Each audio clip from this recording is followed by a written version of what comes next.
अनुसुईया ने स्वयं कनिष्क को युवराज बनाने का सुझाव दिया था।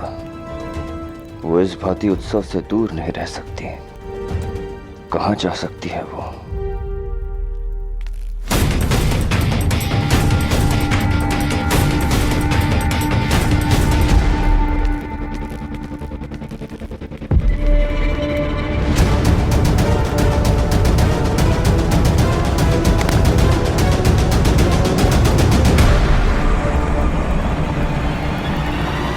क्यों शिवदत्त जी, ये जानने के बाद भी कि ये निर्णय हमारे परिवार, हमारे राष्ट्र के लिए उचित नहीं है, फिर भी आप ये सब क्यों कर रहे हैं? मुझे उचित और अनुचित के बारे में मत समझाओ तक्षशिला कुमारी। मैं गुरु को नहीं, कनिष्क को पौरव राष्ट्र का युवराज बनता देखना चाहता हूं। किंतु इसके लिए क्या आप एक अबोध बालक के प्राण लेंगे? वर्षों पश्चात हमारे परिवार में प्रसन्नता का पुष्प खिला है। क्यों शिवदत्त जी, क्यों अपने प्रतिशोध के कांटे से इसे आप भेद रहे हैं? कदाचित हमारी पहली भेंट स्मरण नहीं है तुम्हें।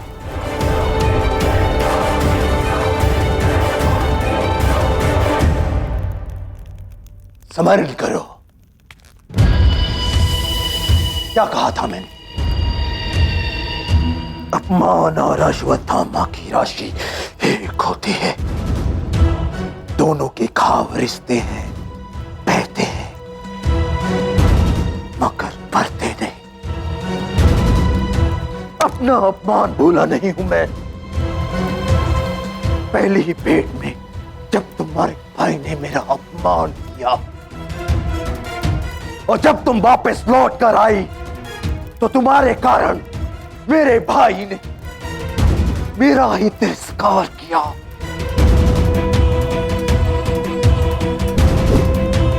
अब मैं अपने मार्ग में आने वाले को जीवित नहीं छोड़ूंगा। यदि अपने कुशलता चाहती हो तो इस बालक को छोड़कर यहीं चली जाओ। तो ठीक है, यदि आप अपना प्रतिशोध भुला नहीं सकते तो मैं भी अपनी प्रतिज्ञा भुला नहीं सकती। अपनी प्रजा के लिए मैं किसी का भी सामना करूंगी। आगे बढ़कर देख लीजिए शिवदत्त जी, प्रश्न पौरव राष्ट्र के भावी राजा का नहीं बल्कि वर्तमान प्रजा का है, और सच को कोई नहीं छुपा सकता। परंतु आपसे भली भांति और ये बात कौन जानता है? आज ये बालक पौरव महाराज के समक्ष प्रस्तुत होकर रहेगा और महाराज को सत्य का ज्ञात भी होगा। अच्छा, यदि यही बात है तो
शिवदत्त श्री और अनुसुईया कहां चले गए?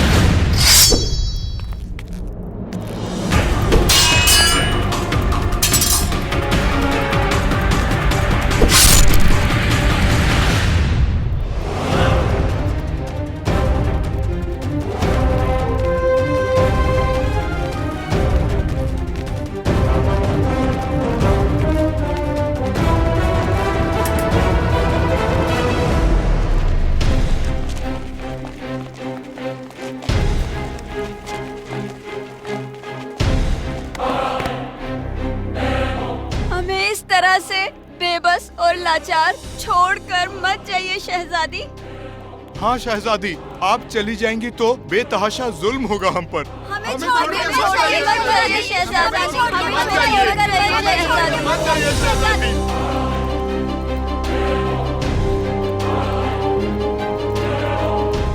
जिन्हें तुम्हारी जान की परवाह नहीं, तुम उनसे रहम की भीख मांग रहे हो। मत भूलो कि इनकी रगों में भी डरायस का खून है। तो ये तो जाएंगी,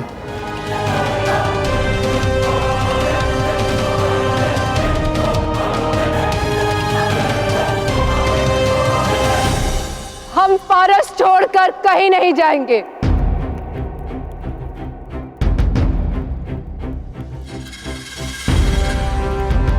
मदद के लिए शुक्रिया पोरस, पर हम अपनी आवाम को यूं बेबस छोड़कर नहीं जा सकते।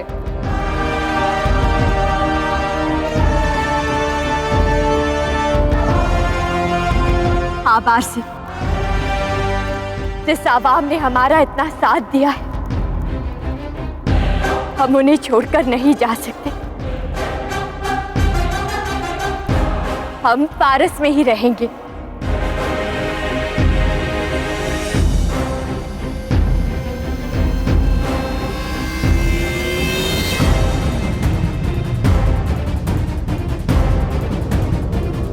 एक ये भी फर्क है तुम में और मुझ में, तुम जीत कर भी हार गए और मैंने अपनी हार को भी जीत में तब्दील कर लिया। तुम्हारी सोच पर मुझे दया आती है अलेक्जेंडर। व्यक्ति जब बुरे वक्त का सामना कर रहा हो तब उसको झुकाना वीरता नहीं, कायरता कहलाती है। क्योंकि वीरता तो वो है जो आज पारसी ने दिखाई, अपने जीवन को दांव पे लगाकर अपनी प्रजा की रक्षा करने का प्रण लिया। पारसीन, आज मेरे मन में तुम्हारे लिए सम्मान और भी बढ़ गया, क्योंकि बहुत से लोगों में जिनमें साहस दिखाने का बल नहीं होता। पर अब देखना यह है कि तुम क्या कारनामा करते हो पोरस। कैसे निकल कर जाओगे यहां से? शायद फारस के बाशिंदों को अपनी ढाल बनाओगे। निर्दोषों को ढाल बनाना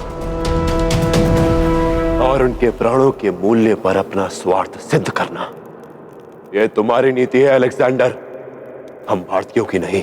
कम से कम मेरे पास तरीका तो है, लेकिन तुम्हारे पास अब कुछ नहीं।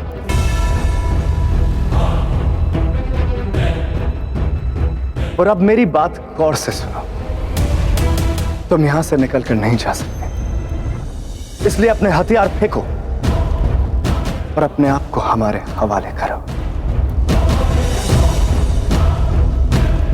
हम भारतीय आत्मसमर्पण नहीं करते। यदि मार्ग ना हो तो हम मार्ग स्वयं बनाते हैं। तो देखते हैं कैसे बनाते हो तुम अपना मार्ग।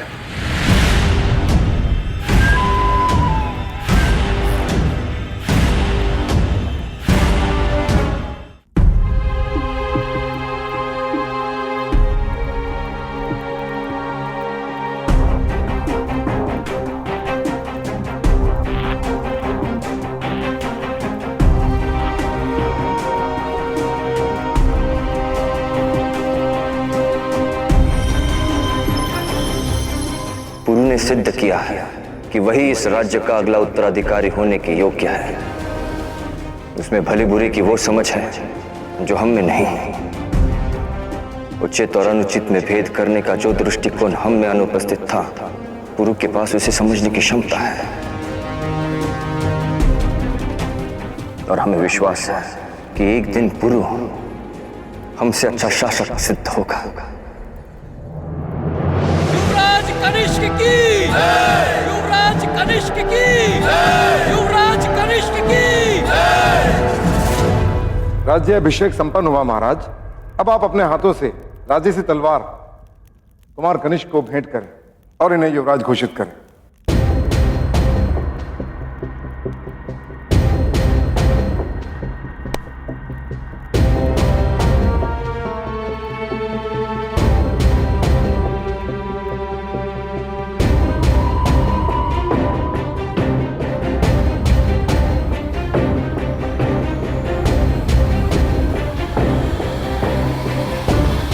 रुक जाइए महाराज।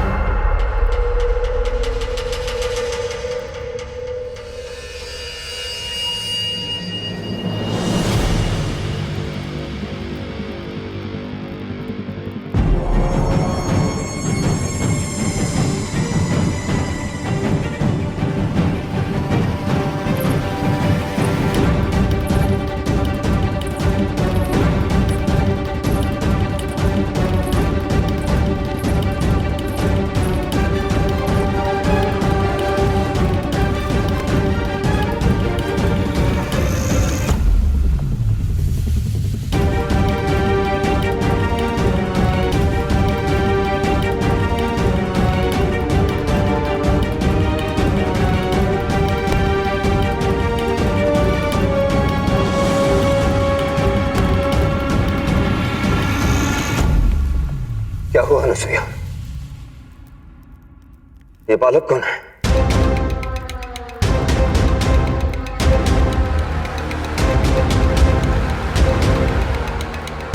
और शिवदक्षिणी, वो तो आप ही को ढूंढने के लिए गए थे।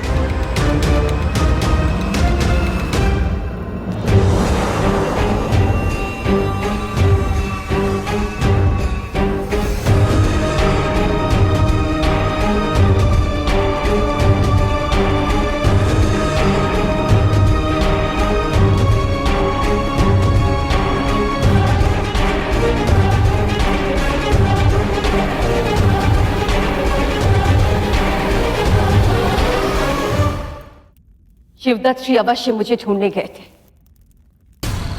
परंतु मेरी सुरक्षा के लिए नहीं, मेरी और इस बालक की हत्या करने के लिए।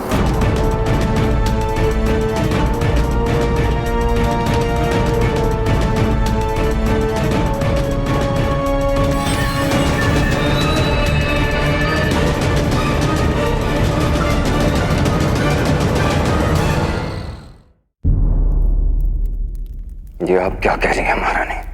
कहना मुझे नहीं है महाराज, इस बालक को कहना है।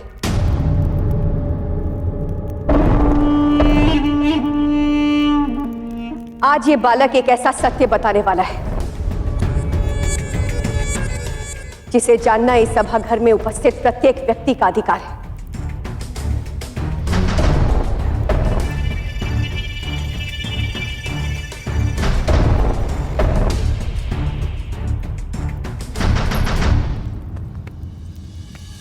मलय पुत्र, भयभीत होने की कोई आवश्यकता नहीं।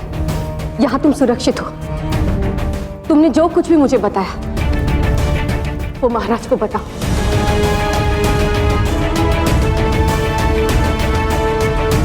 भयभीत मत हो पुत्र, बोलो। महाराज, हमारे घर पर आक्रमण हुआ और हम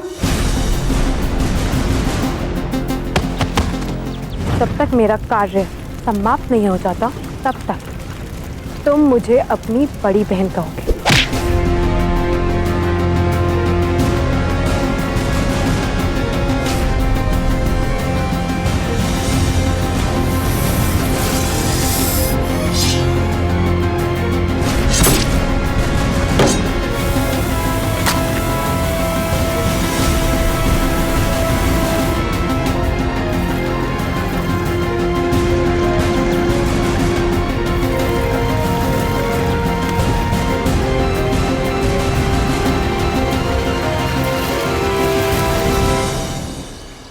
मलय को पौरव राष्ट्र लेकर लौट जाओ और कहना कि इसका ध्यान उचित तरह से रखें। तो युवराज पुरु ने तुम्हें यहां भेजा है? ये तो केवल आधा सत्य है महाराज।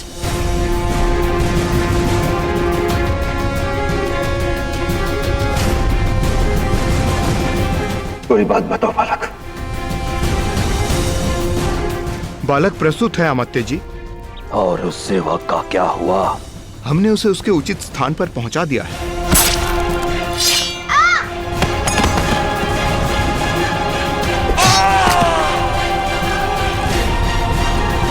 यदि अपनी कुशलता चाहती हो तो इस बालक को छोड़कर यहीं चली जाओ।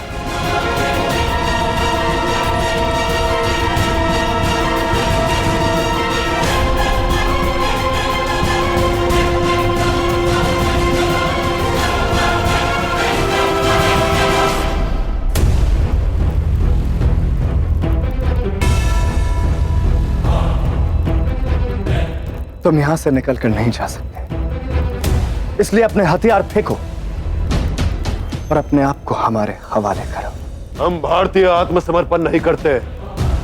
यदि मार्ग ना हो तो हम मार्ग स्वयं बनाते हैं। तो देखते हैं कैसे बनाते हो तुम अपना मार्ग। ऐसे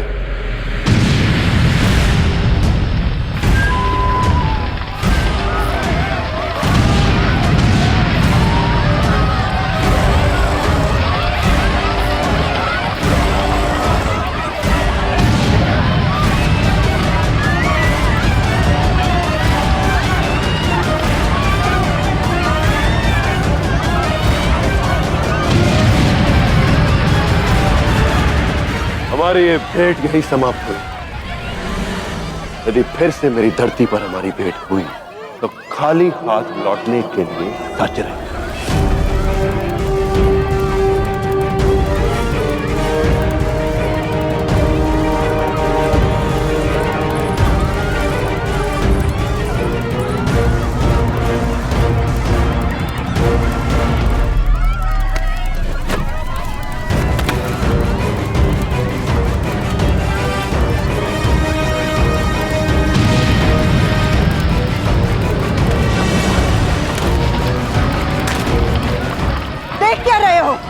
पकड़ो उसे, खत्म कर दो। पीछा करो अलेक्जेंडर उसका, अभी की अभी पकड़कर खत्म कर दो।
बमनी के शीश से पगड़ी उतार दो, क्योंकि अब ये पगड़ी महाराज कनिष्क की है।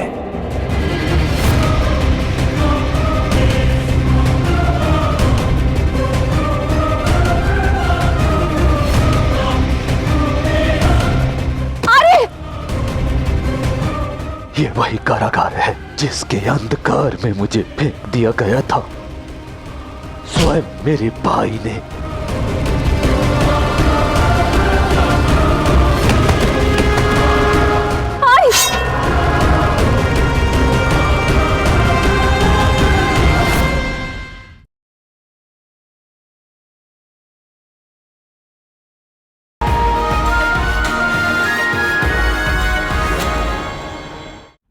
महाराज में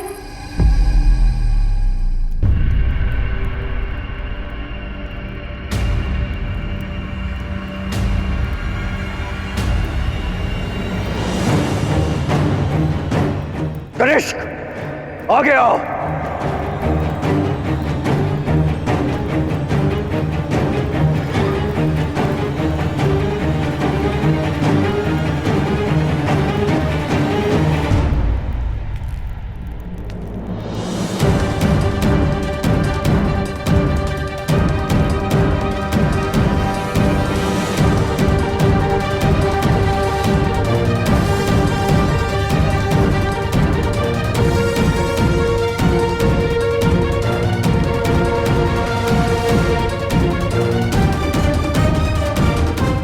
जो प्रश्न तुमसे पूछा जाए उसका सोच विचार कर उत्तर देना कनिष्क। युवराज पुरुषोत्तम की हत्या करने का षड्यंत्र रचा गया, उनके जीवित होने का सत्य हम सबसे छिपाया गया। क्या तुम किसी भी प्रकार से इस षड्यंत्र में लिप्त थे या इसके विषय में कुछ जानते थे?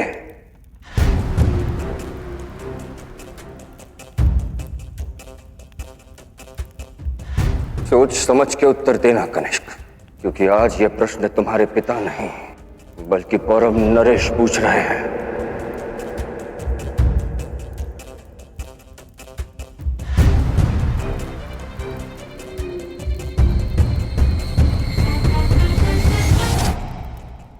मुझे इस संदर्भ में कुछ ज्ञात नहीं महाराज।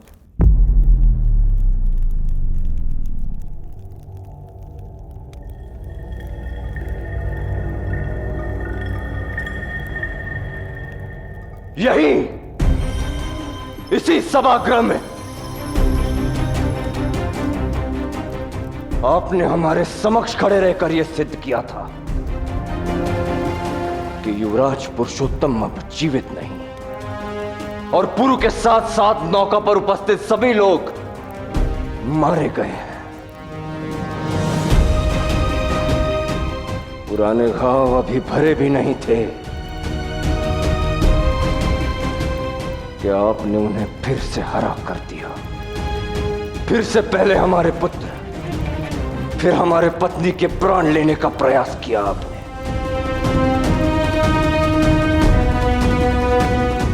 हमारे विश्वास को फिर से घात किया। आपने केवल हमारे नहीं पूरे पौरव प्रजा के पेट में कटार भोग किया है शिवदश्री।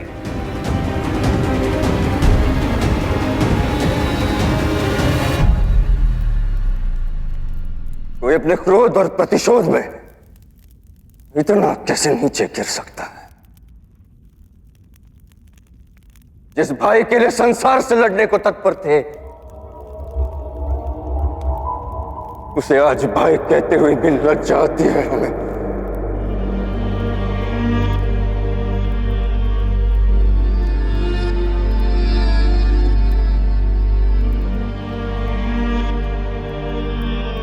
आपने अपनी सारी सीमाएं लांघ दी है शिवदश्री।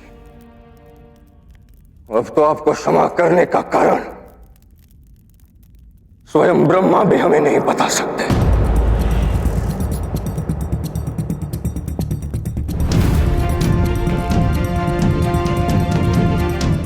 वर्षों पश्चात हमारा परिवार एक हुआ। लगा जैसे जीवन का बुरा स्वप्न समाप्त हो गया। लगने लगा था जैसे इस परिवार के बातें ही पूरा भारत एकजुट हो जाएगा, अखंड हो जाएगा। परंतु इस एकता के आधार को, विश्वास की डोर को ही आपने खंड खंड कर दिया शिवदश्री। सुना था कि घर के वृक्ष को पड़ोसी के कुल्हाड़े नहीं, घर की दीमक ही अधिक हानि पहुंचाती है। आज आपने वो बात सत्य सिद्ध कर दी शिवदश्री। आपने पुरु की नहीं, अपने भाई की आत्मा की हत्या करने का प्रयास किया।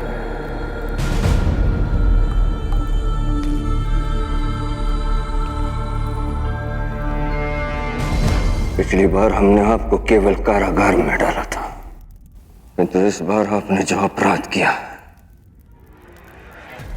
उसके लिए संसार का हर दंड छोटा है।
बचना नहीं चाहिए। वो ढूंढ के मार डालो उसे। नहीं हेफेस्टियन, उसने मुझे ललकारा और अलेक्जेंडर अपना शिकार खुद करता है।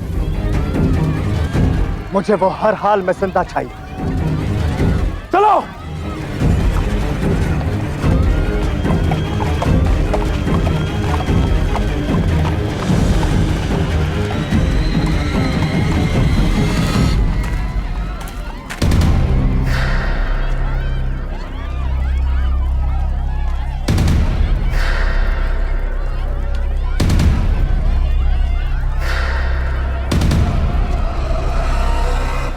मैं चारों ओर से घेर लिया है।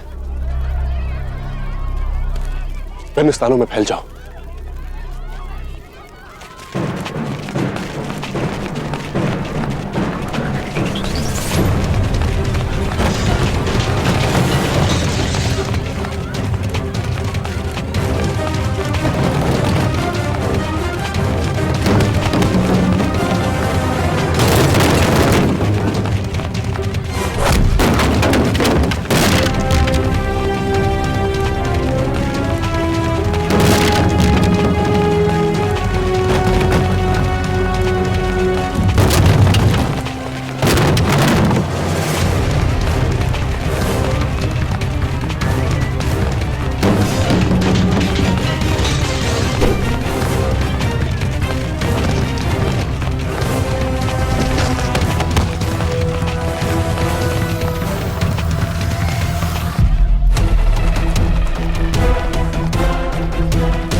पौरव नरेश बमनी युवराज पुरुषोत्तम और उनके साथियों के प्राण लेने का षड्यंत्र रचने के अपराध में मात्य शिवतक को देशद्रोही घोषित करते हैं। देशद्रोही घोषित करते हैं। देशद्रोही घोषित करते हैं। देशद्रोही घोषित करते हैं। देशद्रोही। उन्हें वही दंड मिलेगा जो हर देशद्रोही को मिलता है। और अब राष्ट्र की समस्त प्रजा के समक्ष इनकी अंतिम सांस तक इन्हें सूली पर लटकाया जाएगा।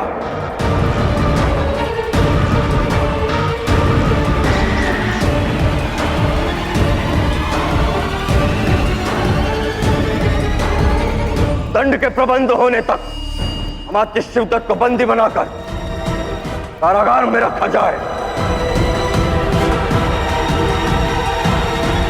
ले जाओ इन्हें।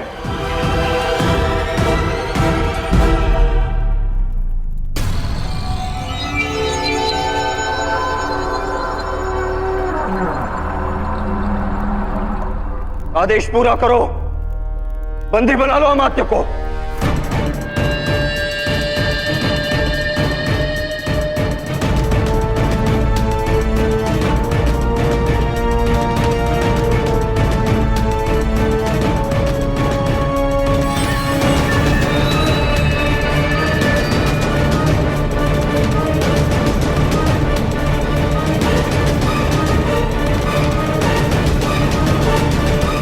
इतना आश्चर्य करने की आवश्यकता नहीं है महाराज।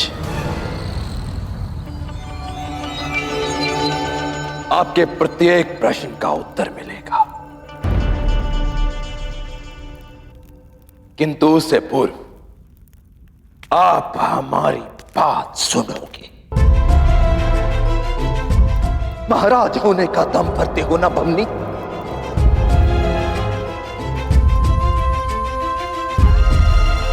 क्या कभी सोचा है अगर मैं अपने अधिकारों से पीछे नहीं हटता तो ये राजसी पगड़ी आज तुम्हारे सर पर ना होती? मैंने स्वयं ये सिंहासन नहीं स्वीकारा क्योंकि मेरी दृष्टि में मेरा भाई अत्यंत योग्य था। राजा की तलवार तुम्हें सौंपी और स्वयं जीवन भर मैं तुम्हारे सामने ढाल बनकर खड़ा रहा। हर प्रहार को सहा। ज्येष्ठ होने के पश्चात मैंने तुम्हारे हर हुक्म को स्वीकारा। पर इसी अनुसूया की वजह से तुमने मेरी वर्षों की निष्ठा भुला दी और कारागार में डलवा दिया। उसी कारागार ने मुझे सिखाया कि मनुष्य का बल उसकी निष्ठा में नहीं, उससे मिली शक्ति में होता है।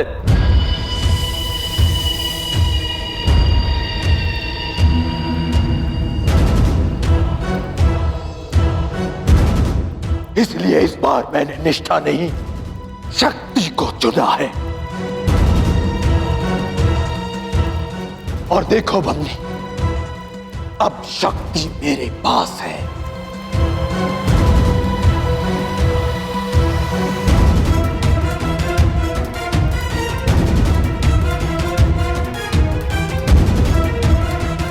अब ये पौरव सेना मेरा आदेश सुनती है, तुम्हारा नहीं।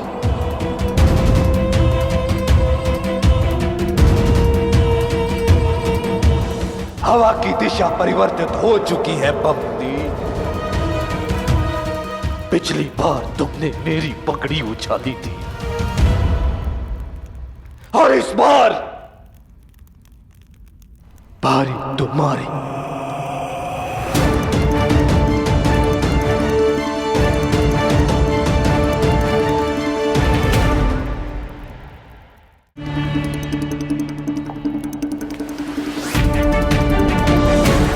कहा था ना अनुसुईया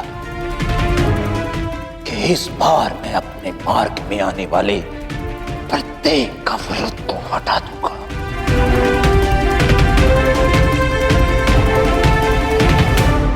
फिर चाहे वो महाराज ही क्यों ना हो।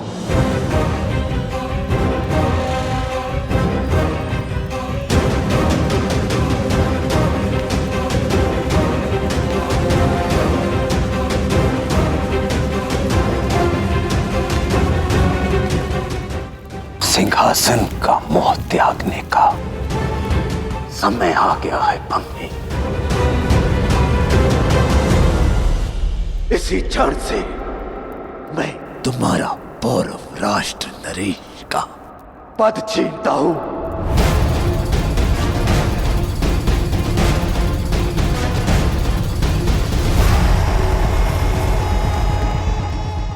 आज के बाद इस पौरव राष्ट्र में जो कुछ होगा उसका निर्णय मैं करूंगा।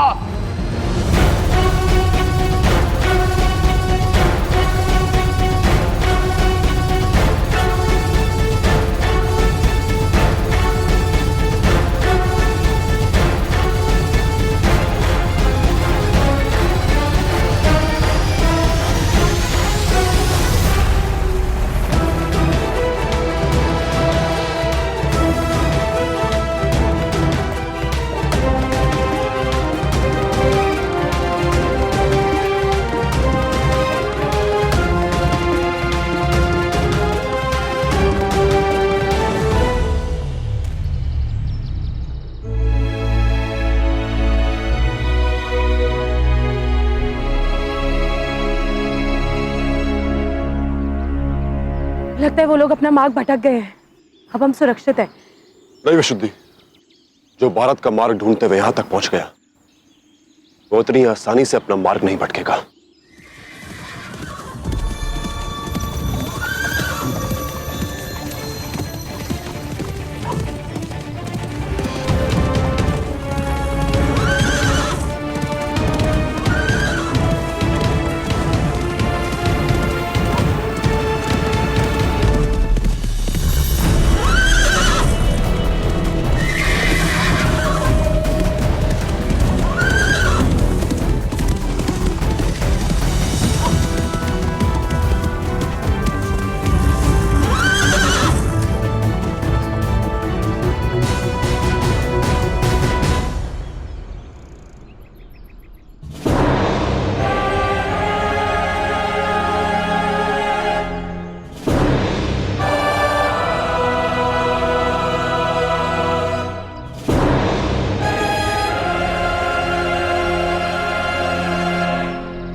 से पौरव राष्ट्र में बमनी नामक सूर्य अस्त हुआ।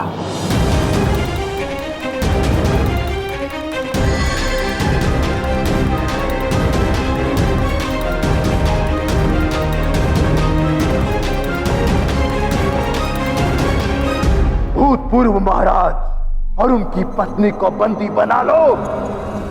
एक बात आप भूल रहे हैं शिवदर्शी।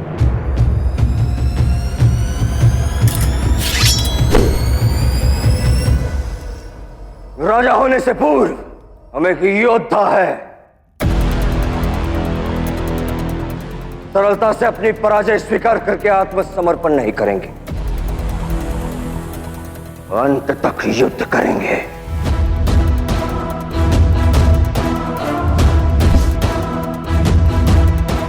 और शस्त्र चलाने की मेरी योग्यता से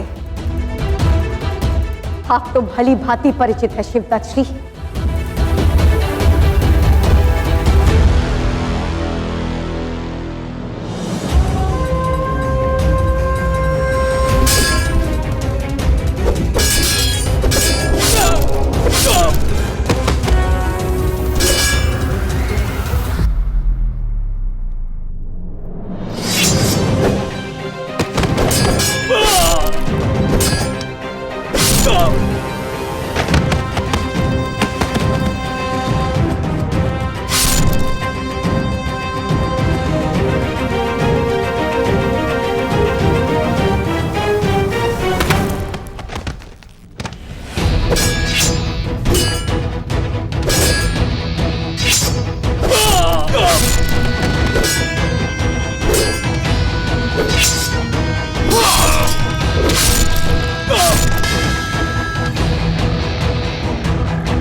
असत्य और छल कितना ही हठी क्यों ना हो शिवदत्त श्री, विजय सदैव सत्य की ही होती है।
पुत्र कनिष्क, ये क्या अनर्थ करने जा रहे हो? वो तुम्हारे पिताश्री है।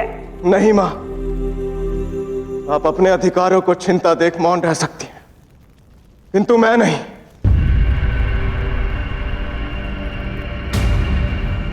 21 वर्षों तक आप यहां की महारानी रही, किंतु तक्षशिला कुमारी के वापस लौटते आपसे आपके सारे अधिकार छीन लिए गए। समझिए मां, कि आपके पति और मेरे पिता उसी समय से नहीं रहे जिस समय से इनके जीवन में पुरु आ गया।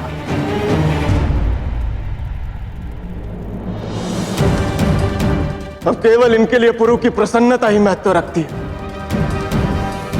मेरे लिए इनका प्रेम, मेरा अधिकार, मेरा मान, मेरा सम्मान, सब कुछ मुझसे छीन कर इन्होंने पुरु को दे दिया।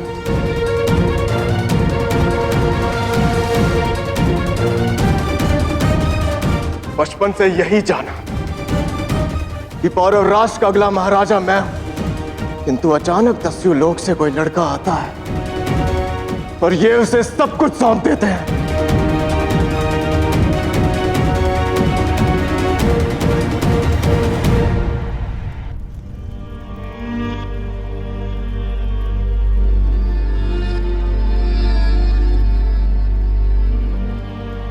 गुरु के आने के पश्चात बहुत कुछ बदल गया है मां। जीवन का द्वंद्व भी और पिता पुत्र का संबंध भी।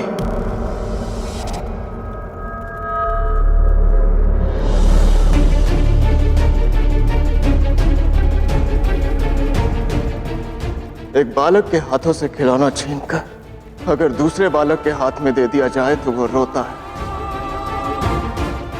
पर कुछ देर बाद वो मान भी जाता है। किंतु आपने तो मेरा सपना ही छीनकर पुरु को दे दिया। मेरी आंखों से बहते लहू के आंसू नहीं दिखे आपको।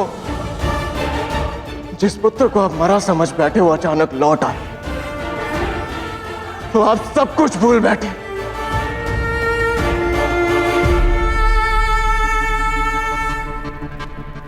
आपने उस पुत्र के लिए उस पुत्र का अस्तित्व मार डाला जो अब तक आपके साथ था।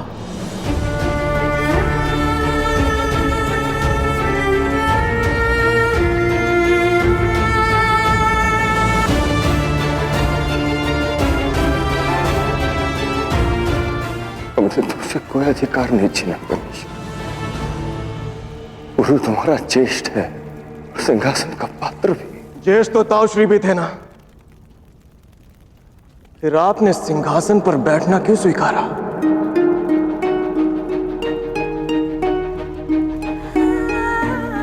अधिकार ना मिले तो उसे छीन लेना अपराध नहीं, वीरता है। और मेरी दृष्टि में इस सिंहासन का पात्र मैं हूं। यदि आपकी दृष्टि भ्रमित है तो मुझे आपको इस सिंहासन से अपदस्थ करना पड़ेगा।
आज कुमार कनिष्क का युवराज अभिषेक था,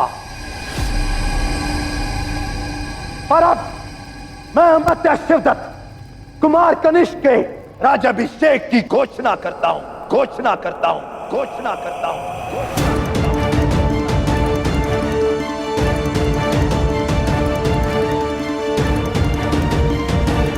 राजगुरु, कुमार कनिष्क के राजाभिषेक की विधि के प्रबंध किए जाएं। ये राज्याभिषेक अभी होगा।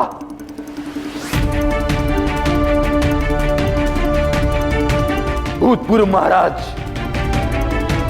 और महारानी के समक्ष, जिसे तुम दोनों अपनी आंखों से होते हुए देखोगे।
तुमने उचित कहा था पुरु, हमें घेरने का प्रयास किया जा रहा था।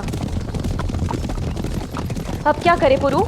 बारसीन ने यहाँ से निकलने का एक गुप्त मार्ग बताया है मुझे। आओ मेरे साथ।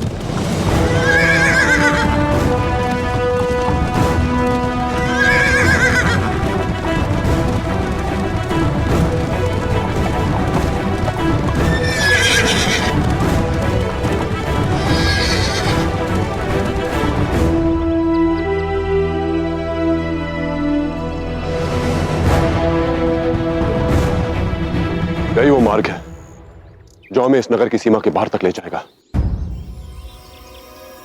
यहां से एक बार में केवल एक ही व्यक्ति निकल सकता है, इसलिए अलेक्जेंडर की सेना हमारा पीछा नहीं कर पाएगी। हमें शीघ्रता करनी होगी।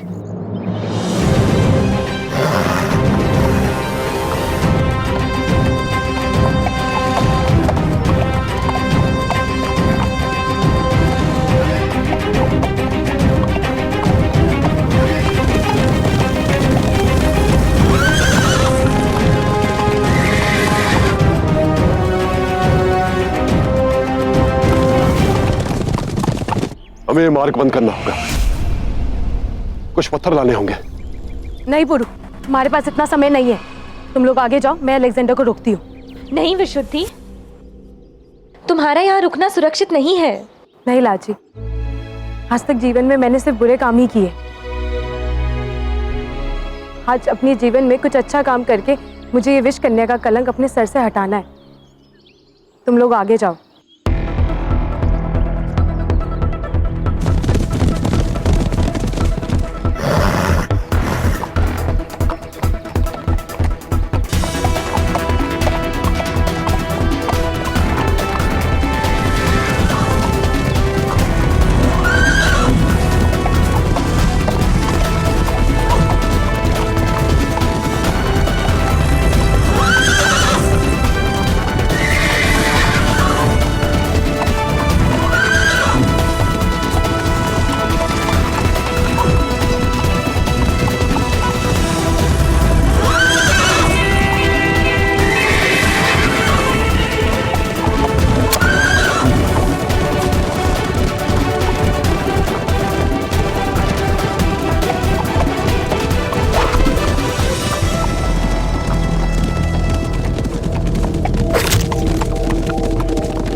मैं कोई आम इंसान नहीं, खुदा हूं,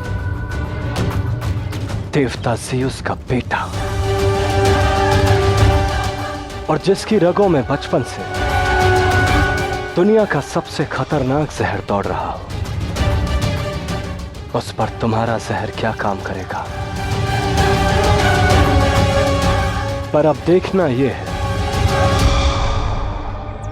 कि तुम मेरे जिस्म का जहर सह पाती हो या नहीं।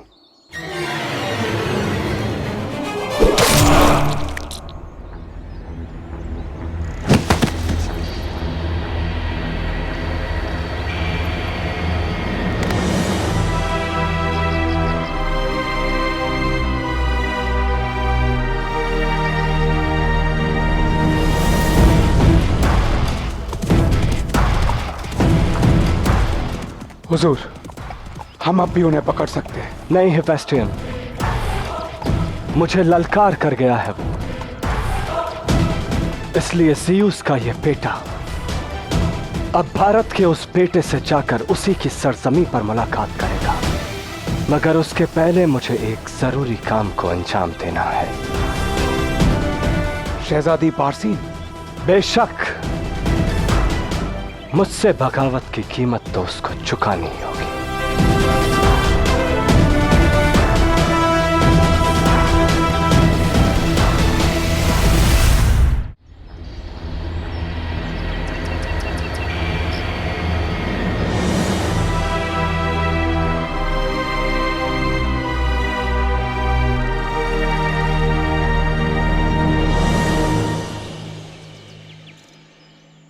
विश्वास नहीं होता हम सब जीवित निकल आए। हाँ हस्ती, क्योंकि हम सब के जीवन का मूल्य विशुद्धि ने अपने प्राण देकर चुकाया है। मूल्य नहीं, बलिदान है ये लाची। अपनी मातृभूमि की रक्षा के धर्मयुद्ध पर हैं और मातृभूमि की स्वतंत्रता बलिदान मांगती है। और ये तो केवल आरंभ है, अभी तो हमें बहुत कुछ त्यागना है। व्यक्तिगत हानि को बुलाकर हमें आगे बढ़ना होगा और याद रखना होगा कि हमारे लिए हमारा राष्ट्र सबसे महत्वपूर्ण है। तभी हम अलेक्जेंडर के विरुद्ध ये युद्ध जीत पाएंगे। तो फिर तुमने अफसर क्यों गवाया पुरु? उसी समय उसका सिर धड़ से अलग क्यों नहीं कर दिया? नहीं हस्ती, वो हमारे आदर्शों और संस्कारों के विरुद्ध होता। कोई बात नहीं, वैसे भी इस विध्वंस को देखने के बाद अलेक्जेंडर अपना मुंह भारत की ओर कभी नहीं करेगा। हस्ती उचित कह रहा है, वो भयभीत हो जाएगा। यदि वो भयभीत हो सकता तो वो मेरी नियति नहीं होता। वो ये पराजय स्वीकार नहीं करेगा। हमारा प्रहार उसके भारत आने के निश्चय को और भी दृढ़ कर देगा।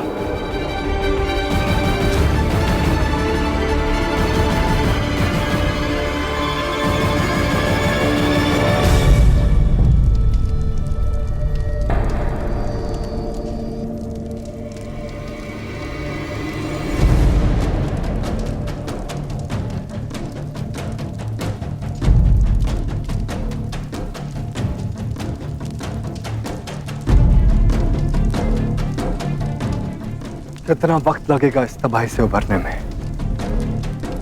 हमारी रसद का एक बड़ा हिस्सा आग को नजर हो गया है हुजूर। हथियार खाने को भी बहुत नुकसान हुआ है। बहुत से घोड़े आग के शिकार हो गए। सब कुछ ठीक होने में करीबन 2 महीने का वक्त लगेगा। 15 दिन का वक्त है तुम्हारे पास है फेस्टियन।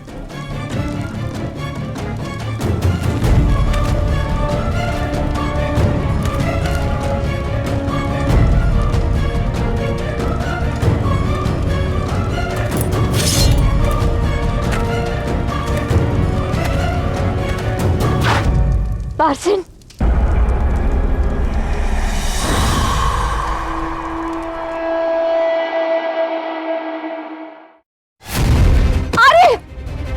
ये वही कारागार है जिसके अंधकार में मुझे फेंक दिया गया था स्वयं मेरे भाई ने।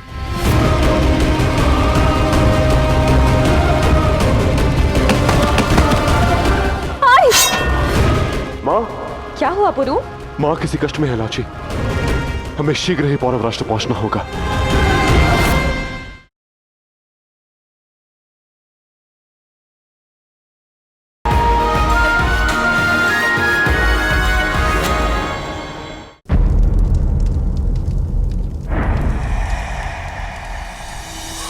कहीं मोहब्बत तो नहीं हो गई है तुम्हें उससे? बड़ी परवाह दिखा रही थी उस पोरस की। कीमत तुम्हें चुकानी पड़ेगी भारसेन। क्या करोगे? हद से हद जान ले लोगे ना? मंजूर है। क्या से ऐसे बात करने की जरूरत कैसे की तुमने? अलेक्जेंडर, इसे ऐसी मौत दो कि इसका कुनबा अपनी जिंदगी के आखिरी सांस तक याद रखे कि इसका अंजाम क्या हुआ था।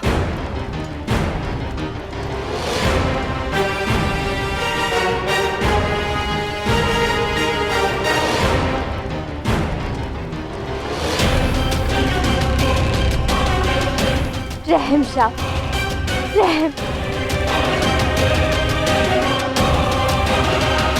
जो हुआ मैंने किया, इन सब का इसमें कोई कसूर नहीं है। तुम्हारी जो भी सजा होगी वो मुझे मंजूर है। बस किसी को तकलीफ नहीं पहुंचनी चाहिए। अलेक्जेंडर, बातों में वक्त जाया मत करो, कत्ल कर दो इसका। इतनी आसान मौत इसके लिए सजा नहीं, आजादी होगी मां। मैं तो इसका वो हश्र करूंगा कि ये पल पल थोड़ा थोड़ा मरे।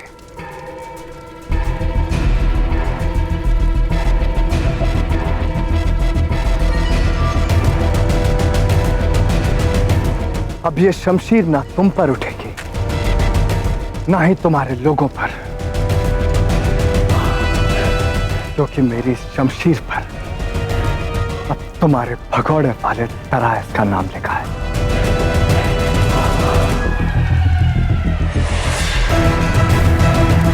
मैं तुम सबको बैक्टीरिया लेकर जाऊंगा और तुम लोगों के सामने तराइस का कत्ल करूंगा। उसके बाद जो तुम्हारे साथ होगा उसके लिए तुम अपने आप को जिंदगी भर कोसोगे कि तुमने जन्म लिया तो लिया क्यों।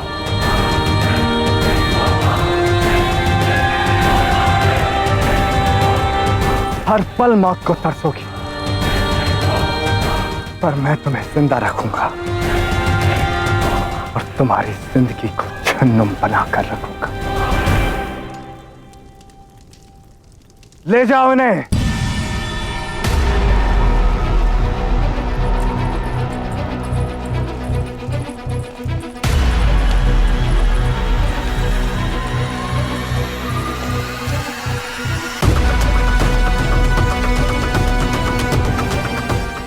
पर से एक पल के लिए भी नजर नहीं हटनी चाहिए फेस्टिया। तराइस को खत्म करने के बाद हम सीधा भारत की ओर कूच करेंगे, पोरस का हिसाब चुकता करने के लिए।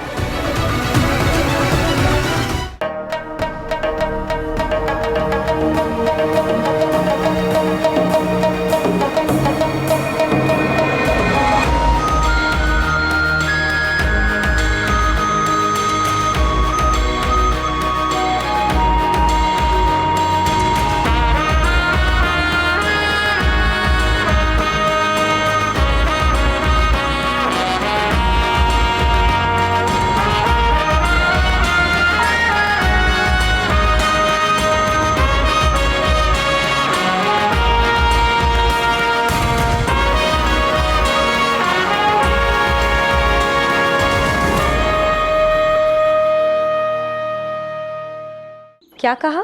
हम आज रात्रि विश्राम के लिए नहीं रुक सकते। किंतु क्यों पुरु? क्योंकि मुझे आभास हो रहा है लाची कि कुछ तो अशुभ घटने वाला है। जिसने भी हम पर प्रहार किया वो कोई शक्तिशाली ही होगा। ना जाने उसका अगला कदम क्या होगा। हमें शीघ्र अतिशीघ्र पौरव राष्ट्र पहुंचना ही होगा।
राज्य अभिषेक की विधि संपन्न हुई। अब से पूरा राष्ट्र को नया नरेश प्राप्त हुआ। नहीं, अभी विधि संपन्न नहीं हुई है राजगुरु जी। एक महत्वपूर्ण विधि अभी शेष है।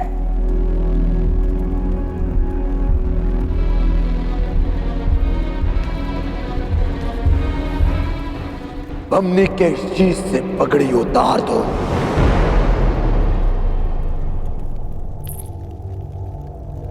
क्योंकि अब ये पगड़ी महाराज कनिष्क की है।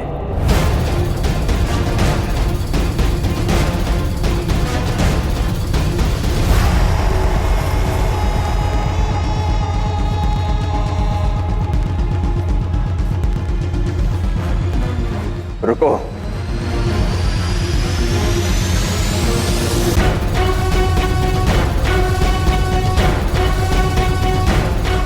ये पगड़ी राजा का सम्मान होती है और इसे सम्मान पूर्वक ही उतारना और धारण करना चाहिए। हाथ लगाने की आवश्यकता नहीं, हम स्वयं ही उतार देते हैं। इतिहास स्वयं को दोहराता है अनुसुईया। वर्षों पूर्व एक भाई ने छल किया था और एक राजा को उसके केस छोड़ने पड़े थे।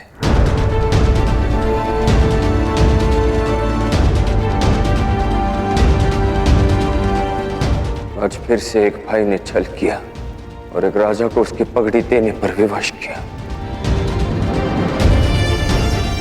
राजा का मान उसकी पगड़ी से और पिता का सम्मान उसकी संतान से जुड़ा होता है।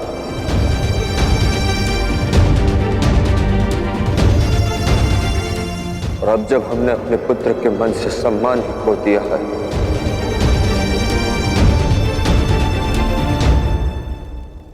तो इस पगड़ी का कोई महत्व नहीं।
कौरव नरेश महाराज कनिष्क की जय। महाराज कनिष्क की, महाराज कनिष्क की, महाराज कनिष्क की, महाराज कनिष्क की, महाराज कनिष्क की।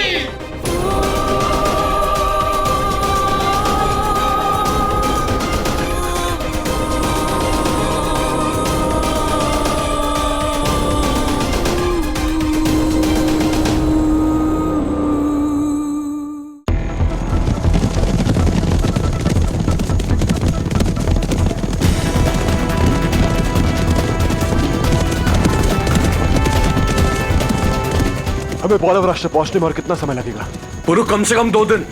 नहीं भाई, हमारे पास इतना समय नहीं है। कोई ऐसा मार्ग ढूंढना होगा जो हमें जल्द से जल्द पौरव राष्ट्र पहुंचाएगा। ऐसे में तो सबसे तीव्र मार्ग जल मार्ग है। तो फिर हम जल मार्ग से ही जाएंगे।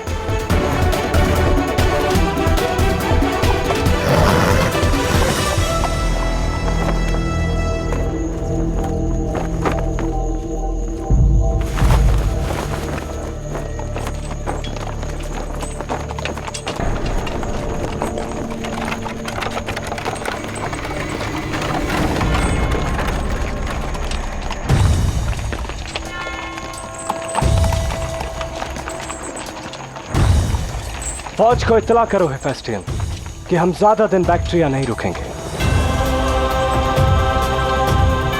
मकसद पूरा होते ही हम भारत की तरफ कूच करेंगे। मैं ही हूं वो प्रारंभ जिसकी भविष्यवाणी और आयकल ने की थी। मैं ही हूं वो रक्षक जिसको मिलने के लिए तुम उतावले थे। तुम्हारी नियति पुरुषोत्तम, पुरुषोत्तम, पुरुषोत्तम मेरी मातृभूमि पर कदम रखने का साहस भी किया तो मैं तुम्हारा भाग्य बदल दूंगा। होशियार रहना ओलंपिया, अलेक्जेंडर को भारत मत जाने देना।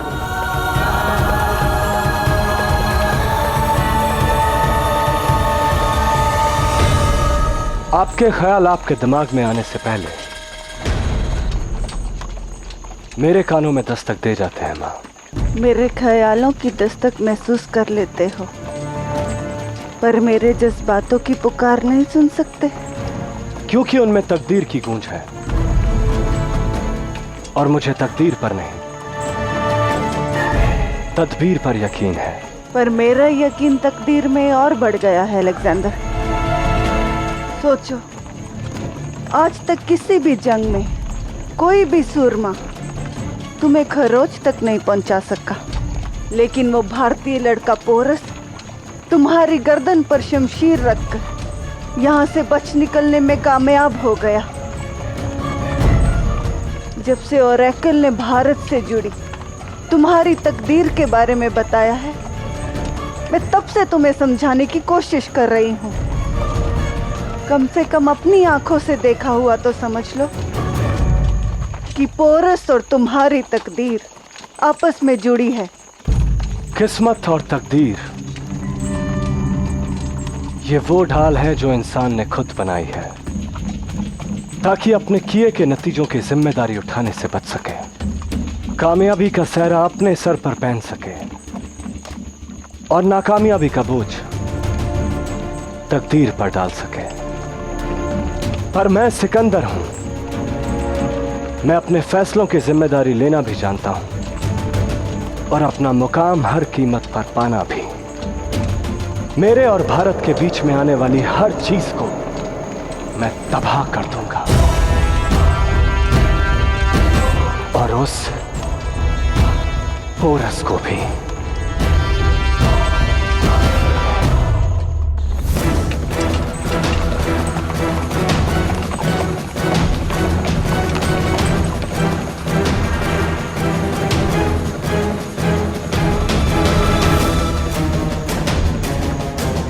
हम बैक्ट्रिया पहुंच गए हैं।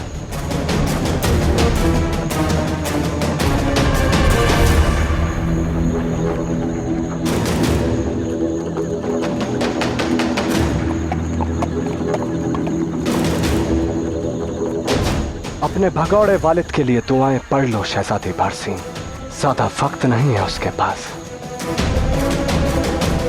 और डरायस का काम तमाम करके मैं वो इंतजाम करूंगा कि मेरी गैर मौजूदगी में मेरे फारस के परचम पर कोई आंच ना आए। और उसके बाद मुलाकात होगी पोरस से, वो भी उसी की सरजमी पर।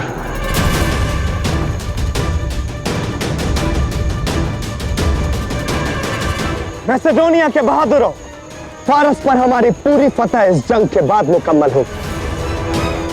आओ इसे तारीख के लिए हमेशा यादगार बना दो। शाह अलेक्जेंडर जिंदाबाद जिंदाबाद, शाह अलेक्जेंडर जिंदाबाद जिंदाबाद, शाह अलेक्जेंडर जिंदाबाद जिंदाबाद, शाह अलेक्जेंडर जिंदाबाद, शाह अलेक्जेंडर जिंदाबाद जिंदाबाद, शाह अलेक्जेंडर जिंदाबाद जिंदाबाद। शाह बेसुस के सिपाह सलार की बेटी शाह का पैगाम आप तक लेकर आई हूँ। हम आपके शाह से मुलाकात करने जरूर आएंगे, पर एक शर्त है, मैं तुम्हारी नकाब के पार देखना चाहता हूँ।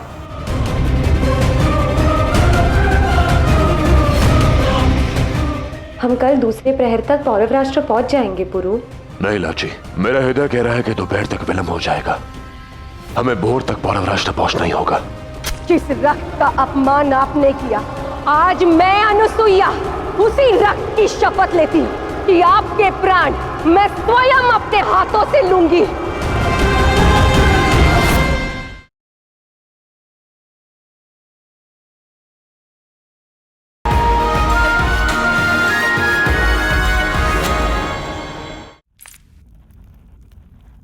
वो पहुंच चुका है।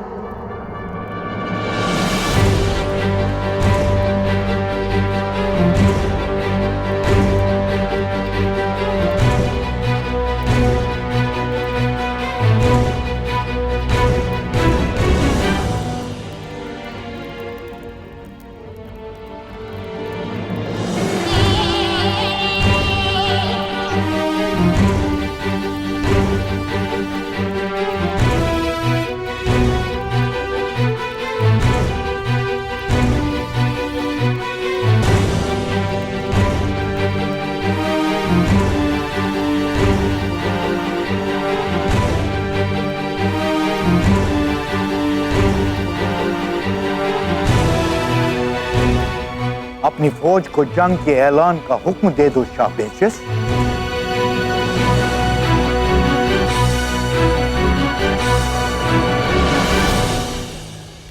इतनी हिचकिचाहट क्यों है शाह बेशस? मैं आपका दोस्त हूं और मुहाजिर भी, और मुहाजिर की हिफाजत के लिए हाजिर रहना ही दीन है। मेरा कुनबा अलेक्जेंडर के कब्जे में है। यही मौका है। इतने लंबे सफर के बाद अलेक्जेंडर की फौज थक कर चूर हो गई होगी। हम आज रात ही उन पर हमला करके उन्हें चकनाचूर कर देंगे।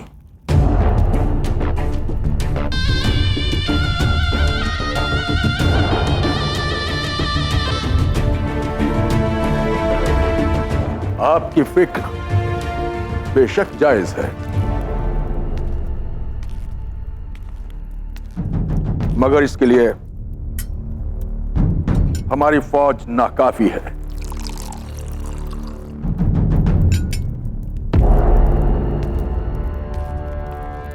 ड्राइस, एक बात याद रखना, दरख्त तूफान से उखड़ा करते हैं, फूंक से नहीं। और हमारी इस छोटी सी फौज को अलेक्जेंडर मसल के रख देगा। ऑक्सियाटिस ठीक कह रहा है शाह डरायस। अलेक्जेंडर की फौज और उसके तेज दिमाग का सामना करना किसी के बस में नहीं। जब फारस की पूरी फौज उसके सामने घुटने टेक चुकी है तो हमारी क्या हैसियत? उसे जंग का मतलब है बैक्टीरिया की तबाही। इससे बेहतर तो यह है कि हम जंग की बजाय उसके सामने सुलह की सिफारिश पेश करें। क्या उस दरिंदे के साथ सुलह कैसे हो सकती है? जैसे आपके साथ की।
अगर आपसे सुलह हो सकती है तो अलेक्जेंडर से क्यों नहीं? नादान बच्चियों को शाहों की बात नहीं काटनी चाहिए शहजादी रुखसान। तुम्हारे वालिद और मेरी दोस्ती की वजह से मैं तुम्हारी बदतमीजी अब तक बर्दाश्त करता रहा, वरना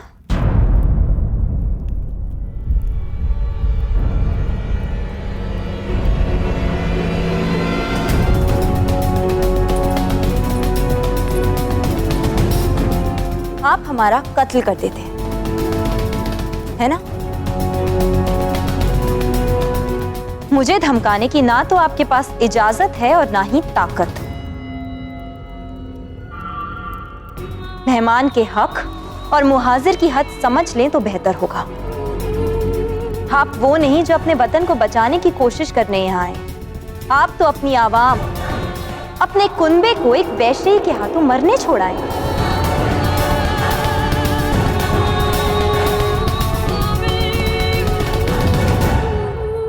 अगर आपका मकसद अपने मुल्क की आजादी होता तो बैक्ट्रिया का हर शख्स आपके साथ मिलकर अपने जान की बाजी लगा देता। पर एक भगोड़े की जान बचाने के लिए हम अपनी फौज की जान मुश्किल में हरगिज नहीं डालेंगे।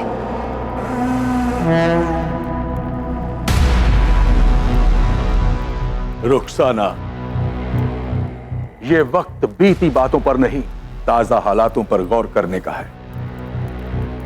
और हालात हमें ये आगाह कर रहे हैं कि सिकंदर हमारी दहलीज पर खड़ा है और हमें उससे निपटने के लिए कोई रास्ता ढूंढना है। और हालातों की मांग है कि इस जंग में हम अपने लोगों के कटे सर नहीं बल्कि दोस्ती का हाथ सिकंदर को सौंपे।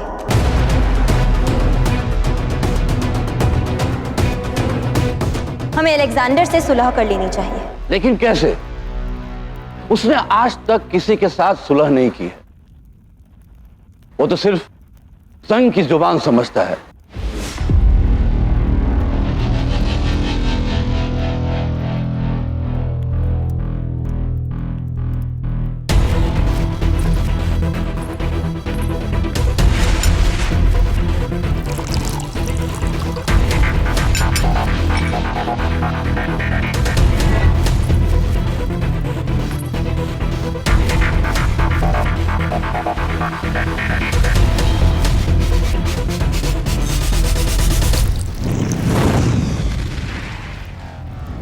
जब आग में शराब छलक जाती है तो उसका बेकाबू होना वाजिब है।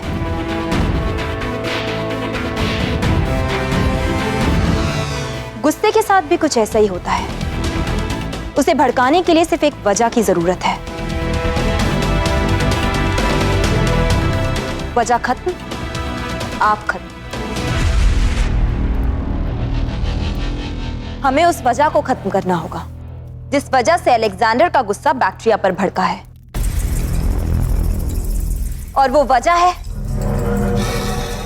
अलेक्जेंडर के हाथ से भागा हुआ वो भगोड़ा जिसे बैक्ट्रिया ने पनाह दी है। अब फैसला आपके हाथों में है। बदतमीज लड़की, तुम्हारे कहने का मतलब है कि मैं... वक्त आ गया है कि आप औरतों की इज्जत करना सीख लें, क्योंकि अब ना तो आप फारस के शाह हैं और ना ही मैं कोई आम लड़की।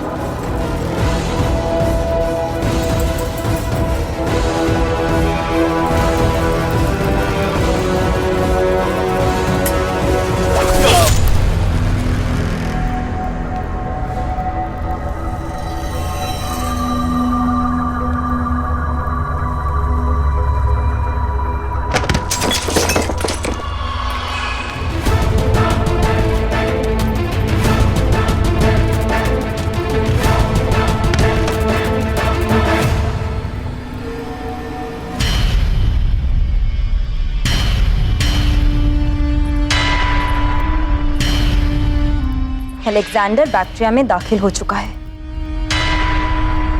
वक्त आ गया है कि हम उसे एक तोहफा पेश करें।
अधिकार ना मिले तो उसे छीन लेना अपराध है, वीरता है। और मेरी दृष्टि में सिंहासन का पात्र मैं। यदि आपकी दृष्टि भ्रमित है तो मुझे आपको इस सिंहासन से अपदस्थ करना पड़ेगा।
कारागार देख रहे हो बमनी? ये वही कारागार है जिसके अंधकार में मुझे फेंक दिया गया था। स्वयं मेरे भाई अमात्य शिवदत्त ने अपने महाराज को अंधकार में रखा, इसलिए इन्हें काल कोठरी में रखा जाए।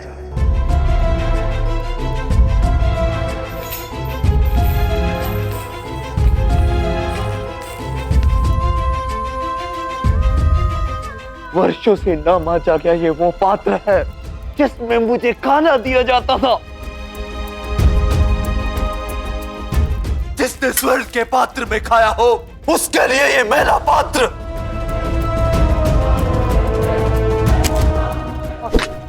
ये इस धूल भरे गंदे कोने में मैं भोजन खाता था। पता है क्यों? क्योंकि पूरे कारागार में यही एक ऐसी जगह थी यहाँ दुर्गंध थोड़ी कम आती थी। और ये वो धरातल थी यहाँ मखमली चदरों पर सोने वाला शिवदत्त शीत में सुकड़ कर अपनी रात काटा करता था।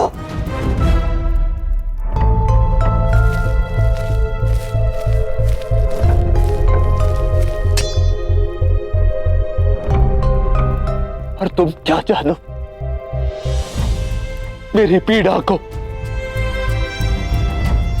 राजा ने दंड दिया पर भाई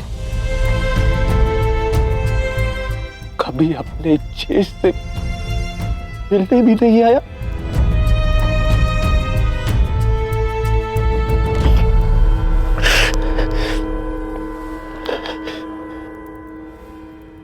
परंतु मृत्युदंड से पूर्व तुम्हें भली भांति इस पीड़ा का आभास होगा।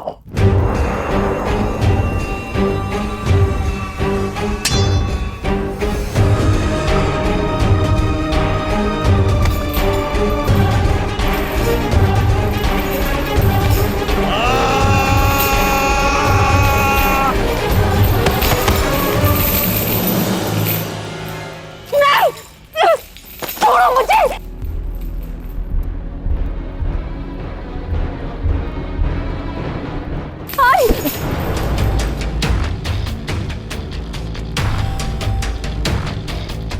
नहीं अनुसुईया,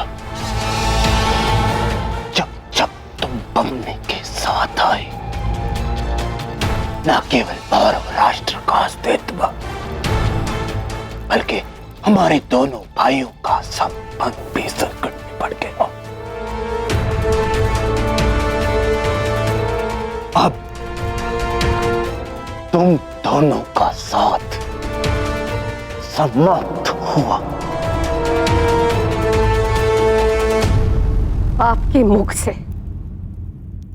न राष्ट्र शब्द अच्छा लगता है और ना ही भाई।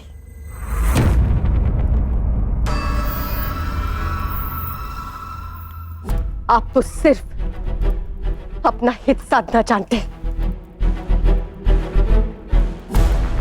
और हाँ, पौरव राष्ट्र के लिए तक्षशिला, तक्षशिला के लिए पौरव राष्ट्र कभी संकट के कारक थे ही नहीं।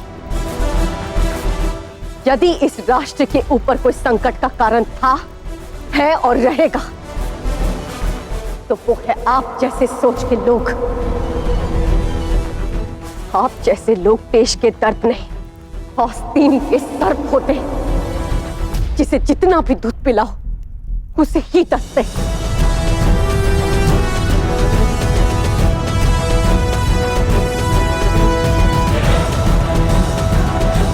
मैं आर्य की अर्धांगिनी हूं, चाहे जो जैसी भी दशा हो, मैं इनके साथ सदा रहूंगी।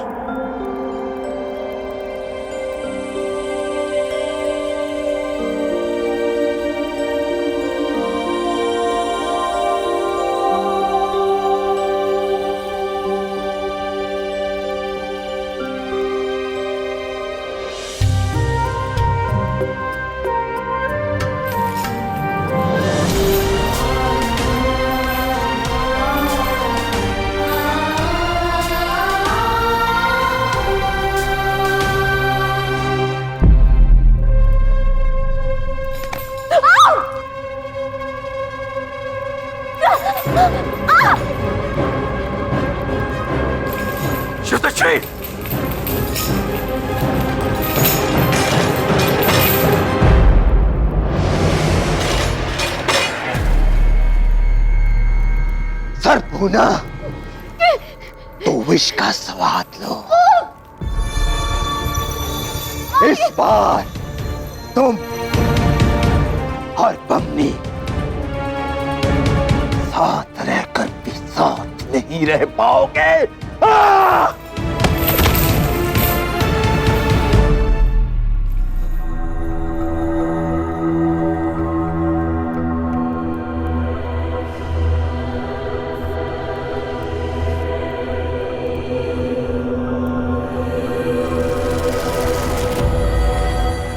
सीमा पार मत कीजिए शिवदत्त।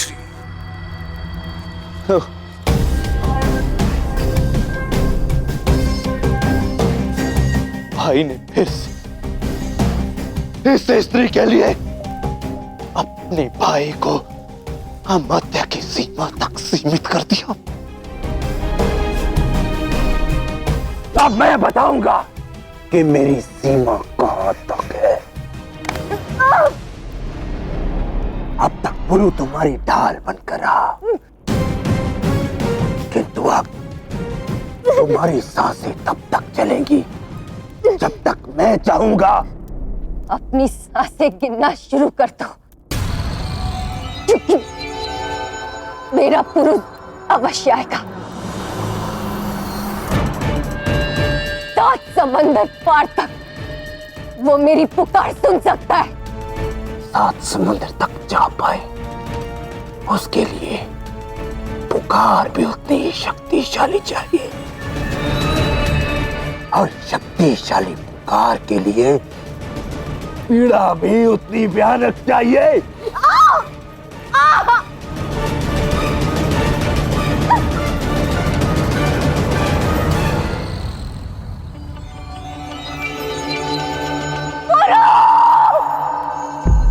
माँ, क्या हुआ पुरु? माँ किसी कष्ट में है लाची। मैं अनुभव कर सकता हूं।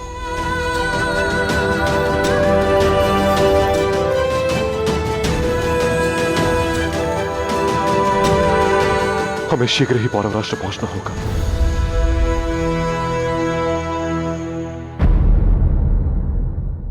हम कल दूसरे प्रहर तक पौरव राष्ट्र पहुंच जाएंगे पुरु। नहीं लाची, मेरा हृदय कह रहा है कि दोपहर तक विलंब हो जाएगा। हमें भोर तक पौरव राष्ट्र पहुंचना ही होगा। जिस रक्त का अपमान आपने किया, आज मैं अनुसुईया उसी रक्त की शपथ लेती कि आपके प्राण मैं स्वयं अपने हाथों से लूंगी।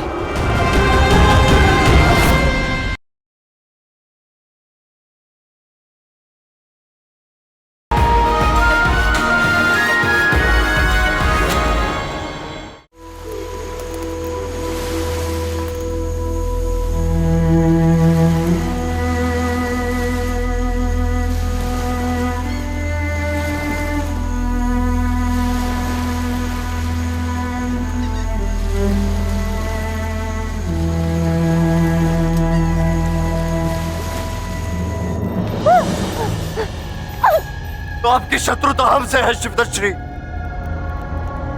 अनुसुईया को जाने दीजिए, वो अपराधी नहीं।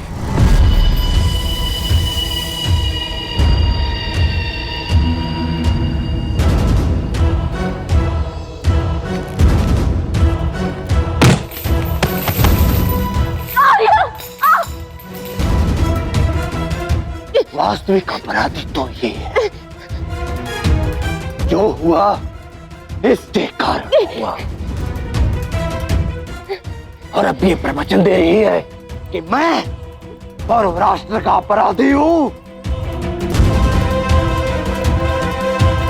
अब देखो मैं इस अपराधी को क्या दंड देता हूं।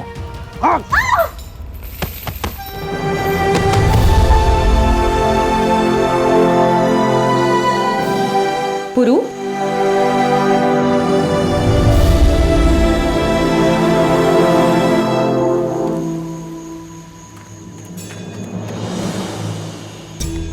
पुरु,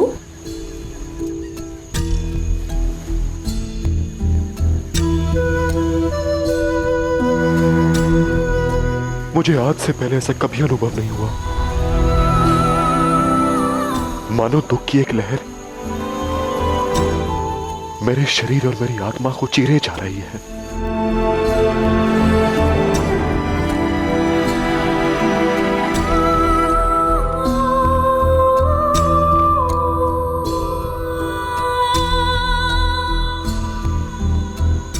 लगता है मानो कोई मेरी आत्मा को एक के बाद एक घाव पहुंचाए जा रहा है, और मुझे समझ में नहीं आ रहा वो घाव जो मैं देख नहीं सकता, पर उसकी पीड़ा मैं महसूस कर सकता हूं।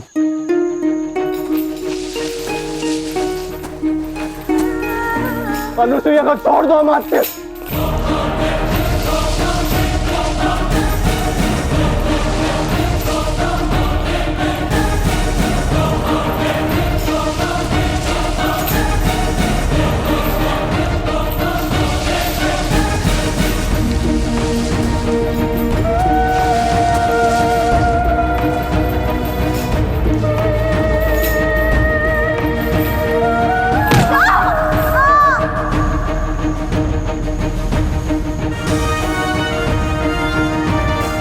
लगता है मां झेलम भी किसी के आंसू को अपने जल के साथ मुश्तक लाई है।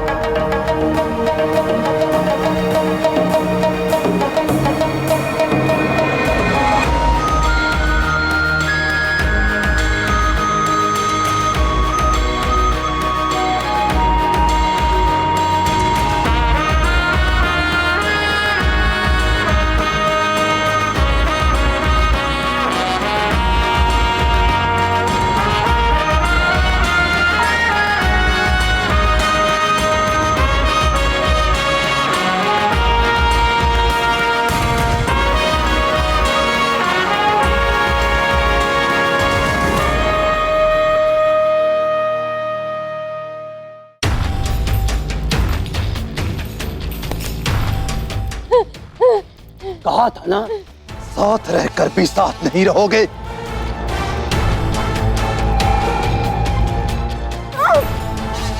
एक दूसरे की चीखें तो सुनोगे पर देख नहीं पाओगे।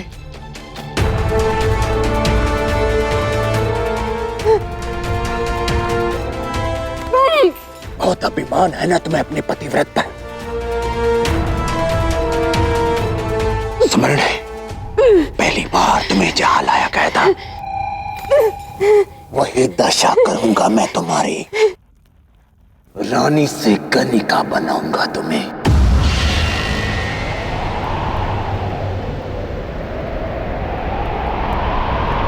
पतिव्रता से पतिता बनाऊंगा मैं तुम्हें।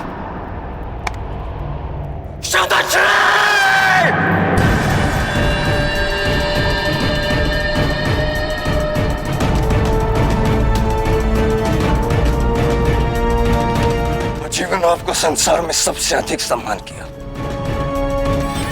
आपके अपमान के लिए अनुसुईया की निष्ठा का बलिदान किया। कितनी बार समय ने हमारे संबंध की परीक्षा ली, हमने सब पार की।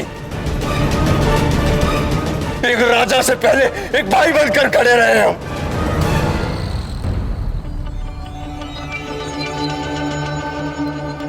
हमारे संबंध की हत्या तो आप कर ही चुके हैं शिवदश्री, पर पौरव राष्ट्र के नागरिक होने के नाते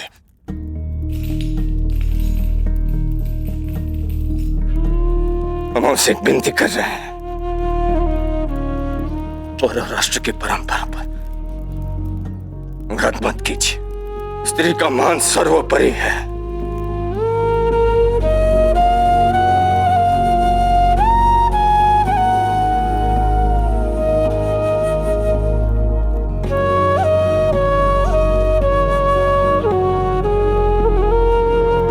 अवश्य,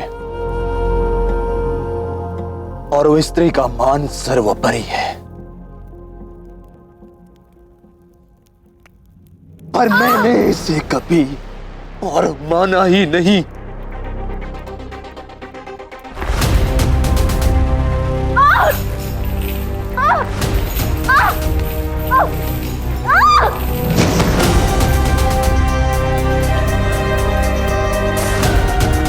घृणा है मुझे तुमसे और तुम्हारे रक्त से।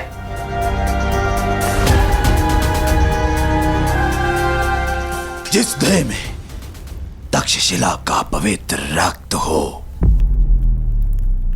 ना तुम केवल महारानी बनी, बल्कि अपने अपवित्र रक्त से एक और पीढ़ी को जन्म दे बैठी।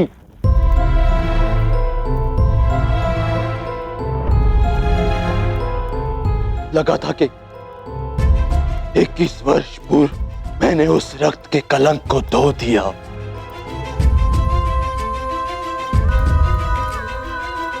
पर तुम लौट आई इस विचार के साथ कि तुम्हारा गुरु और राष्ट्र का सिंहासन हासिल करेगा। सोचा भी कैसे अनुसुईया तुमने? क्या लगता है कि एकमात्र तलवार उठा लेने से कोई योद्धा बन जाता है? योद्धा बनने के लिए धमनियों में किसी योद्धा का रक्त आवश्यक चाहिए होता है।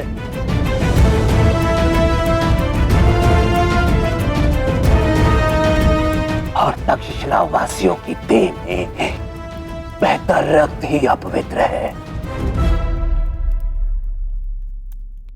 वेश्यों की संतानें कभी योद्धा नहीं बनती। तुम भाग्यशाली थी कि तुम पौरव राष्ट्र की महारानी बनी, वरना तुम किसी राजा की दासी बनने के भी योग्य नहीं थी।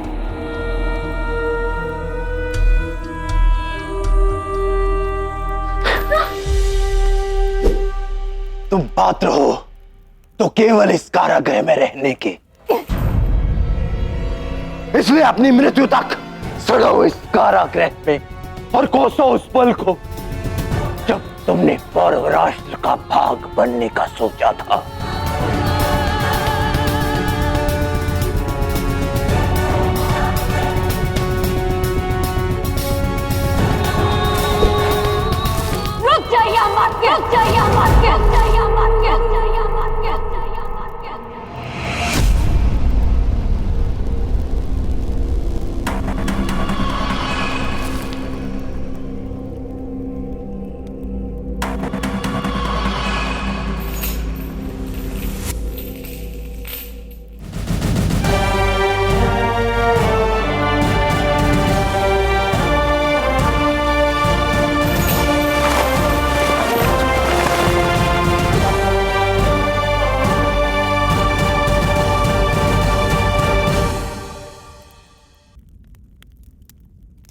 आज आपने समस्त नारी जाति का अपमान किया है।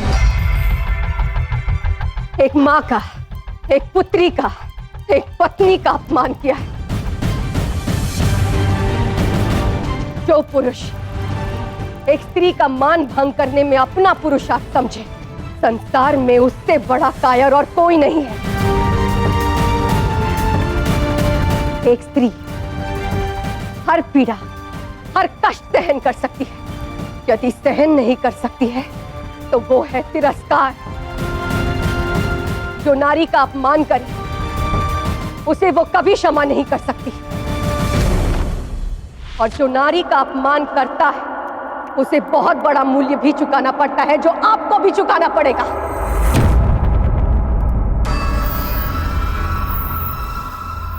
ये मत भूलिए, जो प्राण देना जानती है वो विनाश करना भी जानती है। आज तक आपने नारी का संयम देखा है और अब दमन देखेंगे।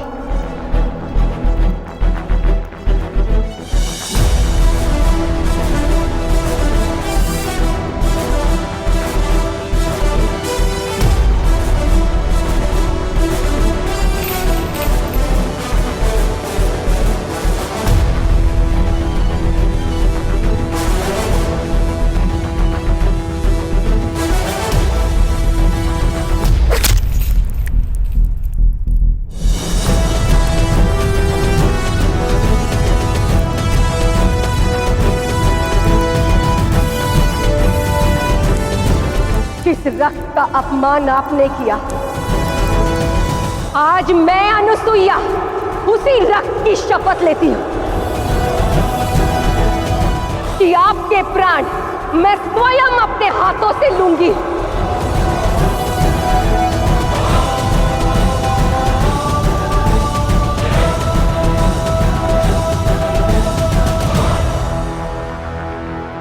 और अगर मैं तुम्हें यही समाप्त कर दूं तो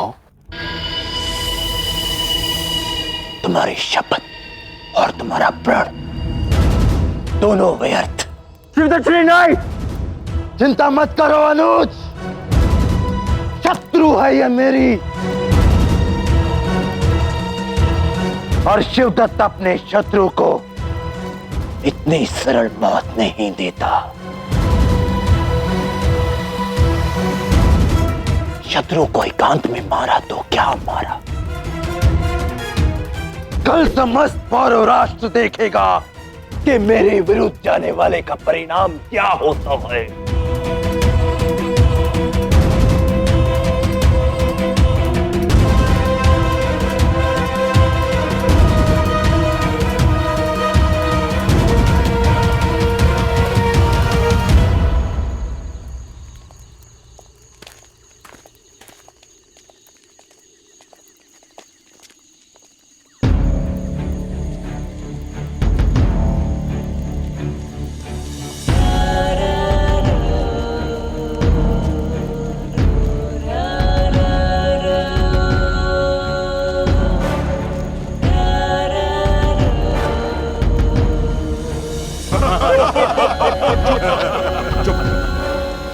ज्यादा शोर मत करो, शाह अलेक्जेंडर के आराम में खलल पड़ेगा।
कहाँ गया वो?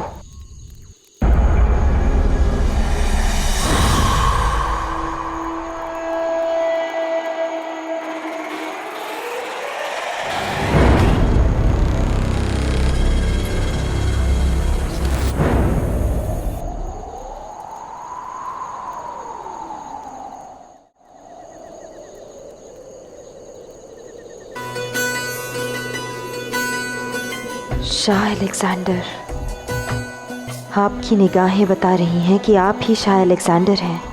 और अलेक्जेंडर तुम्हारी तारीफ जानना चाहता है। मैं शाह बेसुस के सिपाह सलार की बेटी शाह का पैगाम आप तक लेकर आई हूँ। तो क्या बैक्ट्रिया के सिपाह सलार ने अपनी बेटी का कोई नाम नहीं रखा? रुखसाना, रुखसाना नाम है हमारा। रॉक्सेन। आप मुझे रॉक्सेन भी बुला सकते हैं।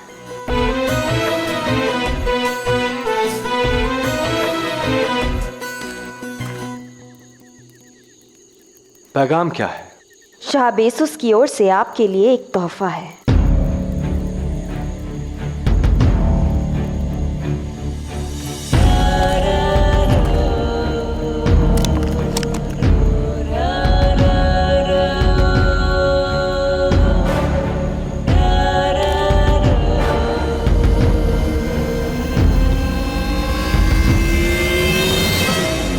आओ तुम्हारी कुछ लोगों से मुलाकात करवा दी जाए।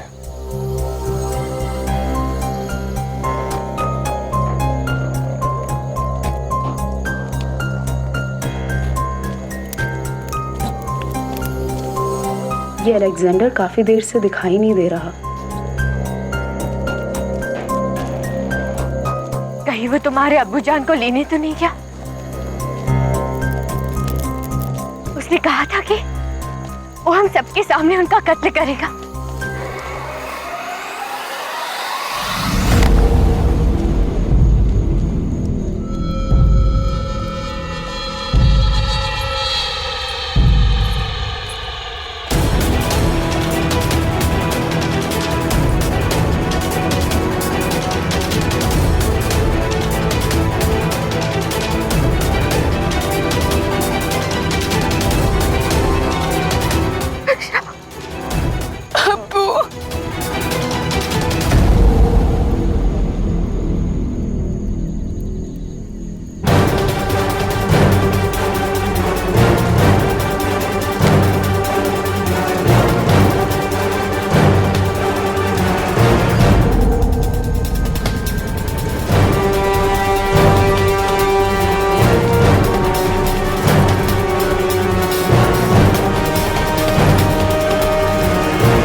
लगता है ये तूफान कुछ अशुभ होने का संकेत ला रहा है पुरु। इस तूफान में नौका को सही मार्ग पर रखना मुश्किल हो रहा है। हमारे पास और कोई मार्ग नहीं है भाई। हमें बोर तक पौरव राष्ट्र पहुंचना ही होगा। और मुझे अंदेशा हो रहा है कि कोई भयानक घटना घटने वाली है।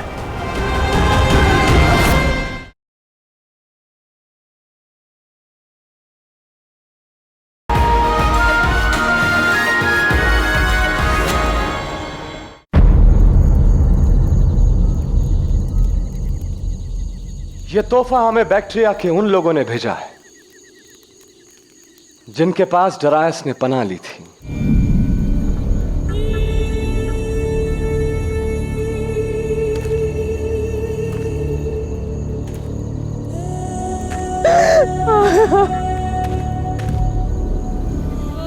अपने सारे अश्क सिर्फ अपने अब्बू पर ही बर्बाद मत कर देना शहजादी। कुछ आंसू अपने उस आशिक पोरस के लिए भी बचा कर रखो, क्योंकि बहुत जल्द मैं उसका सिर तुम्हें तोहफे में देने वाला हूं।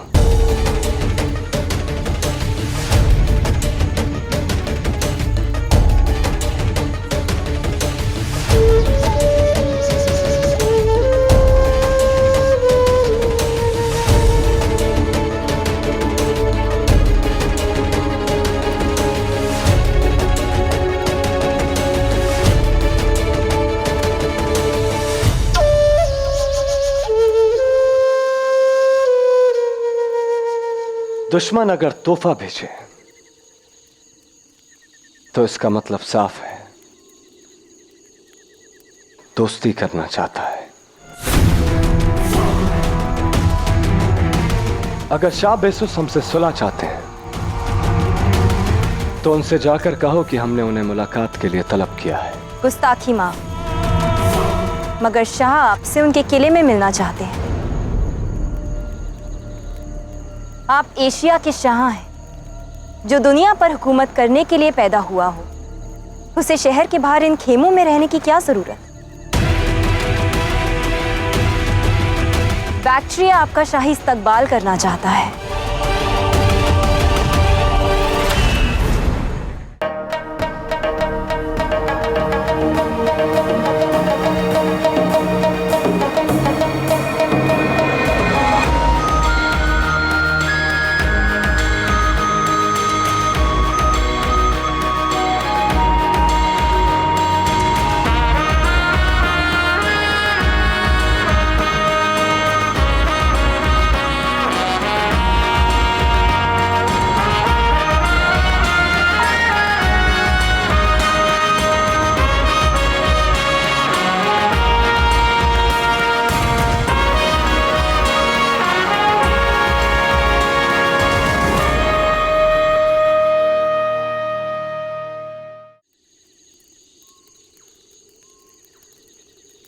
ठीक है, हम आपके शाह से मुलाकात करने जरूर आएंगे, पर एक शर्त है कि दोस्त हो या दुश्मन, पर्दे में छिपा मुझे पसंद नहीं है। इसलिए शाह के दीदार से पहले मैं तुम्हारे नकाब के पार देखना चाहता हूं, तुम्हारी सूरत का दीदार करना चाहता हूं। सूरत में क्या रखा है शाह हुजूर? आपने हमारी एक इल्तिजा कबूल की है तो हम भी आपकी एक फरमाइश पूरी कर देते हैं।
बहुत अच्छा किया पुत्र आज तुमने।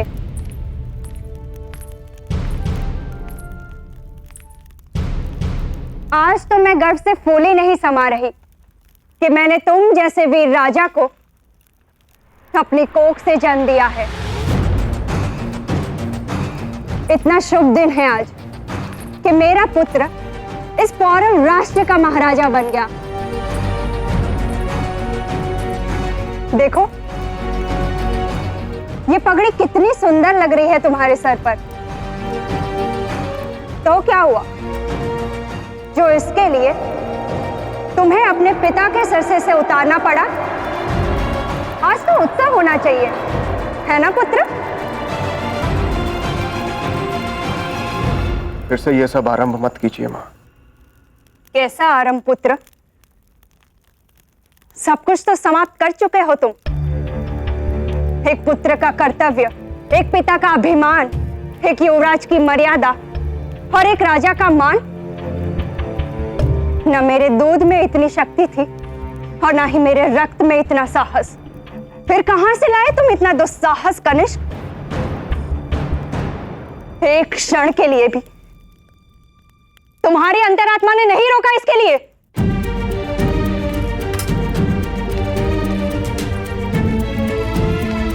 सिंहासन के लोभ में आकर तुमने अपनी सारी सीमाएं पार कर दी। सच बताना, क्या दर्पण में स्वयं से आंखें मिला पाओगे? और क्या कहोगे अपनी आने वाली पीढ़ी को कि मैंने ये सिंहासन अधिकार से नहीं बल्कि अनाचार से पाया है? बस मां,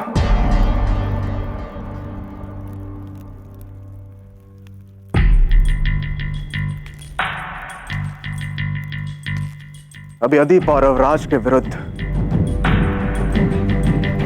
एक और शब्द कहा तो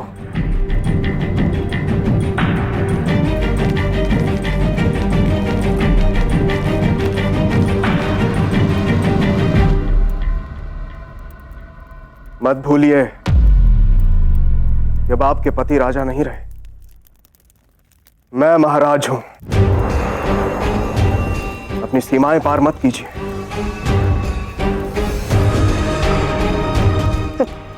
तो क्या एक राजा किसी का पुत्र नहीं होता। राजा केवल राजा होता है, किसी का पुत्र या संबंधी नहीं। इसलिए बार बार मेरी माता बनकर मुझे उपदेश देना बंद कीजिए, क्योंकि मेरा क्रोध अगले ही पल आपको आपके पति के पास बंदीगिरी पहुंचा सकता है। महारानी कदिका हमारे लिए हानिकारक नहीं है कनिष्ठ।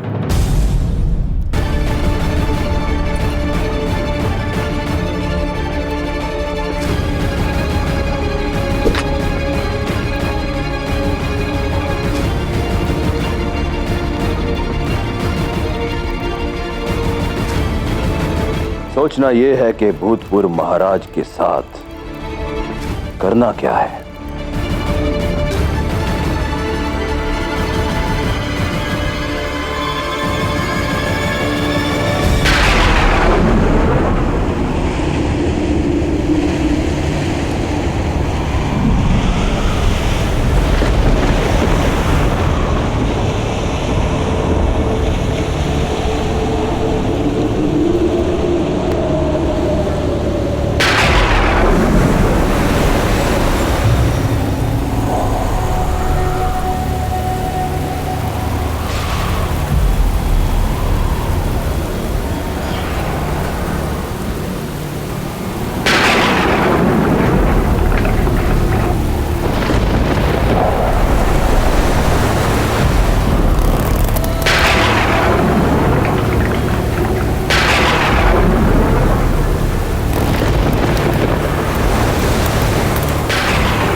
तूफान की गति बढ़ती जा रही है लाची, कुछ करना होगा हमें। लगता है ये तूफान कुछ अशुभ होने का संकेत ला रहा है पुरु। पुरु,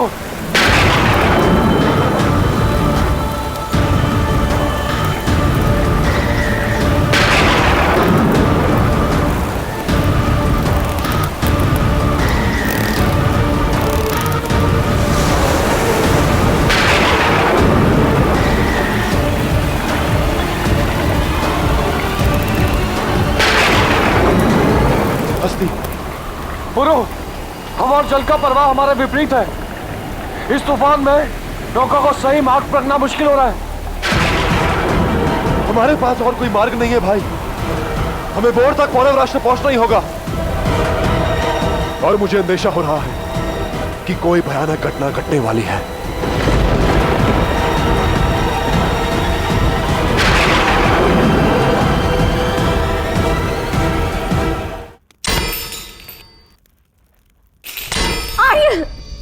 आर्य रुक जाइए, आर्य मत कीजिए ऐसा। आर्य स्वयं को कष्ट मत दीजिए। आर्य, आर्य हमें दंड के पात्र हैं, हमें दंड मिलना चाहिए। आप ऐसा क्यों कह रहे आर्य? रुक जाइए आर्य, मेरे लिए रुक जाइए। आर्य, आपने जो कुछ भी किया उसमें आपका कोई दोष नहीं है। अनुसुईया, हमारा ही दोष है।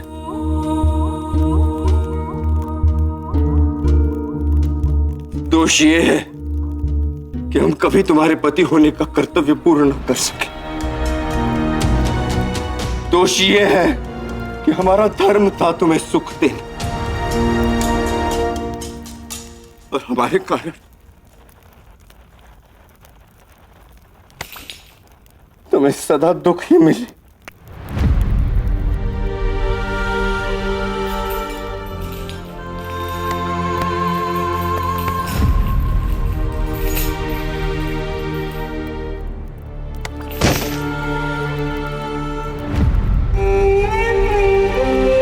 नहीं आर्य,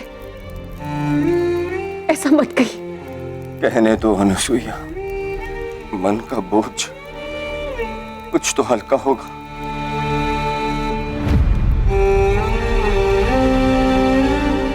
स्वयं को आज से अधिक दुर्बल, असहाय कभी अनुभव नहीं किया।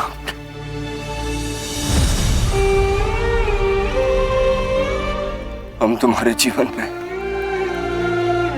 केवल दुर्भाग्य बनकर आए हैं। हमारे कारण पीड़ा भोगनी पड़ी। नहीं आर्य, ऐसा नहीं है। ऐसा ही है।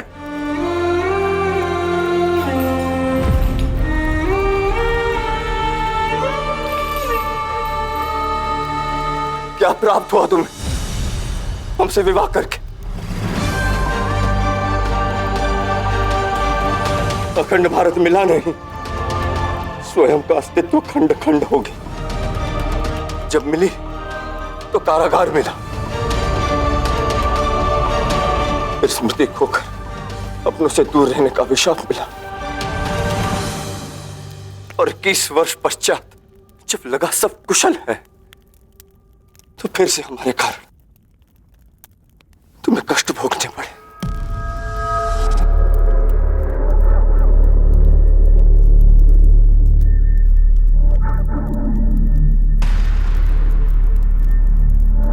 हमें क्षमा कर दो अनुसुईया।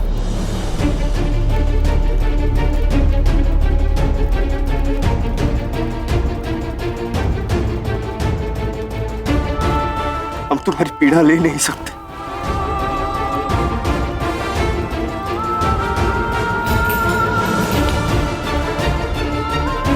परंतु अपने दोष का दंड तो हमें लेने दो।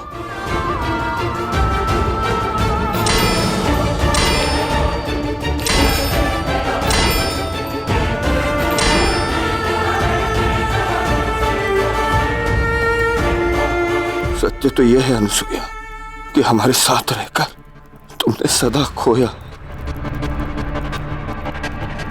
कुछ पाया नहीं।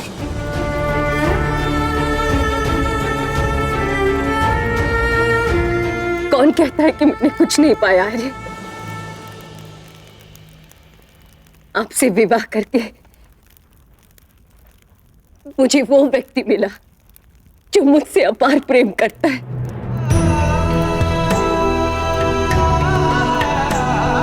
जिसने मेरी 21 वर्ष की पीड़ा को हर पल अनुभव किया है।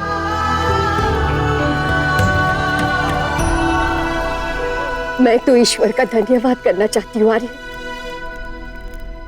कि जितना समय मैंने आपके साथ जिया है उसका हर एक पल सहस्त्र वर्षों के आनंद के समान मिला है मुझे एक ऐसा जीवन साथी मिला जो राजा होने के पश्चात भी अपनी शक्ति से भ्रष्ट नहीं हुआ। मुझे एक ऐसा प्रेम करने वाला व्यक्ति मिला जिसका हृदय बहुत पवित्र है और मन में न्याय।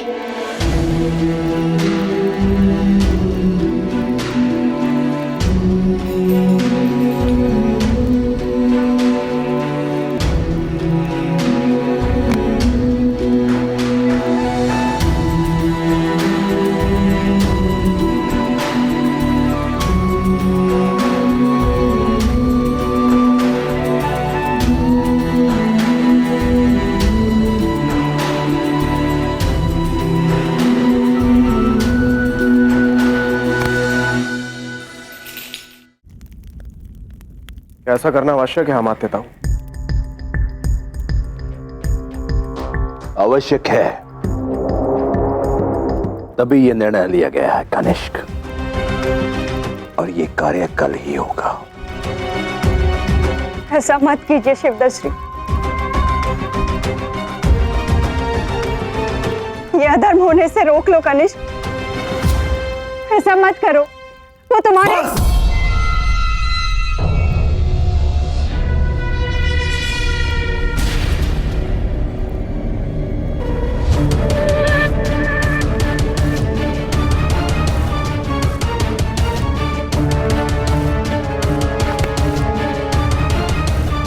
मैंने अनेकों साम्राज्यों को उभरते और उनका पतन होते हुए देखा है। एक राजा की निरंकुशता बनी रहे, उसके लिए आवश्यक है कि उसकी प्रजा उसके बल और क्रोध से डरे। शासन यदि अशुभ है तो भय उसकी रास है कनिष्क। इसलिए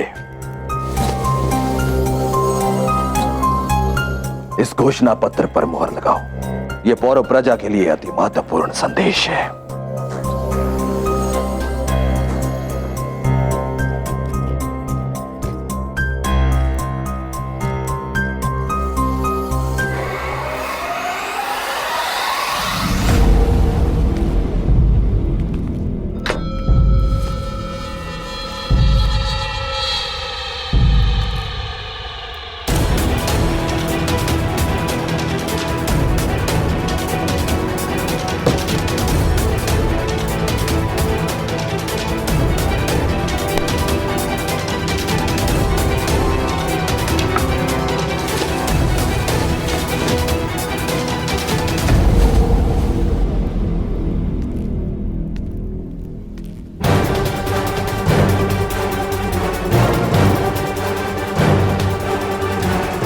और रानी अनुसुईया, उनका क्या करेंगे?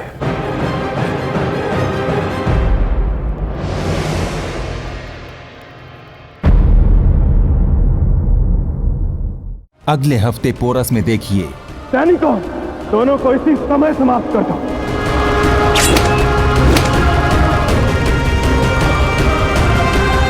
और आने वाला है वो जिसकी नीति ने बदल दी भारत की नियति।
खुश आमदीद।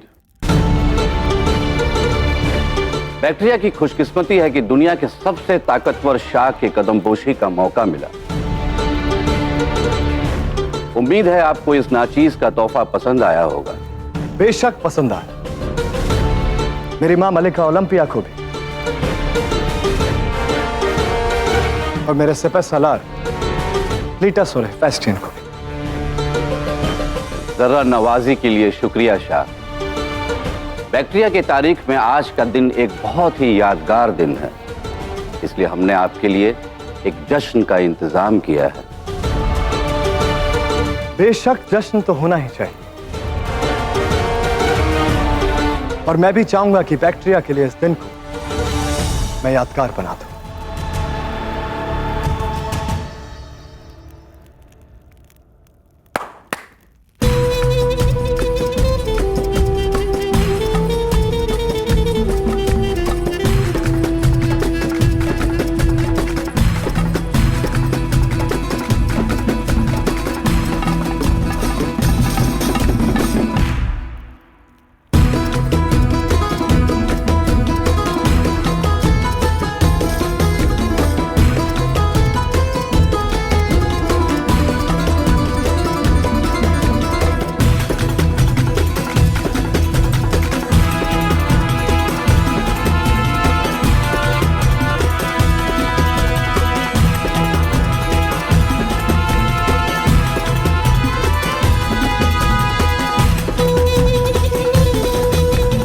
ऑक्सी आर्टिस्ट से मिलिए शाह। मेरा सबसे वफादार सिपह सालार है। मौका आने पर यह मेरे लिए अपनी जान तक कुर्बान कर सकता है।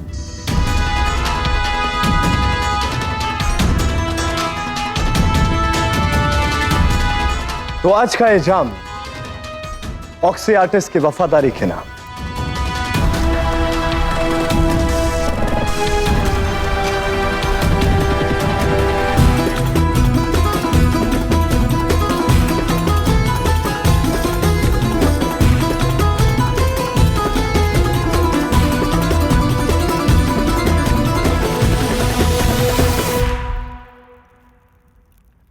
तुमसे किया वादा पूरा होगा रॉक्सैन। आज मैं जश्न में हूं। अपना वादा पूरा करने वालों की बहुत इज्जत करती हूँ मैं। खुशी हुई आपको यहाँ बैक्टीरिया के जश्न में शामिल होता देखकर।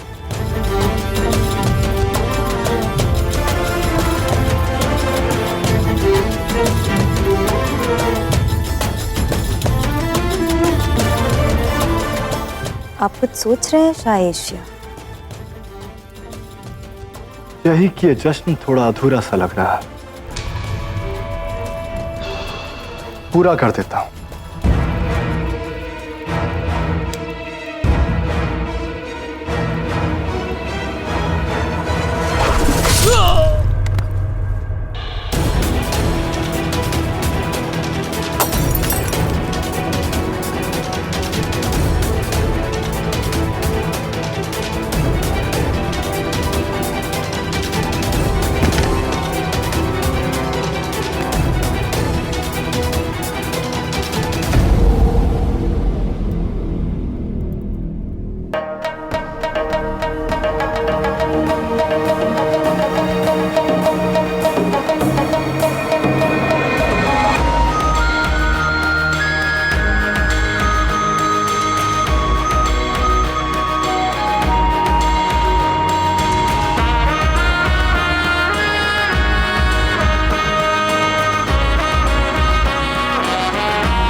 तुम्हें लगा बेसुस कि मैंने तुम्हारी सुलह का पैगाम कबूल किया?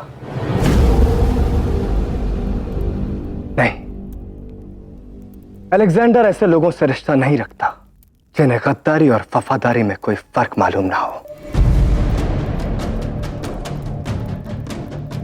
वफादारी से अहम कुछ नहीं और गद्दार से अहमक कोई नहीं। दरायस मेरा दुश्मन था मगर तुम्हारा दोस्त था।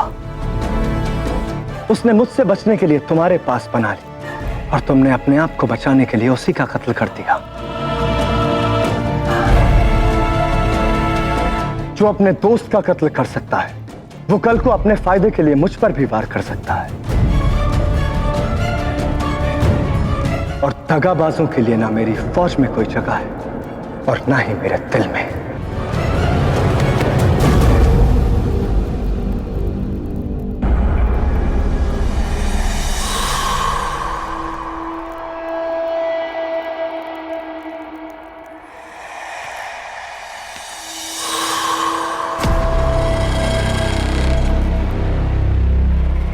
शाह बेसुस ने बताया था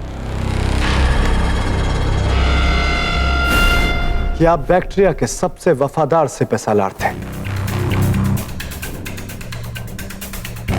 इसलिए आज मैं आपको बैक्टीरिया का नया हुक्मरान बनाने का ऐलान करता हूं, जो कि मेरे हुक्म से सल्तनत चलाएगा।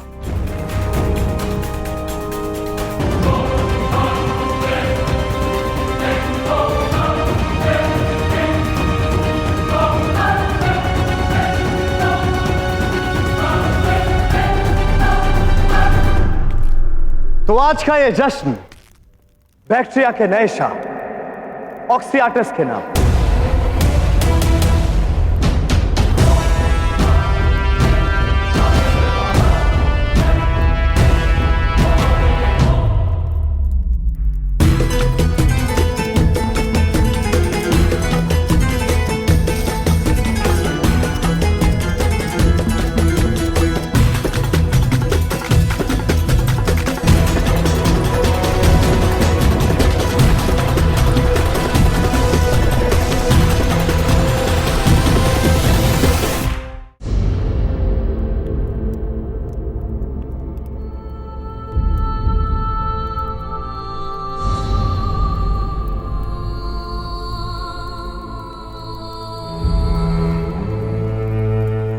गैरत है, जिन आंखों में खुशी होनी चाहिए उनमें आंसू।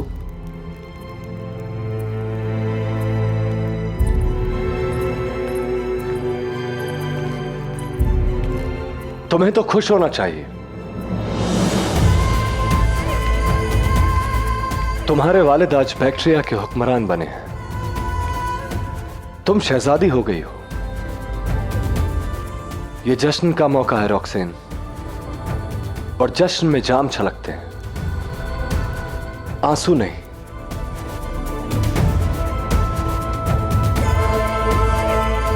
अगर आपको एतराज ना हो तो मैं इस जश्न में शामिल नहीं होना चाहूंगी।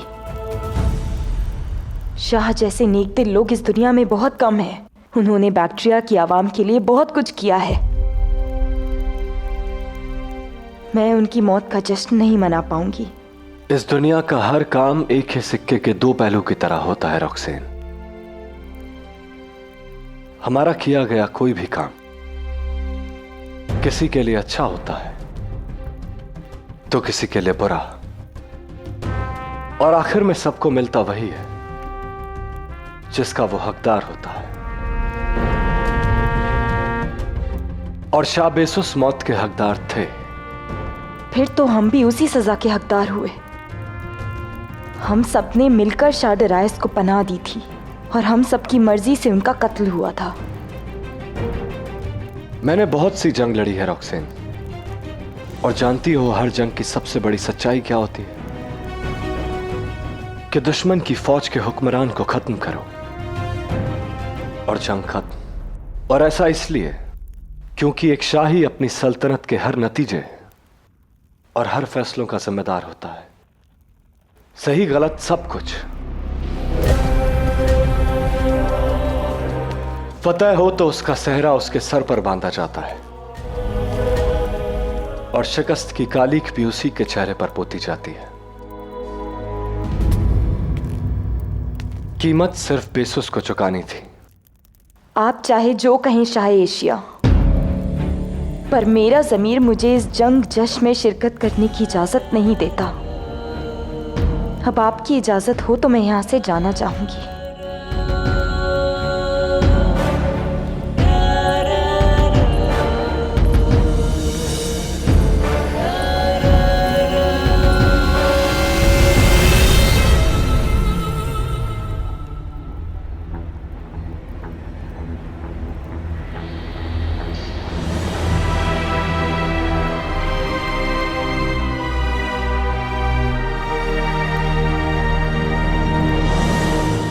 मैं तुमसे यहां तुम्हारा मिजाज जानने नहीं आया हूं रॉक्सेन। मैं बैक्टीरिया की नई शहजादी से यह जानने आया हूं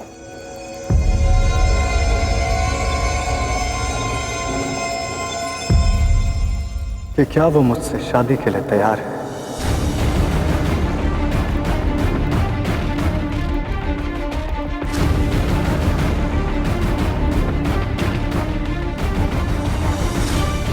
मैं उस इंसान से शादी कभी नहीं करना चाहूंगी जिसके हाथ उस इंसान के खून से रंगे हों, जो मेरे लिए बहुत अजीज थे। गुस्ताखी माफ, पर मैं एक बेरहम कातिल से शादी नहीं करना चाहती।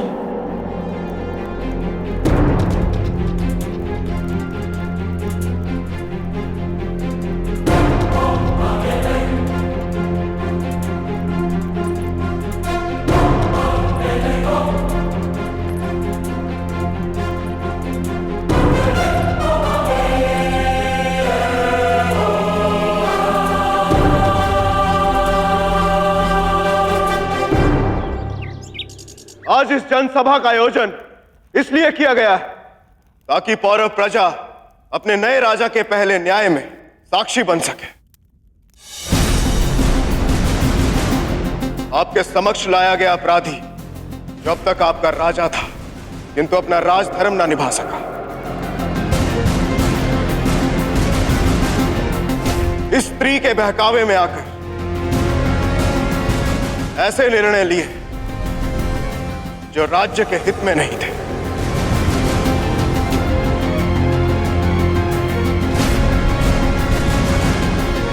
और ये स्त्री, आप कथित महारानी, जो यहां स्वयं अपने राष्ट्र से घात करके आई, इस अपराधी ने यह नहीं सोचा जो अपनों की नहीं हुई वह हमारी क्या होगी। भूतपूर्व महाराज ने स्त्री के साथ विवाह करके हमारे देश के साथ द्रोह किया है, इसलिए यह दंड के पात्र है।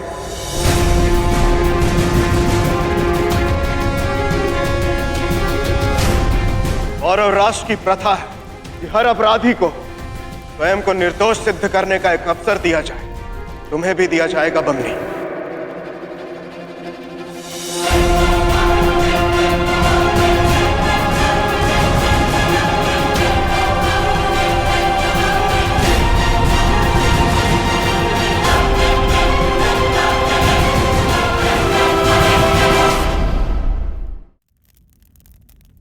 कहो, क्या द्रोह का दोष स्वीकार है? हाँ, हम अपनी भूल स्वीकार करते हैं।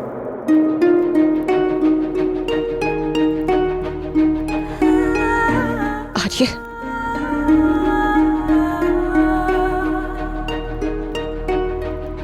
हम दोषी हैं क्योंकि हमने विश्वास किया।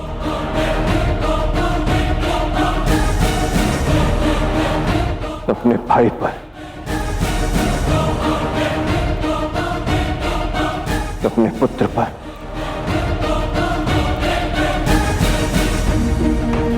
हम दोषी है कि अपने परिवार के प्रेम के चलते कहीं ना कहीं हम कदाचित एक राजा के कर्तव्य निभाने से चूक गए।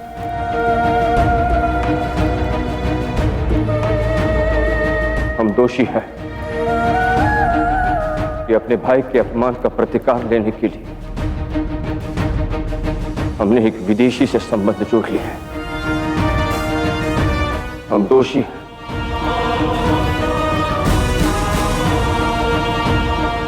कि जिस दिन हमारे पुत्र को हमने पहली बार अपने बाजू में लिया, वही हमारे संसार का केंद्र बन गए।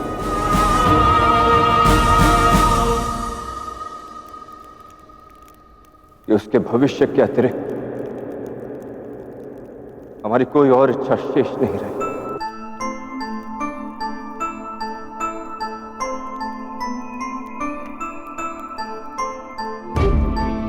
जिस क्षण हमने हमारे पुत्र की आंखों में देखा रानी गढ़िका, उस क्षण हमने प्रण लिया कि एक अच्छा पिता बनने के लिए हमें चाहे जो करना पड़े हम करेंगे।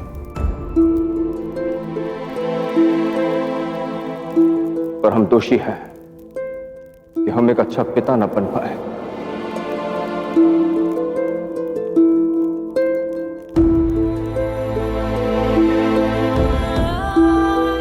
एक राजा और एक पिता के कर्तव्य के बीच संतुलन स्थापित नहीं कर पाए।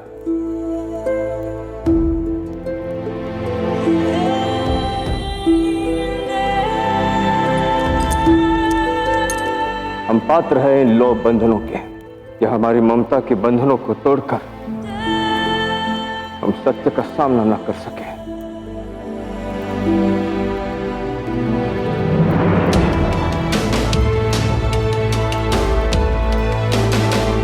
हम तुमसे नहीं, अपने आप से क्रोधित है कनिष्क कि हम एक अच्छे पिता सिद्ध न हो सके। वृक्ष यदि ठीक से ना बढ़े तो गलती माली की होती है कि वो उसे ठीक से पनपा ना सका। इसलिए हम दोषी हैं।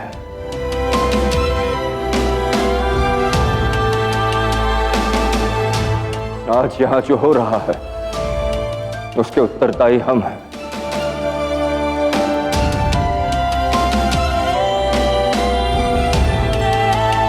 हमने तुम्हारी उंगली पकड़कर तुम्हें चलना तो सिखा दी, किंतु उचित मार्ग की दिशा बताना भूल गए।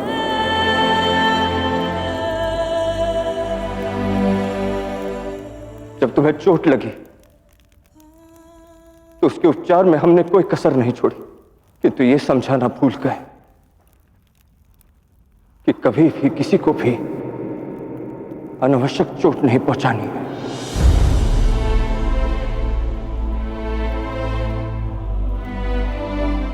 तुम्हें तलवार चलाना सिखाकर योद्धा तो बना दिया,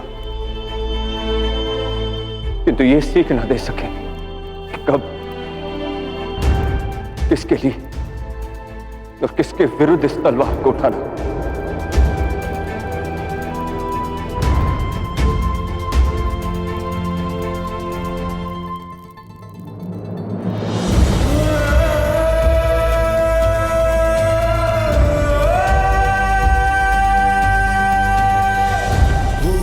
राजा हो,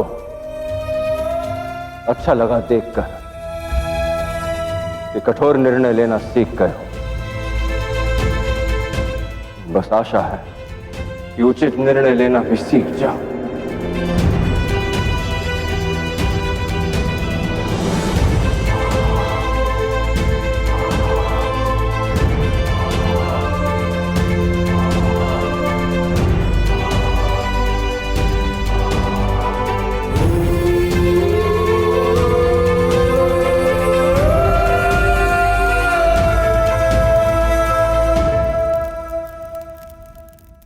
अगले हफ्ते पोरस में देखिए सैनिकों, दोनों को इसी समय समाप्त कर दो।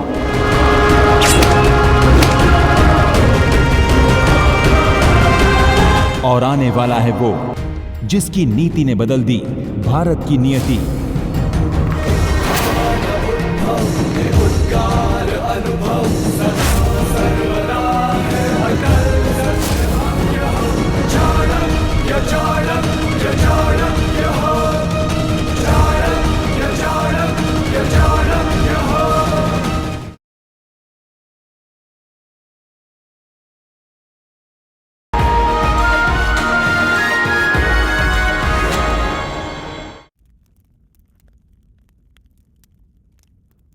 हम तुमसे बस इतना कहना चाहते हैं कनिष्क कि हमारी भूल मत दोहराना।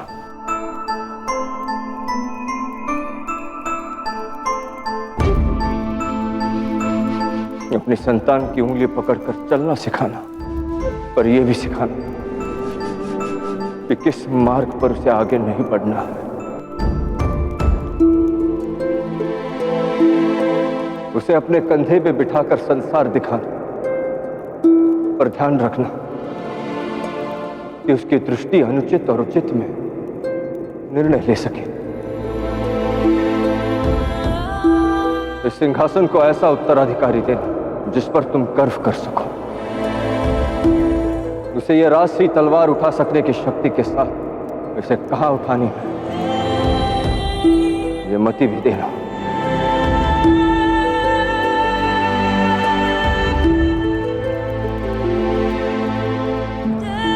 हाँ कनिष्क, उसे ये विवेक देने से पहले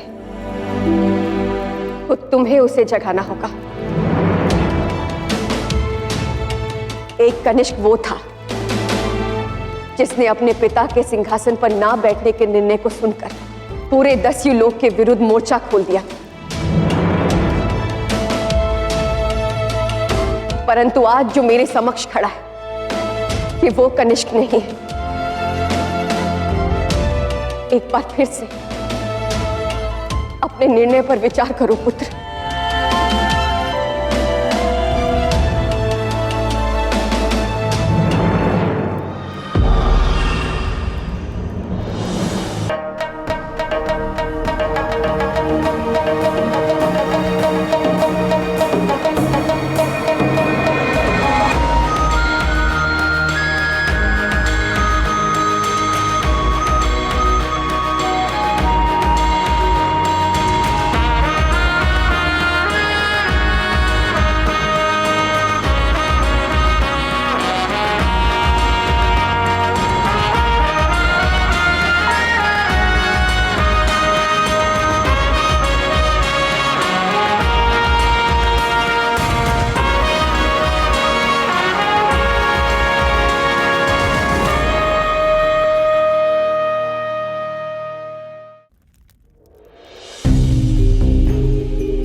अद्भुत।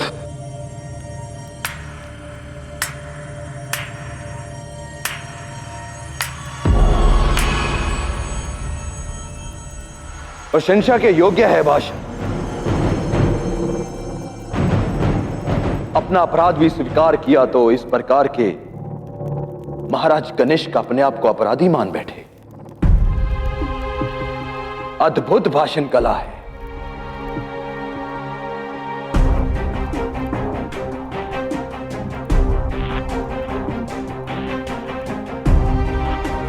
आगे बढ़िए महाराज कनिष्क और दीजिए आदेश अपने पिता को मुक्त करने का।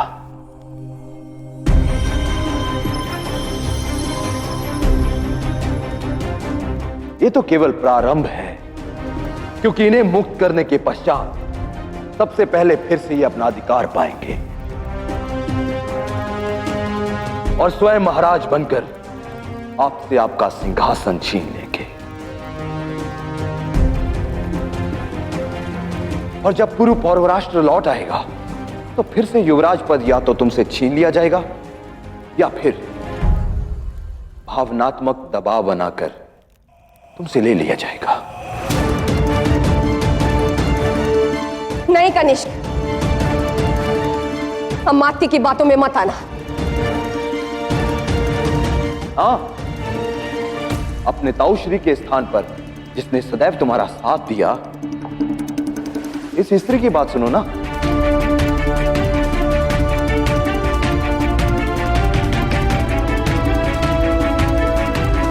अपराधी, एक बात और नहीं सिखाई तुमने अपने पुत्र को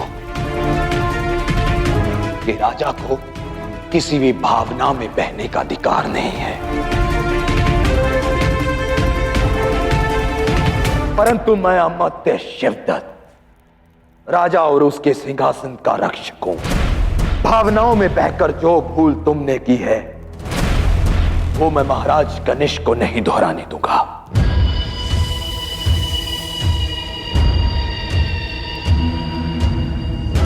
आज पिता होने का स्वांग भर रहे हो तुम। सत्य तो यह है कि इनके जीवन में पुरु के अतिरिक्त और कोई महत्वपूर्ण रहा ही नहीं। 21 वर्ष पूर्व जब इन्होंने पुरु को खोया, तब भी मन में एक आशा जीवित थी। 21 वर्ष तुम्हें प्रेम देने के स्थान पर इन्होंने उस आशा को पाला, और वो आशा जब सत्य बनकर सामने आई तो तुम्हें ठुकरा दिया।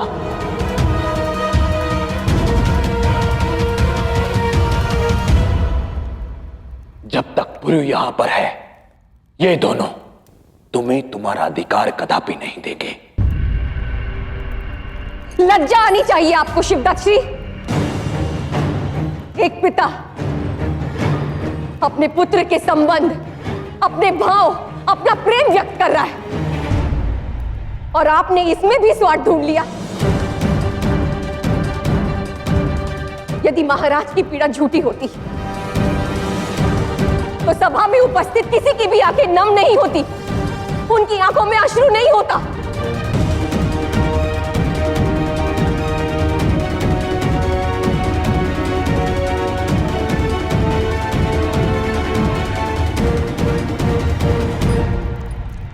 क्योंकि महाराज की पीड़ा सत्य है।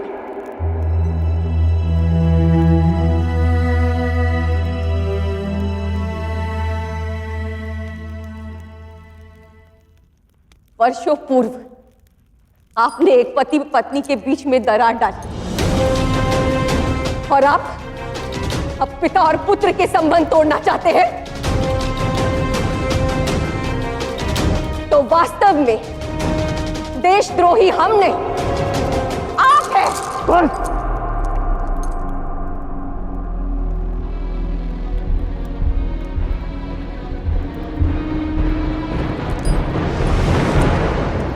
अमात्य शिवदत्त का अपमान करने का दुस्साहस मत कर। हमारी समस्याओं का कोई कारण है तो केवल आप।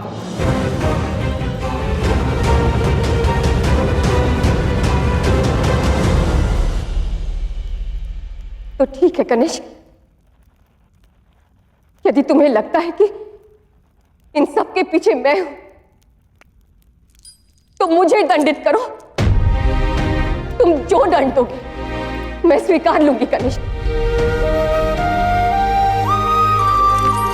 परंतु अपने पिता को मुक्त करो कनिष्क। नहीं अनुसुईया, वो परिणाम जो भी होगा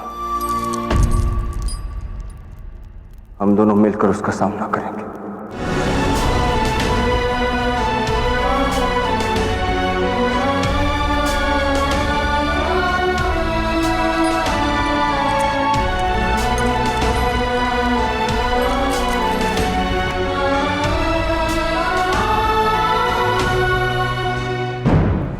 तो ठीक है कनिष्क, आदेश दो अपने सैनिकों को, परंतु शीघ्रता से। इससे पूर्व मेरा बेटा आ जाए। तुम अपना लक्ष्य संधान करो।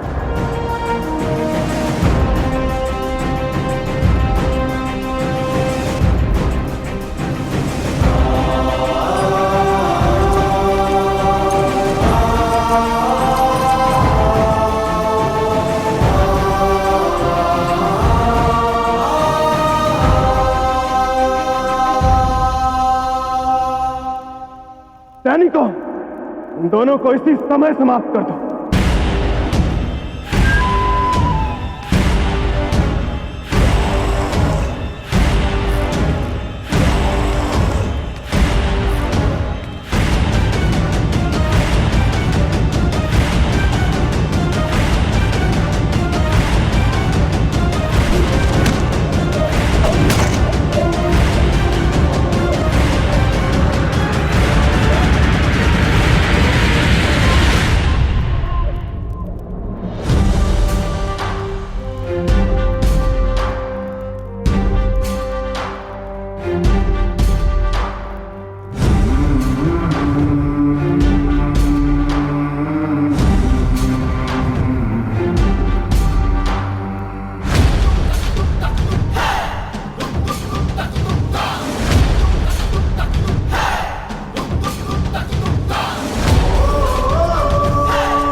लाखों का लश्कर रक्त सवार सर पर तबाही का इरादा लिए भारत की भूमि पर खड़ा है सिकंदर,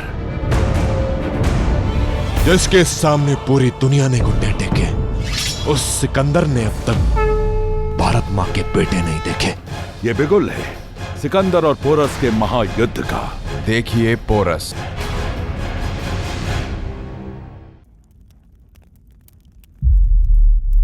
आज तक तुम्हें अपना छोटा भाई मानकर क्षमा करता रहा कनिष्क, पर जो अपराध तुमने आज किया है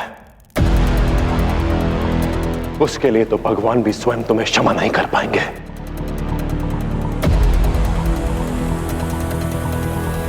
आज पूरी प्रजा के सामने मैं तुम्हें वो दंड दूंगा जिसके तुम पात्र हो।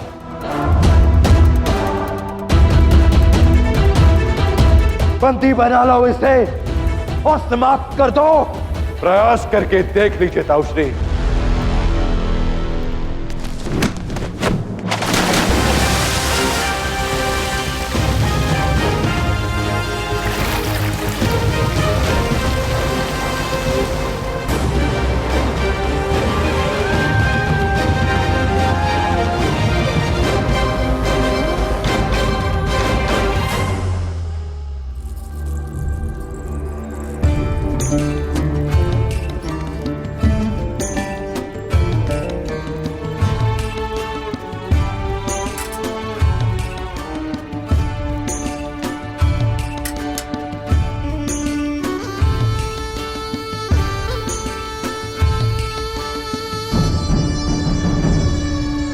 मैं उस इंसान से शादी कभी नहीं करना चाहूंगी जिसके हाथ उस इंसान के खून से रंगे हों, जो मेरे लिए बहुत अजीज थे।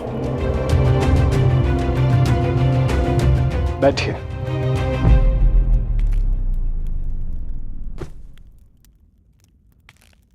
शाह ऑक्सियाटिस जिंदाबाद! शाह ऑक्सियाटिस जिंदाबाद! शाह ऑक्सियाटिस जिंदाबाद! शाह ऑक्सियाटिस जिंदाबाद!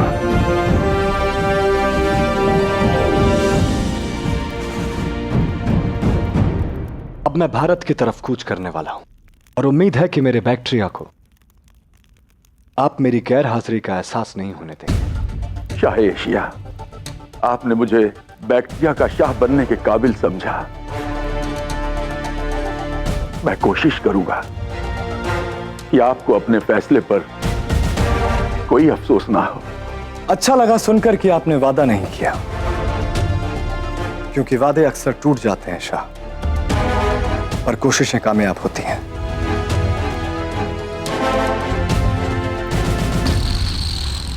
मैं जानता हूं कि आपके दिल में वफादारी है, आप इतने नेक हैं, तभी तो आपको इतनी नेक दिल बेटी बख्शी गई है।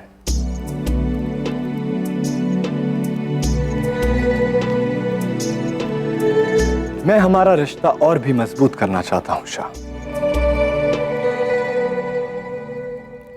मैंने आपको यकीन बख्शा, बदले में मुझे भी आपसे कुछ चाहिए शाह ऑक्सियाटिस। शाह एशिया, ये नाचीज आपको क्या दे सकता है?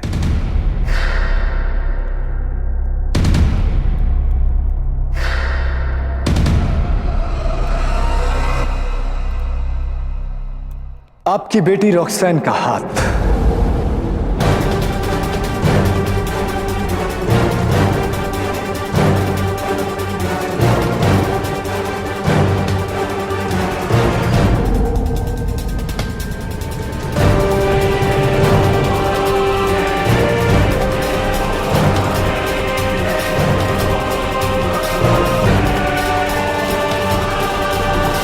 मुझे कबूल है।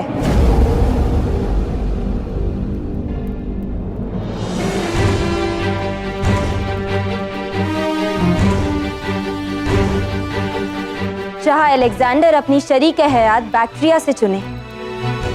ये बैक्टीरिया के लिए बहुत फख्र की बात है। ठीक है शाह एशिया, जल्द ही कोई तारीख तय करते हैं और जश्न की तैयारियां भी। जो तारीख तय करने में वक्त लगाते हैं, तारीख उन्हें वक्त की कब्र में सुला देती है शाह।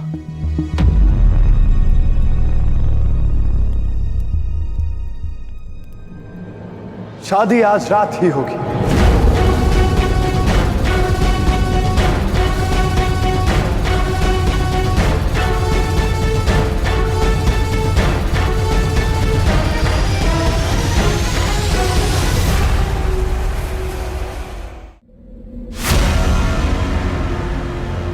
लाखों का लश्कर रक्त सवार सर पर तबाही का इरादा लिए भारत की भूमि पर खड़ा है सिकंदर,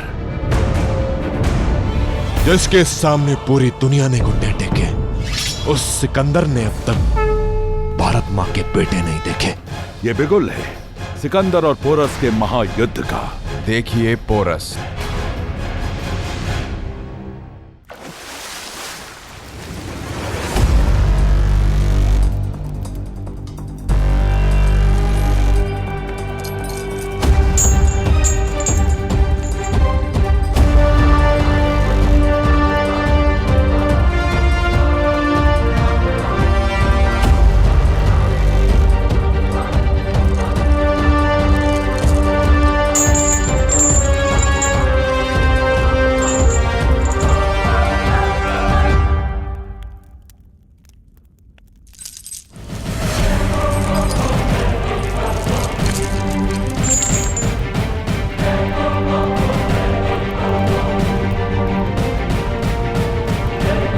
मार डालो इन तीनों को।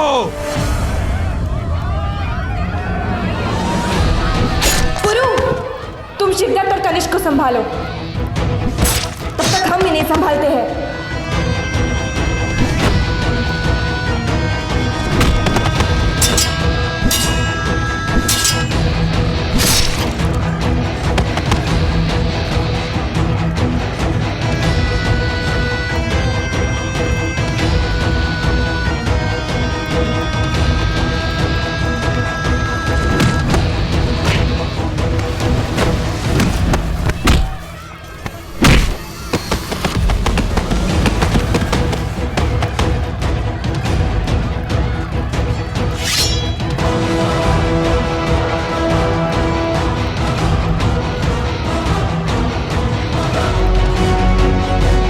तुम फिर से मेरे मार्ग में आ गए। नहीं, आज मैं तुम्हें उचित मार्ग दिखाऊंगा कनिष्क। व्यक्ति को अपने कर्मों का परिणाम भुगतना ही पड़ता है, और आज तुम्हें तुम्हारे कर्मों का वो परिणाम दूंगा जिसे तुम आजीवन नहीं भूलोगे।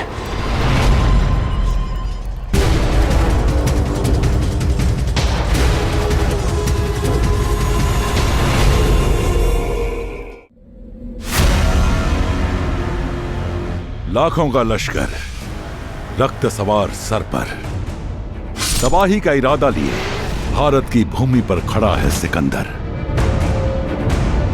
जिसके सामने पूरी दुनिया ने घुटने टेके। उस सिकंदर ने अब तक भारत मां के बेटे नहीं देखे। ये बिगुल है सिकंदर और पोरस के महायुद्ध का। देखिए पोरस, मुझे रोकने का प्रयास मत करना, अन्यथा इस समस्या की जड़ ही काट दूंगा मैं। नहीं आर्य, आगे मत बढ़िए आर्य। अमात्य! आने वाला है वो जिसकी नीति ने बदल दी भारत की नियति।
मेरी शपथ स्मरण है ना शिवदत्त श्री, कि आपका अंत मेरे ही हाथों होगा।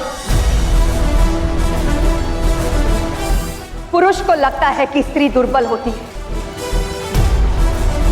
परंतु उसी दुर्बलता में कितना बल छुपा होता है, इसका अनुभव आज आपको होगा।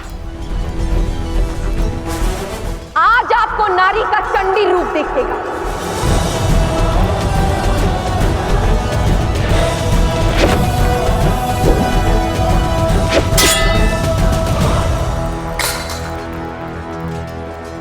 आज तुम्हें अनुमान होगा कि अपने पिता का अपमान करना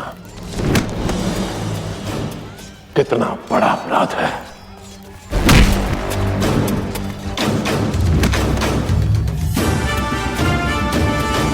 कि महाराज बमनी जैसे पिता मिलने के सौभाग्य का किस भांति उपवास उड़ाया है तुमने।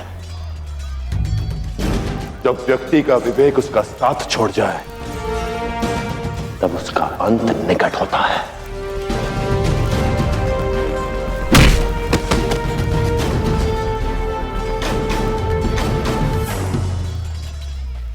तुम्हारे विवेक ने भी तुम्हारा साथ छोड़ दिया है कनिष्क,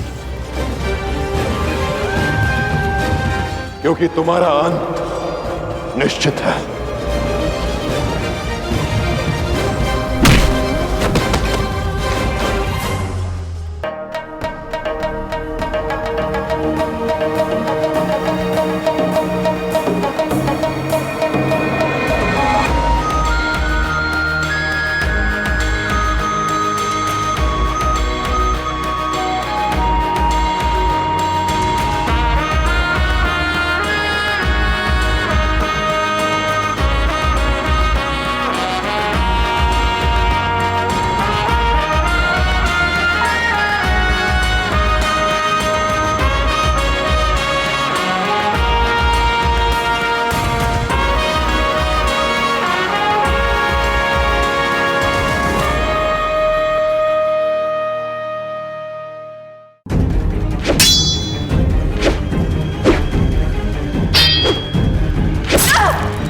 अनुसुईया नहीं आ रही है। कोई बीच में नहीं आएगा, क्योंकि ये मेरा और शिवदत्त श्री का द्वंद्व है, बल्कि एक स्त्री की शक्ति और पुरुष की सोच का युद्ध है। आज हर पुरुष जानेगा कि एक स्त्री का तिरस्कार करने का परिणाम क्या होता है।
आओ कनिष्क, आज हम तुम्हें वो सौंपते हैं जिसकी तुम्हें कामना थी।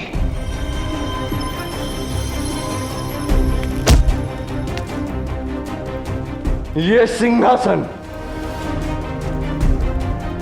यही चाहते थे ना तुम? इस पर बैठना, इसके स्वामी बनना। लो, बैठो इस पर, बैठो।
जानते हो कनिष्क, ये सिंहासन वो पवित्र स्थान है जो सदैव उसका सम्मान करता है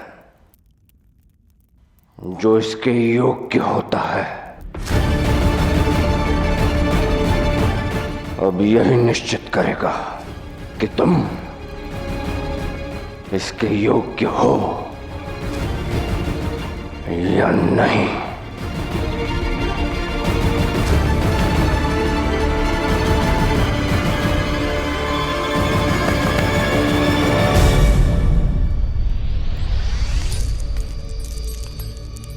आप समझे शिवदत्त श्री कि युद्ध लड़ने के लिए शारीरिक बल नहीं, अपितु मन में महान लक्ष्य होना चाहिए।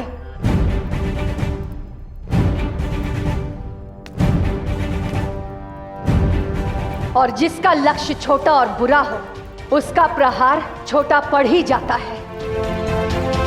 आज तुम्हें आभास होगा कि एक स्त्री पुरुष से किसी प्रकार कम नहीं। क्यों? मुझे आभास हो गया, मुझे क्षमा कर दीजिए। लोभ और लालच में मैं अपराध कर बैठा, मुझे क्षमा कर दीजिए। इसे क्षमा मत करना अनुसूया।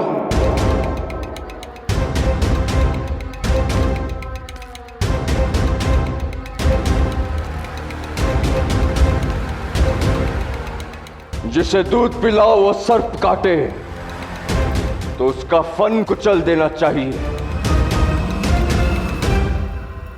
समाप्त कर दो इसे और अपना प्रण पूरा करो अनुसूया।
यहां भी देख लीजिए ताउश्री, आपके हाथों में हरकत हुई तो कनिष्क की गर्दन जाएगी। यदि मैंने अपने आप को रोक लिया तो भी तुम मुझे जीवित नहीं छोड़ोगे। क्यों ना मैं अनुसूया को मार कर अपनी अंतिम इच्छा पूरी कर लूं।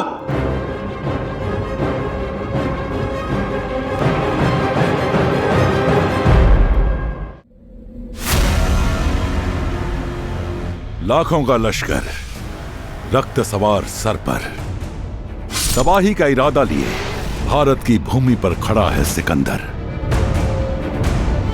जिसके सामने पूरी दुनिया ने घुटने टेके। उस सिकंदर ने अब तक भारत मां के बेटे नहीं देखे। ये बिगुल है सिकंदर और पोरस के महायुद्ध का। देखिए पोरस।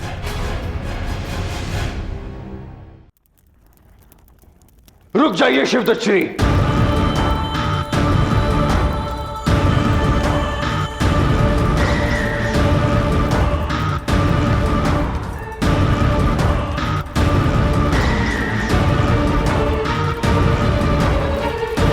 जो प्रतिकार लेना है हमसे लीजिए शिवदत्त श्री। अनुसूया को छोड़ दीजिए। मुझे रोकने का प्रयास मत करना, अन्यथा इस समस्या की जड़ काट दूंगा मैं। नहीं आर्य, आगे मत बढ़िए आर्य।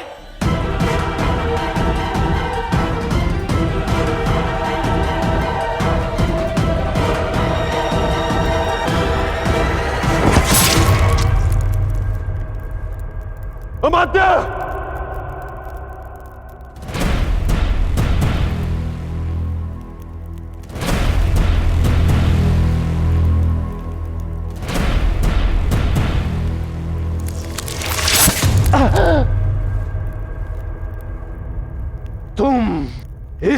योग्य थे।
मैं हूं ना, आपको कुछ नहीं होगा आर्या, आर्या आपको कुछ नहीं होगा।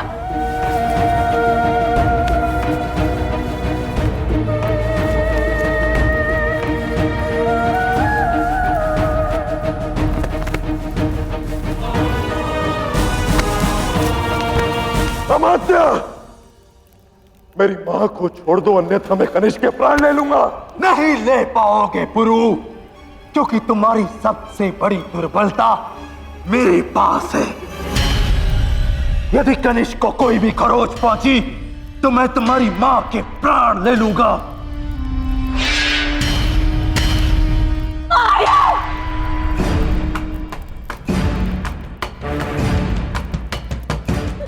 पुरु, तुम मेरी चिंता छोड़ो, अपने पिताश्री को उपचार के लिए ले जाओ। पर मां, ये मां का आदेश है पुरु। तुम मेरी चिंता मत करो। ये दोस्त जानता है कि ये तब तक जीवित है जब तक मेरी श्वास चल रही है, और ये भी जानता है कि मुझे थोड़ी सी भी हानि हुई तो तुम्हारे हाथों इसकी मृत्यु निश्चित है। शीघ्र जाओ पुरु, अपने पिता को बचाओ। जाओ पुरु। आगे।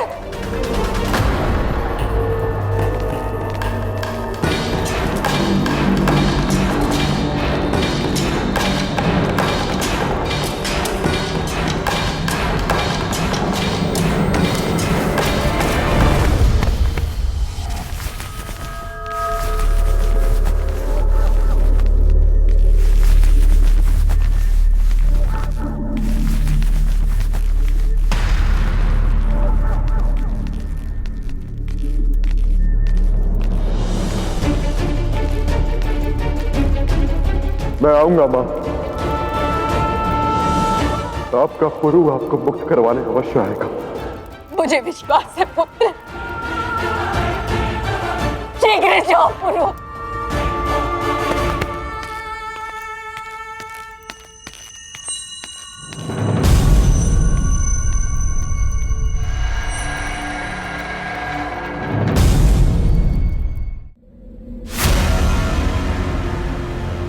लाखों का लश्कर रक्त सवार सर पर तबाही का इरादा लिए भारत की भूमि पर खड़ा है सिकंदर,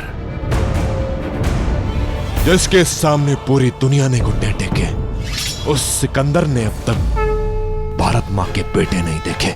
ये बिगुल है सिकंदर और पोरस के महायुद्ध का। देखिए पोरस।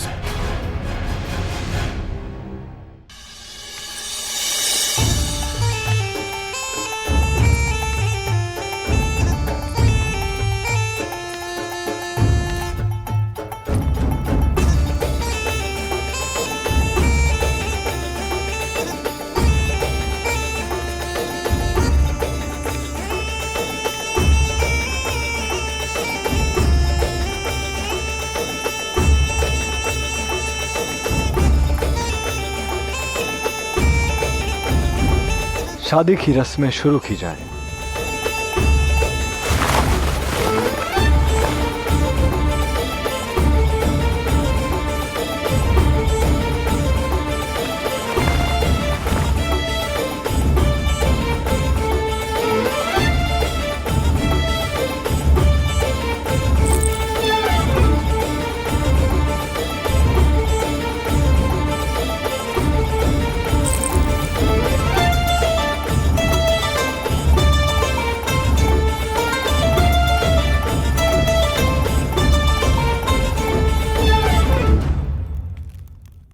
मुबारक हो, रस्म पूरी हुई।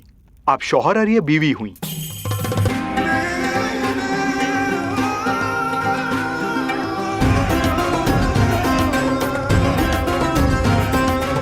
मुबारक हो ज़ियूस, तुम्हें लंबी उम्र और कभी ना खत्म होने वाली खुशियां बख्शे। अलेक्जेंडर, तुम्हारी नई नई शादी हुई है। मुझे लगता है कि कुछ और दिन तुम्हें अपनी बीवी के साथ बैक्टीरिया में ही रुकना चाहिए।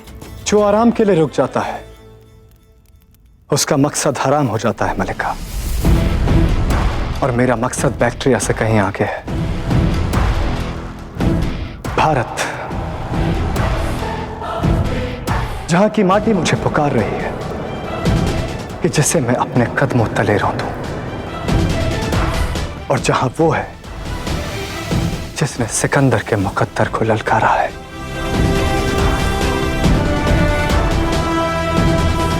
जितना भागना है भाग लो पोरस, क्योंकि अलेक्जेंडर अब तुम्हारे पीछे आ रहा है।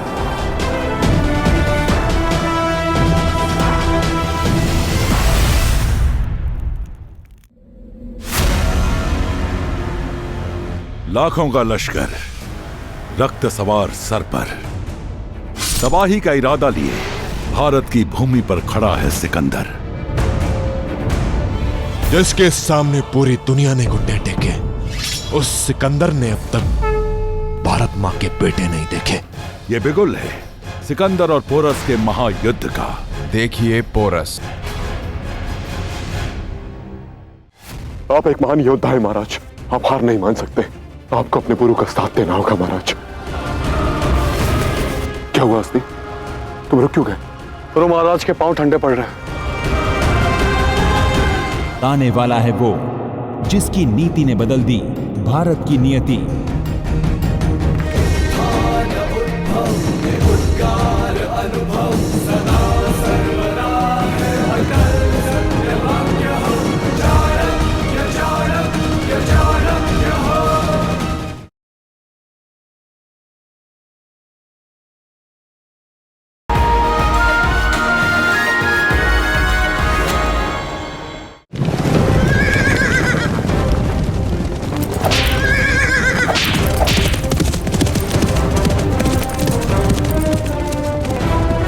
गुरु, धैर्य रखिए पिताश्री, मेरे होते हुए आपको कुछ नहीं हो सकता।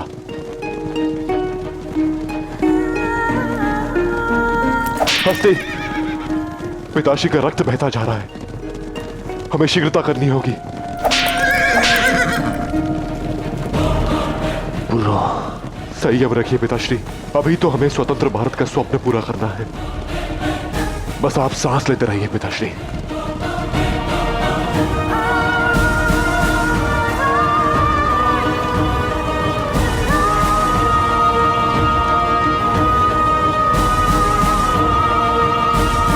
हस्ती, रथ रोको।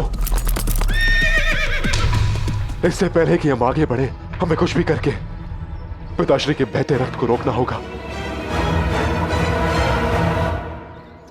बस कनिष्क, अब भी समय है तुम्हारे पास। यह अनर्थ होने से रोक लो, अपने पिताश्री के प्राण बचा लो, अन्यथा पौरव राष्ट्र की आने वाली पीढ़ियां तुम्हें कभी क्षमा नहीं करेंगी। अपनी आंखों पर लगी ये भ्रम और लालच की पट्टी उतार दो कनिष्क, इससे पूर्व कि विलंब हो जाए। बचा लो अपने पिताश्री के प्राण, बचा लो।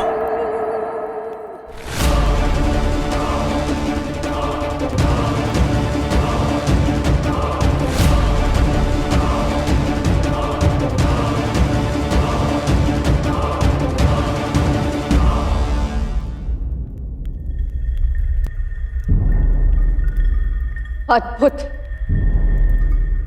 अति उत्तम।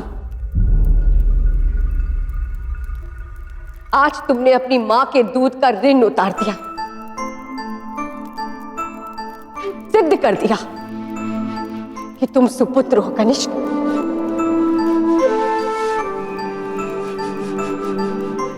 सबसे पहले इस भरी सभाघर में अपने पिता की पगड़ी, उनका मान, उनका सम्मान, उनका पद छीन लिया और उसके पश्चात उनके पीठ पर वार होता हुआ देख मौन रहकर अपना पुत्र धर्म निभाए। और अब जिस मां ने तुम पर उंगली तक नहीं उठने दी, उस पर तुमने तलवार उठाई। अद्भुत, यही तो है एक वास्तविक क्षत्रिय का गुण।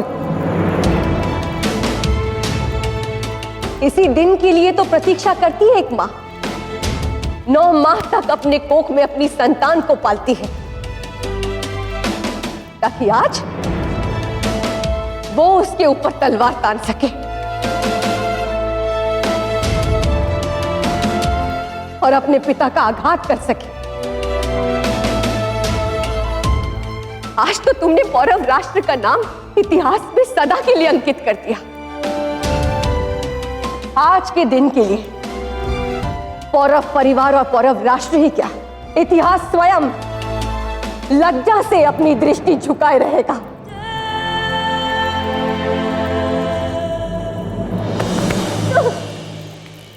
तुम ही हो इस विनाश का कारण और राष्ट्र की गरिमा और मान पर कलंक हो तुम।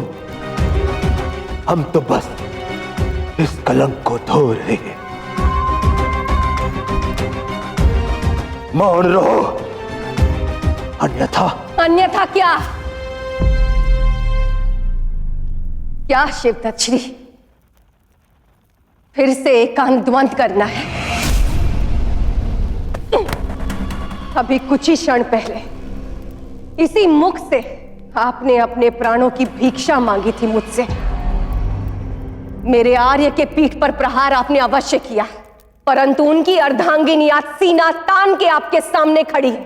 आपके हर प्रहार का प्रतिकार लेने के लिए साहस है तो रोक कर दिखाइए।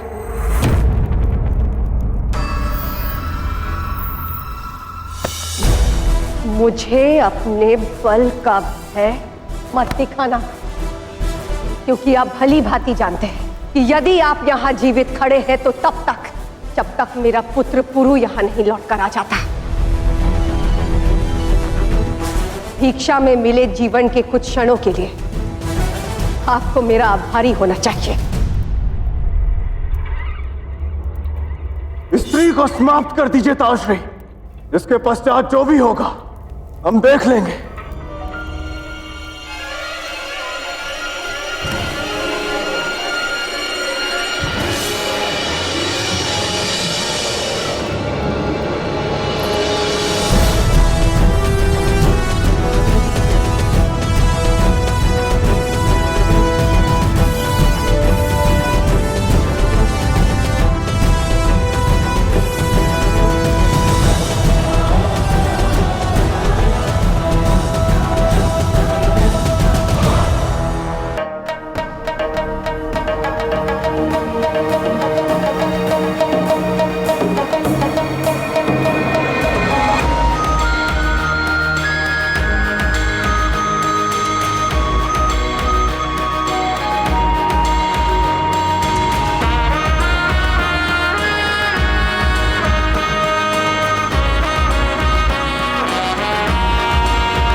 तुम अब तक नहीं समझे कनिष्क कि तुम्हारे ताउश्री मेरा कुछ नहीं बिगाड़ सकते, क्योंकि ये भली भांति जानते हैं कि यदि मुझे कुछ हुआ तो मेरा बेटा पुरु तुम में से किसी को भी जीवित नहीं छोड़ेगा।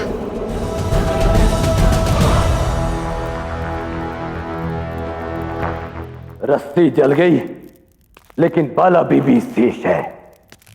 ले जाओ इसे कारागार में डाल दो। और हां, किसी भी दशा में मुझे इसे जीवित रखना है, क्योंकि अपने पति की मृत्यु के पश्चात ये अपने पुत्र पुरु को साक्षात मरता हुआ देखेगी। मेरी बात स्मरण रहे, अपने जीवन के अंतिम पल गिनना आरंभ कर दो, क्योंकि तुम्हारी करनी का फल देने के लिए मेरा पुत्र अवश्य आएगा। और यदि मेरे आर्य को कोई भी हानि पहुंची तो उसका परिणाम सिर्फ मृत्यु दंड होगा। इसीलिए अपने प्राणों की प्रार्थना करो कि मेरे आर्य कुशल हो, कि मेरे आर्य कुशल हो, कि मेरे आर्य कुशल हो, कि मेरे आर्य कुशल हो, कि मेरे आर्य कुशल हो।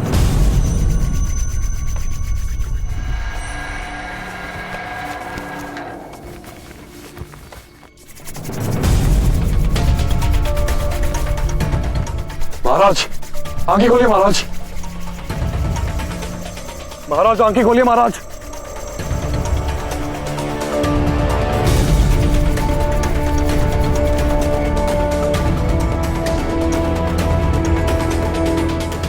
मैं औषधि लेकर आता हूं, आप ठीक हो जाएंगे महाराज, कुछ नहीं होगा आपको।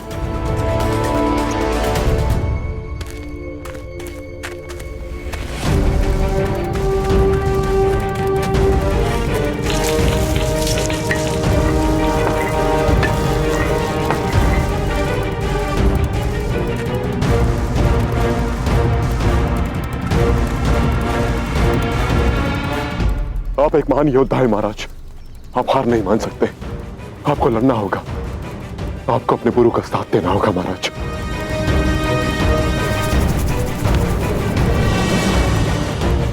मैं जानता हूं महाराज कि आप अपने पुरु को सुन सकते हैं,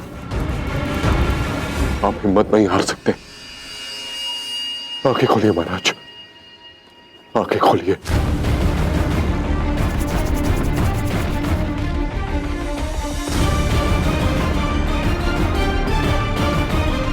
क्या हुआ अस्ति, तुम रुक क्यों गए? गुरु महाराज के पांव ठंडे पड़ रहे हैं।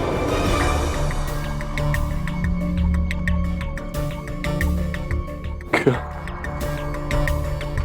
ऐसा नहीं हो सकता, महाराज अपने राष्ट्र को संकट में छोड़ के नहीं जा सकते।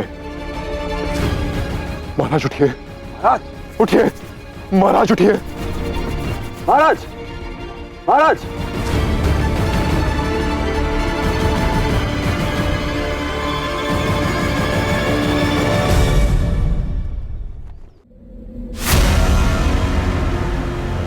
लाखों का लश्कर रक्त सवार सर पर तबाही का इरादा लिए भारत की भूमि पर खड़ा है सिकंदर, जिसके सामने पूरी दुनिया ने घुटने टेके। उस सिकंदर ने अब तक भारत मां के बेटे नहीं देखे। ये बिगुल है सिकंदर और पोरस के महायुद्ध का। देखिए पोरस।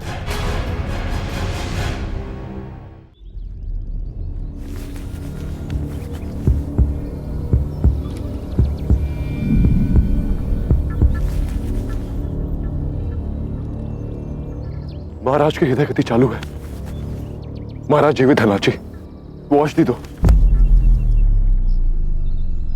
जड़ी बूटियां पर्याप्त नहीं है पुरु, महाराज के घाव बहुत गहरे हैं, इनका उपचार केवल एक अनुभवी वैद्य कर सकता है।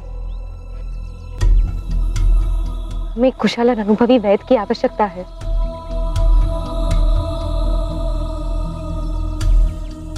पर इस समय हमारी सहायता कौन करेगा लाची? हमें वैद्य कहां से मिलेगा?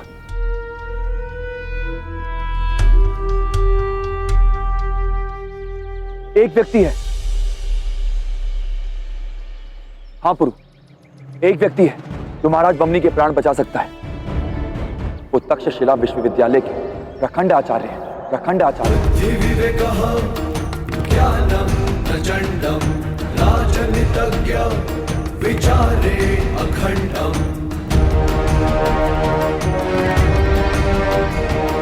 बुद्धिविवेकः ज्ञानम प्रचंडम। राजनीतज्ञ विचारे अखंडम। गुणे गुण निधानम रणनीति चतुरम। वनैः मंत्रणा च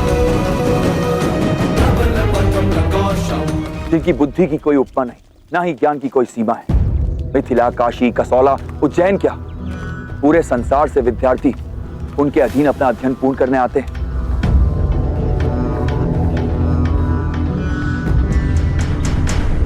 तो वेद वेदांगों में प्रवीण, गणित, अर्थशास्त्र, खगोल विद्या, चिकित्सा, शस्त्र विद्या, युद्ध नीति, संगीत या नीति, हर क्षेत्र में उनसा दक्ष कोई नहीं। राजा हो या व्यवसायी, सन्यासी हो या संसारी, सभी उनसे मार्गदर्शन लेने के लिए दूर दूर से आते हैं और उनके दिए सुझावों का अनुसरण भी करते हैं। कहाँ मिलेगा वो व्यक्ति? उनसे भेंट करने के लिए हमें तक्षशिला जाना पड़ेगा।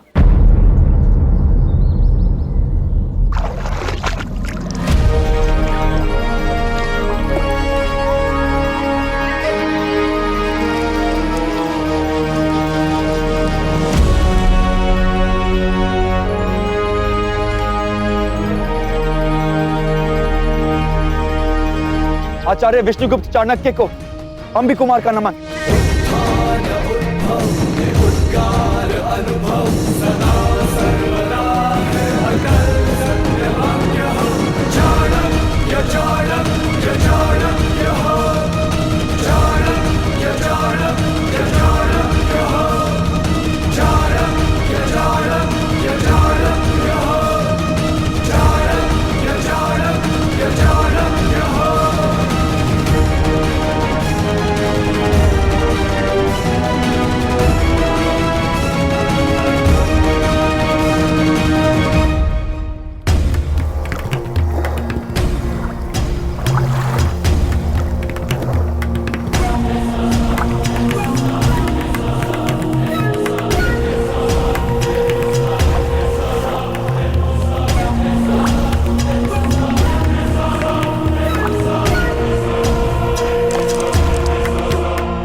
आचार्य, वो नमन का उत्तर देने का समय नहीं है अंबी कुमार।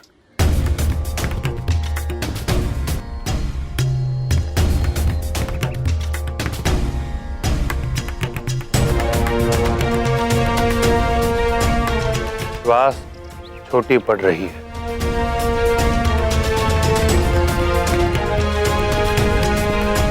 और मेरे लिए चुनौती बड़ी हो रही है।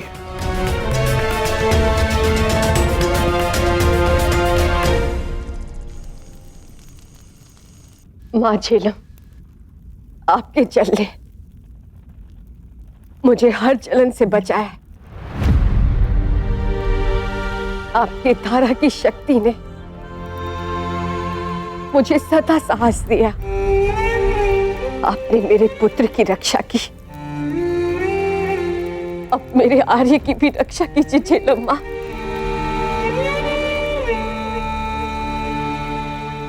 यदि पीड़ा देनी है तो आप मुझे दीजिए, परंतु मेरे आर्य के प्राण बचा लीजिए। मेरे आर्य के प्राण बचा लीजिए।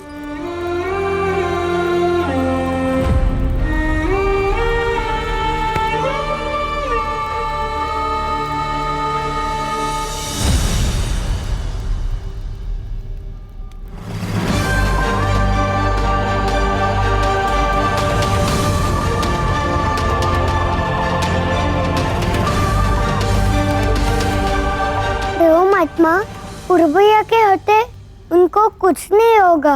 महाराज सुरक्षित लौट आएंगे, विश्वास करें उन पर।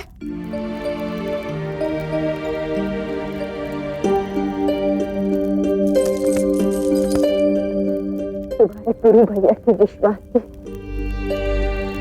आज से ही तो चीजें थोड़ी बदल है।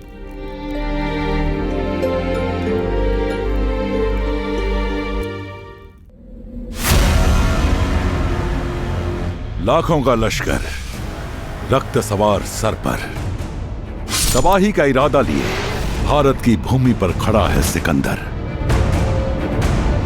जिसके सामने पूरी दुनिया ने घुटने टेके। उस सिकंदर ने अब तक भारत मां के बेटे नहीं देखे। ये बिगुल है सिकंदर और पोरस के महायुद्ध का। देखिए पोरस।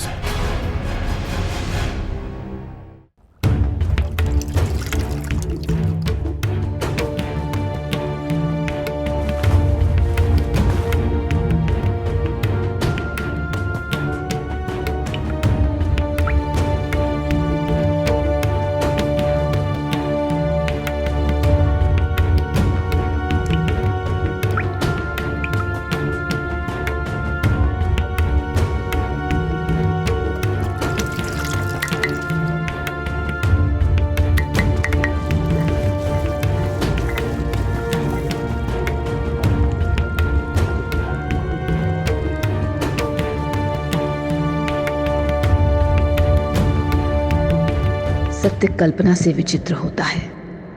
पुरु को भी इस बात का शीघ्र ही ज्ञान होने वाला था।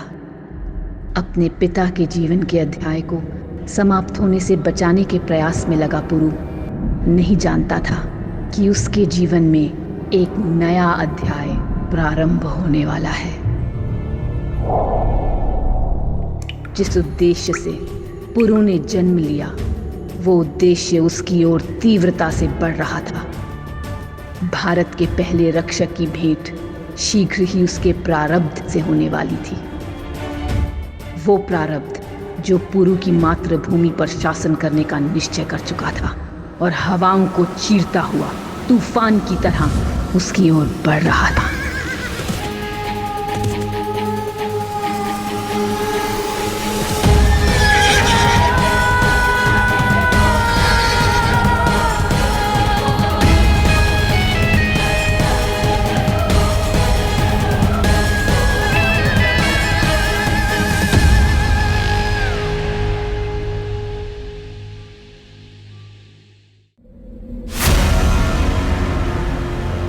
लाखों का लश्कर रक्त सवार सर पर तबाही का इरादा लिए भारत की भूमि पर खड़ा है सिकंदर, जिसके सामने पूरी दुनिया ने घुटने टेके। उस सिकंदर ने अब तक भारत मां के बेटे नहीं देखे। ये बिगुल है सिकंदर और पोरस के महायुद्ध का। देखिए पोरस। इस तूफान में ये रास्ता पार कर पाना मुश्किल है। हमें इसके थमने का इंतजार करना होगा। वो सिकंदर ही क्या जिसके कदम एक तूफान रोक दे। तुम फौज के साथ रुको हेफेस्टियन। मैं उस जमीन के सीने पर कदम रख कर आता हूं।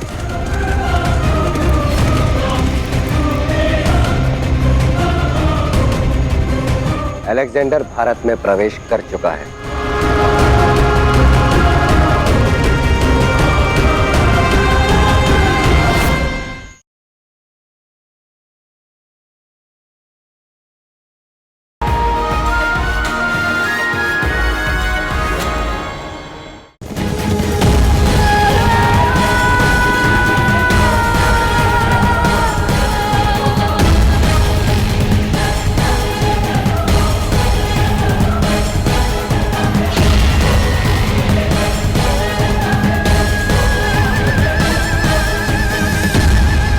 भारत की सरजमी और हमारे कदमों में कितना फासला है फेस्टियन?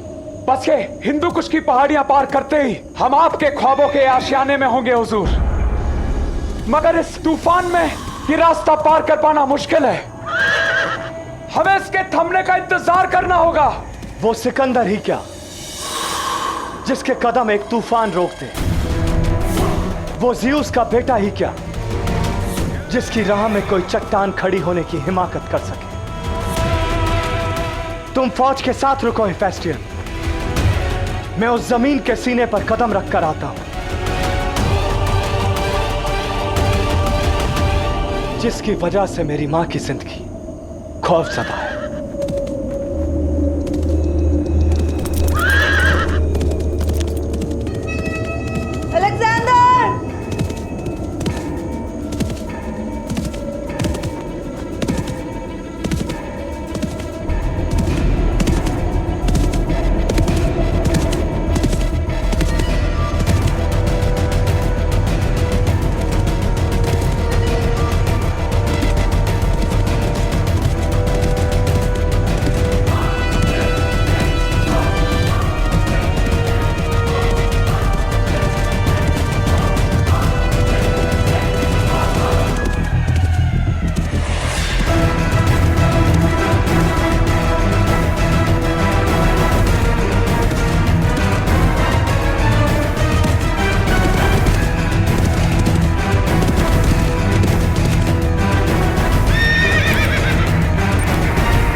मेरी मातृभूमि पर कदम रखने का साहस भी किया तो मैं तुम्हारा भाग्य बदल दूंगा।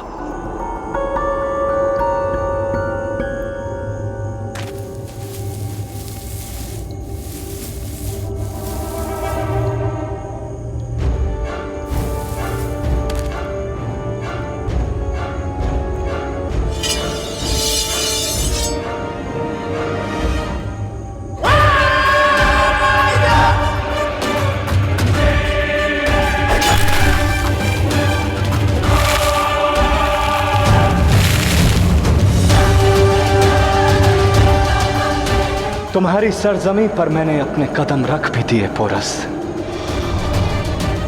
और तुम्हारे मुल्क की माटी को अपने पांव तले रौंद भी डाला।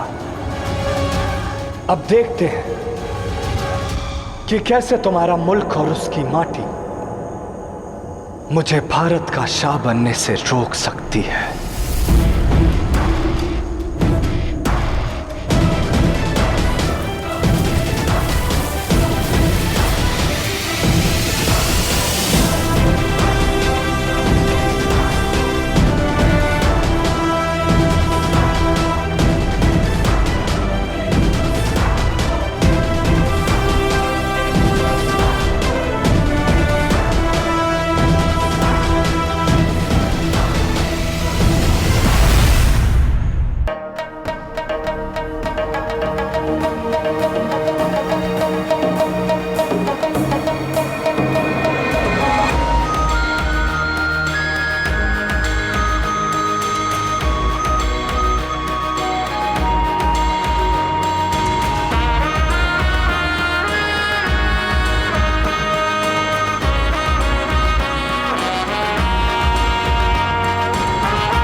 आचार्य जी, महाराज अब कुशल तो है ना? हथेली पर सरसों उग सकती है क्या पौरव कुमार? अगर लक्ष्य गंभीर हो तो परिणाम भी समय लेता है।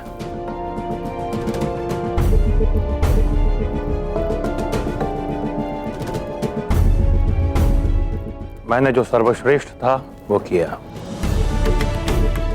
मेरी शक्ति से अभी ये जीवित है। अब ये इनकी आत्मशक्ति पर निर्भर करता है कि ये जीवित रहेंगे या नहीं। और आपके वर्षों का अनुभव क्या कहता है आचार्य? यही कि जो भवितव्य है वो घटकर रहेगा। जो नियत है उसे कोई नीति नहीं बदल सकती। भवितव्य तो पौरव राष्ट्र की अराजकता से मुक्ति है आचार्य। भविष्य है अखंड भारत, जिसे मेरे पिता अपनी आंखों से स्वयं देखेंगे। अर्थात यह कि वो कुशल हो जाएंगे।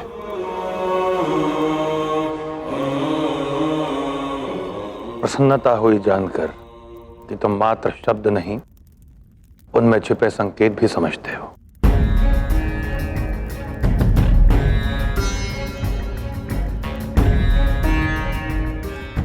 और घाव तो तुम्हें भी लगे।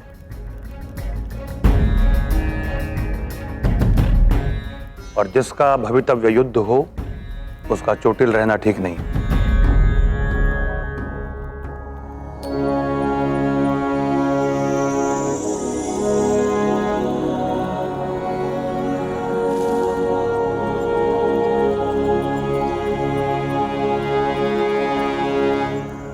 संक्रमण विद्रोह की भांति होता है।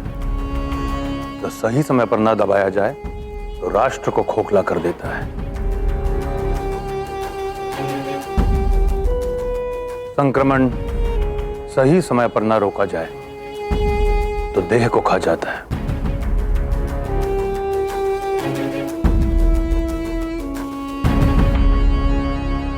अब श्रेष्ठ यही होगा कि महाराज को विश्राम करने दिया जाए। आप सब भी जाकर विश्राम कीजिए।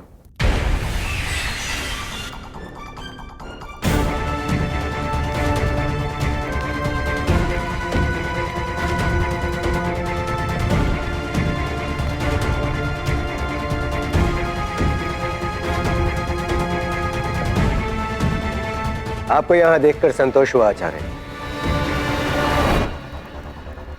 निश्चिंत रहो पुरु, महाराज बमनी अब सुरक्षित हाथों में है। संसार भर में आचार्य विष्णुगुप्त से बड़ा कोई चिकित्सक नहीं।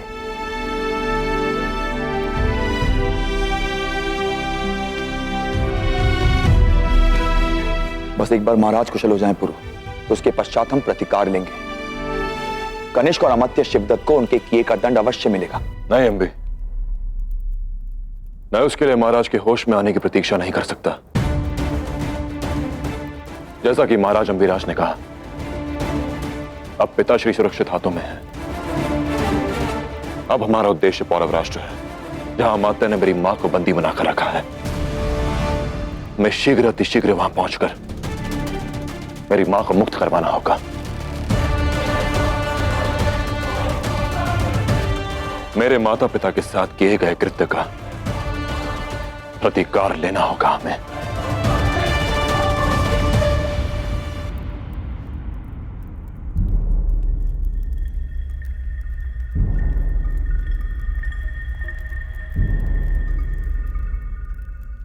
क्या हुआ अंबी? सब कुशल तो है ना? तुम्हारे प्रतिकार लेने से पूर्व मुझे तुमसे और आचार्य विष्णुगुप्त से एक महत्वपूर्ण मंत्रणा करनी है। मेरी मां को मुक्त करवाने से अधिक महत्वपूर्ण और क्या हो सकता है महाराज? हम तो ये भी जानते हैं कि वो कहां है, तो फिर विलंब कैसा? क्या कारण है इस मंत्रण का? अलेक्जेंडर,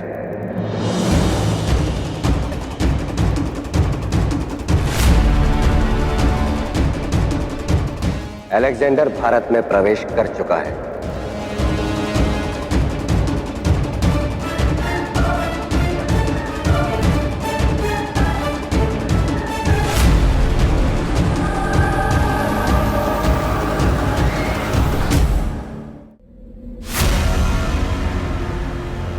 लाखों का लश्कर रक्त सवार सर पर तबाही का इरादा लिए भारत की भूमि पर खड़ा है सिकंदर,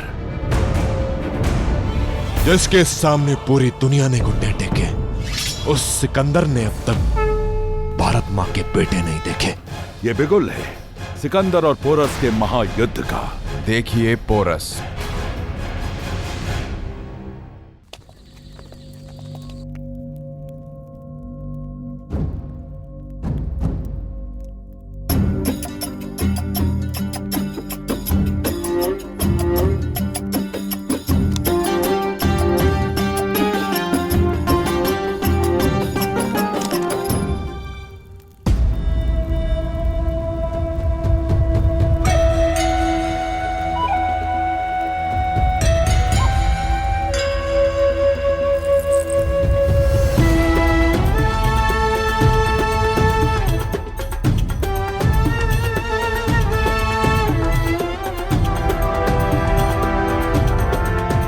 ये मोती खास भारत से,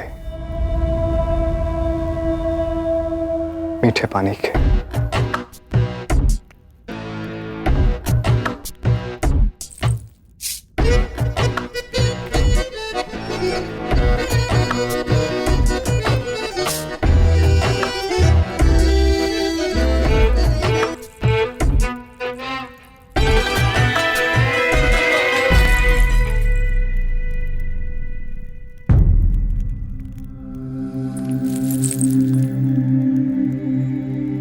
वो वक्त गुजर चुका है शाह, जब मुझे तोहफों में दिलचस्पी हुआ करती थी।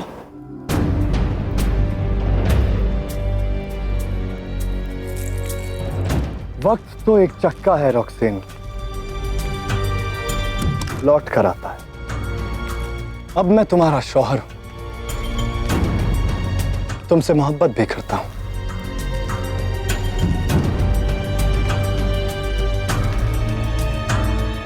तो जब मेरी मोहब्बत कबूल है, मेरा साथ भी कबूल है, तो फिर ये तोहफा भी कबूल करो।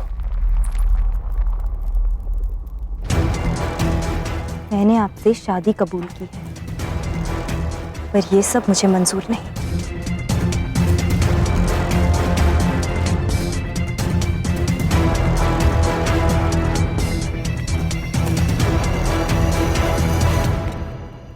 कमाल है, देवता ज़्यूस के बेटे में तुम्हें दिलचस्पी नहीं।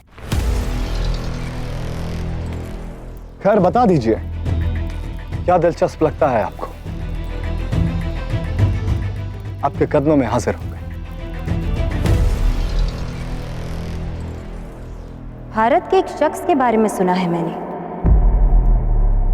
बारसीन ने बताया मुझे, उसे छुड़ाने के लिए फारस तक पहुंच गया था वो। मुझे उस सूरमा को देखना है जो शाह सिकंदर की गर्दन पर तलवार रखकर अपनी मनमानी करने में कामयाब हुआ।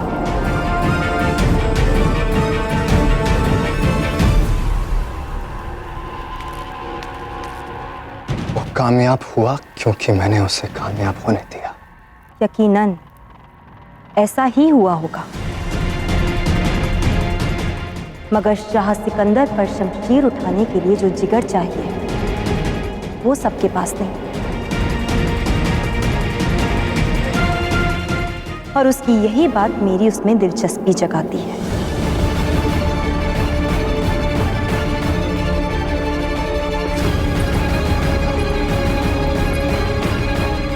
तो अब मेरी बीवी को भारत के उस लड़के में दिलचस्पी है। गलत। दिलचस्पी उसमें नहीं, उसके कारनामों में है। जो आपकी जमीन पर यह कारनामा अंजाम दे गए, वो अपनी जमीन पर क्या कर सकता है ये देखना है मुझे।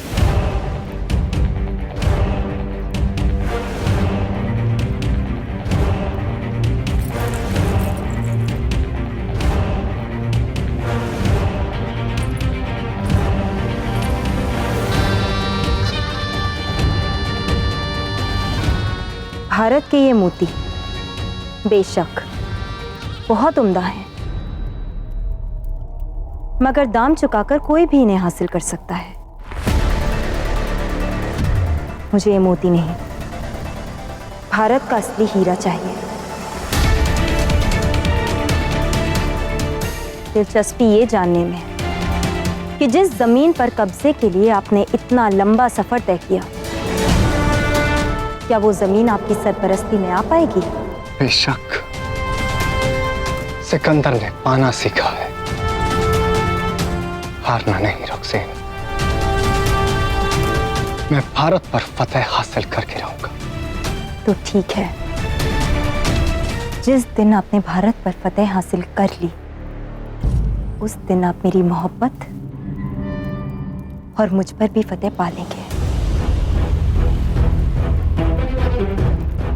लगता है तुम अभी भी किसी गलतफहमी का शिकार हो। मैंने तुमसे शादी अपनी ताकत दिखाने के लिए नहीं रोकसेन, अपनी मोहब्बत का इजहार करने के लिए की है। और जिस दिन तुम्हें ये बात पता चलेगी, उस दिन तुम मेरी मोहब्बत को भी कबूलोगी और इस रिश्ते को भी।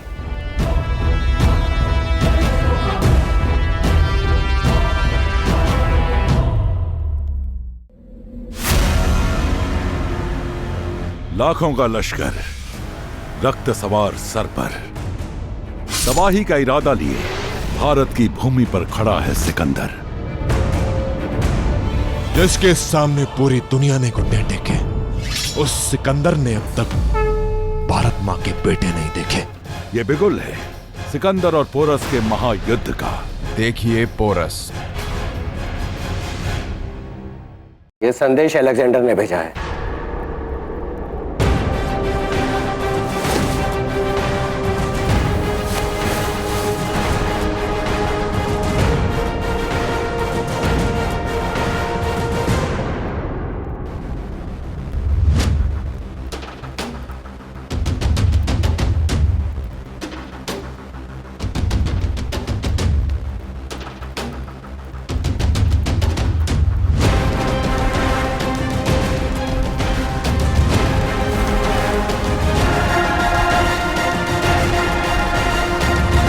तो इस पत्र में संधि का प्रस्ताव नहीं, तक्षशिला पर आक्रमण का भाव है।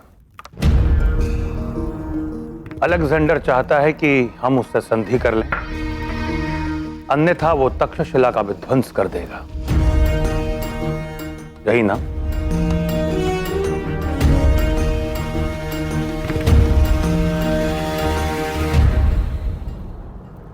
बिना पत्र पढ़े आपने कैसे जाना आचार्य?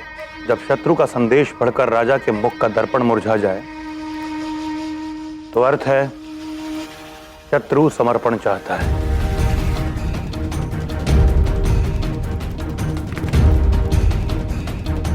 अलेक्जेंडर अपने प्रस्ताव के उत्तर की प्रतीक्षा में होगा। स्थिति दुर्गम है गुरु। एक और तुम्हारी माता की स्वतंत्रता का प्रश्न है, और दूसरी ओर एक विदेशी के हाथों देश के परतंत्र होने का संकट। अब बोलो पुरु, तुम्हारा चयन क्या है?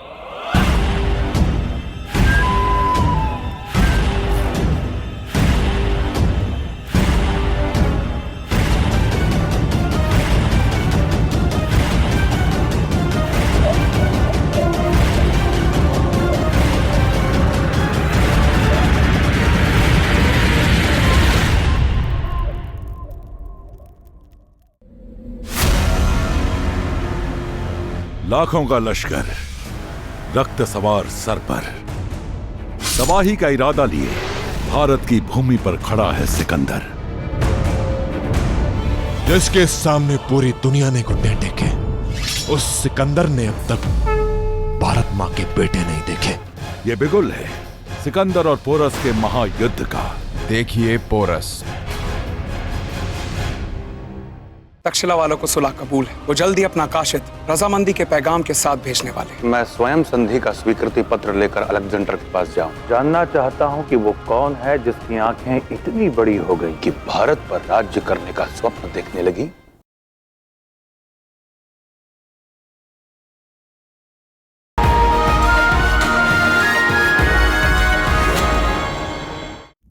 तक्षशिला का नहीं, वो तक्षशिला को सीढ़ी बनाकर मेरा समर्पण चाहता है। संधि नहीं, मुझे बंदी बनाना चाहता है वो।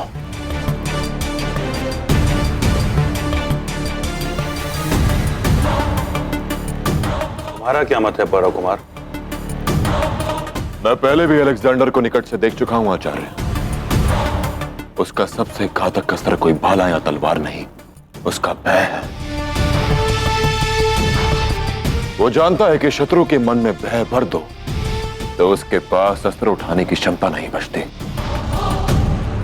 यदि तक्षशिला ने यह प्रस्ताव स्वीकार कर लिया तो बिना रक्त बहाए उसकी यह विजय भारत के अन्य स्थानों में उसकी शक्ति का आतंक फैला देगी। यदि उसने हमारे सैनिकों का साहस जीत लिया तो उसको मातृभूमि से पार करना संभव हो जाएगा। पारस जैसे बड़े साम्राज्य को उसने इसी नीति से जीता। अब हम उसको यह दोहराने नहीं दे सकते। एक बार उसका भय हमारे लोगों के मन में बैठ गया, फिर हम अपनी मातृभूमि को हार बैठेंगे आचार्य। तो फिर तुम ही बताओ पुरु, इस समस्या का उपाय क्या है? अनुसुईया के विषय में क्या करना है? मैं आऊंगा मां, आपका पुरु आपको मुक्त करवाने अवश्य आएगा। मुझे विश्वास है पुत्र। मातृभूमि से बढ़कर कोई संबंध नहीं होता। यदि मां को बचाने के लिए मातृभूमि को छोड़ दिया तो मां स्वयं मुझसे अपना संबंध तोड़ देगी।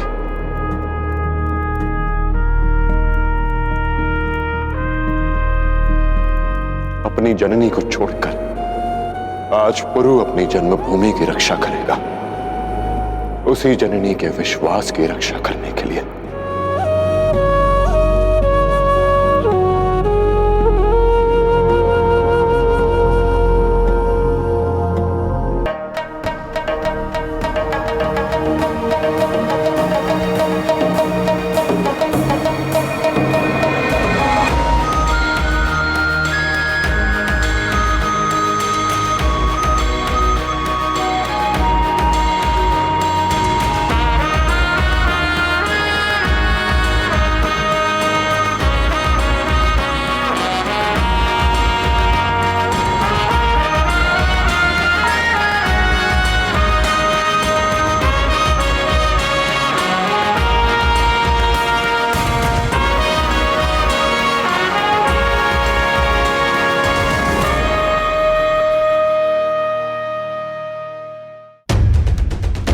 अब हमारा पहला उद्देश्य अलेक्जेंडर को भारत में आगे बढ़ने से रोकने का है। मैं पुरु से सहमत हूं।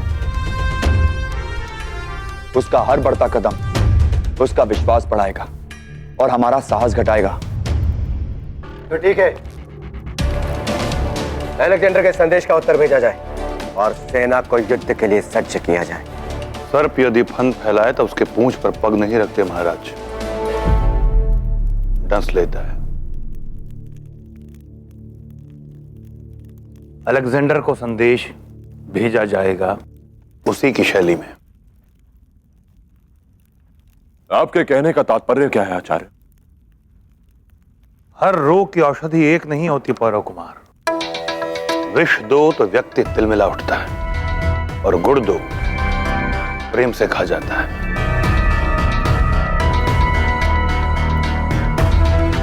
मेरा सुझाव है कि इस संधि संदेश को स्वीकृति दे देनी चाहिए।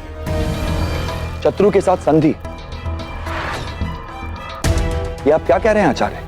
मृग तृष्णा अम्बी कुमार, तपते मरुस्थल में एक प्यासे पथिक के लिए सामने जल का भ्रम अमृत से कम नहीं होता। यह आभासी जल उसे कुछ क्षण के लिए संतुष्टि देता है और मृत्यु इसी क्षण का लाभ उठाती है। अलेक्जेंडर भी एक यात्री है जो सहस्रों योजन यात्रा करके भारत नाम के अमृत को चखना चाहता है। संधि के लिए हमारी स्वीकृति उसकी विजय की प्यास को संतुष्टि देगी और तब वो युद्ध की नहीं उत्सव की मंशा में होगा और उत्सव में लीन सैनिकों पर आक्रमण कर विजय प्राप्त करना कहीं अधिक आसान होता है।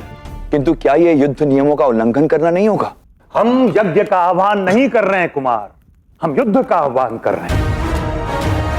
अलेक्जेंडर जैसे कपटी यवन के लिए युद्ध नीति की नहीं कूटनीति की आवश्यकता है। सिंह अगर आदमखोर हो जाए तो उसके लिए जाल बिछाना होता है। युद्ध का केवल एक नियम है कुमार, अपनी विजय और शत्रु की पराजय। और उसके लिए शत्रु की दुर्बलता को अपना बल बनाना आवश्यक है। अलेक्जेंडर को पराजित करने के लिए हमें उसी की भांति सोचना होगा, उसी की भांति उस पर प्रहार करना होगा। मैं आचार्य की बात से सहमत हूं। कोई हमारी मां के आंचल पर पांव रखे तो उसके साथ कोई नीति नहीं। हम धर्म युद्ध पर नहीं, हम उस यवन के साथ युद्ध पर हैं जिसके लिए केवल एक ही धर्म है, विजय। हम सभी ने देखा कि फारस में किस प्रकार उस अलेक्जेंडर ने अपनी सुविधा के अनुसार नियमों का उल्लंघन किया, निर्दोष नागरिकों के प्राण लेकर उनके मन में पहले अपना भय पैदा किया, फिर उसी भय को अस्त्र बनाकर उनका देवता होने का दावा किया। वो यहां आकर भी दोस्ती का हाथ बढ़ाएगा, फिर हमारी पीठ पर प्रहार करेगा। उसका पहला पड़ाव तक्षशिला होगा और उसके बाद वो पौरव राष्ट्र को अपने वश में करेगा। उसके बाद कांची, काशी, कलिंग, अवंतिका एक एक करके सब पर अपना अधिकार जमाएगा और हम सब अपने ही देश में असहाय बनकर बैठे रह जाएंगे। यदि हमने ये प्रस्ताव स्वीकार किया तो वो हमारी मां की आंचल पर ऐसा घाव पहुंचाएगा जिसको हमारी पीढ़ियां भी भर नहीं पाएंगी। हमें किसी भी मूल्य पर उस अलेक्जेंडर को रोकना ही होगा।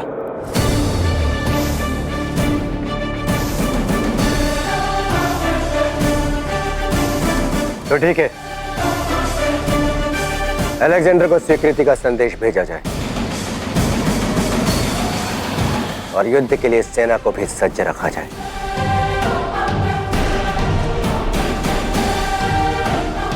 महाराज बमनी का ख्याल रखो। कल प्रातः आगे की रणनीति पर चर्चा होगी।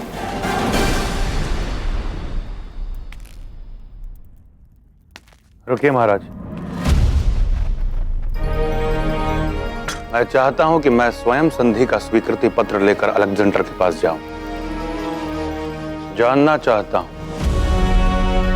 कि वो कौन है जिसकी आंखें इतनी बड़ी हो गईं कि भारत पर राज्य करने का स्वप्न देखने लगी।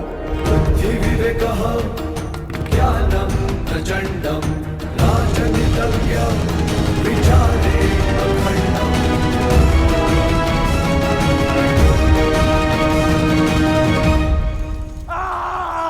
तक्षशिला, तक्षशिला, तक्षशिला! हर बार हमारी छाती पे चुभने वाला शूल तक्षशिला से ही क्यों आता है? यदि आज तक्षशिला पुरु की सहायता ना करता तो आज के सूर्यास्त के साथ बमनी के जीवन का भी सूर्यास्त हो जाता। तो आज और तुम्हारे शासन पर ग्रहण लगाने वाला कोई नहीं बचता। समय का चक्र देखो, जिन्होंने हमें ना भरने वाले घाव दिए, बमनी उन्हीं से अपना उपचार करवा रहा है। आखिर कब तक? कब मुझे ये तक्षशिला नाम के अभिशाप से मुक्ति मिलेगी? सर पर शत्रु को भाग्य के भरोसे नहीं छोड़ना चाहिए माध्यता। उनका कुचला जाना आवश्यक है। उचित कहा राजन। इस उदंडता का मूल्य तक्षशिला को चुकाना ही पड़ेगा। अब सोचना यह है कि करें क्या।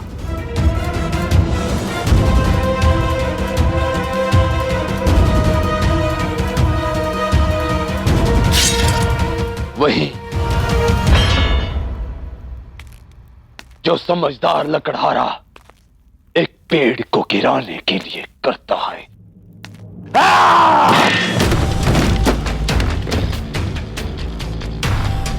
वृक्ष की जड़ों पर प्रहार करो, तना अपने आप झुक जाता है। और ये तक्षशिला नाम के वृक्ष की जड़ यहां पौरव राष्ट्र में है, अनुसूया। योजना क्या है? जो शस्त्रों के प्रहार से न मरे वो अपमान के भार से मर जाता है कनिष्क। बहुत पहले अनुसूया ने कहा था, स्त्री सब कुछ सहन कर सकती है, तिरस्कार नहीं। और अब देखना, पूरे पौरव राष्ट्र के समक्ष अनुसूया का ऐसा सम्मान होगा कि किसी तक्षशिलावासी का सर फिर कभी नहीं उठ पाएगा।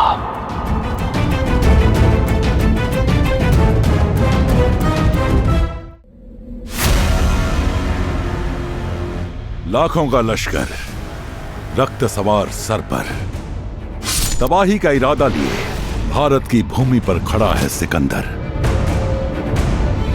जिसके सामने पूरी दुनिया ने घुटने टेके। उस सिकंदर ने अब तक भारत मां के बेटे नहीं देखे। ये बिगुल है सिकंदर और पोरस के महायुद्ध का। देखिए पोरस।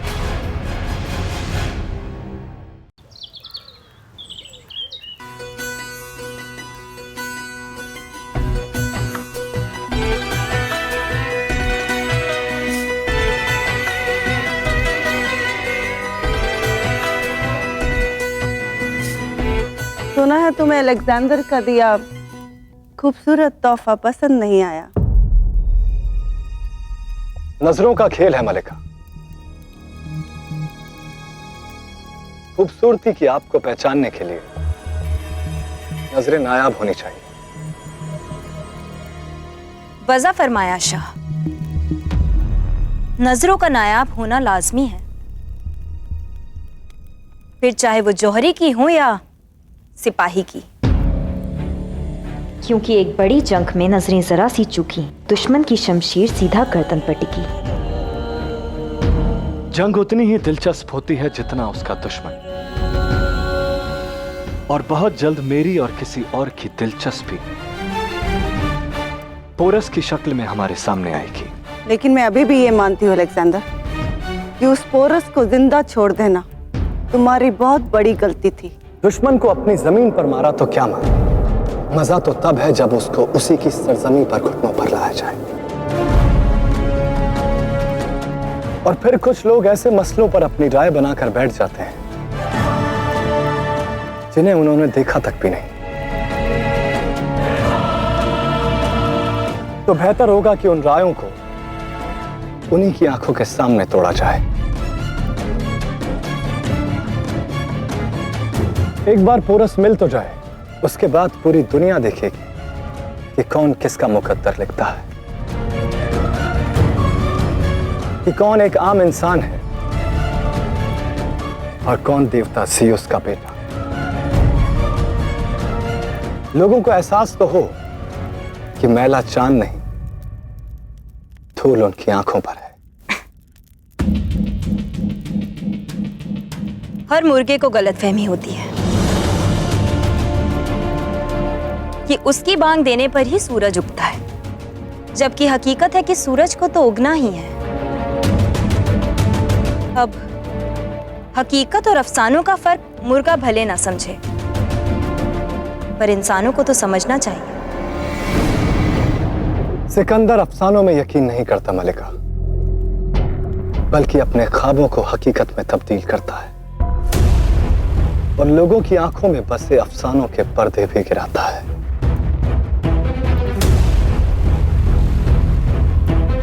अच्छा लगा देखकर।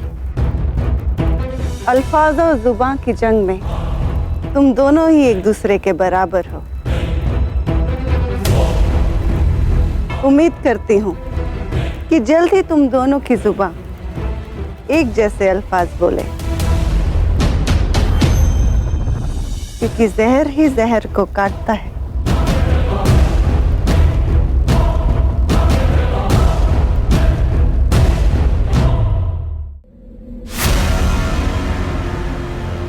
लाखों का लश्कर रक्त सवार सर पर, तबाही का इरादा लिए भारत की भूमि पर खड़ा है सिकंदर, जिसके सामने पूरी दुनिया ने घुटने टेके। उस सिकंदर ने अब तक भारत मां के बेटे नहीं देखे। ये बिगुल है सिकंदर और पोरस के महायुद्ध का। देखिए पोरस।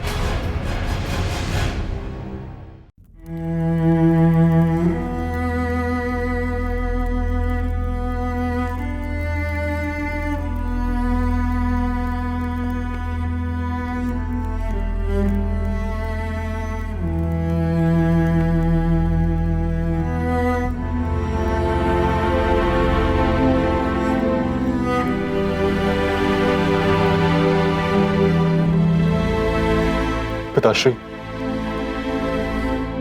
आप मुझे सुन पा रहे हैं ना? मैं पुरु, आपका पुरु।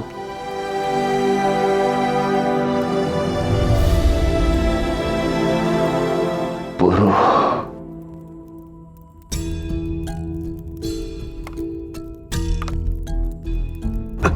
नहीं पिताश्री, आपके घाव गहरे हैं, आपको आराम की आवश्यकता है। आप लेटे रहिए।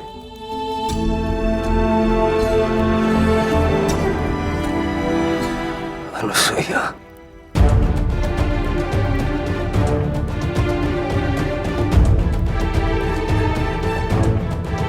वो शीघ्र ही हमारे साथ होंगे पिताश्री, विश्वास रखिए। मैं उन्हें सुरक्षित लेकर आऊंगा।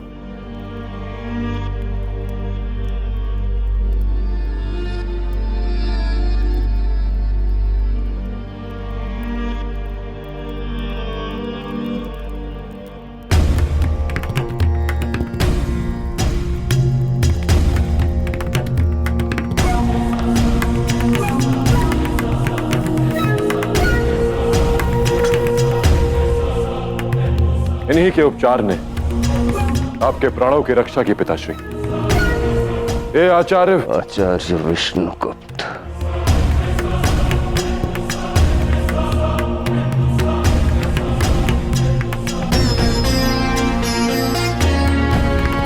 न हमारे पास पर्याप्त शब्द है, न शक्ति।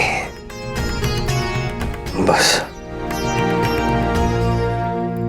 धन्यवाद।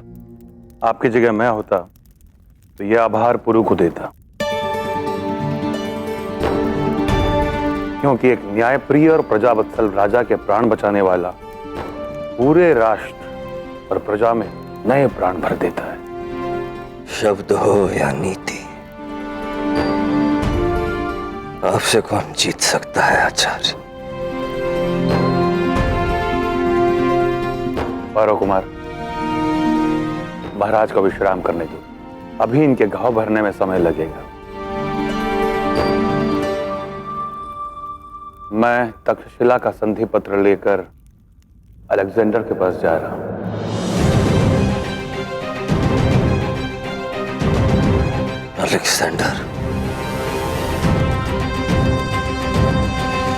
अलेक्जेंडर भारत पहुंच चुका है और उसका पहला पड़ाव तक्षशिला।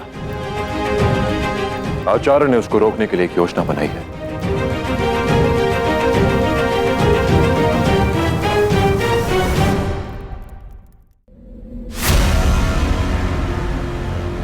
लाखों का लश्कर रक्त सवार सर पर तबाही का इरादा लिए भारत की भूमि पर खड़ा है सिकंदर, जिसके सामने पूरी दुनिया ने घुटने टेके। उस सिकंदर ने अब तक भारत मां के बेटे नहीं देखे। ये बिगुल है सिकंदर और पोरस के महायुद्ध का।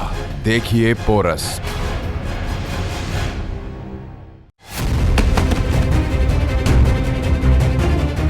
इस गणका ग्रह में एक नई वैश्य आई है बस। तक्षशिला नरेश मात्र अपने राज्य और प्रजा दोनों की सुरक्षा चाहते हैं। अलेक्जेंडर या किसी भी यवन ने युद्ध में एक हाथी का प्रयोग होते हुए नहीं देखा, और यही बात युद्ध को हमारे पक्ष में करने के लिए निर्णायक सिद्ध होगी। वो आपके साथ संधि भी निभाएंगे और पोरस को सौंपने का वचन भी।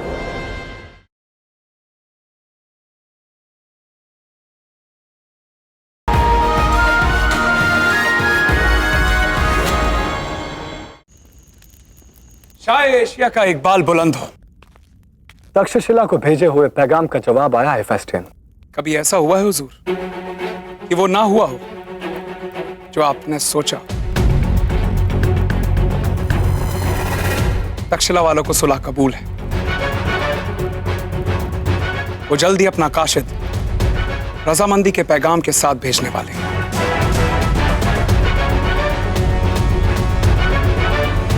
लगता है किसी के अफसाने की मौत पोरस से मुकाबले से पहले ही हो जाएगी।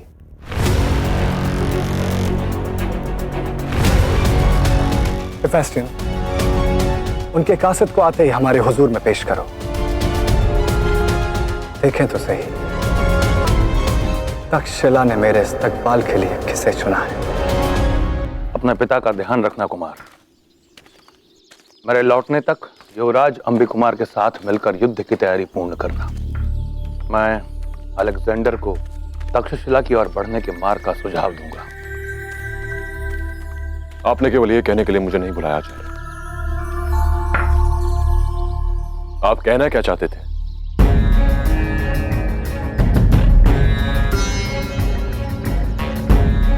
दृष्टि सदैव श्रवण से उत्तम होती है कुमार।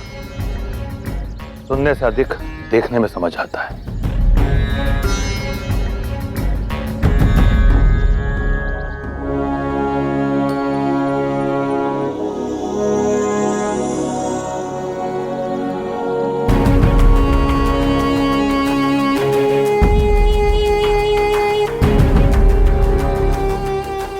सुना है तुमने फारस के सम्राट दारायस को चुनौती दी थी कि तुम्हारे रहते वो भारत से पक्षी का एक पंख भी नहीं ले जा सकता। तो चुनौती तुमने सफलतापूर्वक पूर्ण भी की,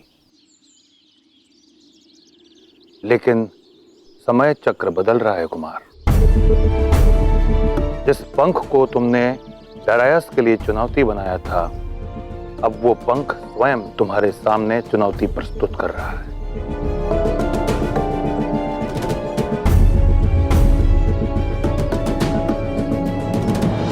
कुछ समझे? पंख हमसे दूर क्यों गए? क्योंकि वायु की दिशा हमारे विपरीत है आचार्य।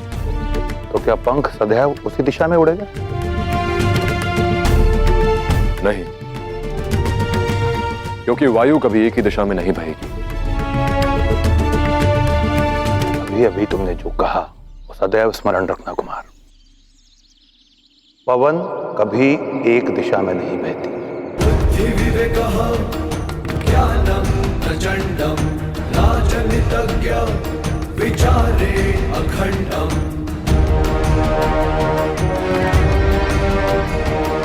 बुद्धिविवेकः ज्ञानं प्रचण्डं राजनीतज्ञ विचारे अखण्डम्।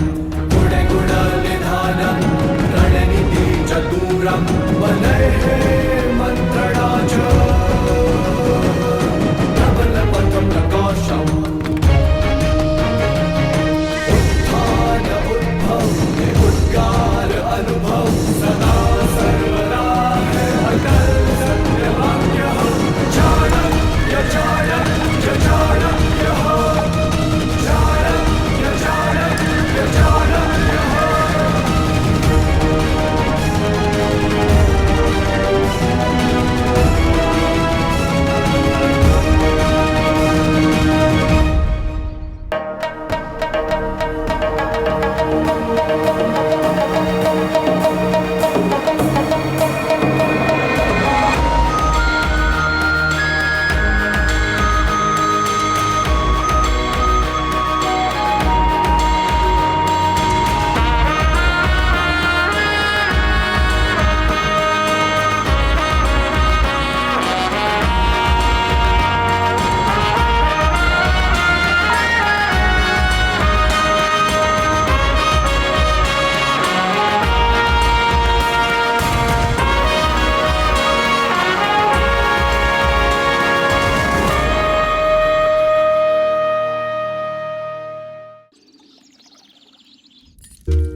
भयभीत मत हो मलय, तुम्हें कुछ नहीं होगा। मैं तुम्हें कुछ नहीं होने दूंगी। उसे तब ही बचा पाओगी ना जब स्वयं सुरक्षित रहोगी।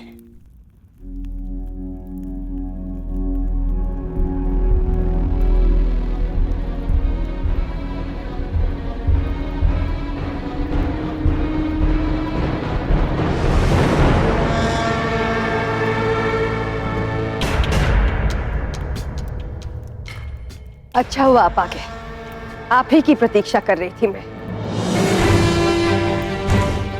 तो क्या संदेश लाए? यही ना कि आर्य कुशल है? मुझे ज्ञात था मेरे पुरु के रहते मेरे आर्य को कोई हानि नहीं पहुंच सकती।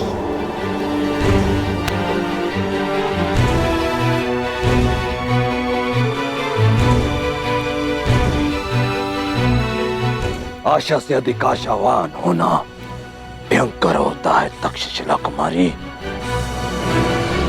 सत्य क्या है जानना चाहती हो तो सुनो। मर चुका है तुम्हारा आर्य।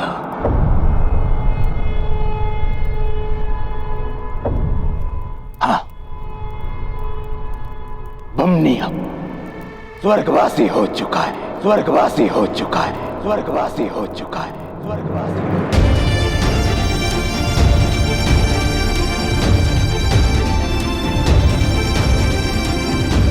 नहीं, यह असंभव है। मेरे आर्य जीवित है, क्योंकि वो इतने दुर्बल नहीं कि एक विश्वासघाती का वार उनके प्राण ले ले। जिसका विश्वास टूट चुका हो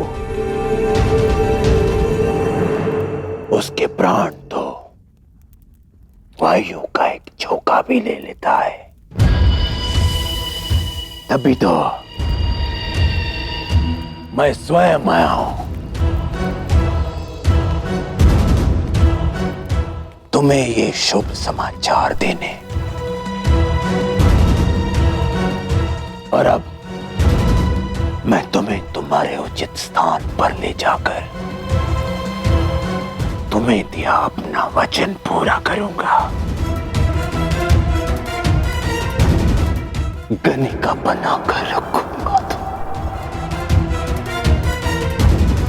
ले जाओ इस बालक को।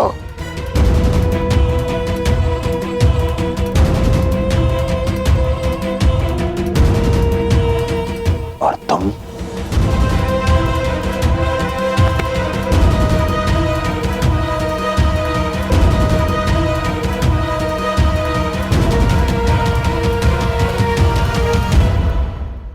मेरे साथ चलो।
मौन क्यों हो गए सब?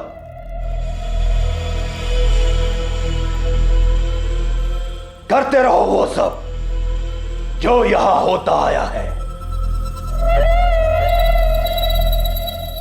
कोई बड़ी बात नहीं हुई। इस गणिका ग्रह में एक नई वेश्या आई है बस।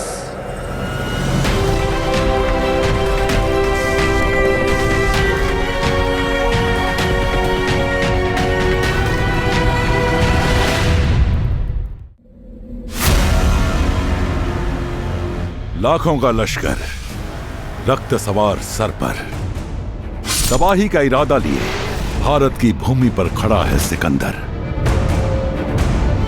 जिसके सामने पूरी दुनिया ने घुटने टेके। उस सिकंदर ने अब तक भारत मां के बेटे नहीं देखे। ये बिगुल है सिकंदर और पोरस के महायुद्ध का। देखिए पोरस।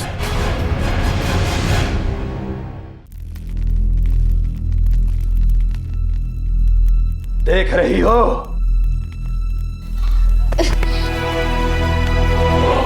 देखो, ये वही स्थान है जहां तुम रहने की पात्र हो। अब यही जीवन तुम्हें बिताना है। इन गणिकाओं को देखो।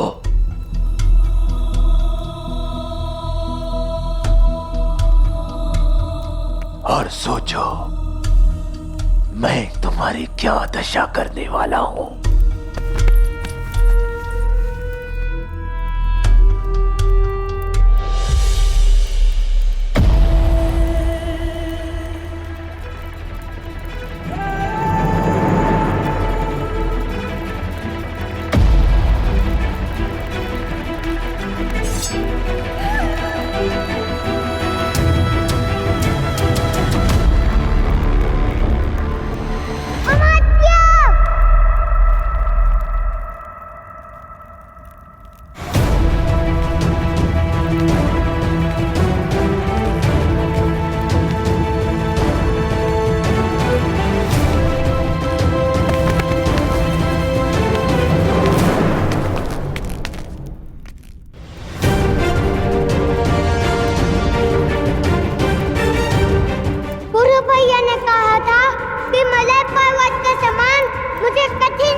परिस्थितियों में अधिक रहना होगा।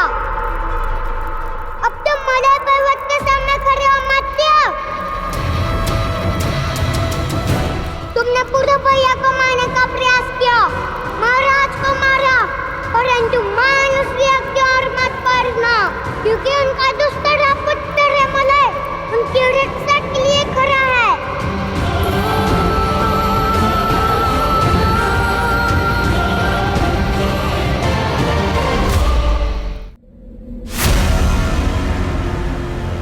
लाखों का लश्कर रक्त सवार सर पर तबाही का इरादा लिए भारत की भूमि पर खड़ा है सिकंदर, जिसके सामने पूरी दुनिया ने घुटने टेके। उस सिकंदर ने अब तक भारत मां के बेटे नहीं देखे। ये बिगुल है सिकंदर और पोरस के महायुद्ध का। देखिए पोरस।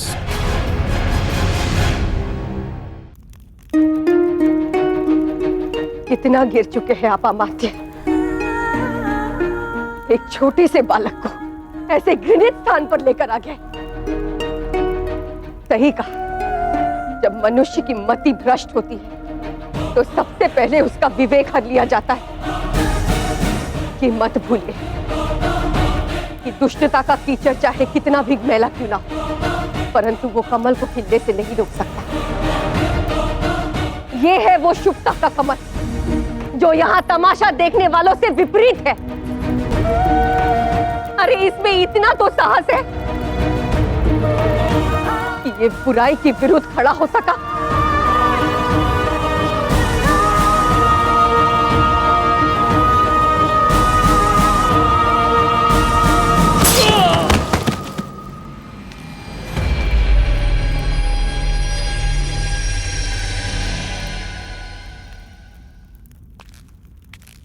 मेरे डर से आपको कुछ नहीं होगा रानी माँ।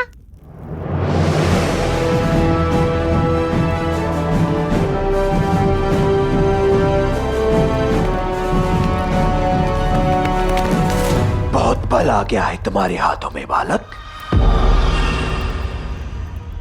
उखाड़ दूंगा तुम्हारी ये भुजाएं। शिवदक्षिणी, जो करना है आप मेरे साथ कीजिए। इस बालक को कष्ट पहुंचाने का दुस्साहस मत करना।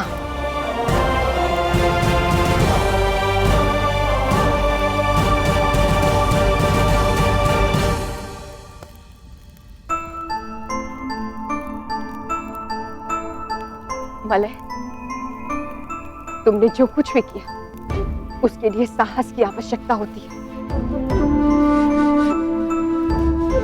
परंतु तुम्हारी आयु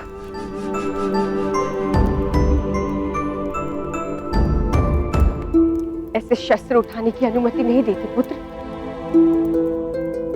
जाओ यहां से।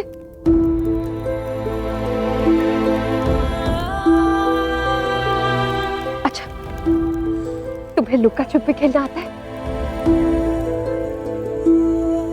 चलो खेलते। तुम वो देखो, वहां जाकर तुम छुप जाओ और अपनी आंखें और कान दोनों बंद करके रखना और 100 तक गिनना। तब तक मैं कहीं छुप जाती हूँ, ठीक है? नहीं रानी माँ, मैंने आंखें बंद की तो ये आपको पीड़ा पहुंचाएंगे। मैं आपको छोड़कर कहीं नहीं जाऊंगा।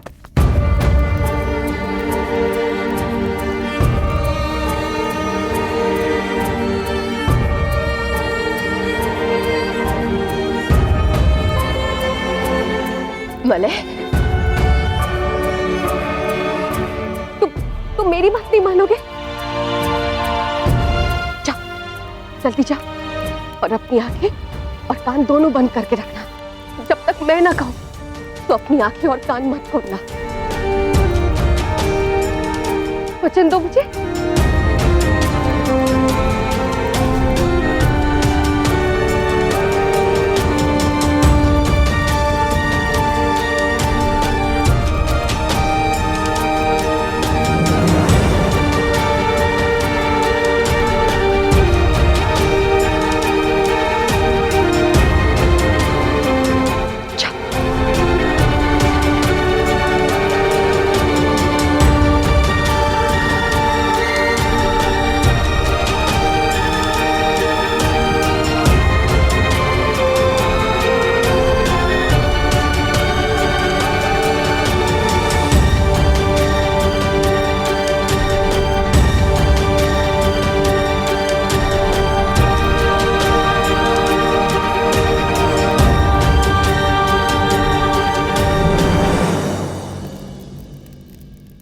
गया भावुकता का नाटक। चलो, अब तुम्हें तुम्हारा स्थान दिखाने का समय आ गया है।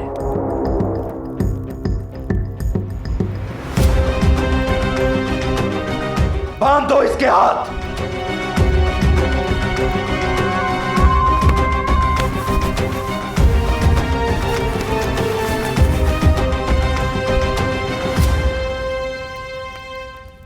रुको।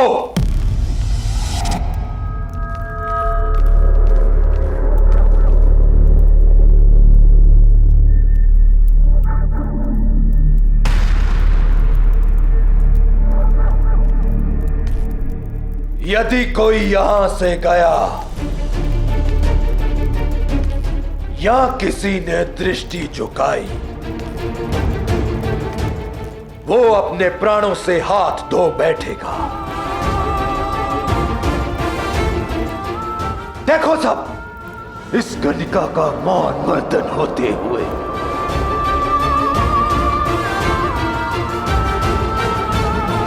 अब तुम्हें इन्हीं गणिकाओं के मध्य में रहना है। इसलिए आवश्यक है कि महारानी होने का बचा खोचा अभिमान भी धो दिया जाए।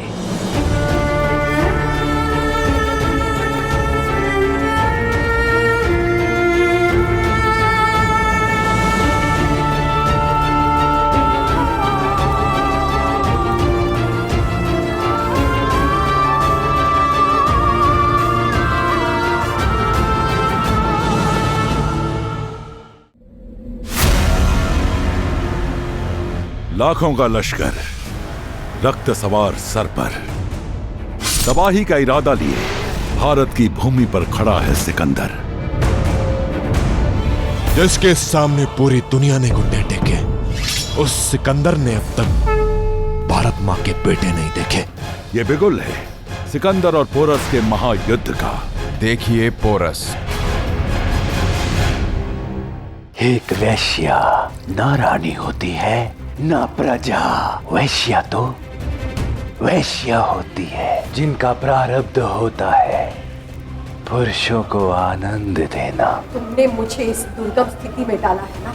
अपने जीवन के अंतिम दिन गिनना प्रारंभ करो शिवदत्त, क्योंकि मेरा बेटा पुरु शीघ्र लौटेगा। अलेक्जेंडर या किसी भी यवन ने युद्ध में एक हाथी का प्रयोग होते हुए नहीं देखा, और यही बात युद्ध को हमारे पक्ष में करने के लिए निर्णायक सिद्ध होगी।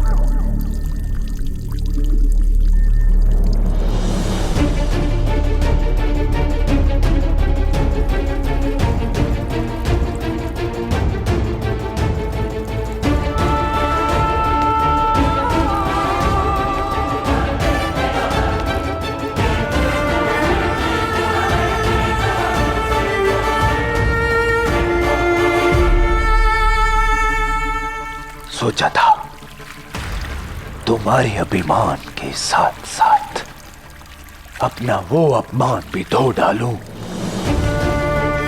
जो तुम्हारे कारण तक्षशिला ने किया था, पर वो संभव नहीं, क्योंकि तक्षशिला का मैला रक्त शुद्ध करते करते तो स्वयं गंगा भी मैली हो जाएगी।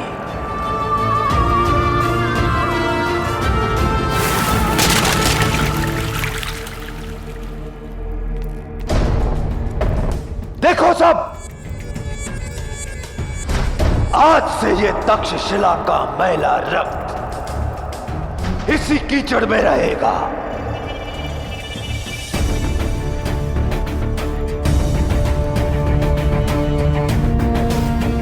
मौन क्यों खड़े हो तुम सब लोग?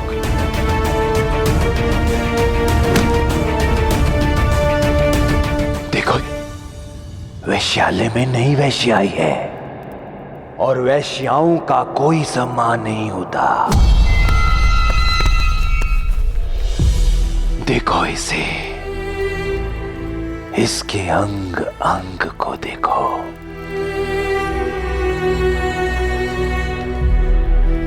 और अपने मन में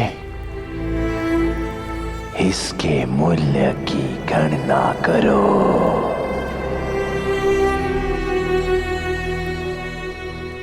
रुक जाइए मात्य, रुक जाइए।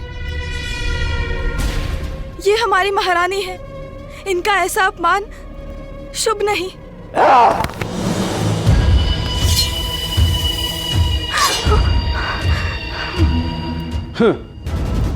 तो एक वेश्या अब अमात्य को बताएगी दूसरी वेश्या के साथ कैसा व्यवहार करना है।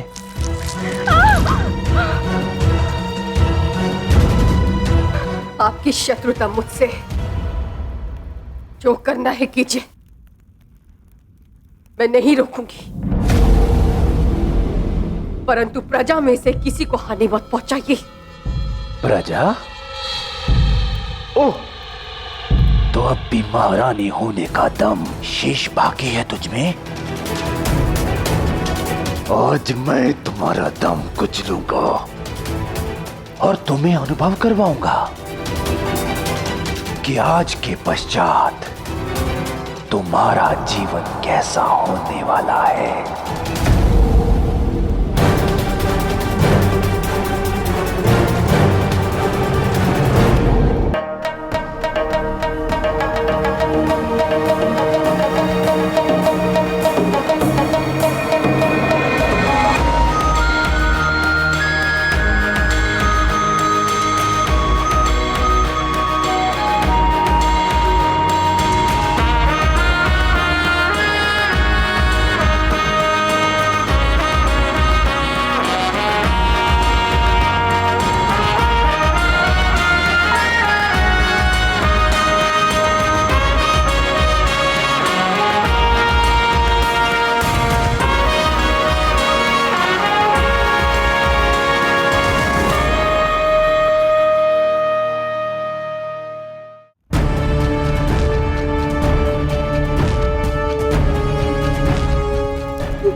एक वेश्या ना रानी होती है ना प्रजा।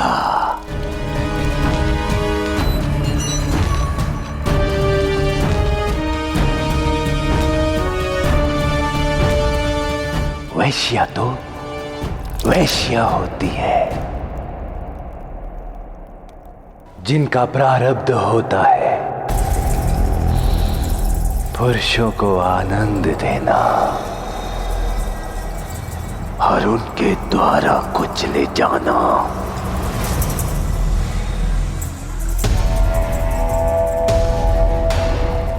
इस मदिरा की तरह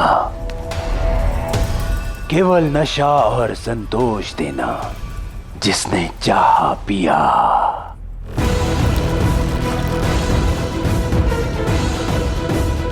और जिसने चाहा बिखेर दिया।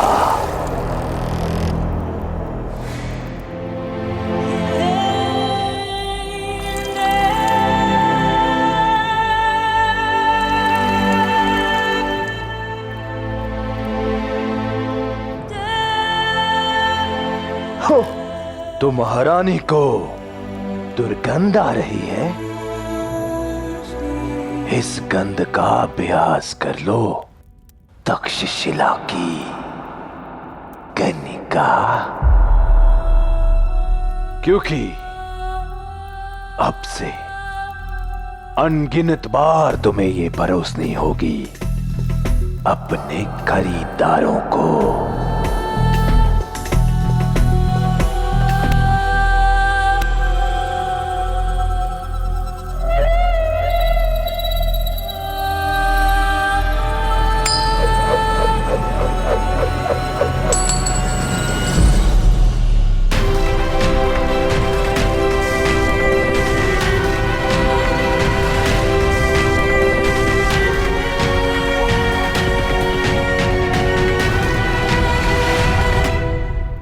अब ध्यान से सुनो और एक बात सब गांठ बांध लो। कि आज के बाद ये महारानी नहीं, एक वैश्या है।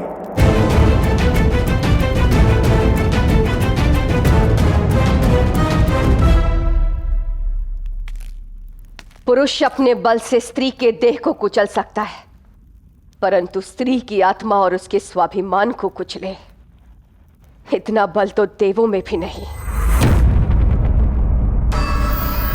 यदि तुम्हें लगता है कि इस अपमान से मेरी सोच, मेरा स्वाभिमान, मेरा संस्कार, मेरा निश्चय झुक जाएगा,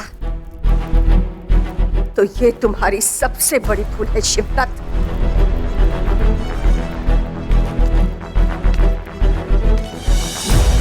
वो दिन दूर नहीं जब मुझे मेरा पद और मेरा स्थान प्राप्त होगा। लौट कर आऊंगी मैं, और लौट कर आएगी तुम पर तुम्हारी करनी भी।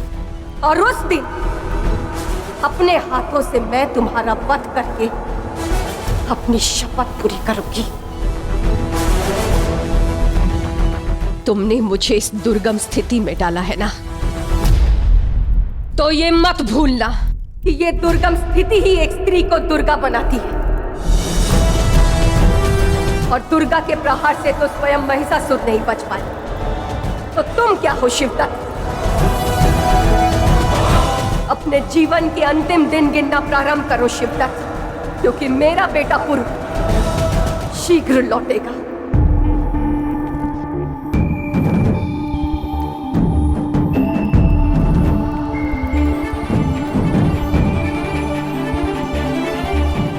अभी अभी तुमने जो कहा सदैव स्मरण रखना कुमार।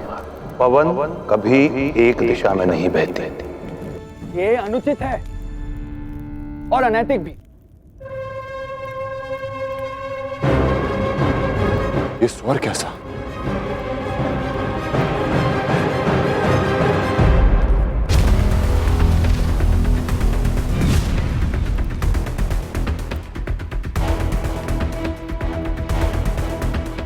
हम ऐसा नहीं कर सकते पिताश्री। मत भूलो कि तुम सिर्फ अपने पिता से ही नहीं, तक्षशिला नरेश से भी बात कर रहे हो, और मैं तुम्हारी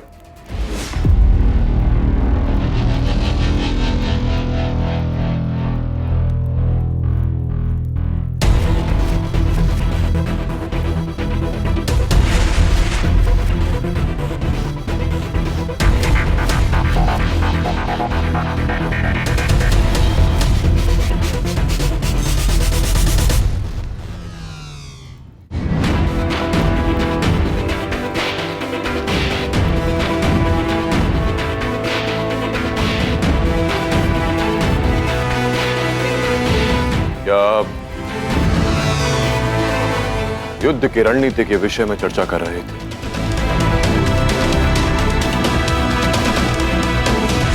हाँ पुरु, बिल्कुल उचित समय पर आए हो तुम।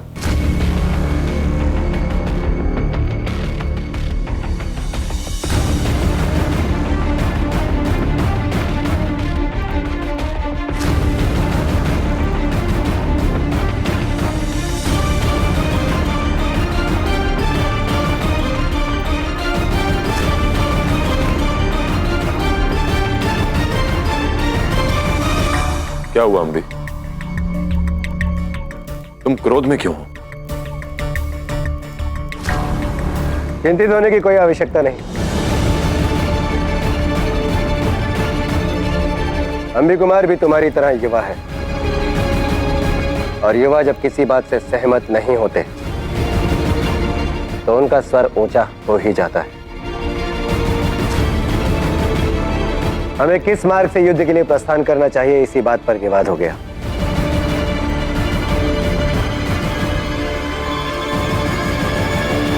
कोई बात नहीं पुत्र, राष्ट्र अब युवा पीढ़ी को ही संभालना है, तो पुरानी पीढ़ी को नई सोच स्वीकारनी ही होगी।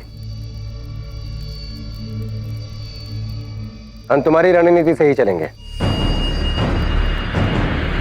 तो क्या है वो योजना?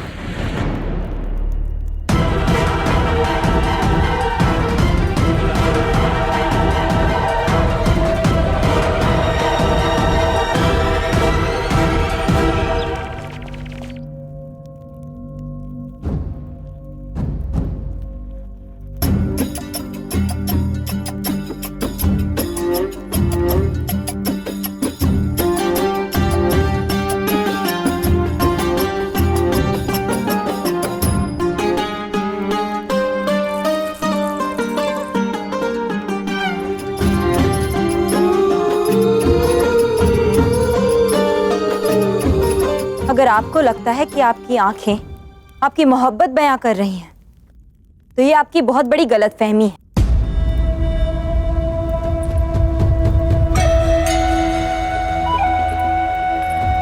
आपकी चुपती नजरें मुझे परेशान कर रही हैं।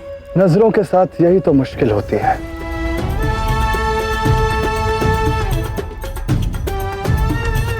कि किसी से कहना कुछ और चाहती हैं, पर समझने वाला कुछ और समझ जाता है। फिर भी मुझे खुशी है इस बात की कि मेरे इन आंखों ने तुम्हें कुछ महसूस तो करवाया, और मुझे यकीन है बहुत जल्द मेरी आंखें तुम्हें मेरी मोहब्बत का सलाम भी पहुंचा देंगी।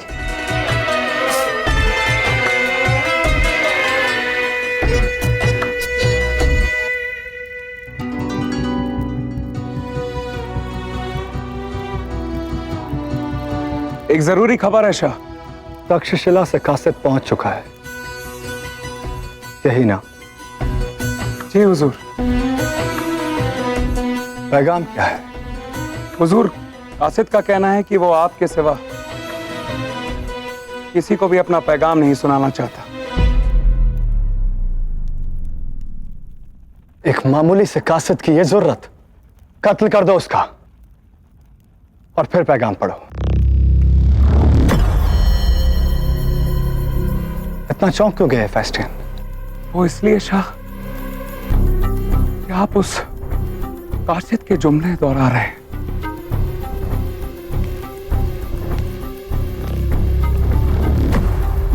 उसने मुझसे कहा था कि जब मैं आपको उसके मिलने की खबर दूंगा तो आप इसी तरह उसे खत्म कर उसका पैगाम पढ़ने का हुक्म देंगे।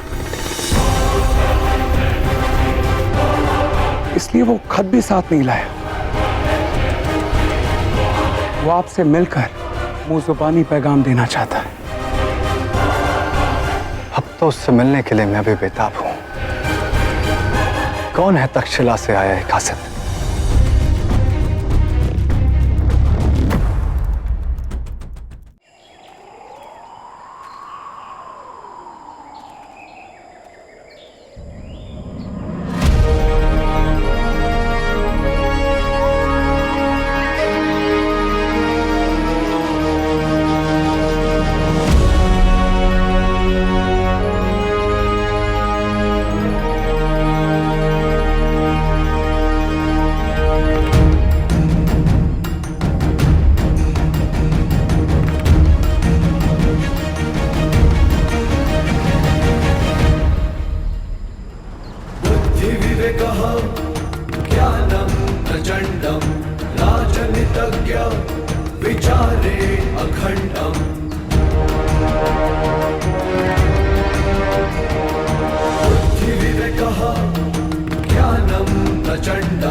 अभिनंदन सम्राट अलेक्जेंडर।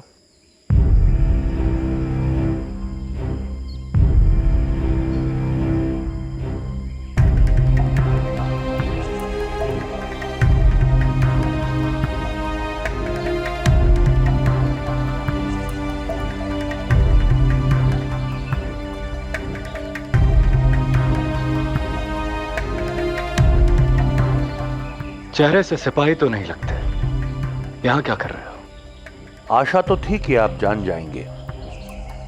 जो व्यक्ति की भाव भंगिमा देखकर उसे पहचान न सके वो एशिया का शाह हो ही नहीं सकता।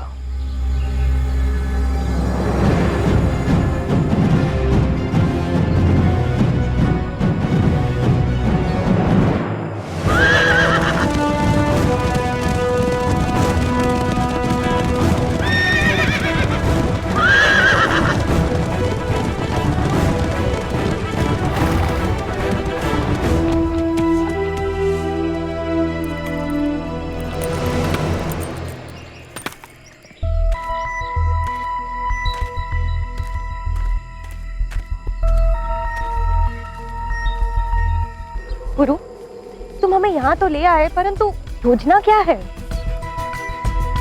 जान जाओ गिलाची, प्रतीक्षा करो।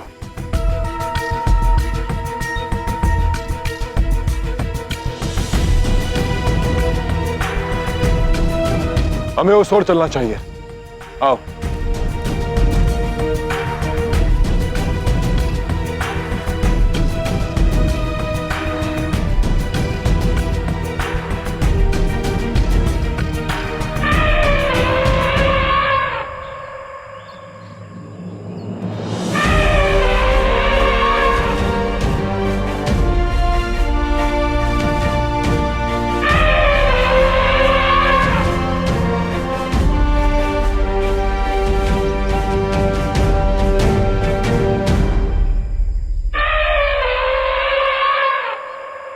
हाथी, करना क्या चाहते हो पुरु? अलेक्जेंडर के पास घोड़ों की एक विशाल और शक्तिशाली सेना है। यदि हमें उसकी सेना का सामना करना है तो एक ऐसी शक्ति की आवश्यकता होगी जो घोड़ों की शक्ति से अधिक है, और ऐसे में एक हाथी से अधिक शक्तिशाली और क्या हो सकता है लाची? आज तक अलेक्जेंडर या किसी भी यवन ने युद्ध में एक हाथी का प्रयोग होते हुए नहीं देखा, और यही बात युद्ध को हमारे पक्ष में करने के लिए निर्णायक सिद्ध होगी।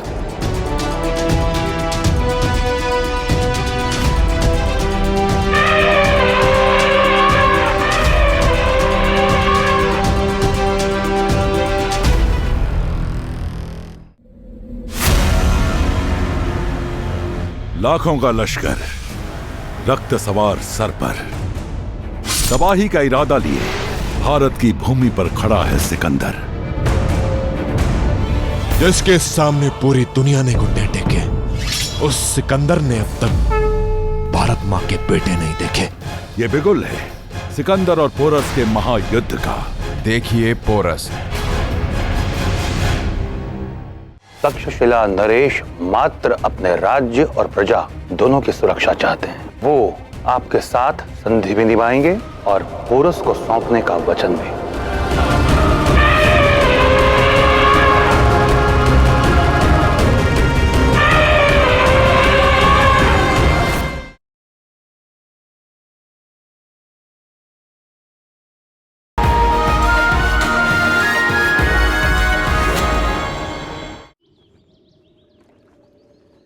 संदेश लेकर सैनिक इसलिए नहीं आया क्योंकि यहां तलवार की यंत्रणा की नहीं, मंत्रणा की आवश्यकता थी। हो कौन तुम? देश के सबसे बड़े विश्वविद्यालय तक्षशिला विश्वविद्यालय का एक आचार्य। देश विदेश से आए छात्रों को भारतीय ग्रंथों, राजनीति, चिकित्सा और ज्योतिष का ज्ञान देता हूं, और समय मिलने पर भिन्न भिन्न प्रांतों के राजाओं को राजनीति और कूटनीति के विषय में परामर्श प्रदान करता हूं। अगर एक शब्द में परिचय पूछा जाए तो बस एक विद्वान हूं मैं।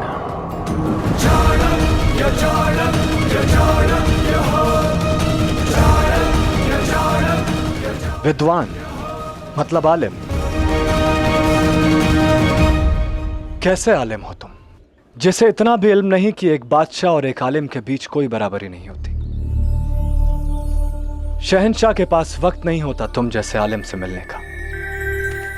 विद्वत्तम च नृपत्वम च नैव तुल्य कदाचन, स्वदेशे पूज्यते राजा, विद्वान सर्वत्र पूज्यते। संस्कृत भाषा है ये, संसार की सबसे प्राचीन और वैज्ञानिक भाषा। यदि गागर में सागर भरना हो तो संस्कृत से श्रेष्ठ कुछ नहीं। जो तुमने मुझसे अभी कहा, मैं उसे ऐसी जुबान में सुनना चाहूंगा जो मुझे समझ आए। सम्राट, इस श्लोक की पहली पंक्ति आपके दृष्टिकोण का समर्थन करती है कि एक विद्वान और सम्राट में कोई तुलना नहीं, किंतु दूसरी पंक्ति समझाती है कि आंखें खोलिए। राजा को मात्र उसके राज्य में पूजा जाता है, किंतु विद्वान का सम्मान हर स्थान पर होता है। राजा लक्ष्मीपति होता है, किंतु विद्वान सरस्वती का पूजक होता है। धन से ज्ञान अर्जित नहीं किया जा सकता, किंतु ज्ञान से धन का अर्जन किया जा सकता है। तुम तो बिल्कुल उस्ताद अरस्तू की तरह बात करते हो। जब अपने गुरु का स्मरण हो ही आया है तो स्मरण रखिएगा, आज उन्हीं के ज्ञान और प्रशिक्षण के कारण आप यहां खड़े हैं। बेशक उस्ताद अरस्तू काबिल थे, मगर मैं ना मामूली इंसान हूं और ना ही मामूली बादशाह। मैं देवता ज़ीउस का बेटा हूं, आज की दुनिया का खुदा, जिसका नाम तारीख कयामत तक याद रखने वाली है। अब मुझे बताओ कि तुम्हारे शाह, जिसका नाम तारीख बहुत जल्द भूलने वाली है, उसने मेरे पैगाम का जवाब क्या भेजा है? इतना तो मुझे मालूम है कि दोस्ती का हाथ बढ़ाने के अलावा भी उनके दिमाग में कुछ और है। उचित समझे आप सम्राट। जब आप मेरे आने का महत्व समझ ही गए हैं तो इतनी महत्वपूर्ण बातें यहां पंडाल के बाहर खड़े होकर करना चाहेंगे? भारत से आए इस आलिम कासिद की मेहमान नवाजी करके मुझे बेहद खुशी होगी। खुशामदीद। पुरु,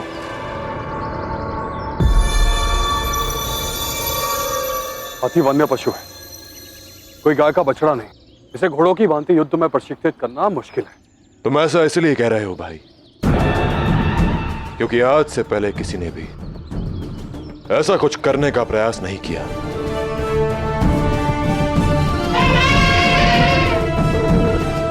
कड़ा परिश्रम और अभ्यास कुछ भी संभव कर सकता है।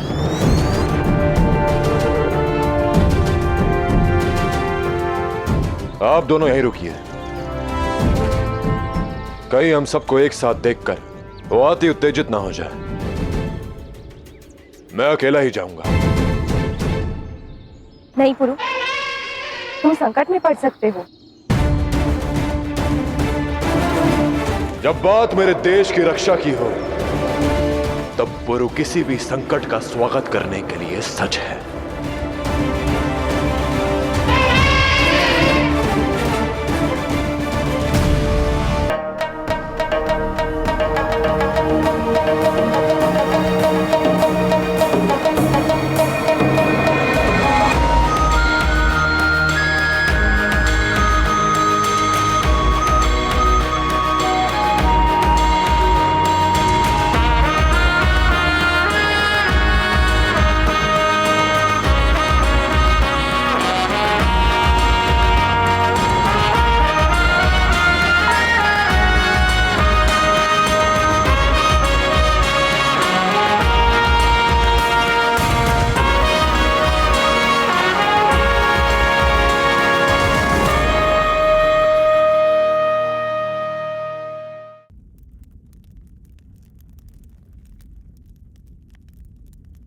क्षमा महारानी, क्षमा। आपका इतना अपमान हुआ और हम मौन रहे। क्षमा महारानी, क्षमा क्षमा क्षमा महारानी, क्षमा। उठो।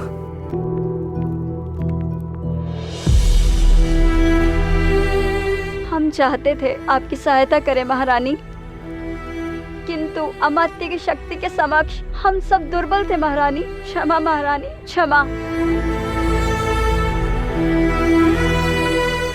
ये तो होना ही था,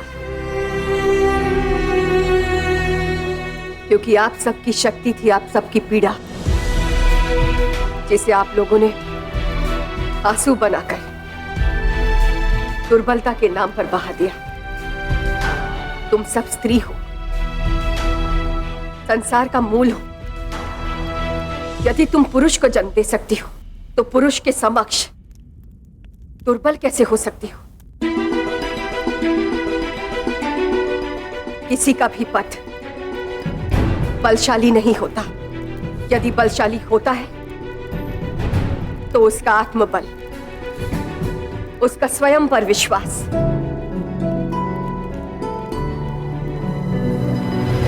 ये अराजकता अब अधिक समय तक नहीं रहेगी। आवश्यकता है तो उसके आने की जो आप सबके बल को पुकार सके, आप सबके भीतर के भय को निकाल सके। और इस भय का अंत करेगा मेरा पुत्र पुरु अमात्य और उसके पाप।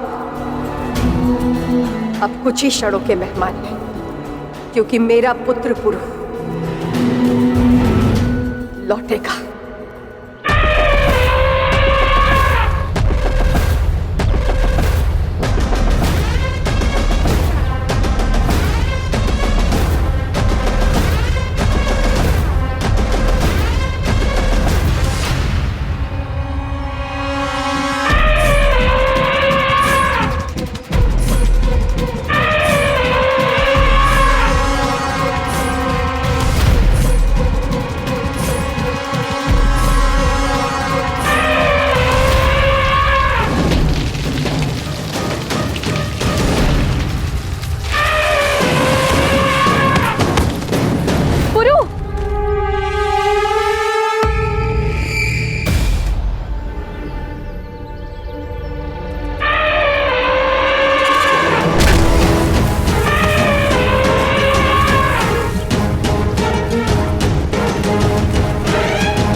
तुम्हें तो आज मैं साथ कर ही रहूंगा मित्र।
जानते हो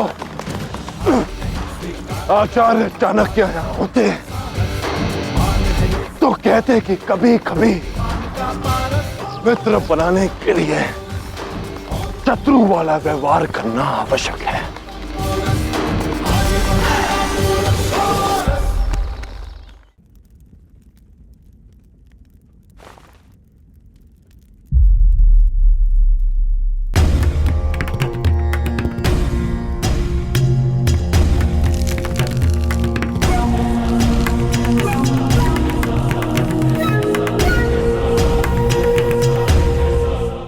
सहनावतु सहनौ भुनक्तु सह वीर्यं करवावहै तेजस्विनावधीतमस्तु मा विद्विषावहै। ओम शांति शांति शांति।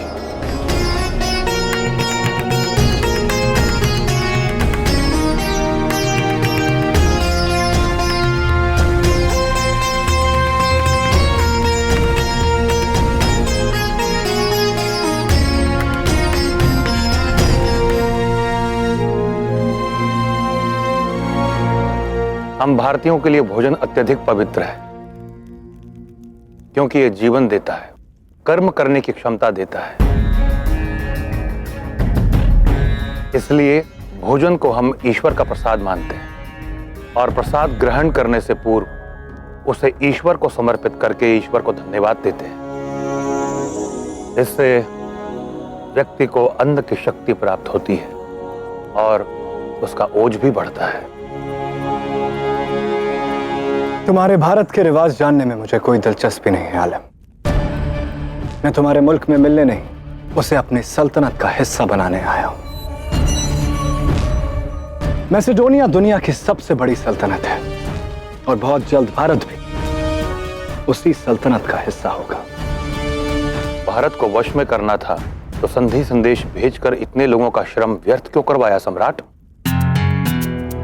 भारत पर आक्रमण करके, हमसे युद्ध करके आप अपना आधिपत्य स्थापित कर सकते थे।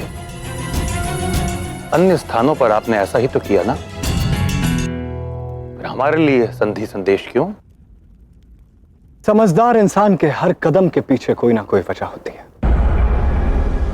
मैंने दोस्ती का हाथ बढ़ाया, उसके पीछे भी मेरे पास एक वजह है जो कि तुम बहुत जल्द जान लोगे। विद्वान वो जो वर्षा होने से पहले वायु परीक्षण से जान ले कि कहां, कब और कितनी वर्षा होगी।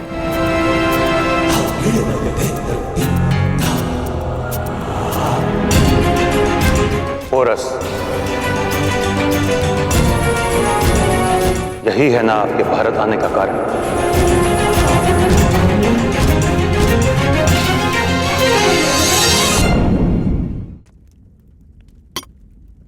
समझदारों से बात करना कितना आसान हो जाता है ना। तक्षशिला के शाह ने बातचीत के लिए तुम्हें चुनकर कोई गलती नहीं की। हां, तक्षशिला से सुलह तरीक के पीछे वजह पोरस ही है। अब सौदे की बात करें।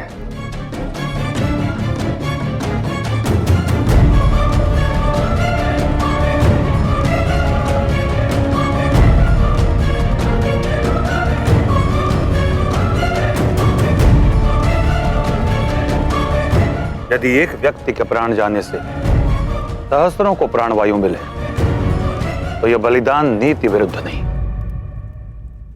व्यापार सीधा साधा है। आप तक्षशिला के मित्र बनकर रहेंगे और तक्षशिला नरेश आपको पोरस सौंप देंगे। तक्षशिला नरेश मात्र अपने राज्य और प्रजा दोनों की सुरक्षा चाहते हैं। वो आपके साथ संधि भी निभाएंगे और पोरस को सौंपने का वचन भी, और बदले में आप तक्षशिला में किसी को हानि नहीं पहुंचाएंगे।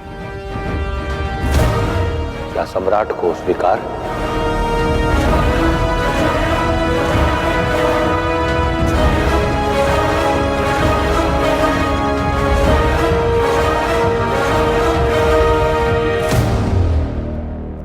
मंजूर है। पोरस कहां है?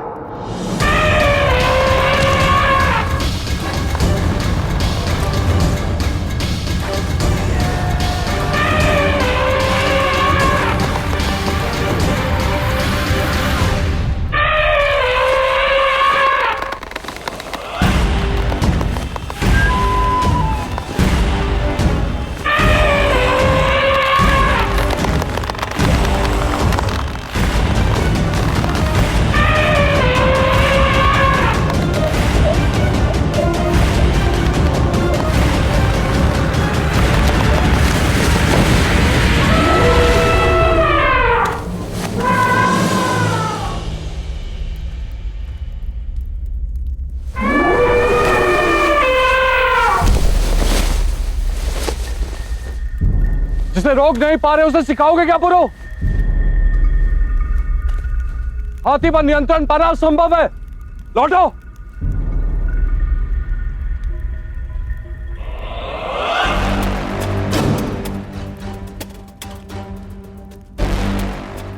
लौटना तो होगा, पर मुझे नहीं, उस अलेक्जेंडर को।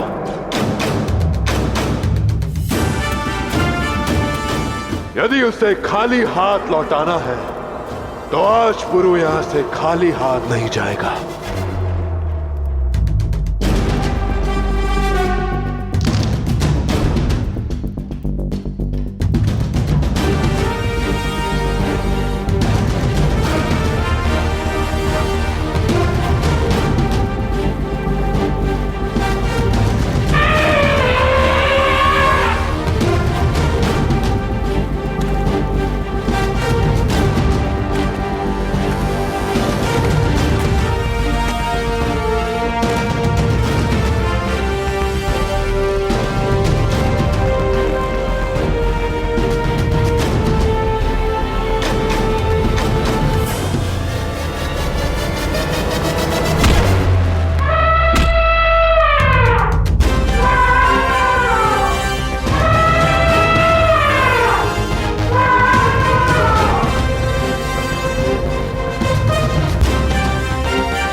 लाखों का लश्कर रक्त सवार सर पर तबाही का इरादा लिए भारत की भूमि पर खड़ा है सिकंदर, जिसके सामने पूरी दुनिया ने घुटने टेके। उस सिकंदर ने अब तक भारत मां के बेटे नहीं देखे। ये बिगुल है सिकंदर और पोरस के महायुद्ध का। देखिए पोरस।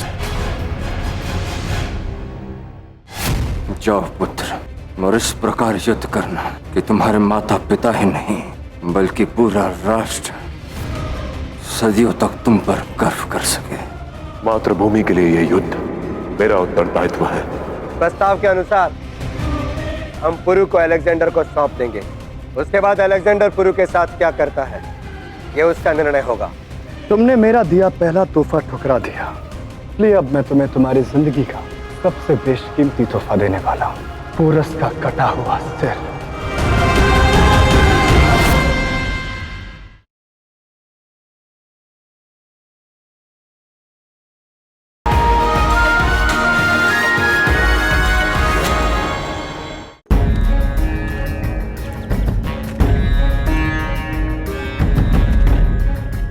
अतिथि से पहली भेंट में हमारे यहाँ उसे कुछ भेंट दी जाती है, जो मैं आपके लिए लाया हूं सम्राट।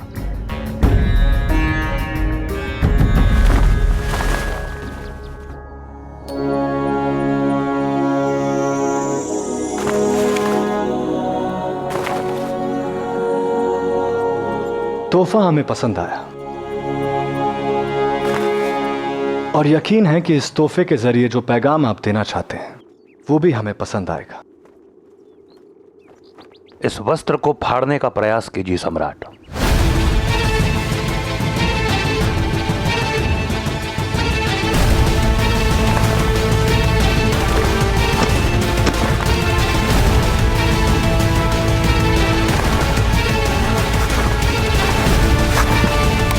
सावधान, यदि वस्त्र फट गया तो किसी कार्य का नहीं रहेगा।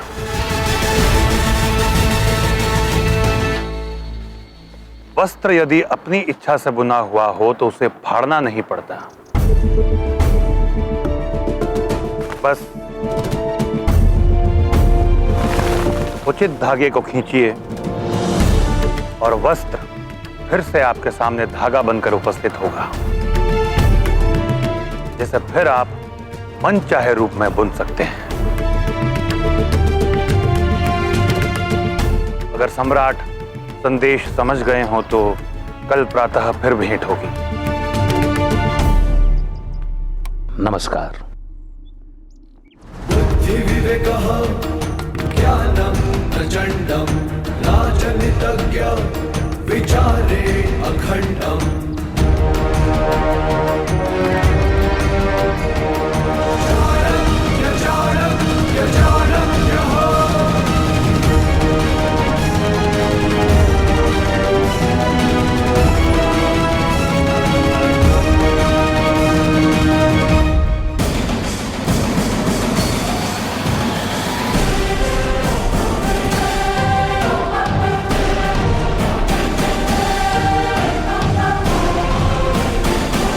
भाषा बड़ी समस्या होती है भाई।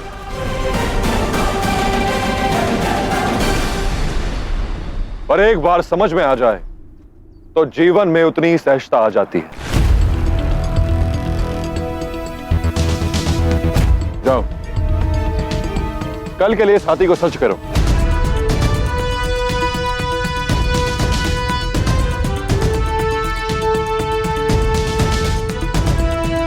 मेरे लिए तुम्हें कल एक काम करना होगा लाची।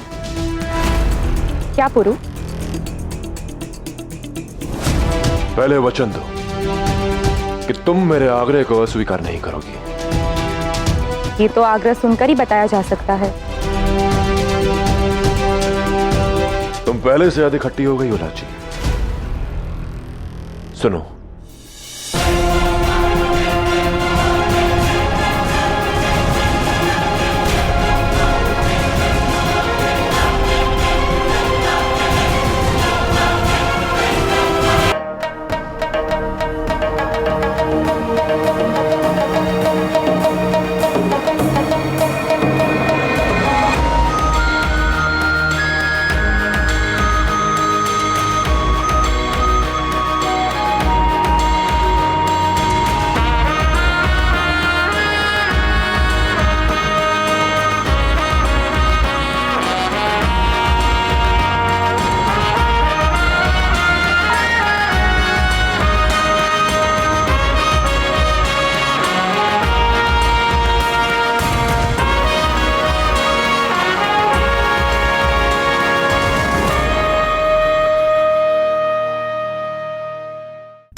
अब हमें अलेक्जेंडर से कोई भय नहीं। तक्षशिला और उसकी प्रजा सुरक्षित है।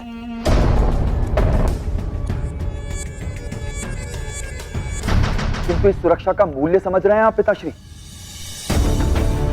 क्या अपनी सुरक्षा के लिए हम पुरु के प्राण शत्रु के हाथों में दे देंगे?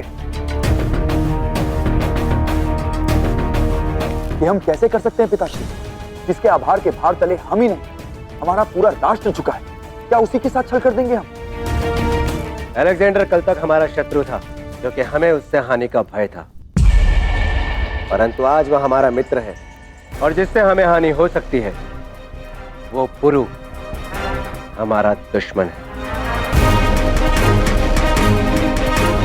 हमें केवल अपने लाभ के विषय में सोचना है अम्बिक कुमार। भेड़िया रक्तपान करना नहीं छोड़ सकता। आज आपका मित्र है, कल आप पर ही तलवार उठाएगा वो।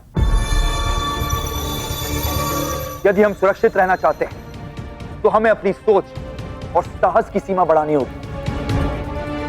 यदि हम अपने स्वार्थ के विषय में सोचेंगे तो तनिक सोचिए, इस राष्ट्र का क्या होगा, भारत का क्या होगा? कौन सा राष्ट्र, कौन सा भारत? तुम्हारा राष्ट्र तक्षशिला है। पुरु की भांति अखंड भारत का राग आलापना बंद करो। हमारा कर्तव्य है केवल तक्षशिला की रक्षा करना। नहीं पिताश्री, यदि आपने अपना निर्णय नहीं बदला तो इतिहास हमें कभी क्षमा नहीं करेगा। इतिहास वो लिखवाते हैं जो शासन करते हैं। राजा का कर्तव्य अपने निर्णय से सभी को प्रसन्न करना नहीं होता, बल्कि राष्ट्र और प्रजा के लिए उचित निर्णय लेना होता है। और मैं एक राजा होने का कर्तव्य निभा रहा हूं।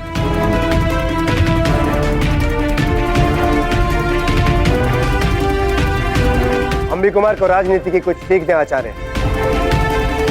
एक युवराज होकर भी एक राजा के दृष्टिकोण को समझने में असमर्थ है ये। उचित अनुचित कुछ नहीं होता तक्षशिला नरेश, सब कुछ दृष्टिकोण है। निर्भर करता है कि हम किसके दृष्टिकोण से कहानी सुना रहे हैं और सुनने वाला उसे किस दृष्टिकोण से समझ रहा है। आप कहना क्या चाहते हैं आचार्य? महाराज, सूर्य चंद्रमा से लाखों गुना बड़ा है, फिर भी जब चंद्रमा सूर्य और पृथ्वी के मध्य आता है तो दिन में अंधकार कर देता है। इसका मतलब यह नहीं कि चंद्रमा अचानक सूर्य से बड़ा हो गया। ग्रहण हमारे दृष्टिकोण में है, सूर्य चंद्रमा के आकार में नहीं। वैसे ही एक शक्तिशाली सम्राट के सामने झुककर अपनी प्रजा की रक्षा करना आपके अनुसार उचित है, किंतु उसका सामना करके अपनी स्वतंत्रता बचाने का अंबी कुमार का दृष्टिकोण भी अनुचित नहीं। सबसे महत्वपूर्ण यह है महाराज, आपका निर्णय जो भी हो वो पूर्णतः स्पष्ट हो और उसके आज के और आने वाले कल के परिणाम हम समझ सकें। निर्णय आपको लेना है क्योंकि राजा आप हैं। मुझे इसमें कोई संदेह नहीं आचार्य कि मैं जो निर्णय ले रहा हूं उसमें तक्षशिला का भला निहित है। तो फिर आदेश दें, कल प्रातः पुरु को यवनों को कैसे सौंपना है? इसे शब्दों में समझाना कठिन होगा आचार्य, मेरे साथ आइए।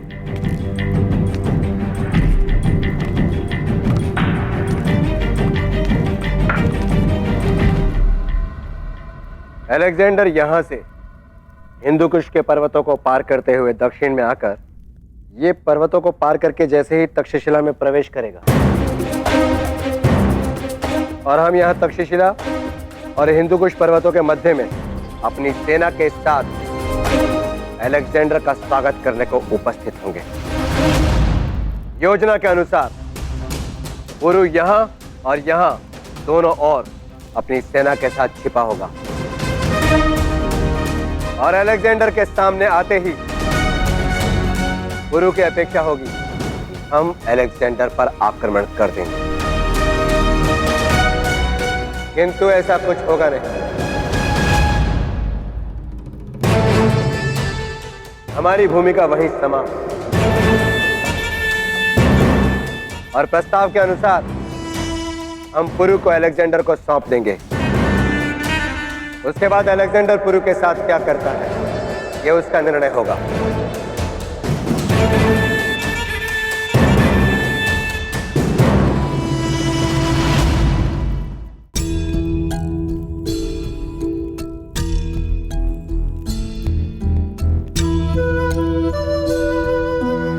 आज का सूर्योदय हम सबके जीवन में परिवर्तन लाने वाला है पिताश्री। मातृभूमि पुकार रही है पिताश्री, अलेक्जेंडर के पंजे से उसकी रक्षा करने के लिए, और उसी के लिए मैं आपका आशीर्वाद चाहता हूं।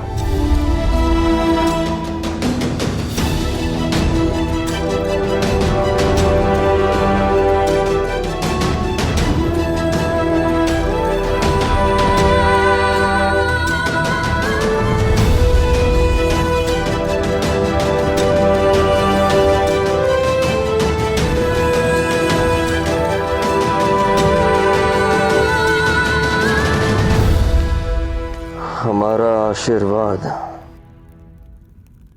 सदैव तुम्हारे साथ है पुरु।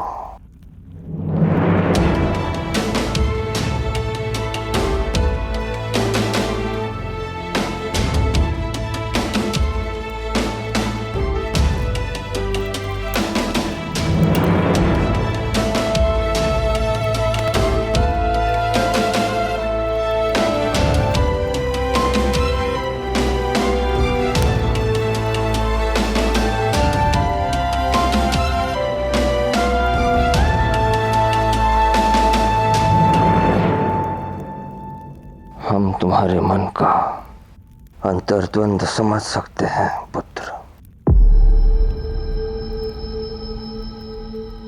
एक ओर तुम्हारी माता संकट में है, जिसे आशा है कि उसका पुत्र उसके लिए लौट कर आएगा। और दूसरी ओर तुम्हें अपनी मातृभूमि के लिए युद्ध पर जाना है। जननी और जन्मभूमि में से किसी एक को चुनना था मुझे, और आप तो समझ सकते हैं ना कि आपके पुरु ने ऐसा क्यों किया। समझते हैं, क्योंकि तुम्हारी माता ने हमें अखंड भारत का अर्थ समझाया था।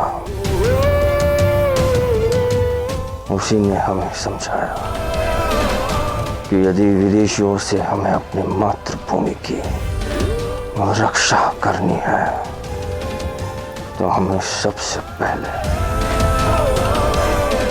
अपने आंतरिक मतभेदों को भुलाना होगा।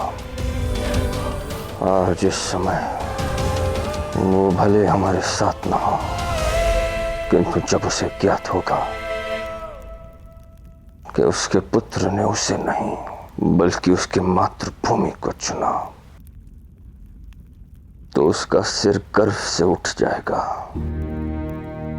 किसी के लिए भी यह कहना सरल है कि वो अपनी मातृभूमि से प्रेम करता है, किंतु जब उसी मातृभूमि के लिए कुछ करने का समय आता है तो ऐसा बलिदान करना सरल नहीं होता। इसलिए तुम विशेष हो पुरु, क्योंकि राष्ट्रहित में अपनी जननी की सुरक्षा तक का बलिदान कर देने का साहस है तुम में। एक पुत्र ने हमें अपमानित किया, परंतु तुमने हमारा सिर गर्व से ऊंचा कर दिया।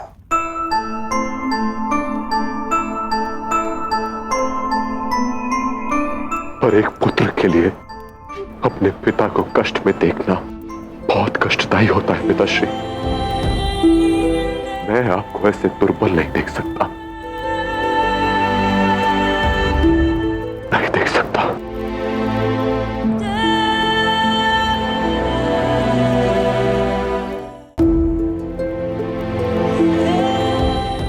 ये विलाप का समय नहीं है युवराज पुरुषोत्तम, ये पौरवराज का आदेश है। उठो युवराज, अपनी तलवार दो हमें।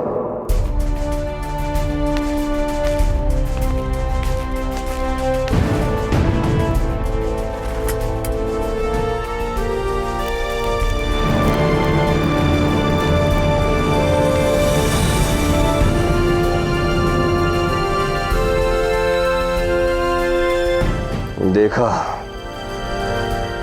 कौन कहता है हम दुर्बल हैं? पौरव राष्ट्र का युवराज, भारत का रक्षक भी बिना कोई प्रश्न किए हमारे आदेश का पालन करता है।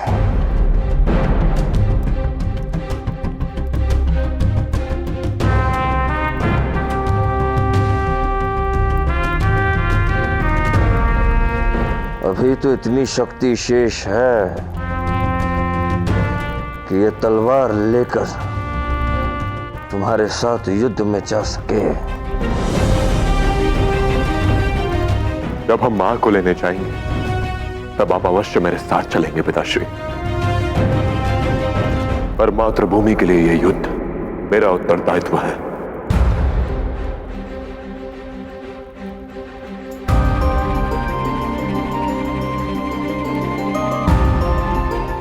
जाओ पुत्र, और इस प्रकार युद्ध करना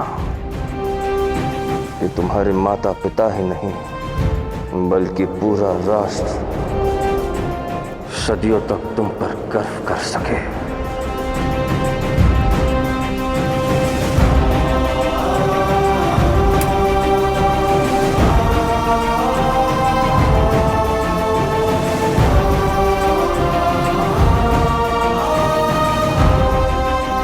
पोरस विरुद्ध सिकंदर 327 ईसा पूर्व। तक्षशिला अध्याय।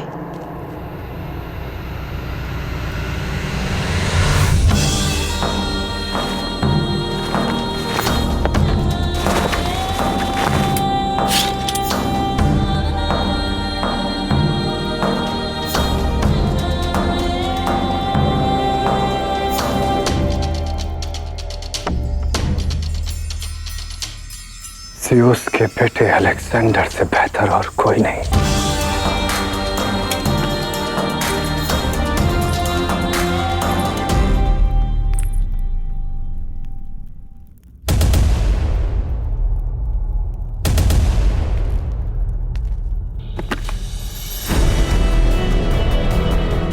आज ऐसी क्या वजह हुई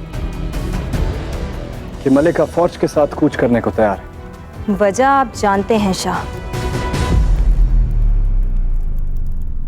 अगर मिलने की वजह वो है तो आने का कोई फायदा नहीं है, क्योंकि हम जंग के लिए नहीं सुलह के लिए जा रहे हैं, और सुलह में वो मौजूद नहीं रहेगा। शाह, एक मामूली सूबे से सुलह के लिए इतना बेकरार नहीं हो सकते। मुझे यकीन है कि आपकी इस बेचैनी का सबब वो पोरस ही है, और यही वो वजह है कि मैं आपके साथ चलना चाहती हूँ, ताकि जब आपका सामना उस पोरस से हो तो उस चुभन का दर्द मैं आपके चेहरे पर खुद देख सकूं।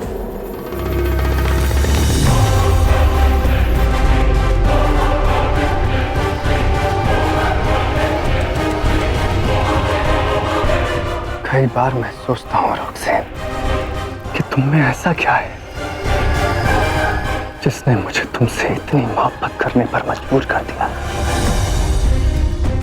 उफ, ये तीखी सोच, ये कातिल आंखें, और मेरे सामने खड़े होकर बेखौफ अपनी सोच रखने का यह हुनर, शायद यही है जो मुझे तुमसे और मोहब्बत करने पर मजबूर करता है।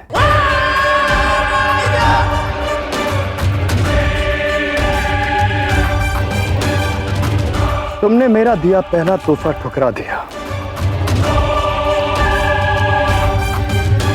इसलिए अब मैं तुम्हें तुम्हारी जिंदगी का सबसे बेशकीमती तोहफा देने वाला हूं, पोरस का कटा हुआ सिर।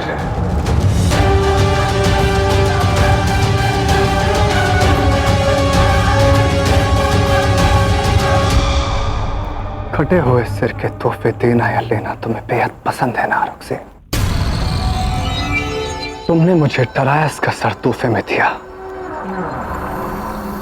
मैं तुम्हें पोरस का सर दूंगा। आओ मेरे साथ, आज तुम्हें मालूम चल जाएगा कि दुनिया मुझे सिकंदर क्यों कहती है।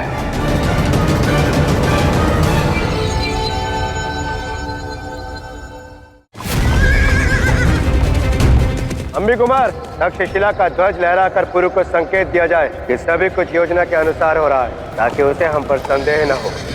अलेक्जेंडर को हमारी मातृभूमि से पराजित होकर ही वापस लौटना होगा।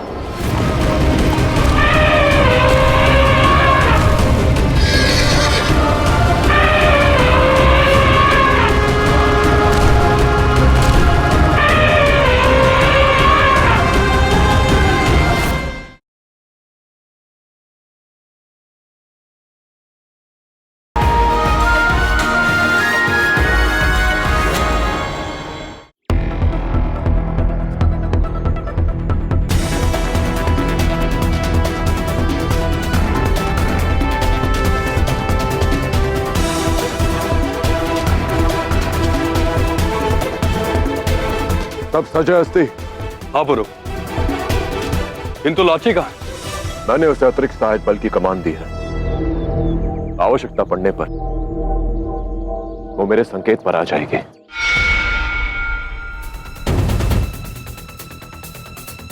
पुरु, तक्षशिला की सेना अभी तक आई नहीं, क्या हम उन पर विश्वास कर सकते हैं? जब स्वयं पर विश्वास हो तब किसी और द्वारा किया गया विश्वासघात हमें आगे बढ़ने से रोक नहीं सकता।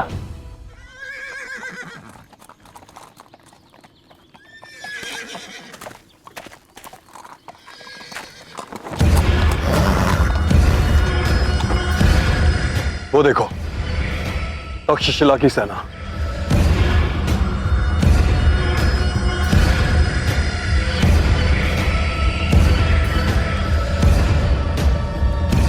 अम्बी कुमार, तक्षशिला का ध्वज लहराकर पुरु को संकेत दिया जाए कि सभी कुछ योजना के अनुसार हो रहा है, ताकि उसे हम पर संदेह न हो।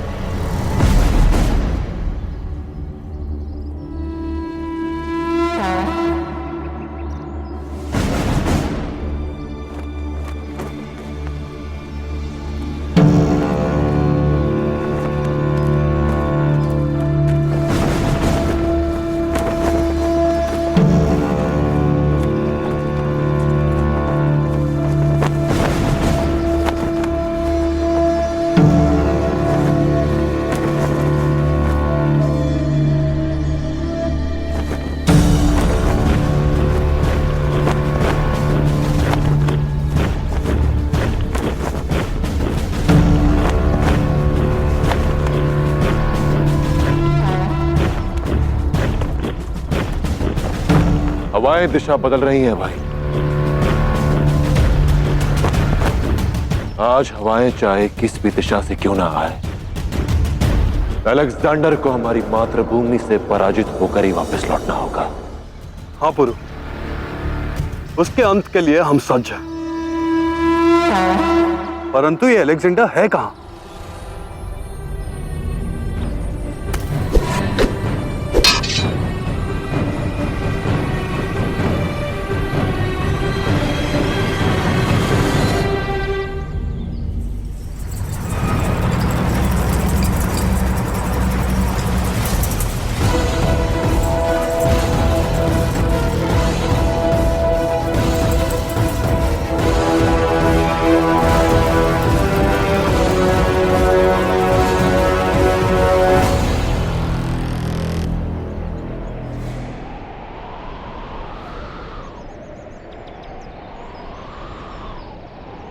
वो आ रहा है अस्ति।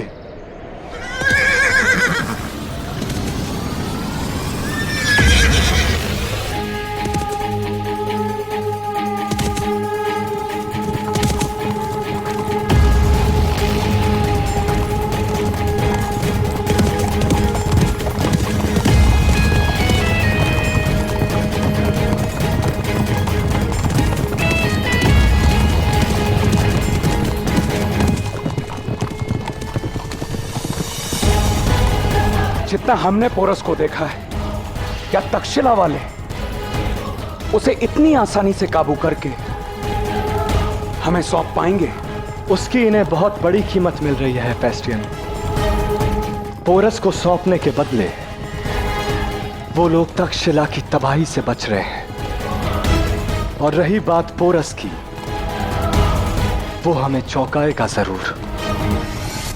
हमें तैयार रहना होगा हेफेस्टियन, क्योंकि और लोगों के साथ साथ मैं भी उस पल के लिए बेताब हूं जब मेरी मुलाकात पोरस से होगी।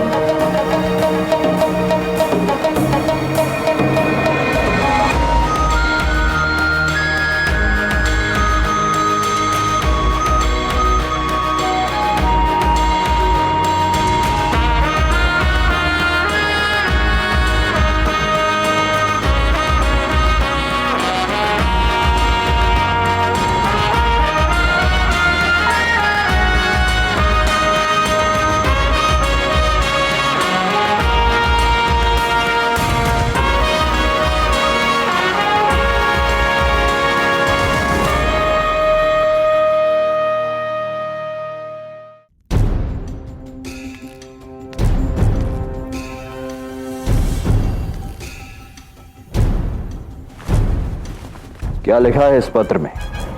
तक्षशिला पुरु के साथ मिलकर अलेक्जेंडर के साथ युद्ध करने के लिए सज्ज है।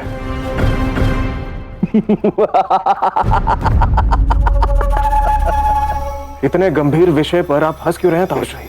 क्योंकि आज पुरु का अंतिम दिन है। कैसे?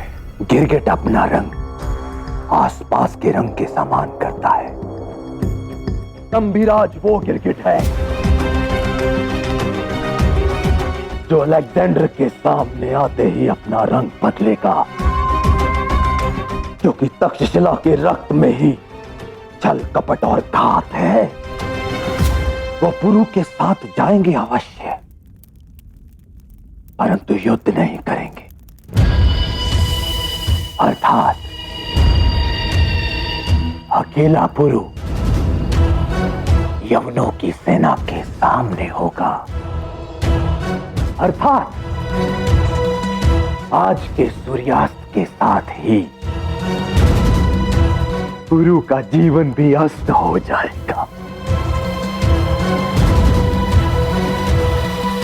ईश्वर ने हमारा मनोरथ सिद्ध करने के लिए कोसों दूर यवन से योद्धा भेजा है। हमारा कार्य अलेक्जेंडर पूरा करेगा।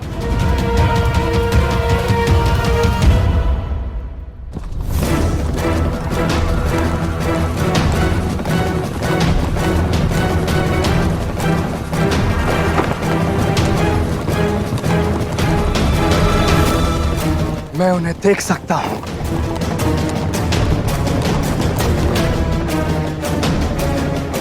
अलेक्जेंडर अपनी सैन्य शक्ति के साथ आ रहा है।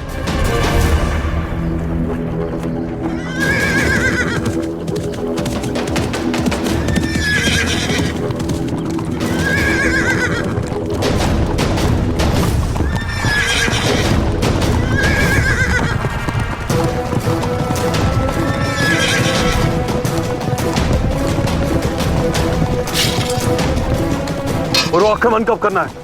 अभी नहीं भाई, उन्हें थोड़ा और निकट आने दो।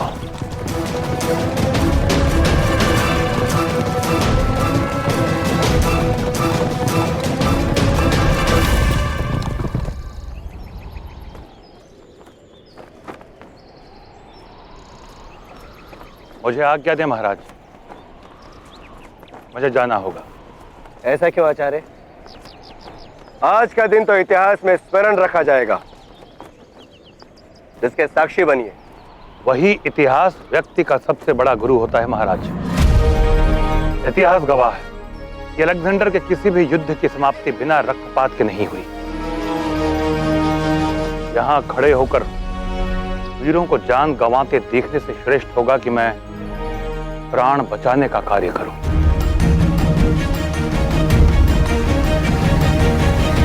नमस्कार।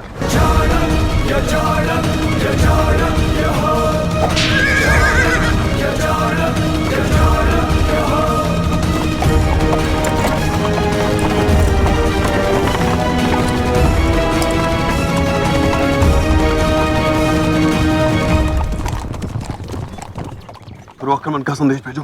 नहीं भाई, यदि हमने दूर से प्रहार किया तो उनके धनुर्धर्म पर आक्रमण कर देंगे। एक बार वो पास आ जाए फिर वो कुछ नहीं कर पाएंगे। उन्हें हमारे और निकट आने दो।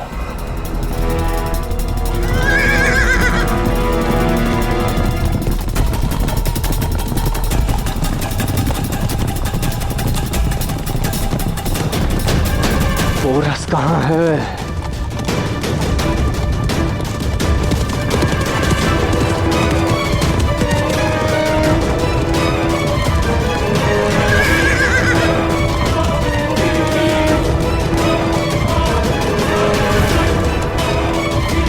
भाई, संकेत भेजो।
इन भारतीयों ने अपनी फौज में इतने विशाल दरिंदे पाल रखे हैं।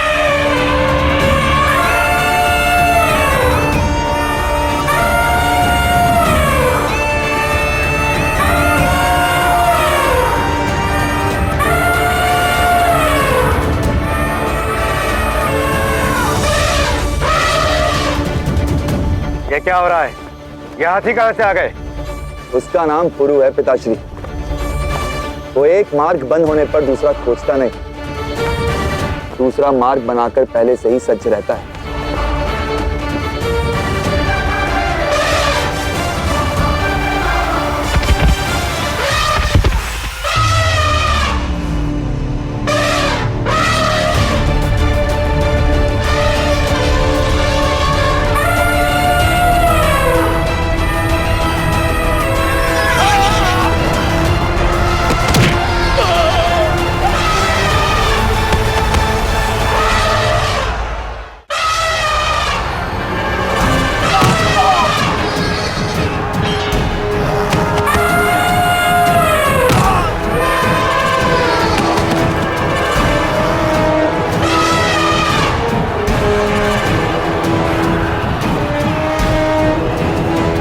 तुमने सही कहा था पुरु। इन हाथियों के आगे अलेक्जेंडर की घोड़ों की सेना नहीं टिक पाएगी। अलेक्जेंडर ने अपने स्वप्न में भी इस तरह की कल्पना नहीं की होगी। अब योजना के अगले चरण का प्रारंभ किया जाए भाई।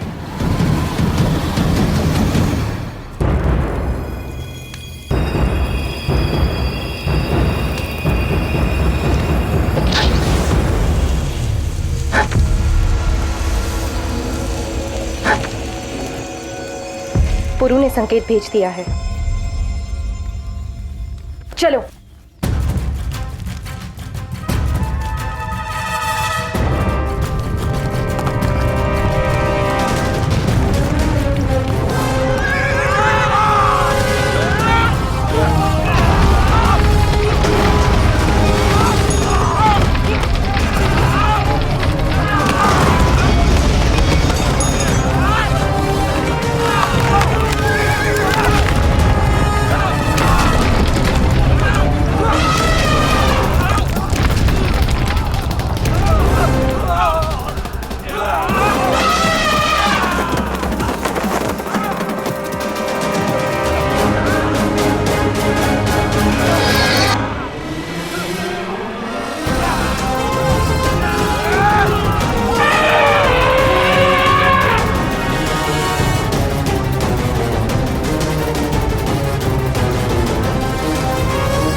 मैं जानता हूं तुम यहीं कहीं हो पोरस।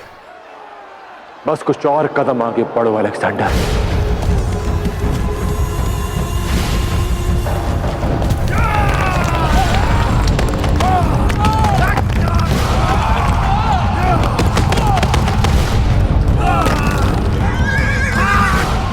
मेरे भारत में तुम्हारा स्वागत है अलेक्जेंडर। हमें जल्दी कुछ करना होगा, वरना हमारे सारे सैनिक इस जंग में मारे जा रहे हैं। इस तरह तो हम ये जंग हार जाएंगे। क्या करना चाहिए हमें अलेक्जेंडर? बताओ अलेक्जेंडर, रॉक्सेन कहाँ है?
तुम ठीक तो हो ना रॉक्सेन? जिसे देखने की उम्मीद में तुम यहां आई थी, यह तमाशा उसी ने खड़ा किया है। और जहां तक मुझे लगता है पोरस यहीं कहीं है। और यकीन मानो मेरा, वो हमें देख रहा है, पर यह है कहां?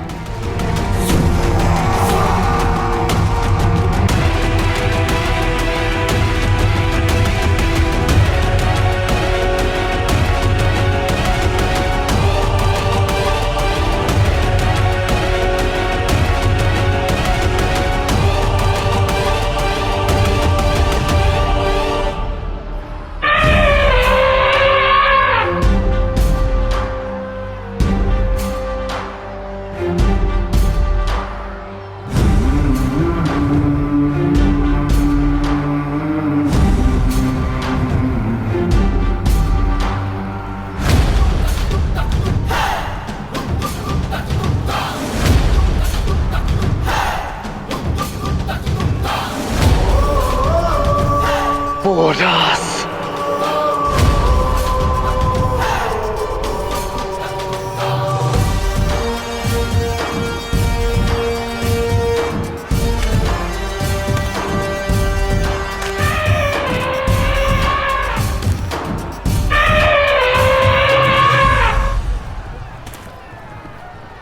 मैंने तुम्हें फारस में चेतावनी दी थी अलेक्जेंडर, कि यदि तुमने मेरे भारत देश में कदम भी रखा तो तुम्हें समाप्त करके इसी माटी में मिला दूंगा।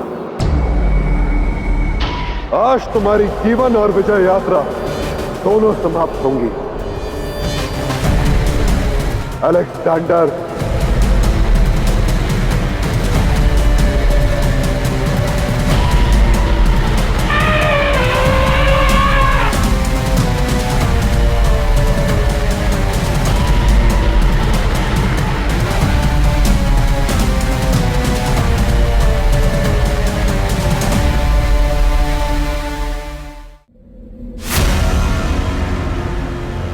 लाखों का लश्कर रक्त सवार सर पर तबाही का इरादा लिए भारत की भूमि पर खड़ा है सिकंदर, जिसके सामने पूरी दुनिया ने घुटने टेके। उस सिकंदर ने अब तक भारत मां के बेटे नहीं देखे। ये बिगुल है सिकंदर और पोरस के महायुद्ध का। देखिए पोरस। पिछली बार तो मैंने तुम्हें जीवित छोड़ दिया, पर इस बार नहीं। अब देखते जाओ कि मैं तुम्हारी क्या दशा करने वाला हूं।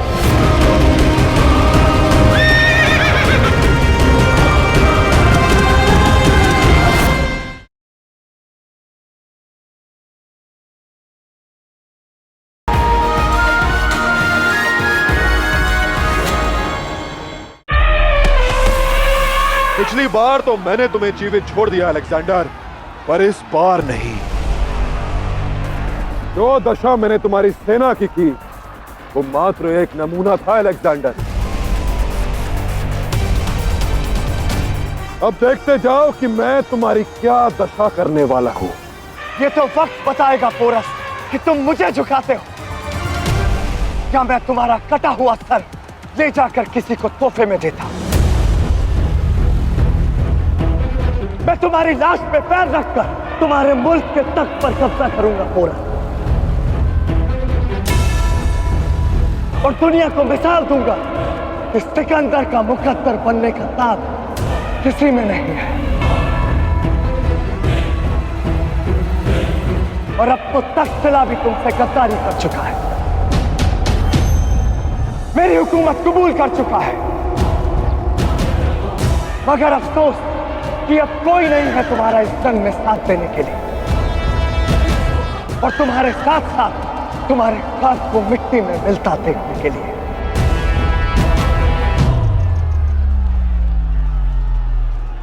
क्या तो मुझे पहले से ही था अलेक्जेंडर, इस समय आने पर तक्षशिला हवा के भांति अपनी दिशा बदल ही देगी, और मातृभूमि की रक्षा के इस युद्ध पर गुरु को किसी की सहायता की आवश्यकता नहीं। तुम्हें खदेड़ने के लिए मैं अकेला ही पर्याप्त हूं।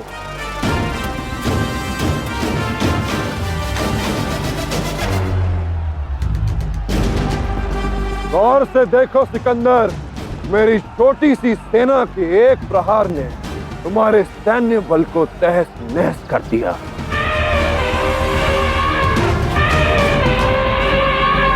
वहां देखो किस प्रकार तुम्हारी सेना अपने प्राण बचाकर यहां वहां भाग रही है। ये वचन है मेरा कि मैं तुम्हारी दशा इससे भी बदतर कर दूंगा।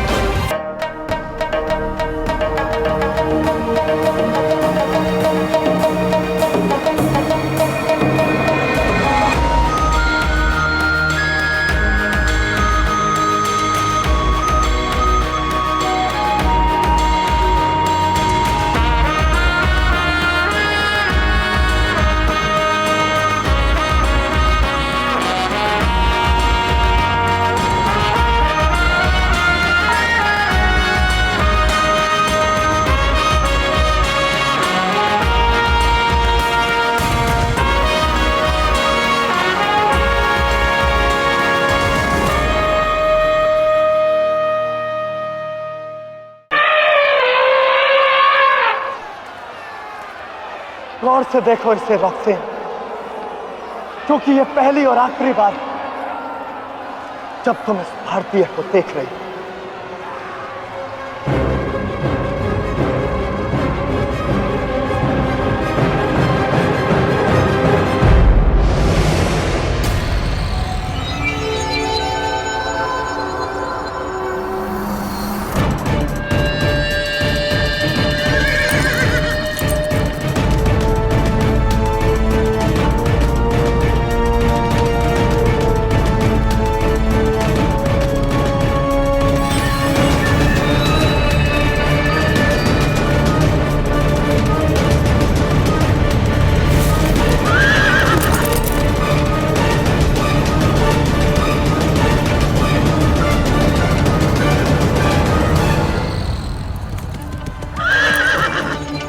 जीवन में पहली बार अलेक्जेंडर ने हार का सामना किया है पिताश्री।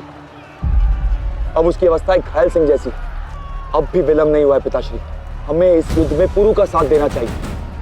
हम इस अलेक्जेंडर नाम के संकट को सदा के लिए अपने मार्ग से हटा सकते हैं। मूर्खतापूर्ण बात मत करो कुमार, यह अलेक्जेंडर है। कुछ दस्यु और हाथी मिलकर उसे परास्त नहीं कर सकते।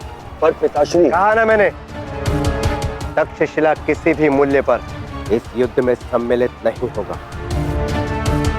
ये युद्ध पुरु और अलेक्जेंडर के बीच में था और उन्हीं के बीच में रहेगा।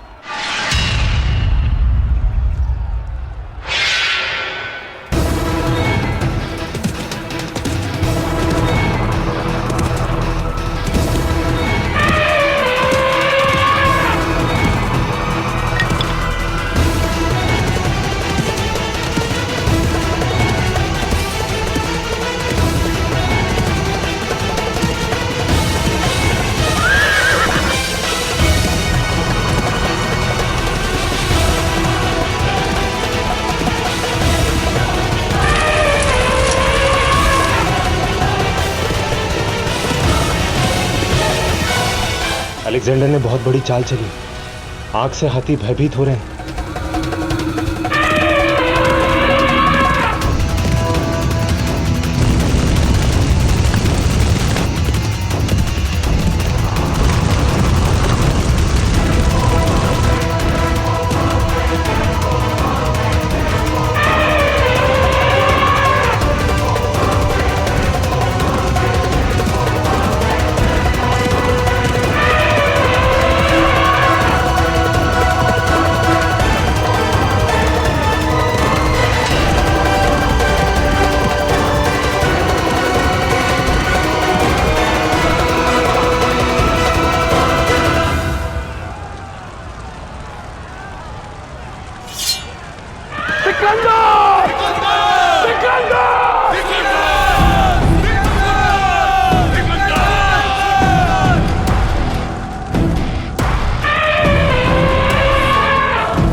सैनिकों, आधी से ज्यादा दुनिया पार करके हम यहां तक पहुंचे। फारस और मिस्र जैसी फौजी ताकतें भी हमारे सामने झुकी। इसलिए उन्हें इस आग से नहीं डरना चाहिए जिसकी अगुवाई खुद ज़्यूस का बेटा कर रहा है। इसलिए आगे बढ़ो और अपने खून से दुश्मन की सरजमी पर अपनी बहादुरी की दास्तान लिखो। हुजूर, आगे बढ़ने से पहले हमें इन हैवान जानवरों पर काबू पाना होगा। हुजूर, अगर ये आग बुझ गई तो ये जानवर हमारी फौज पर दोबारा हमला कर देंगे। इन जानवरों को कैसे रोका जाए?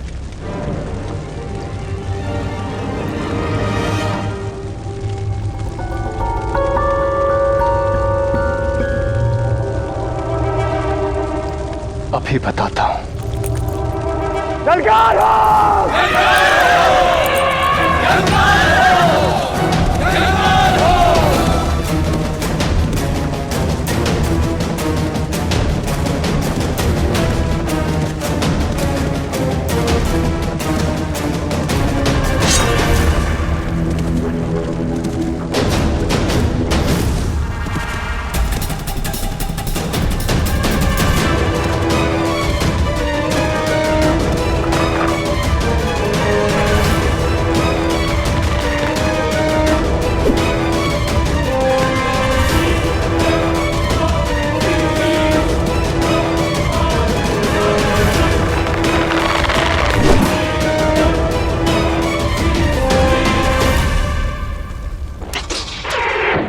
पुरु ने आप सबको यहाँ से जाने का संकेत दे दिया है। आप सभी को यहाँ से निकल जाना होगा। जानती हूँ कि आप सब यहाँ रहकर पुरु की सहायता करना चाहते हैं, परंतु पुरु नहीं चाहता कि इस युद्ध में आप अपने प्राण संकट में डालें। भाई, सुनिश्चित करना कि सभी यहाँ से सुरक्षित निकल पाए। और तुम कहाँ जा रही? पुरु ने मुझे एक और कार्य सौंपा है। नहीं लाची, हम तुम्हें छोड़कर नहीं जा सकते। तुम्हें हमारे साथ चलना होगा। नहीं भाई, बड़े विश्वास के साथ पुरु ने मुझे ये कार्य दिया है और इसे पूरा किए बिना मैं नहीं निकल सकती। लाची,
मैसेडोनिया के नश्तर दुनिया की हर मुश्किल को भेद सकते हैं। हर जानवर की एक कमजोरी होती है जिसे इस तरह खत्म किया जाता है। तुम मैसेडोनिया के सिपह सालारों आगे बढ़ो और दिखा दो दुनिया को कि तुम हर जंग जीतने के काबिल हो।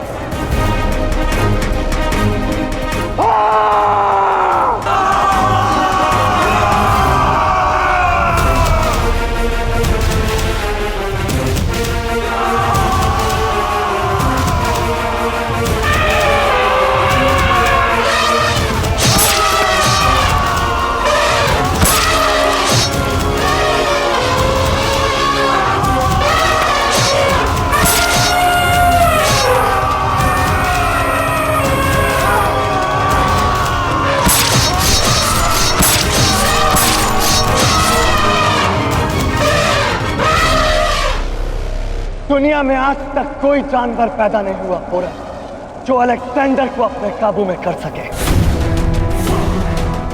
इस जानवर का हश्र तो तुम देख चुके हो, अब तुम्हारी बारी है।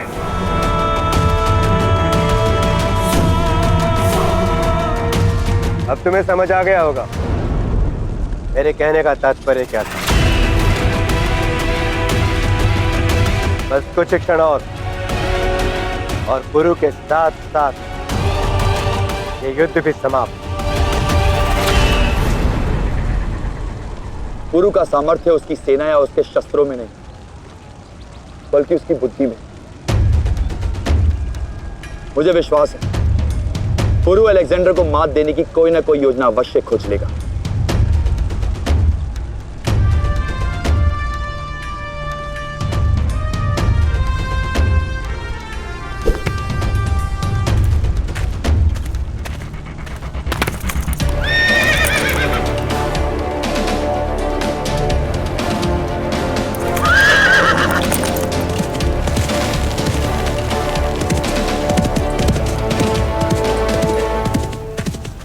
पीछा करो इसका।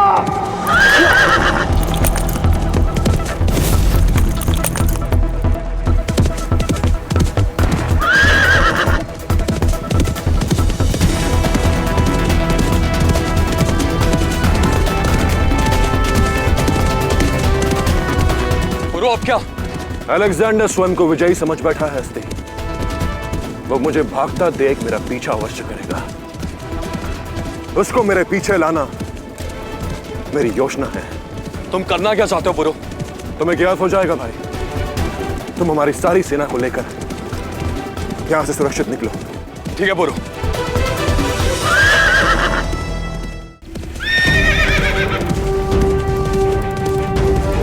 ये पुरु झेलम की ओर क्यों जा रहा है? ये मार्ग तो पौरव राष्ट्र की ओर जाता है। चल क्या रहा है उसके मस्तिष्क में? जब व्यक्ति की मृत्यु उसके समक्ष दिखती है तो वो केवल अपने घर की ओर भागता है। गुरु को समझ आ गया है कि अलेक्जेंडर से उसे कोई नहीं बचा सकता, तो बस अपने प्राणों की रक्षा के लिए वो पौरव राष्ट्र की ओर भाग रहा है। निकट से देखते हैं इस भगोड़े का अंत क्या होगा। चलो सारथी।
जितना भाग सकते हो भागो पोरस,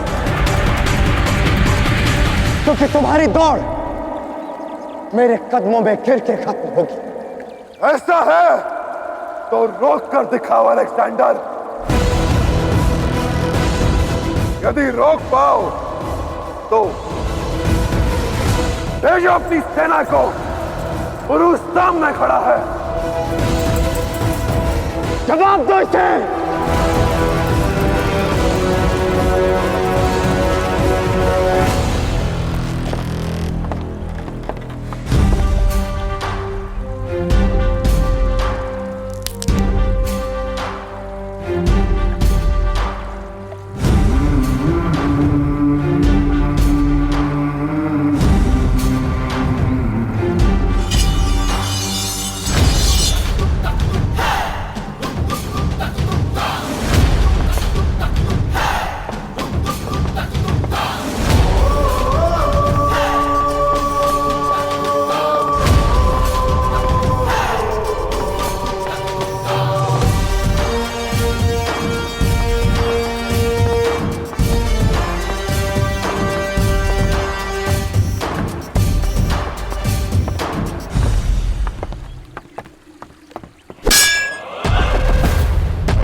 बहुत अच्छा लड़ते हो पोरस, पर मेरे पास इतना वक्त नहीं कि अपने सिपाहियों का वक्त जाया करूं। इसकी तकदीर और मौत मेरे हाथों लिखी जानी है। पीछे हटाओ।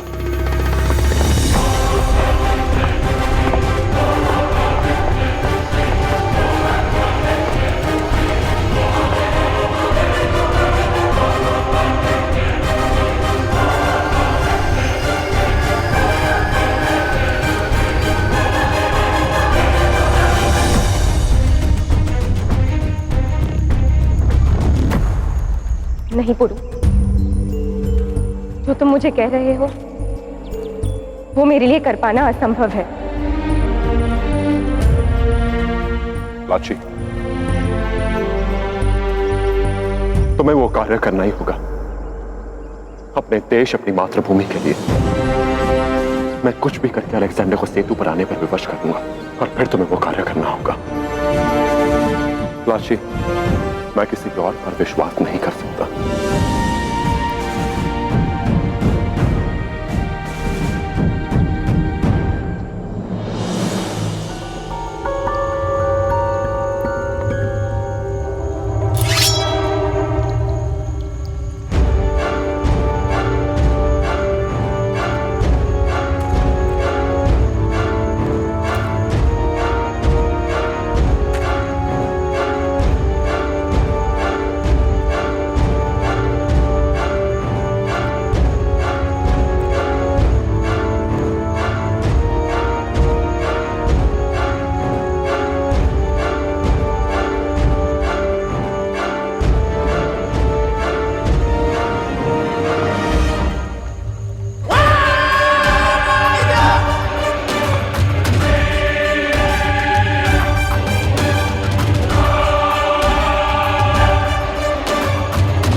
काश मेरे लिए तुम्हारी बात अस्वीकार देना संभव होता।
तुम ऐसे नहीं जा सकते पोरस, तुम्हें मेरे ही हाथों मरना होगा।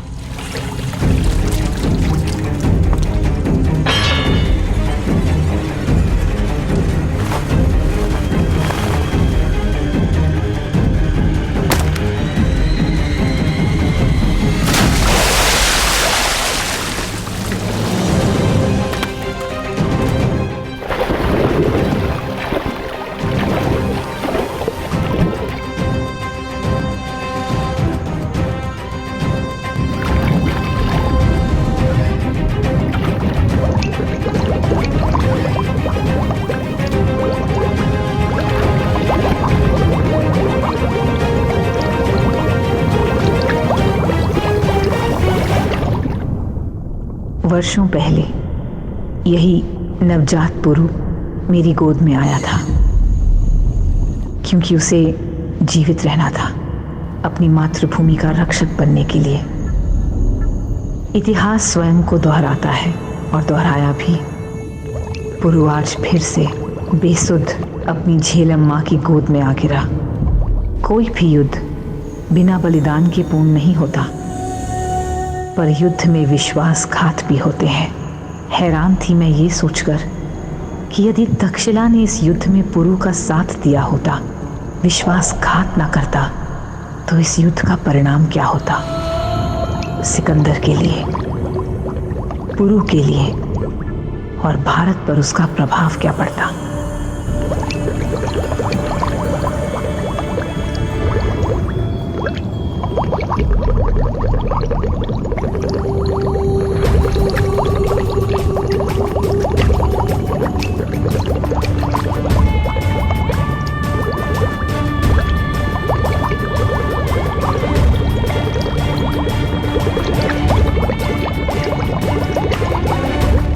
पूरे संसार के लिए ये युद्ध का अंत था, किंतु मैं जानती थी ये पुरु और सिकंदर के महायुद्ध का केवल पहला अध्याय था।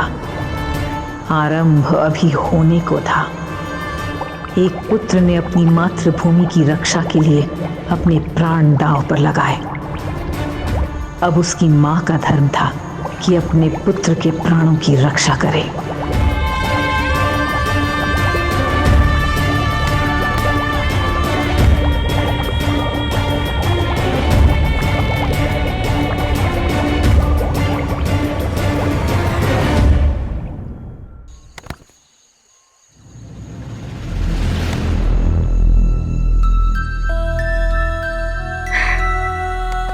धन्यवाद नहीं कहोगे दस्युलोक का?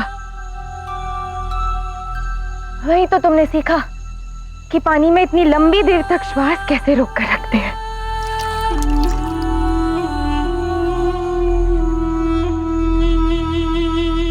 अब नाटक बंद करो पुरु और आंखें खोलो।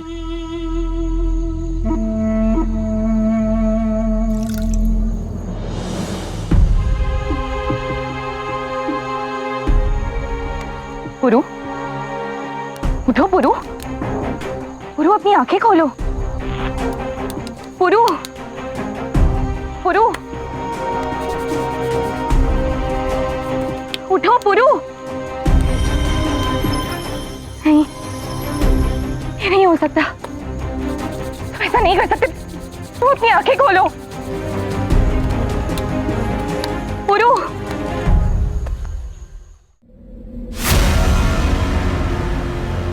लाखों का लश्कर रक्त सवार सर पर तबाही का इरादा लिए भारत की भूमि पर खड़ा है सिकंदर, जिसके सामने पूरी दुनिया ने घुटने टेके। उस सिकंदर ने अब तक भारत मां के बेटे नहीं देखे। ये बिगुल है सिकंदर और पोरस के महायुद्ध का। देखिए पोरस। पुरु,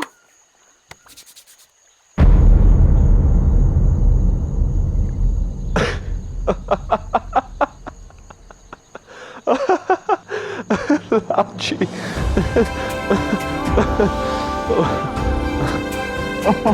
ये उपहास क्यों किया? लाची,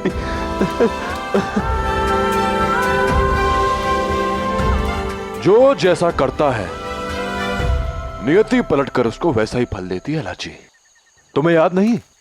तुमने भी एक बार मुझे ऐसे ही डराया था।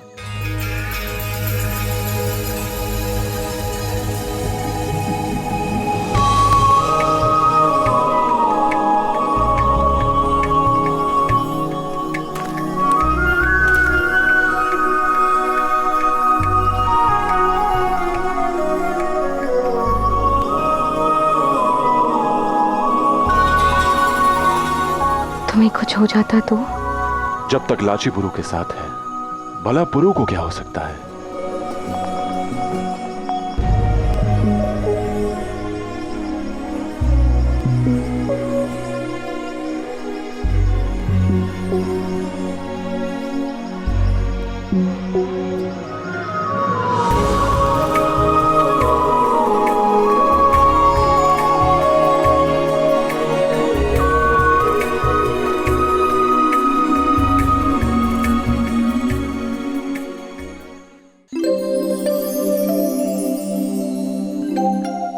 पुरु, तुमने ये खतरा क्यों मोल लिया? उस सेतु को नष्ट क्यों करवाया? और क्यों तुम चाहते थे कि अलेक्जेंडर ये मान ले कि तुम मर चुके हो? क्योंकि अलेक्जेंडर को विश्वास दिलाना आवश्यक था लाची कि मैं मर चुका हूं। मुझे मरा हुआ देख वो थोड़ा शांत तो अवश्य हो जाएगा, जिससे मुझे अपना अगला प्रहार सच करने के लिए समय मिल जाएगा। यदि उसने स्वयं मुझे अपनी आंखों से मरा हुआ नहीं देखा होता तो वो मेरा पीछा करते हुए पौरव राष्ट्र पहुंच जाता। और इसीलिए तुमने वो सेतु नष्ट किया, ताकि यदि अलेक्जेंडर चाहे भी तब भी वो पौरव राष्ट्र तक पहुंच ना पाए।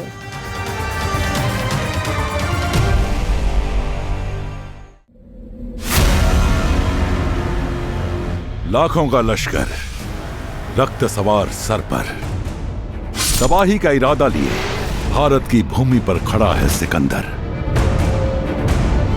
जिसके सामने पूरी दुनिया ने घुटने टेके। उस सिकंदर ने अब तक भारत मां के बेटे नहीं देखे। ये बिगुल है सिकंदर और पोरस के महायुद्ध का। देखिए पोरस।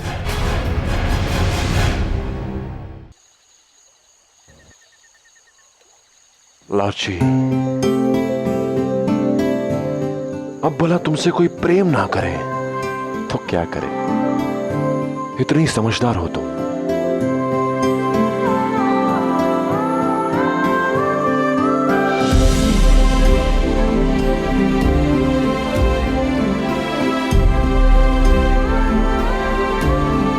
अलेक्जेंडर बहुत शातिर है, जानते हो?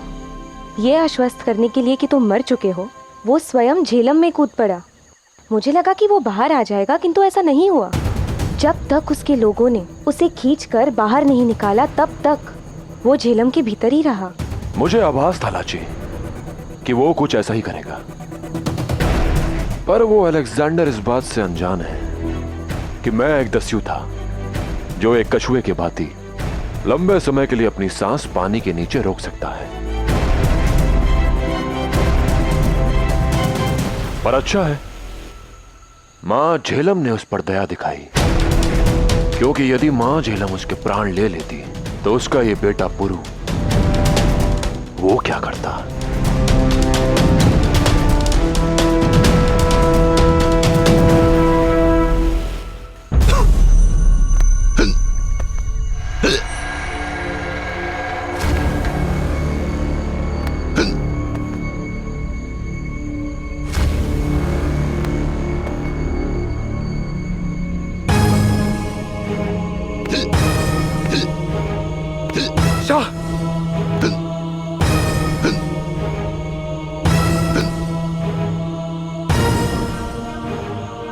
उठिए शाह,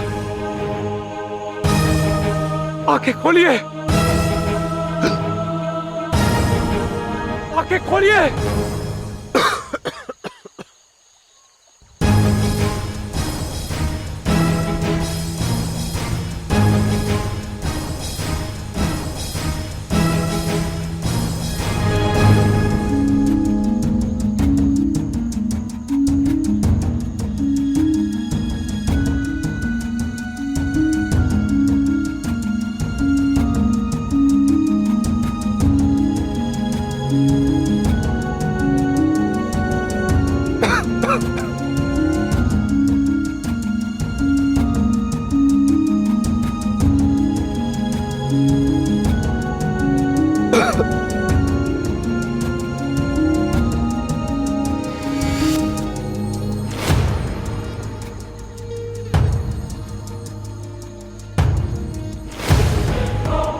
खुदा का शुक्र है हुजूर, कोई तकलीफ तो नहीं।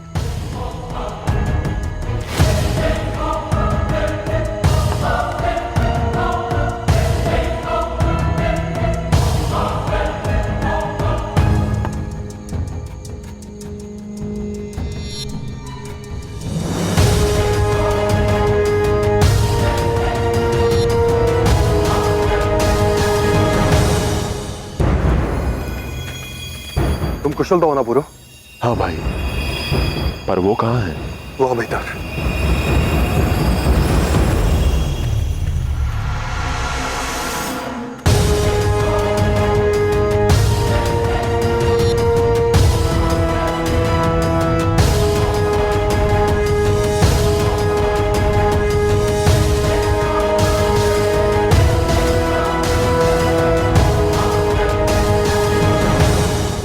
बेचैन क्यों हैं आप लोग? देखो, मैं खैरियत से हूं। कुछ नहीं हो सकता आपके शाह को। सिर्फ देवता ज़्यूस की औलाद ही नहीं, खुद देवता हूं मैं। और देवता मरते नहीं हैं, इसलिए आपका अलेक्जेंडर भी कभी नहीं मरेगा।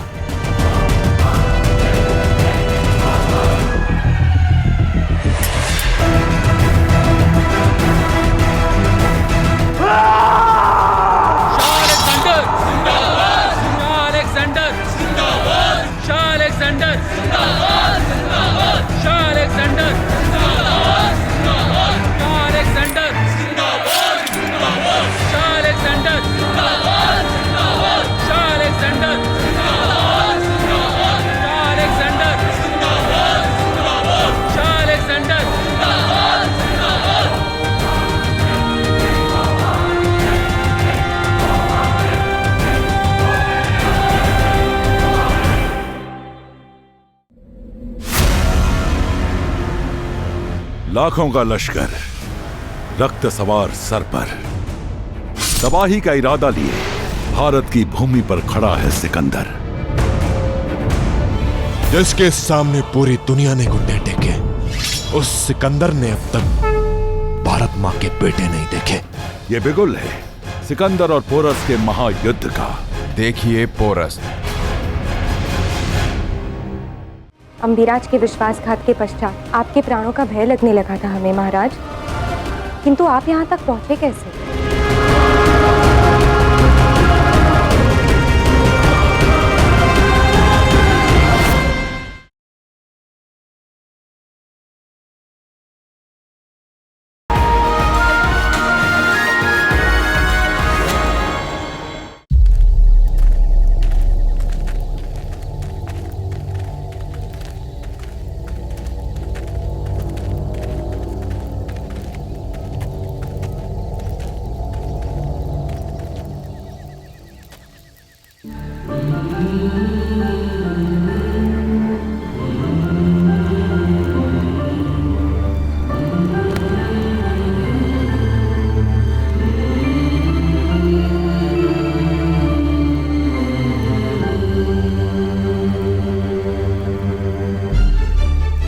आज तुमने अपने आप पर हमारे गर्व को और बढ़ा दिया गुरु।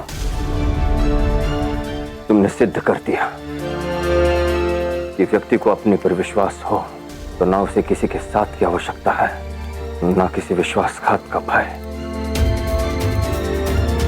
तुम्हारे लौह पुरुष होने के अपने मां के विश्वास को तुमने सत्य सिद्ध कर दिया पुत्र।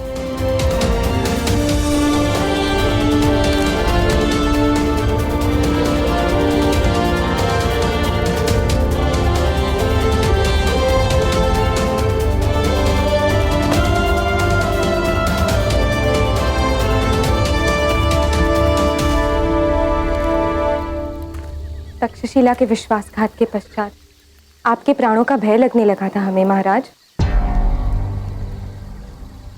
किंतु आप यहाँ तक पहुंचे कैसे?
आपकी सहायता के लिए धन्यवाद आचार्य।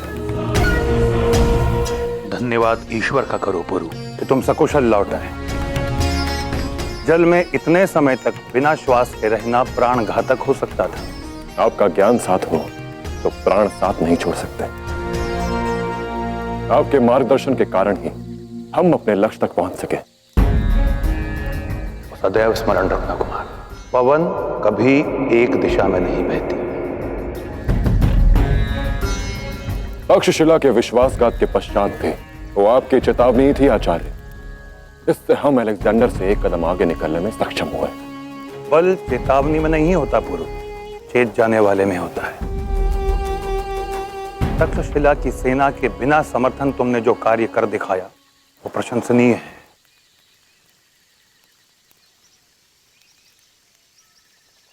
किंतु आज मैं बहुत पीड़ा में हूं। सूर्य ने स्वयं को ग्रहण लगा लिया।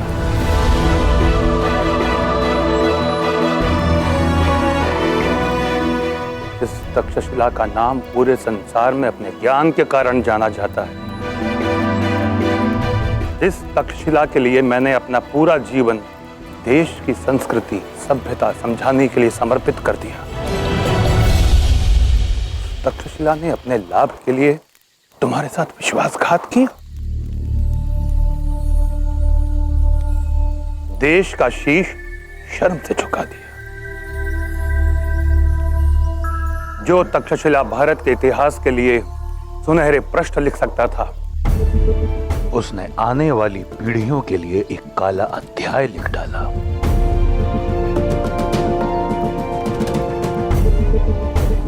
आज का सूर्योदय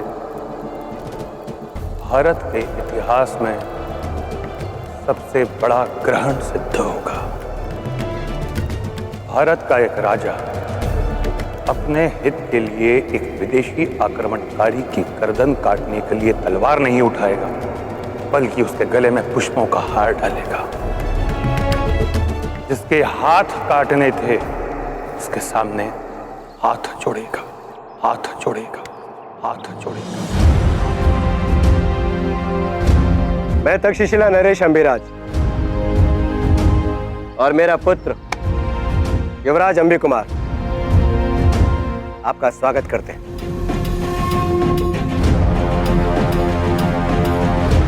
इस्तकबाल के लिए शुक्रिया।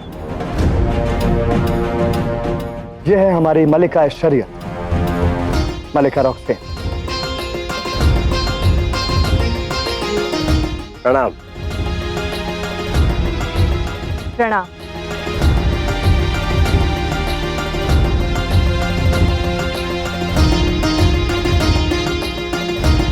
प्रणाम। आप भारतीयों की एक बात मुझे बड़ी अजीब लगती है कि आप भारतीय सबका इस्तकबाल हाथ जोड़कर क्यों करते हैं? भारतीय संस्कृति में अतिथि का सत्कार इसी प्रकार किया जाता है। फिर चाहे व्यक्ति अपरिचित हो या परिचित, किसी भी जाति, धर्म या आयु का क्यों न हो, हम उसका सत्कार इसी प्रकार करते हैं। योग शास्त्र के अनुसार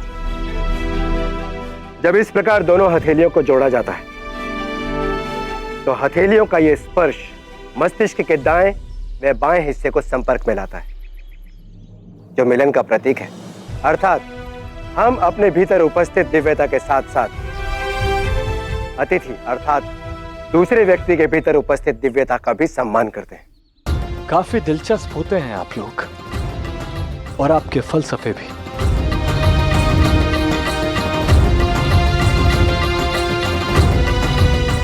अब फारस के साथ साथ भारत में भी मेरी दिलचस्पी बढ़ गई है। तक्षशिला को भारतीय संस्कृति की आधारशिला कहा जाता है, और अब तक्षशिला का इतिहास में मान और बढ़ जाएगा, क्योंकि तक्षशिला ने ही सम्राट अलेक्जेंडर के साथ संधि की आधारशिला रखी है। पोरस को सौंपकर आपने अपना वादा निभाया अंबिराज। अब अलेक्जेंडर का वादा है कि मैं तक्षशिला को कोई नुकसान नहीं पहुंचने दूंगा, और आपकी आवाम और सल्तनत दोनों महफूज रहेंगी। और भारत में आगे बढ़ने के लिए तक्षशिला की सरजमी यूनानी फौज की बुनियाद बनेगी। यूं तो हम युद्ध में नहीं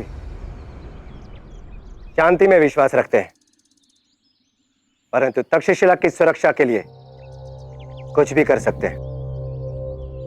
देखा मैंने कि कैसे तक्षशिला की सुरक्षा के लिए आपने उस पुल पर धमाका किया।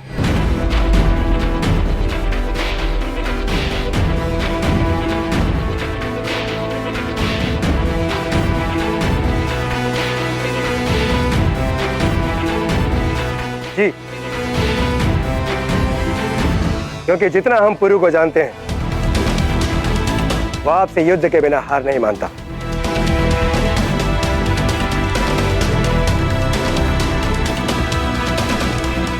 और पुरु को आपको सौंपने के लिए इसके अलावा हमारे पास और कोई रास्ता भी नहीं था। अक्सर लोग एक बात को भूल जाते हैं कि किसके सामने झुकना चाहिए और किसके सामने मुकाबला करना चाहिए। पर अफसोस पोरस इस बात को नहीं समझ सका।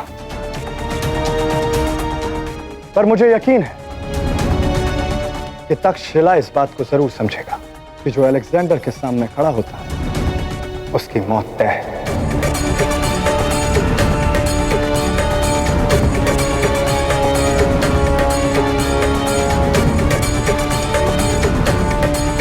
आपका स्वागत है।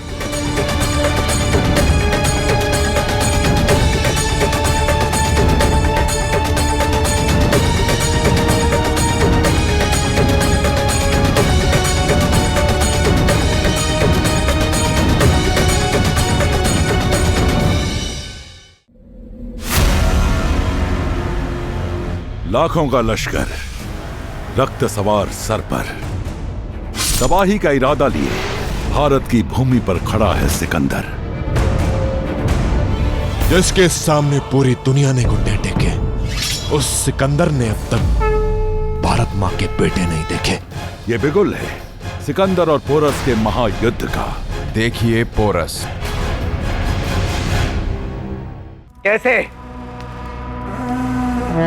कैसे एक घायल आदमी पूरी सेना की आंखों में धूल झोंक कर सुरक्षा चक्र को तोड़कर यहां से निकलने में सफल हो गया।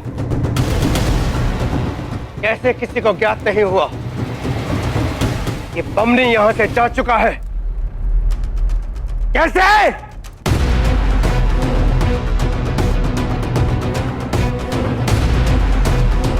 अब यहां खड़े खड़े मेरा उपदेश ही सुनते रहोगे या जाकर उसे ढूंढोगे भी? निर्लज्जो!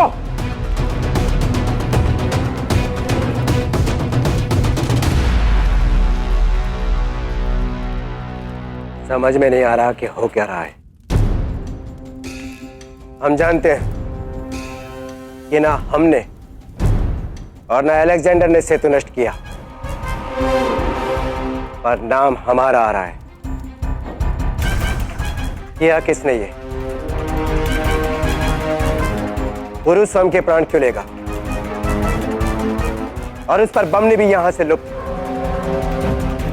कर कौन रहा है ये? कहीं पौरव राष्ट्र में से कोई और तो नहीं? असंभव। पौरव राष्ट्र का कोई भी व्यक्ति उस समय वहां उपस्थित नहीं था। और फिर पौरव राष्ट्र का उससे लाभ क्या है? जो होना था वो हो चुका है पिताश्री। आप चाहते थे पुरु समाप्त हो जाए, हो गया। अब ये किसने किया, कैसे किया, उससे आपको क्या प्रभाव पड़ता है? तुम्हारा कटाक्ष समझ रहा हूं मैं, और एक शब्द मत कहना। मेरे सभी प्रश्नों का उत्तर केवल एक व्यक्ति के पास है। मुझे आचार्य चाणक्य इसी क्षण मेरे सामने चाहिए। प्रस्तुत करो उन्हें। क्षमा महाराज, परंतु आचार्य चाणक्य अभी यहाँ उपस्थित नहीं। क्या? आचार्य चाणक्य भी महल में नहीं? हो क्या रहा ये? जाकर ढूंढो उन्हें, और वो जहां कहीं भी हो मुझे मेरे सामने चाहिए। जी।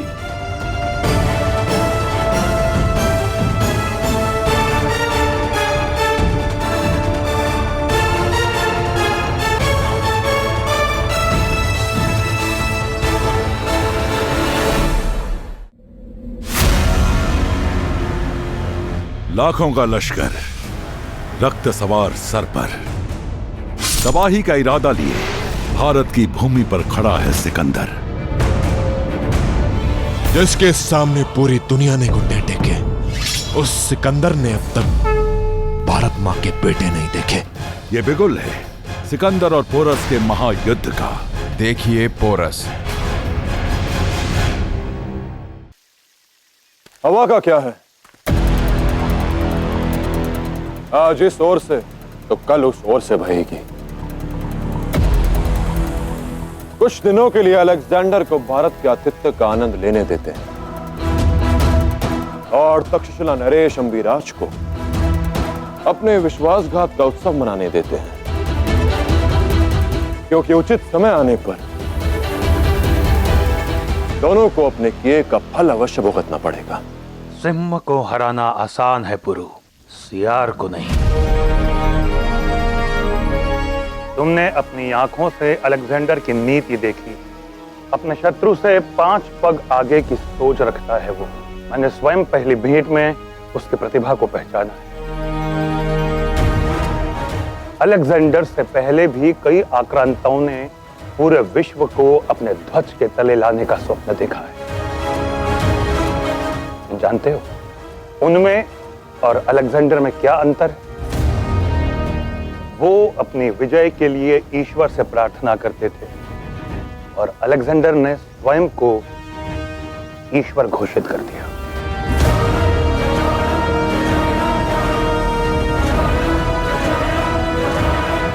और ईश्वर को रोक पाना आसान नहीं।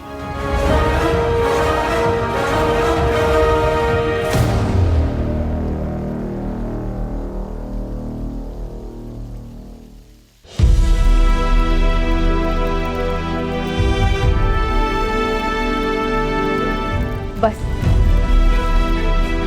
अब कुछ क्षण की प्रतीक्षा और मेरा पुत्र आता ही होगा।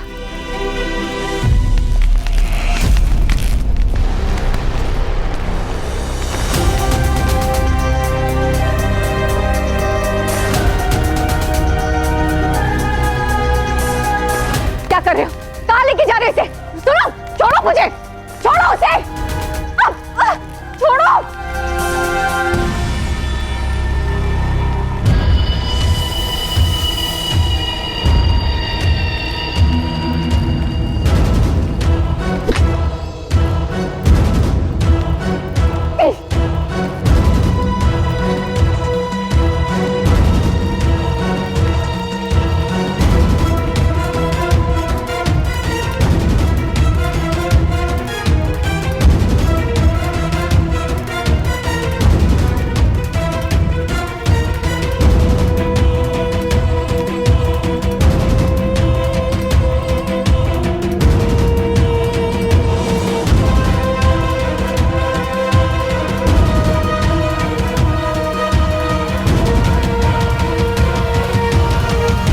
आज मैं तुम्हारे लिए शुभ समाचार लेकर आया हूं, जिसे सुनने के पश्चात तुम्हारे देशभक्ति के उपदेश मौन हो जाएंगे। तुम्हारा पुत्र पुरु अलेक्जेंडर से युद्ध करते हुए मारा गया।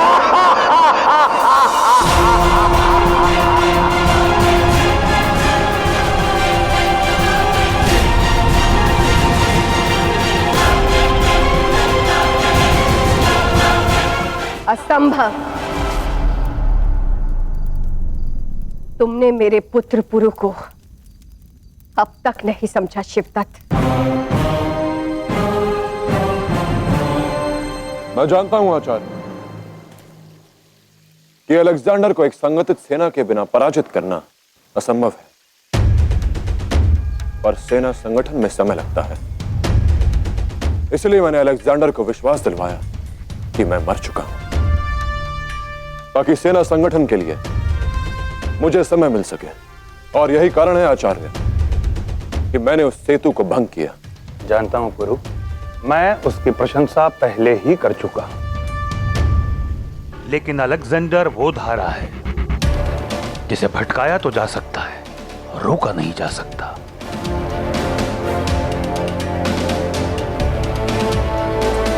आज नहीं तो कल वो सेतु बंधन कर ही लेगा और ये भी जान लेगा कि तुम मृत नहीं जीवित हो। पुरु, झेलम एकमात्र ऐसी बाधा है जो उसके राह में खड़ी है। उसे पार करते ही कौरव राष्ट्र, फिर मगध, पूरा भारत उसके अधीन होगा। यदि ऐसा है तो मैं वचन देता हूं आचार्य कि मैं उस अलेक्जेंडर को झेलम की बाधा को पार नहीं करने दूंगा।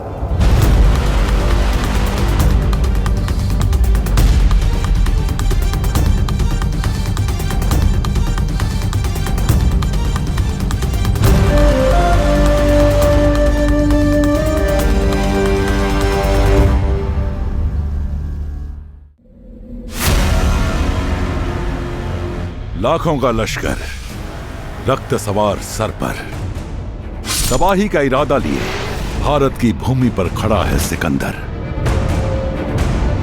जिसके सामने पूरी दुनिया ने घुटने टेके।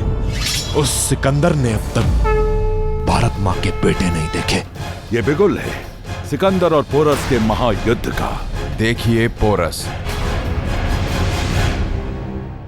अब कोई नहीं है जो सोने की चिड़िया भारत को मेरे शिकंजे में आने से रोक सके। मैं पुरुषोत्तम आज ये प्रण लेता हूँ कि उस अलेक्जेंडर को अपनी झेलम की धारा से आगे नहीं बढ़ने दूंगा।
जिस झेलम मां ने प्राण दिए, उस झेलम मां के जल को साक्षी मानकर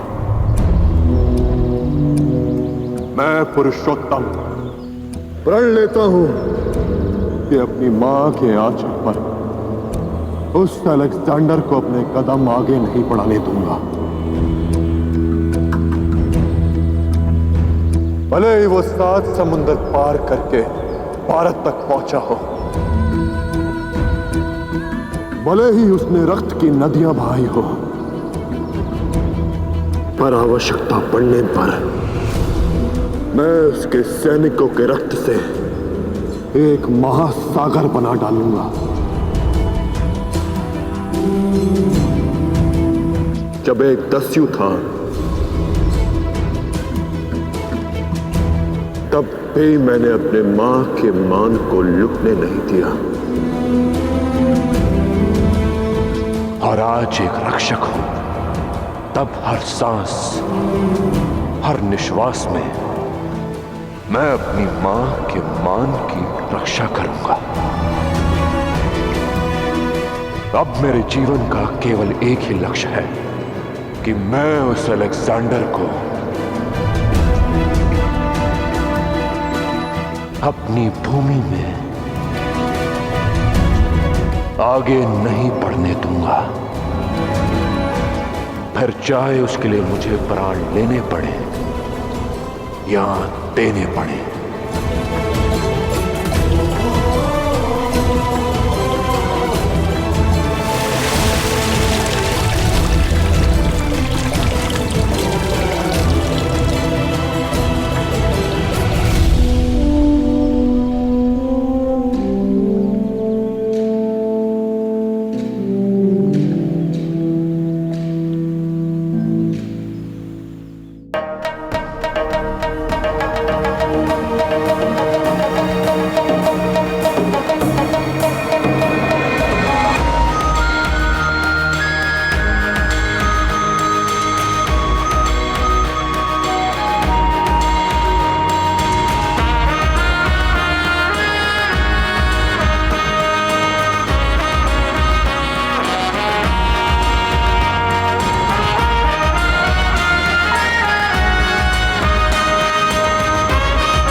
जितना अलग और खूबसूरत ये मुल्क है, उतनी ही खूबसूरत यहाँ की हर बात।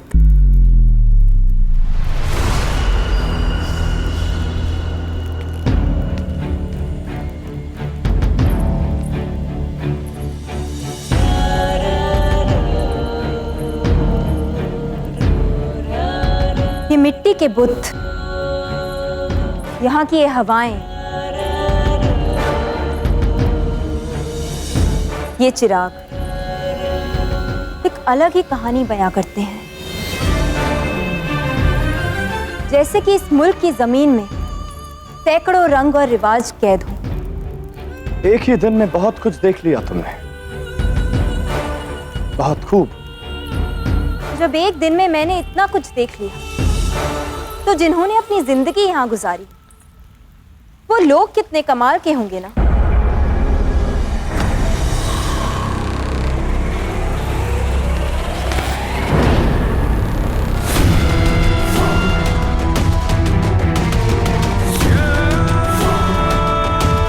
ऐसा क्या कमाल देख लिया तुमने? कमाल नहीं, जलाल है ये, जज्बा या जिगर जो कहे। बेमिसाल था वो। देवता ज़्यूस के बेटे और उसकी पूरी फौज के सामने अकेला खड़ा था। अपनों के धोखा देने के बाद भी अपने मकसद से भटका नहीं। उसने अकेले शाही एशिया को इतना नुकसान पहुंचाया कि उसे मरता देखने के लिए शाह को खुद पानी में कूदना पड़ा। पोरस कमाल का सिपाही था, जितना सोचा उससे कई कदम आगे। सिपाही वो बड़ा होता है जो जंग जीतता है रॉक्सेन। मुझे जिंदा देखकर और उसे अपनी जान से हारता देखकर तुम्हें समझ जाना चाहिए था कि असली सूरमा कौन है। तुम्हारी तकलीफ क्या है रॉक्सेन? देखो इन आंखों में, क्या इनकी आवाज तुम तक नहीं पहुंच पाती?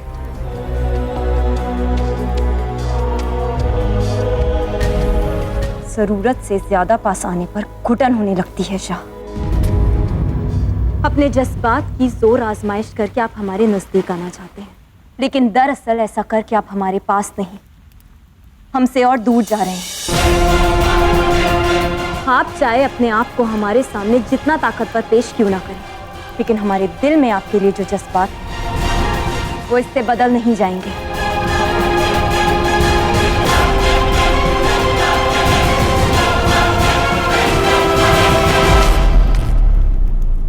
बहुत खूब।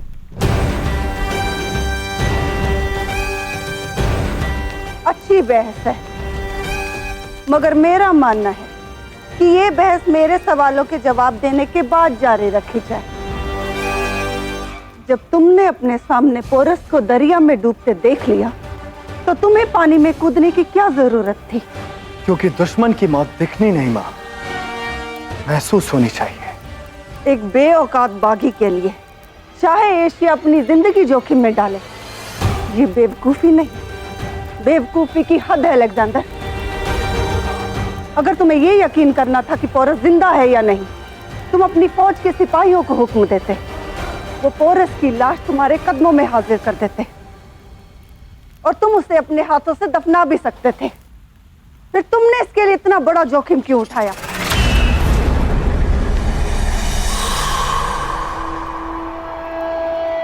जो जोखिम ना ले सके वो जान ही क्या। मैं उसे अपनी आंखों से मरता देखना चाहता था, और जिस चाहत के लिए मैंने आधी दुनिया अपने कदमों से नाप दी, उस चाहत को मैं अधूरी कैसे छोड़ सकता था? आप ही ने कहा था ना कि पोरस मेरा मुकद्दर है। उसे अलविदा कहना जरूरी था मलिका। आज मैंने साबित कर दिया मां कि सिकंदर का मुकद्दर खुद सिकंदर के अलावा और कोई नहीं लिख सकता। एक ओरेकल की आवाज सिकंदर का आगाज नहीं दबा सकती मां, और अब कोई नहीं, जो सोने की चिड़िया भारत को मेरे शिकंजे से बचा सके। मैं भारत का बेटा उस अलेक्जेंडर को अपने घर में प्रवेश नहीं करने दूंगा। जो भी मेरे देश को सोने की चिड़िया समझकर लूटने आएगा वो अपने प्राण देकर जाएगा।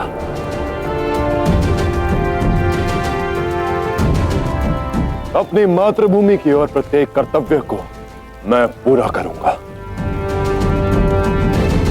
हमें तुम पर पूर्ण विश्वास है पुरु। और हम तुम्हारे इस उद्देश्य में हर कदम पर तुम्हारा साथ देंगे पुरु।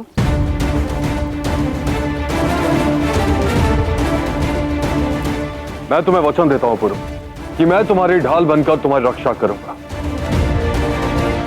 एक बार मेरी रक्षा करने के लिए तुमने मेरा हाथ तोड़ा था, अब तुम्हारा दाहिना हाथ बनकर मैं प्रहार करूंगा। अलेक्जेंडर को तुम तक पहुंचने के लिए पहले मेरा सामना करना पड़ेगा। उसका सामना हम सबको करना है भाई, पर उसके लिए सबसे पहले हमें पौरव राष्ट्र को स्वतंत्र करना होगा और महाराज बमनी को उनका अधिकार वापस दिलवाना होगा।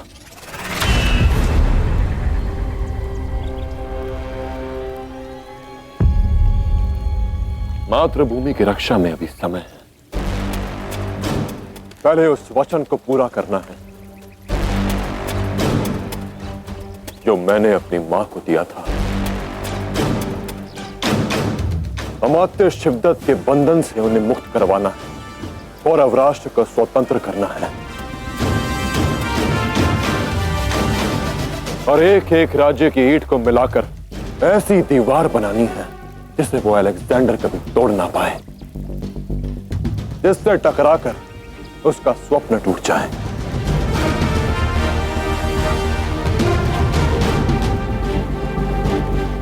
आचार्य,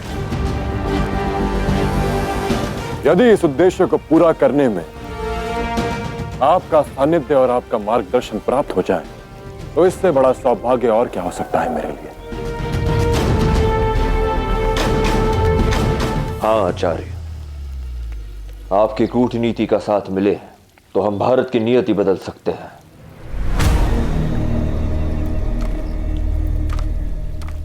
अपनी मातृभूमि की सेवा करना मेरे लिए सौभाग्य की बात होगी पौरवराज, किंतु क्षमा कीजिए, यदि सिंहासन पर आप विराजित होंगे तो मैं कुछ सहायता नहीं कर पाऊंगा।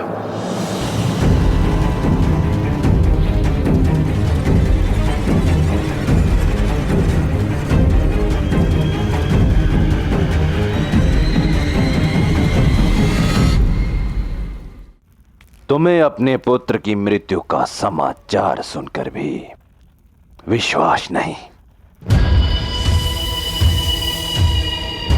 कोई बात नहीं, क्योंकि मैं यहां तुम्हें तुम्हारे पुत्र की मृत्यु का विश्वास दिलाने नहीं, तुम्हारी मृत्यु का आभास करवाने आया हूं।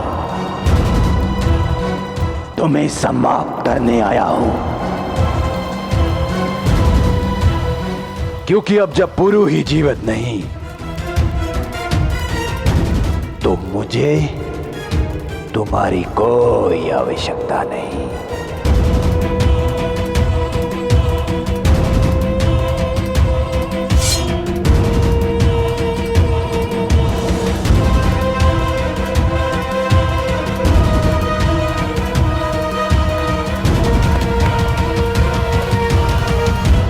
आज मैं अपनी वर्षों पुरानी कामना पूर्ण करूंगा। तुम्हारी मृत्यु के पश्चात तक्षशिला की अपवित्रता पौरव राष्ट्र से समाप्त हो जाएगी।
मत समझना कि अनुसुईया अपना लक्ष्य साधना भूल गई है।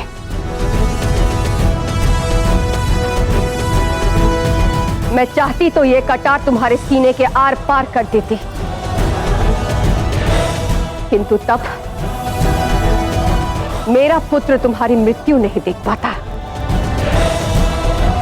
अब यही कटार तुम्हें लक्ष्य बनाएगी, परंतु तब जब मेरा पुत्र यहां होगा। आपने कहा कि यदि महाराज पन्नी को पुनः अपना सिंहासन प्राप्त हो जाए तो आप हमारी सहायता नहीं करेंगे, पर क्यों? तुम्हारे प्रश्न का उत्तर हमारे पास है।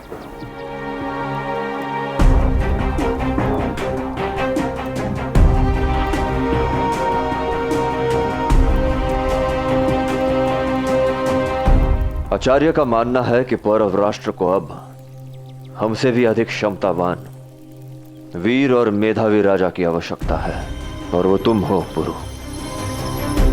ये आप क्या कह रहे हैं महाराज? मैं पौरवराज के सिंहासन पर आसीन नहीं हो सकता। उस पर बैठने का अधिकार केवल आपका है, मेरा नहीं।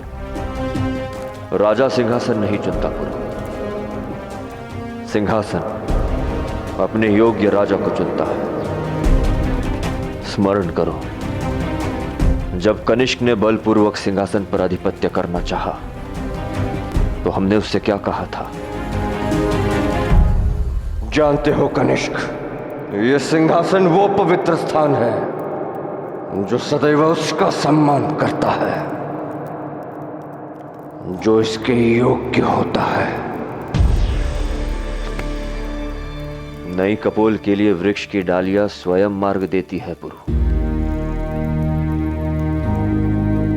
सिंहासन वस्तु नहीं, सोच है, आत्मा है, जो समय के साथ बदलनी चाहिए।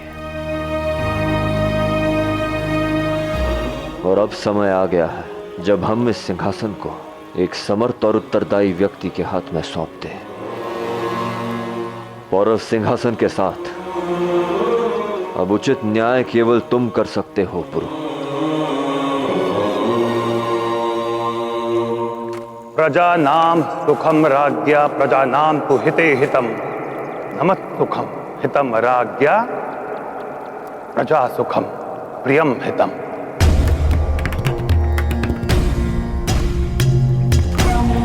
प्रजा की प्रसन्नता में ही राजा की प्रसन्नता है, प्रजा के हित में ही राजा का हित है,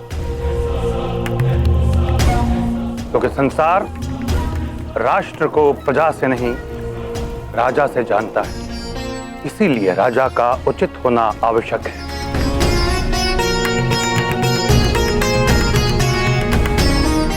राजा ऐसा होना चाहिए जिसके पद चिन्हों पर प्रजा चल सके। यदि प्रजा रथ है तो राजा सारथी।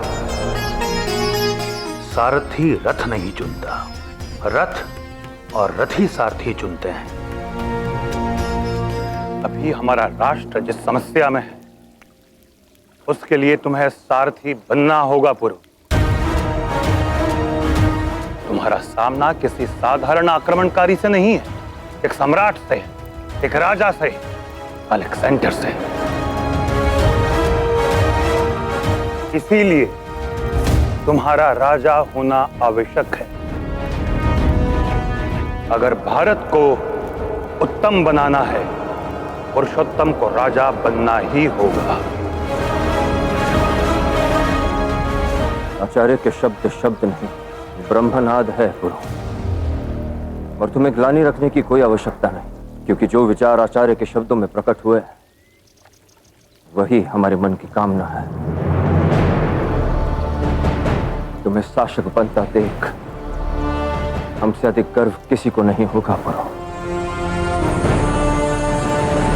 परंतु राजा बनने के लिए राज्यों की आवश्यकता होती है आचार्य।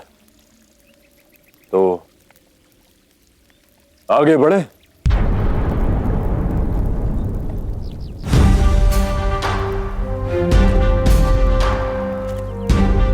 अलेक्जेंडर को रोककर मैं अपना प्रण अवश्य निभाऊंगा। अपनी मातृभूमि के लोगों के लिए मैं पौरव राज अवश्य बनूंगा। इस वचन के साथ कि मेरा राज तिलक मेरी मां स्वयं करेगी।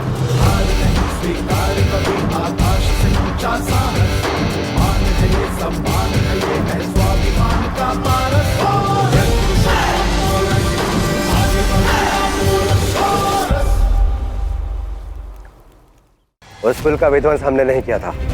तो फिर वो कौन था जिसने मेरे और पोरस के बीच में वो धमाका किया?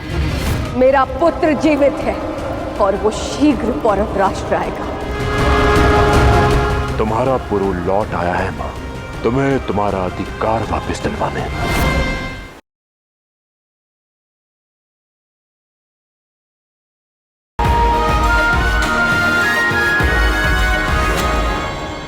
अवसर है तुम्हारे पास, आओ मार डालो मुझे। यदि तुमने आज मुझे जीवित छोड़ दिया शिवदत्त, तो तुम बहुत पछताओगे।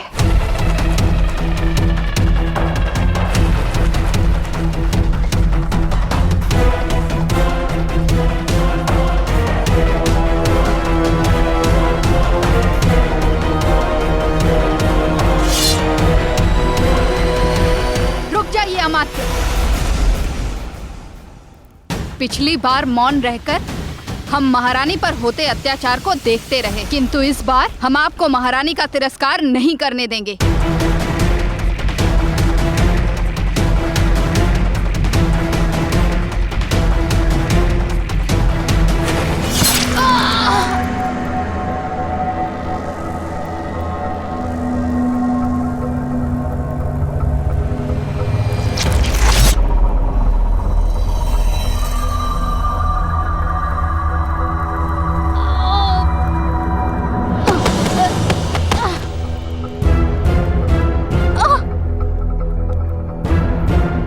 मेरे विरुद्ध उठने वाला हर स्वर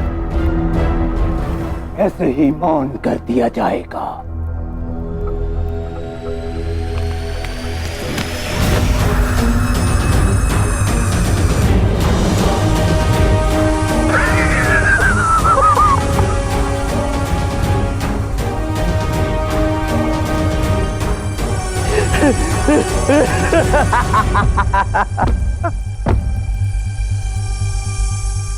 आया तो मैं तुझे मारने था, पर मुझे अनुभव हुआ तुझे इस तरह तड़पता देखने में अधिक आनंद है। यदि मैंने तुझे मार दिया होता तो पछताता, क्योंकि ये तो तुम्हारे लिए बहुत ही सरल मृत्यु होती। मुक्ति मिल जाती तुम्हें।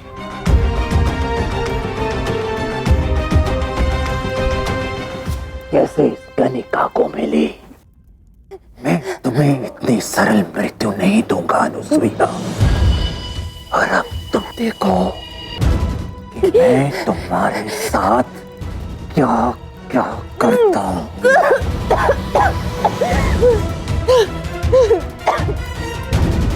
अब तुम्हारी मृत्यु से आनंद भी आएगा और संतोष भी प्राप्त होगा, क्योंकि अब तुम तड़प तड़प कर मरोगी।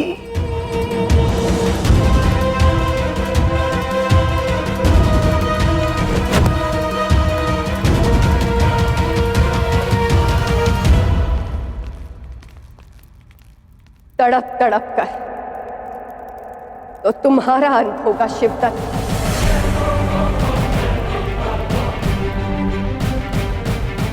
मेरा पुत्र मरा नहीं।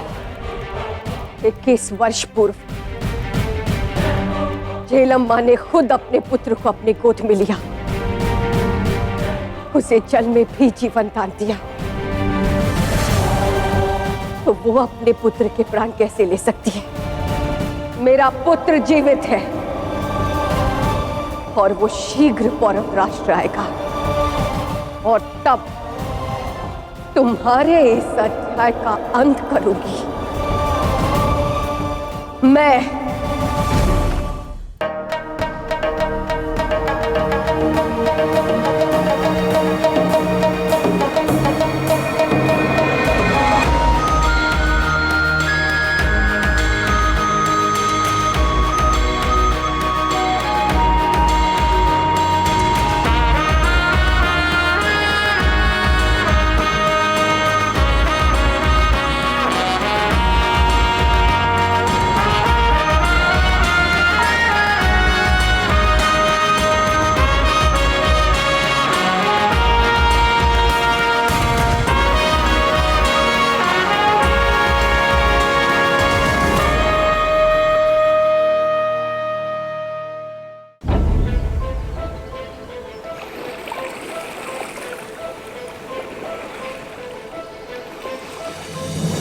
इस यात्रा के बाद सब कुछ ठीक हो जाएगा पुरु।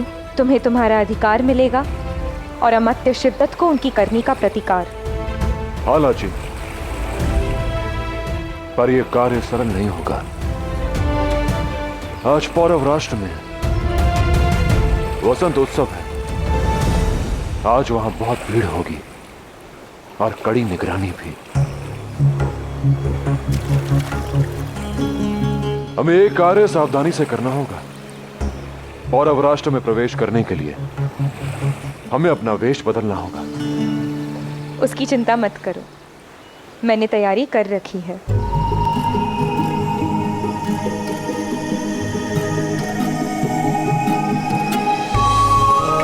तुम केवल मेरे मन के निकट ही नहीं, मेरी सबसे बड़ी शक्ति हो लाची।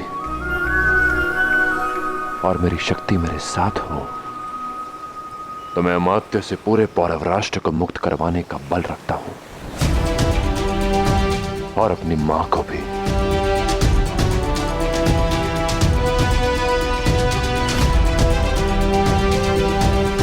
तुम्हारा पुरु लौट आया है मां। तुम्हें तुम्हारा अधिकार वापस दिलवाने और अमात्य द्वारा किया गया अपमान का प्रतिकार लेने।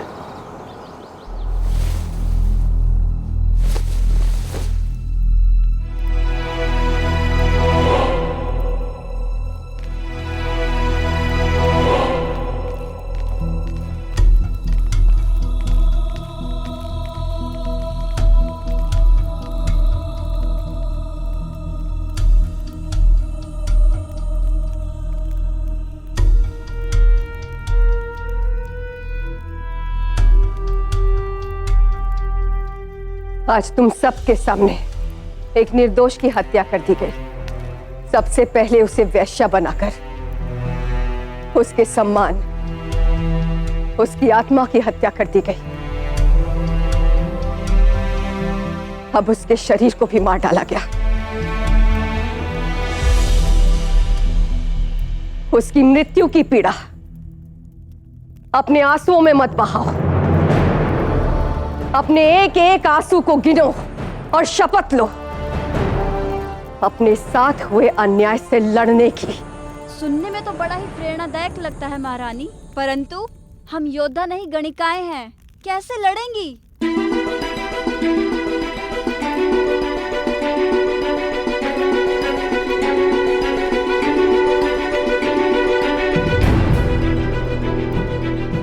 विश्वास से। विश्वास हो तो तिनके में ब्रह्मास्त्र का आवाहन हो सकता है। समुद्र के जल से वज्र बन सकता है। निश्चय हो तो मार्ग अपने आप बन जाता है। अपने आंसुओं को विष की वो बूंदे बना लो जिससे शिवदत्त का समस्त शरीर जल जाए। आज पूरा पौरव राष्ट्र वसंत उत्सव मना रहा है। हम भी मनाएंगे शिवदत्त के मृत्यु का उत्सव।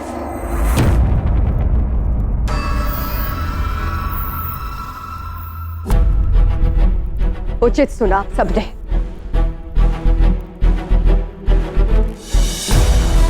हम सब वसंत उत्सव में भाग लेंगे, परंतु इस प्रकार जिस अमात्य ने पूरी नारी जाति का शीश झुकाया है उसका सर उसके कांधों में ना रहे। आज हम केवल उस गणिका की मृत्यु का प्रतिशोध नहीं लेंगे, बल्कि पौरव राष्ट्र में समस्त नारियों पर हुए अत्याचार के कलंक को भी धो डालेंगे। आज तक शिवदत्त श्री ने स्त्री के आंसू देखे, आज वो हमारी शक्ति देखेगा। तो बना लो अपने आंसुओं को वज्र और शपथ लो अपने सम्मान के लिए युद्ध की, एक रावण के अंत की। हमारा सम्मान तो कुचला जा ही चुका है, तो अब तुम लोगों को किसका भय है? मृत्यु का जीवन तो खुद तुम लोग जी रहे हो, कम से कम सम्मान की मृत्यु तो मरो।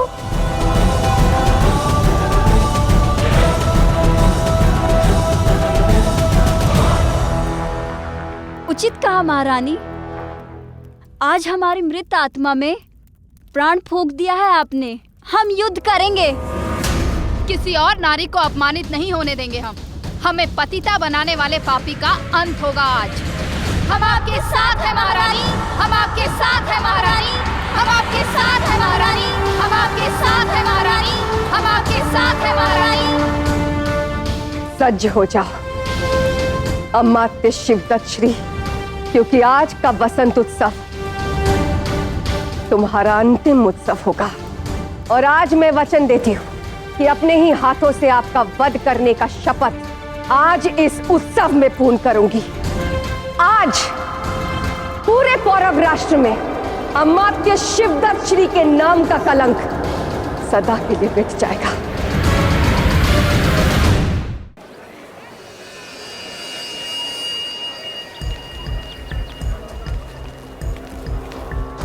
अंततः पौरव राष्ट्र को शुभ दिन देखने का सौभाग्य मिल ही गया।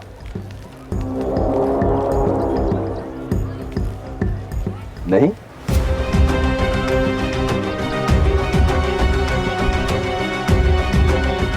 पूरा पौरव राष्ट्र महोत्सव में व्यस्त है और पौरव नरेश तरस लग रहे हैं। ऐसा क्यों? क्या हो? यदि वह सत्य में मरा ना हुआ तो?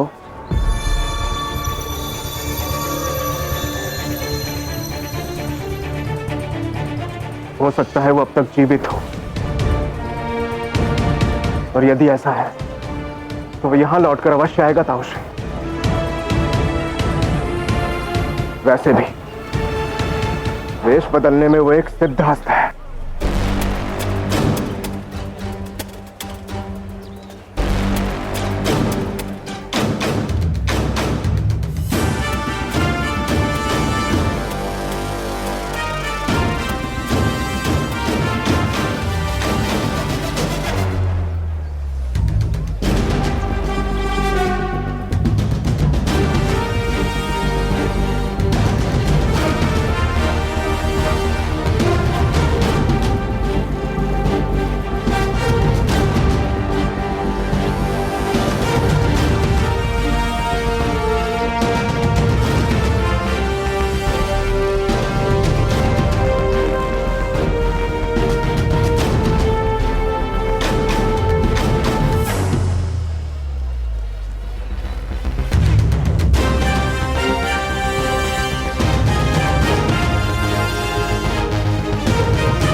क्या आप आश्वस्त हैं ताउश्री कि पोरस मर चुका है?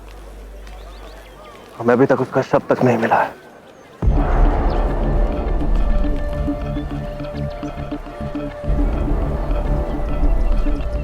तुम अकारण ही चिंतित हो कनिष्क। जिस प्रकार से धमाका हुआ उसके तो चिथड़े उड़ गए होंगे। आज हमारे लिए दोहरी प्रसन्नता है, उत्सव भी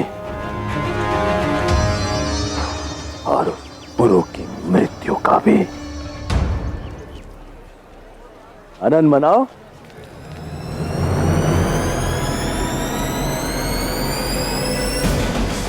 नरेश के मन से संदेह दूर करना होगा लाची। अमात्य और कनिष्क दोनों को सत्य जानना आवश्यक है।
ऐसी भी क्या मुश्किल आ पड़ी थी कि शाही एशिया मेरे आने का इंतजार ना कर पाए।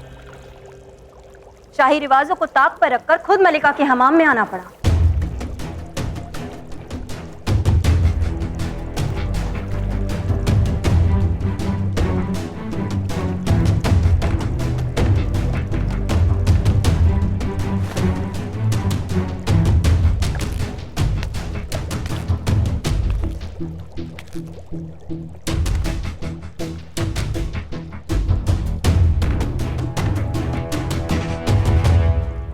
शौहर और बीवी के बीच में ना रिवाजों का पर्दा मायने रखता है, ना कोई वजह और ना किसी किस्म की दीवार। और रही बात वजह, तो मैं जानना चाहता हूं कि वो वजह क्या है जिसकी वजह से तुम मेरी मोहब्बत कबूल नहीं कर पा रही हो। तुमने मेरी फतेह देखी, मेरी दिलेरी देखी, पोरस की शिकस्त भी देखी, तब भी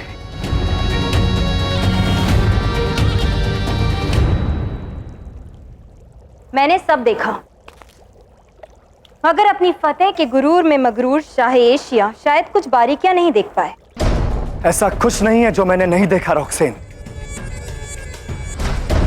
अपनी आंखों से पोरस की जान जाते देखी है मैंने, झेलम की लहरों में डूबती हुई लाश देखी है मैंने। बेशक आपकी आंखों ने पोरस को डूबते हुए देखा, मगर शाह एशिया की नजरों से चाहे तक्षशिला अंबिराज का उतरा हुआ चेहरा कैसे छूट गया? देखा मैंने कि कैसे तक्षशिला की सुरक्षा के लिए आपने उस पुल पर धमाका किया।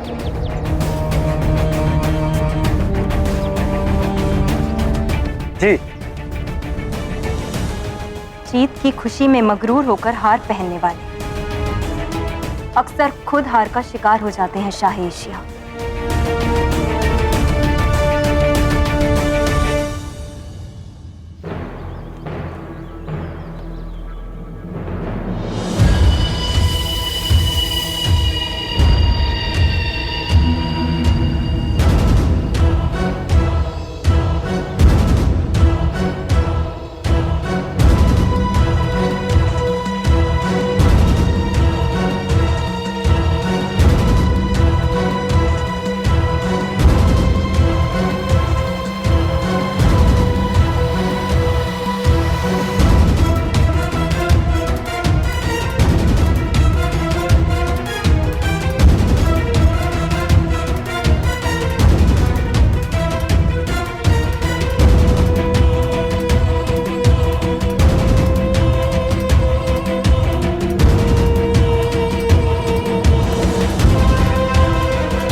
बंदी गृह पहुंचते ही मैं मां को उत्तर दिशा में ढूंढूंगा और तुम अपनी खोज दक्षिण दिशा में प्रारंभ करना। रुको।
उस पुल का विध्वंस हमने नहीं किया था। तो फिर वो कौन था जिसने मेरे और पोरस के बीच में वो धमाका किया? अमात्य शिवदत्त, तुम्हारा अंत अब होगा।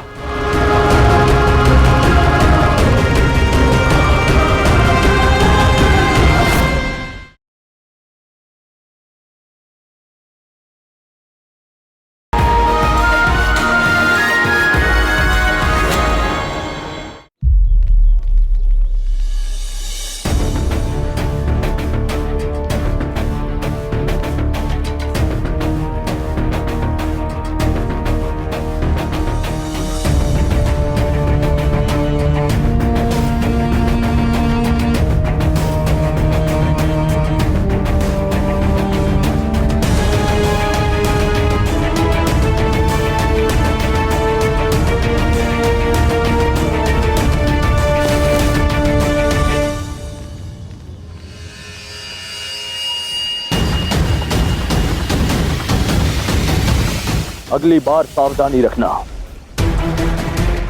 यदि पौरव राष्ट्र आने का अनुमति पत्र खो दिया तो पौरव राष्ट्र से बाहर फेंक दिए जाओगे। शांतवाद श्रेष्ठी, ये भूल दोबारा नहीं होगी, क्योंकि पौरव राष्ट्र से जाने का मेरा कोई मन नहीं।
कहीं तुम्हें दो कटी हुई मछलियां दिखाई दी, एक दूसरे पर रखी हो, जैसे कोई कांटे का निशान बना।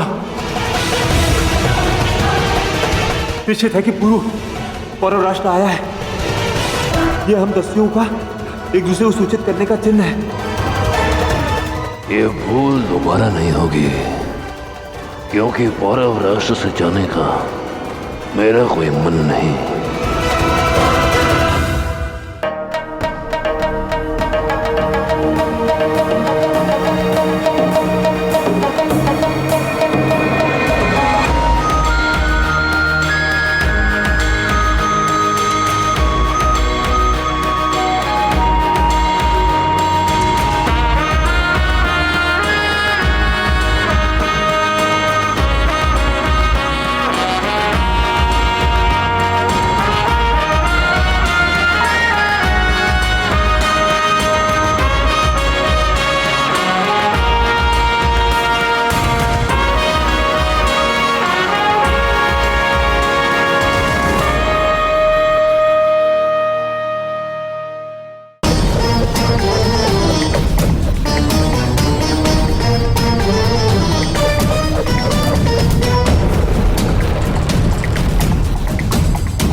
हुआ माथे ताऊ?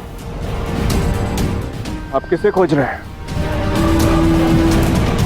और आपके माथे पे ये पसीना कैसा? अब पसीना नहीं, लहू बहाने का समय आ गया है। तुम्हारा संदेह उचित था। गुरु अब भी जीवित है।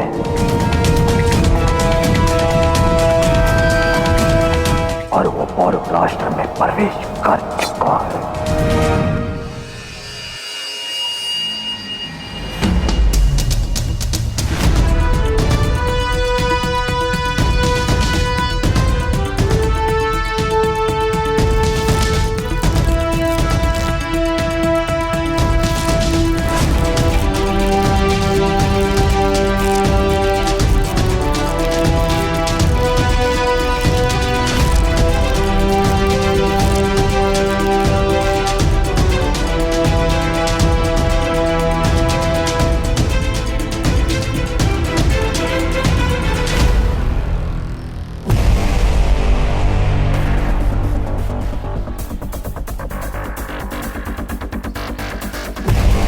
अमात्य को हमारा संदेश मिल चुका है लाचे।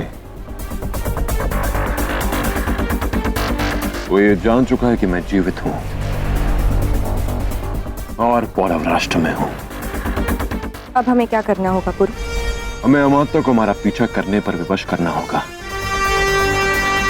ताकि उसे उसकी मौत का सामना करवा सके। मैं चाहता तो इसका अंत इसी क्षण कर देता, और इसे मारने की प्रतिज्ञा मेरी मां ने ली है। इसे अपनी मां के सामने ले जाना मेरा अगला कदम होगा।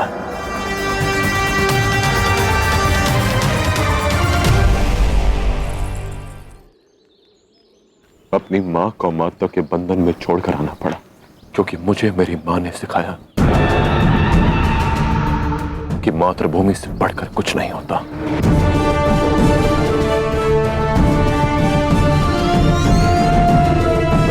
अलेक्जेंडर को झेलम के पार संभ्रम में छोड़कर अपने देश पर आए संकट को कुछ समय के लिए टाल दिया है। अब आया हूं अपनी मां की रक्षा करने,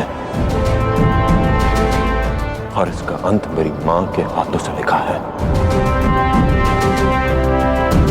अब हमें इस वेश की कोई आवश्यकता नहीं लाची।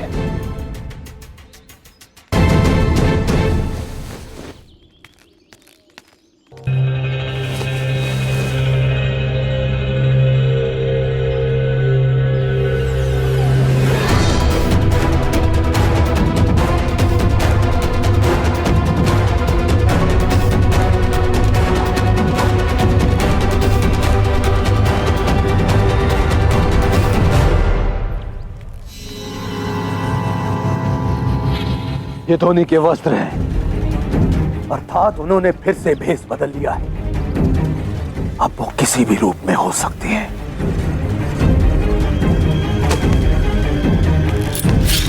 सैनिकों, हर व्यक्ति की सघन तलाशी लो। इस बार वो पौरव राष्ट्र से बचकर नहीं निकलना चाहिए।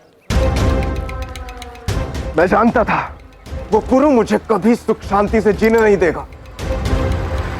हर बार मरता है, हर बार लौट आता है। इस बार ना जाने कौन सी योजना से आया है और किस वेश में होगा। अब तक अमात्य को यह ज्ञात हो चुका होगा लाची कि वो वृद्ध दंपति हम ही थे, और हमने अपना वेश बदल लिया है। इससे पहले कि अमात्य हम तक पहुंचे, हमें शीघ्र अतिशीघ्र मां तक पहुंचना होगा। आओ। कितने भी भेष बदल ले पुरु, इस बार तू मेरे हाथों से जीवित बचकर नहीं जा पाएगा। कनिष्क, तुम उस लड़के मले को संभालो। वो हमारे लिए पुरु के विरुद्ध अस्त्र बनेगा, और मैं स्वयं जाकर उसे देखता हूं।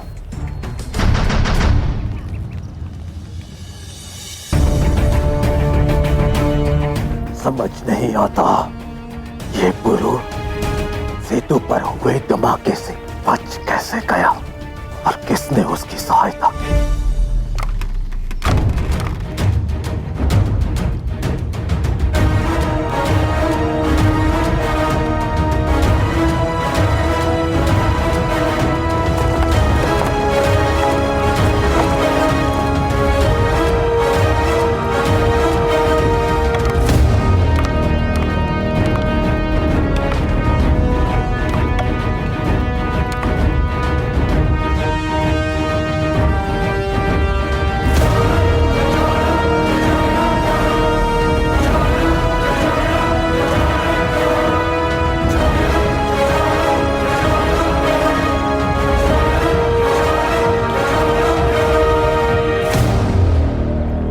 आने का कारण?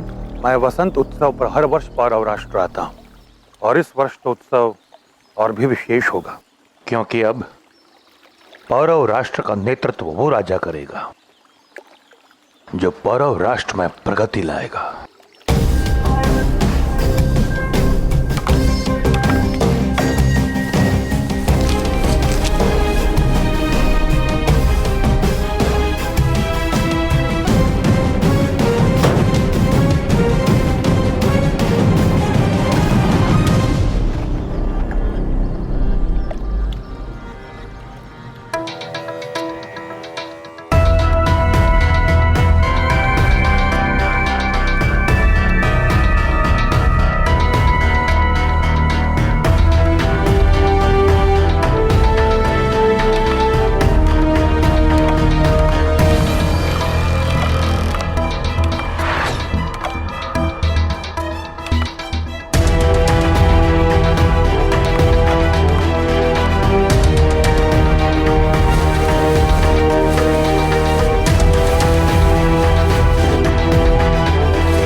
अब मुझे पुरु को ढूंढना है।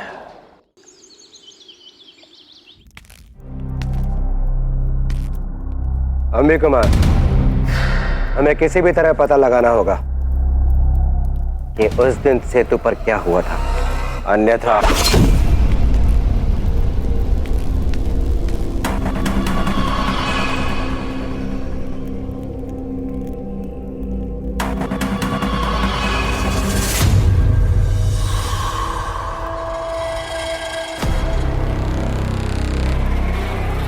ये मत समझना कि मेरा निशाना चूक गया था। ये छुरी तुम्हारे सीने के आर पार हो सकती थी शाही तक्षशिला। अगर अब मेरे साथ कोई खेल खेला तो तुम्हारा खेल खत्म। कैसा खेल सम्राट? वही खेल जो तुमने मेरे साथ झूठ बोलकर शुरू किया।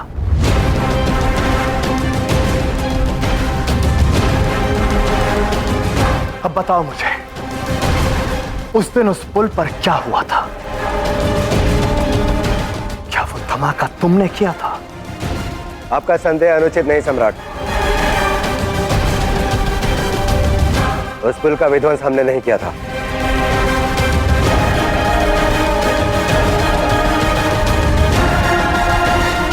तो फिर वो कौन था जिसने मेरे और पोरस के बीच में वो धमाका किया?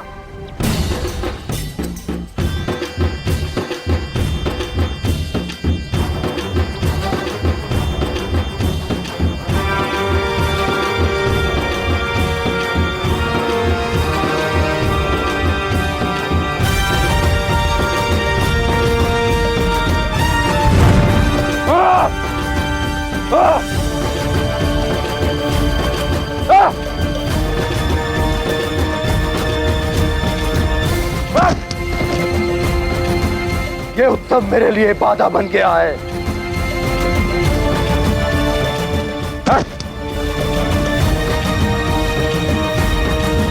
रोक दो ये उत्सव।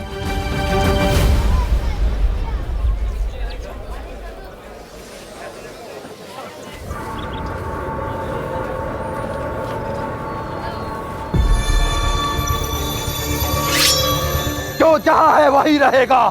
जब तक मैं आदेश ना दूं, कोई अपनी जगह से नहीं हिलेगा। चारों ओर फैल जाओ और ढूंढो उसे। मुझे वो हर मूल्य में चाहिए, जीवित या मृत। जाओ।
अमात्य को हमारे यहां होने का आभास हो गया है लाची।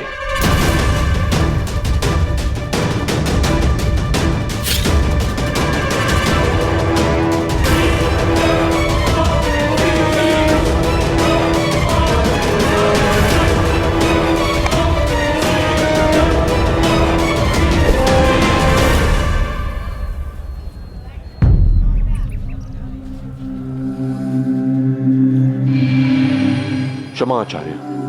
तुम अगर मुझ पर प्रहार करने को सज्ज न होते तो मैं तुम्हें क्षमा न करता। योद्धा को चौकन्ना रहना ही चाहिए। हमें शीघ्र ही मां के पास पहुंचना होगा। पुरु, तुम गलत दिशा में बढ़ रहे हो। अर्थात? तुम्हारे पौरव राज्य से जाने के पश्चात बहुत कुछ हुआ है, सब बताता हूं। अभी हमें यहां से निकलना होगा।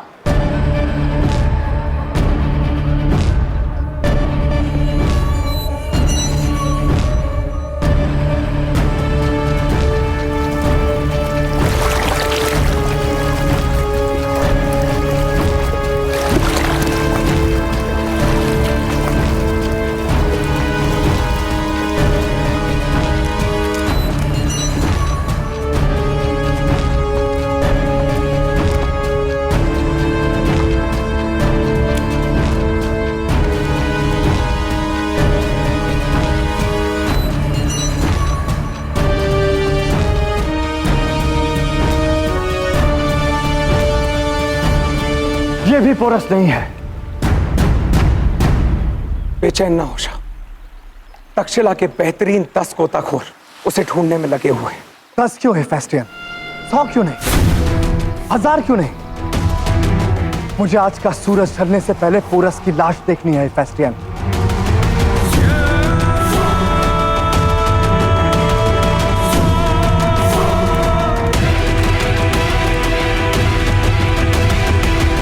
जब तक तुम्हें जिंदा या मुर्दा ना देख लूं पोरस, तब तक मैं खामोश नहीं बैठूंगा। अब बताइए आचार्य, हुआ क्या है? मां महल में नहीं तो कहां है? अब बताऊंगा पुरु, बस तुम संयम रखना। महाराज बमनी को सुरक्षित निकालकर तुम पौरव राष्ट्र से निकल गए, परंतु उसके पश्चात मैं तुम्हें तुम्हारे उचित स्थान पर ले जाकर तुम्हें दिया अपना वचन पूरा करूंगा। गणिका बनाकर रखूंगा।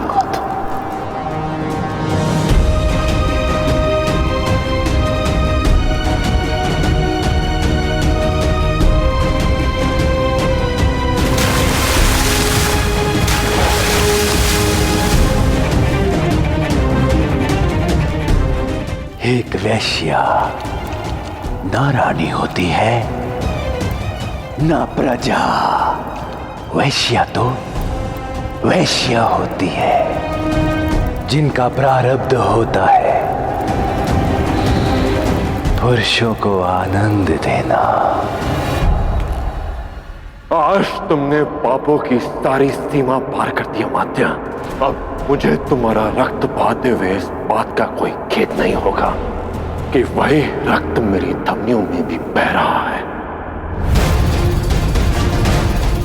उन्होंने केवल मेरी मां की नहीं, पूरी नारी जाति का अपमान किया है, और उसके लिए तुम मृत्यु के पात्र हो।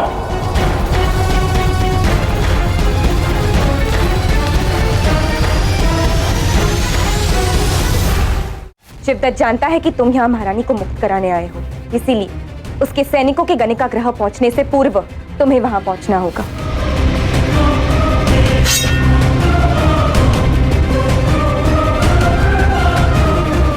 पोरस की लाश सूरज डूबने से पहले मिल जाएगी। अगर ऐसा ना हुआ, इतनी लाशें बिछेंगी कि गिनती नहीं कर पाओगे शायद तक्षशिला।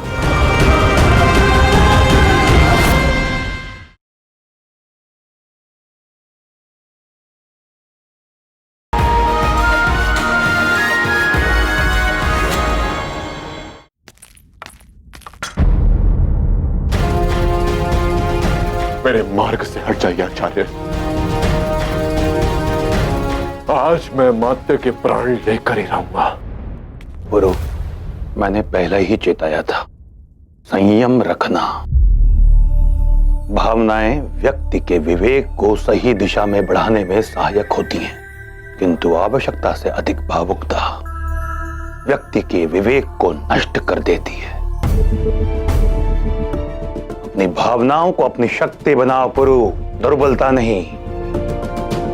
यदि इस समय तुम शिवदत्त के समक्ष गए तो वो अपने सैनिक महारानी अनुसुईया के सामने भेज देगा, और इसका अर्थ तुम भली भांति जानते हो। युद्ध में योद्धा का सबसे बड़ा शत्रु होता है उसका क्रोध। वश करो उस पर। पहले महारानी अनुसुईया को मुक्त कराओ, उसके बाद मैं तुम्हें शिवदत्त का संहार करने से नहीं रोकूंगा। आचार्य उचित कह रहे हैं पुरु।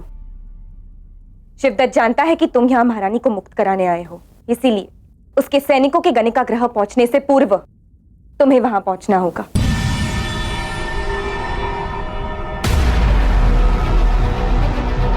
ठीक है। हस्ती और महाराज कहां पे हैं? उनकी चिंता तुम मत करो। मेरा शिष्य और गुप्तचर भगुरायन तट पर उनके स्वागत के लिए सज्जा है। तुम महारानी के पास जाओ, मैं महाराज और हस्ती को लेकर वहां पहुंचता हूं।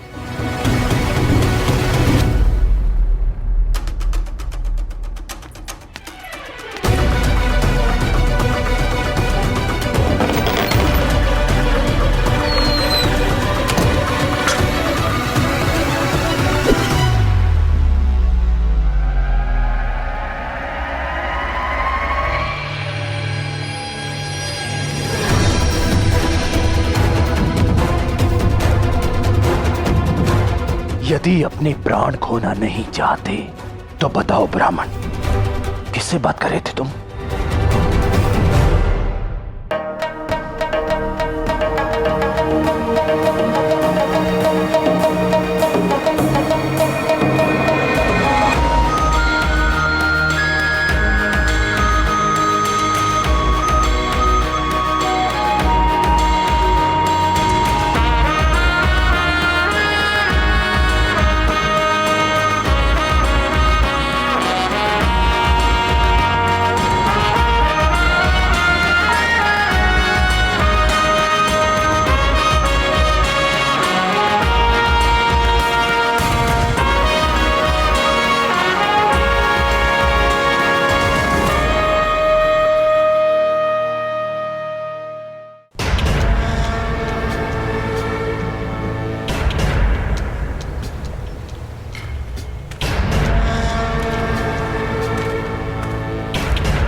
यकीन रखिए शाह, पोरस की लाश सूरज डूबने से पहले मिल जाएगी।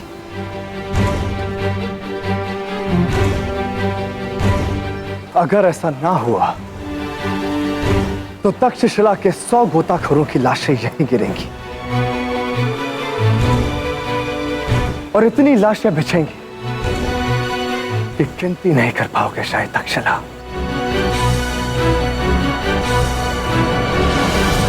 बताओ, किससे बात कर रहे थे तुम? जैसा सुना था ठीक वैसा ही पाया। आप में और आपके भाई में आकाश पाताल का अंतर है। मुझ पर व्यंग करने का दुस्साहस करने वाले मूर्ख ब्राह्मण, कौन हो तुम? क्रोधित होने की आवश्यकता नहीं है अमात्य। मैं तो मात्र अपना कार्य कर रहा था, और मेरा कार्य है भारत के राजघरानों के बारे में जानकारी एकत्र करना और उन पर प्रबंध लिखना। मैंने जो कहा वो व्यंग नहीं, मेरा अवलोकन मात्र है। और मेरा अनुमान ये भी है कि कदाचित पौरव राष्ट्र में किसी आचार्य पर शस्त्र नहीं उठाया जाता। और कदाचित ब्राह्मणों का तुम्हें यह भी गुण स्मरण होगा कि वो कभी झूठ नहीं बोलते। बताओ, कौन हो तुम? आचार्य का कार्य होता है मार्गदर्शन। मार्गदर्शन कर रहा था कुछ युवाओं का, ताकि वो अपने लक्ष्य तक पहुंच सके।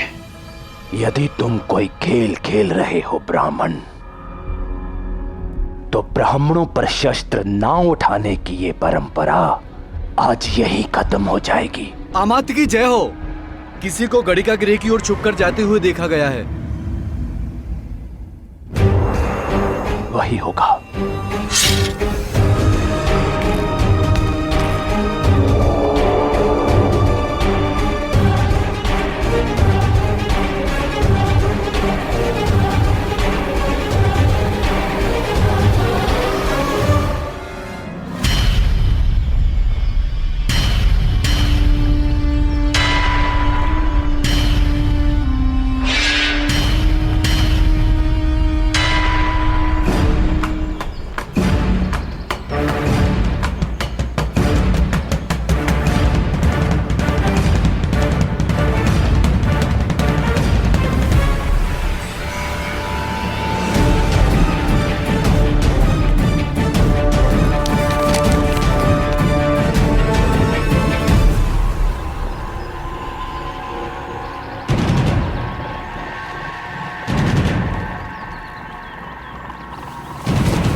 महल में महारानी को मुक्त कराने के लिए प्रयासरत होगा। देवदश्री की सेना के विरुद्ध से हमारी सहायता की आवश्यकता पड़ सकती है। हमें शीघ्र ही महल पहुंचना होगा। नहीं महाराज, युवराज पुरु और महारानी दोनों महल में नहीं हैं।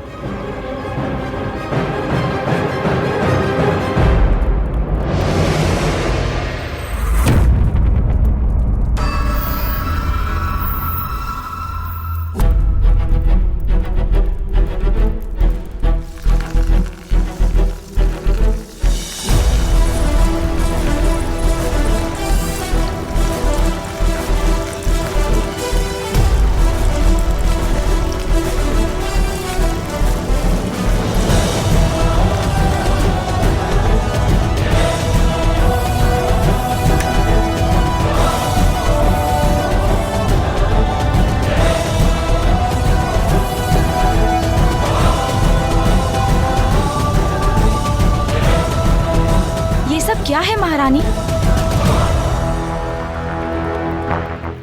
युद्ध चाहे मातृभूमि के सम्मान के लिए हो या स्त्री के मान के लिए, रणभूमि पूजनीय होती है। इस भूमि की पूजा करना आवश्यक है, क्योंकि यही वो स्थल है जहां पापी अमात्य शिवदत्त श्री का वध होगा। आप सबके समक्ष, मेरे पुत्र के समक्ष, महाराज बमनी के समक्ष।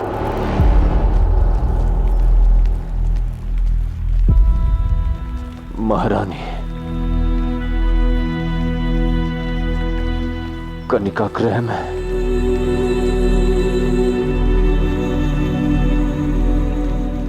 अनसुईया, अनसुईया, अनसुईया, अनसुईया, अनसुईया।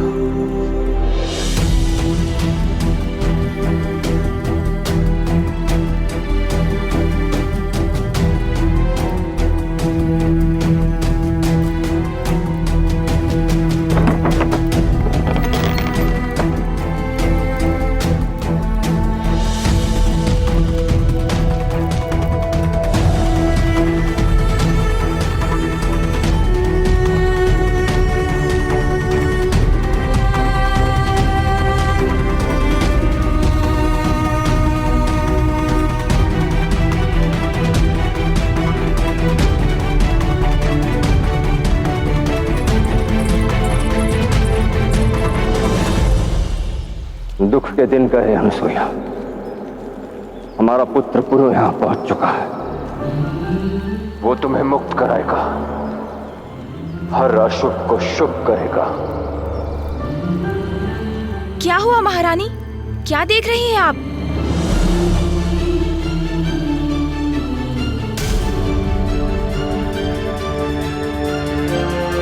आने वाले पल की पश्चात सुन रही हूं।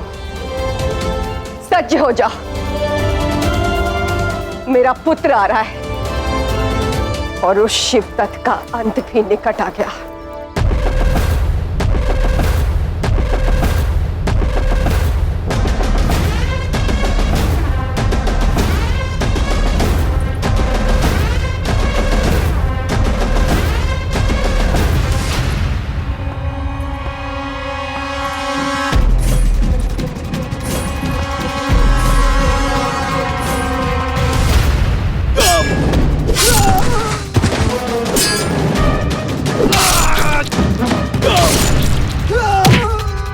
ये शोर कैसे?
महाराज, महाराज कुशल तो है ना? आपका दिया आदेश पूरा कैसे नहीं होता मां? पिताश्री स्वस्थ हैं और सुरक्षित भी।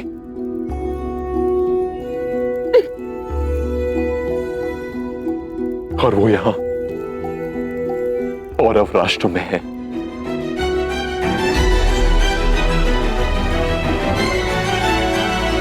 सच? हाँ मां।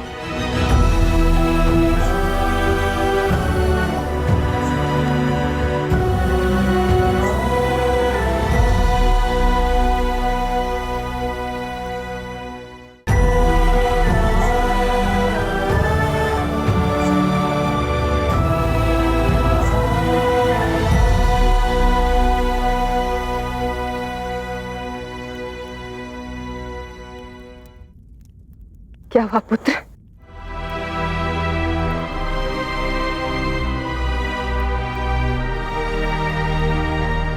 क्या हुआ पुरु?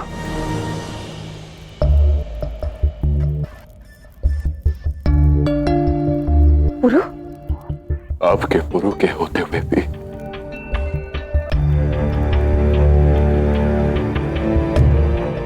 आपकी ये दशा हुई मां, इसके लिए मैं स्वयं को कभी क्षमा नहीं कर पाऊंगा, कभी नहीं। नहीं पुरु, इधर देखो, देखो मेरी तरफ। मां बनना एक स्त्री के लिए सौभाग्य होता है, परंतु तुम्हारे जैसा पुत्र पाना उससे भी बड़ा सौभाग्य है पुरु।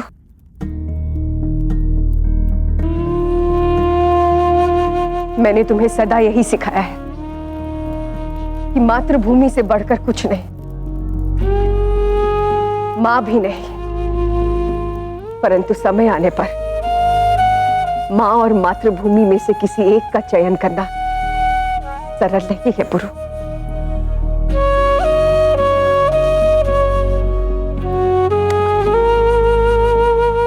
मुझे गर्व है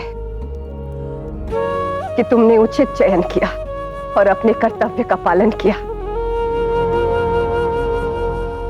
अब बस एक ही कामना है कि भारत में हर मां को तुम जैसा पुत्र मिले।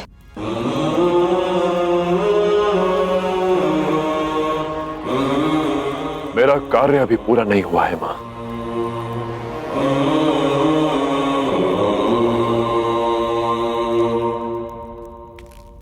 उस तिरस्कार और अपमान का प्रतिशोध लेना है मुझे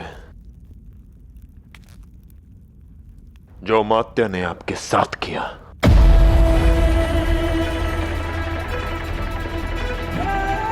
मुझे पूर्ण विश्वास है पुरु कि तुम शिवदत्त को उसकी करनी का दंड अवश्य दोगे, परंतु उसने न केवल मुझे बल्कि इन सबको, समस्त नारी जाति को कष्ट पहुंचाया है।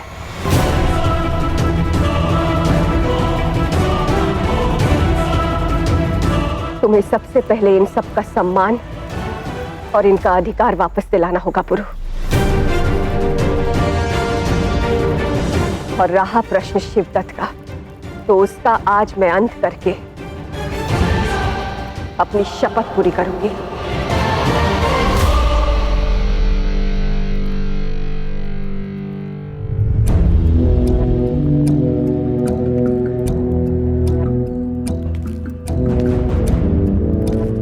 मेरी अनुपस्थिति में अमात्य द्वारा किए गए कष्टों में आप सभी ने मेरी मां का जो साथ दिया, उसके लिए मैं आप सभी का बहुत बहुत आभारी हूं। नहीं युवराज, आभारी तो हम हैं, आपकी और महारानी के। आज तक हम भय के अंधकार में जीते आ रहे थे, किंतु फिर महारानी ने हमें साहस का प्रकाश प्रदान किया। आज हम सब अमात्य के विरुद्ध आपका साथ देने के लिए तैयार हैं। आज हमें शस्त्र उठाने में कोई भय, कोई लज्जा नहीं। यदि ऐसा है तो आप सभी को शस्त्र प्रदान मैं करूंगा।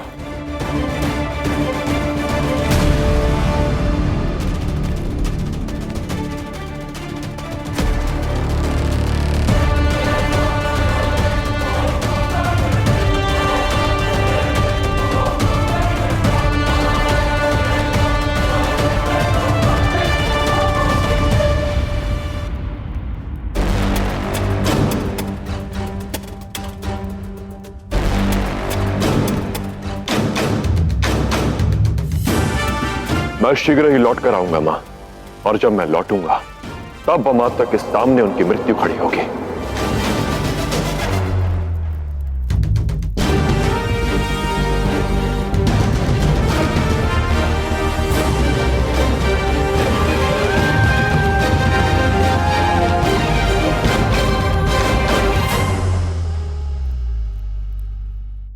किस सेना की बात कर रहे थे तुम?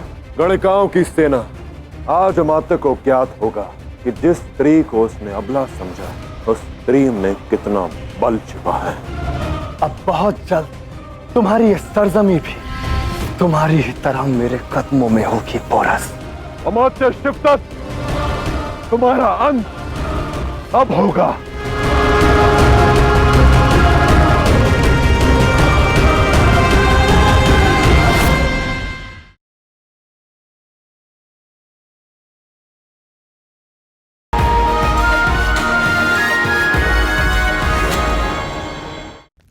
मुझे जीवे चाहिए वो, उसकी और उसकी मां को तो मैं अपने हाथों से मारूंगा।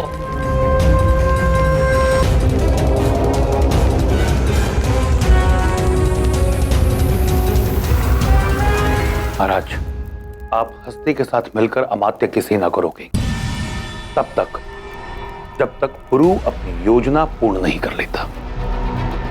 पुरु जैसा ही सज्ज होगा मैं आपको संकेत करूंगा। अब निश्चिंत रहे आचार्य, हम यहाँ पर स्थिति संभालते हैं। अब चाहिए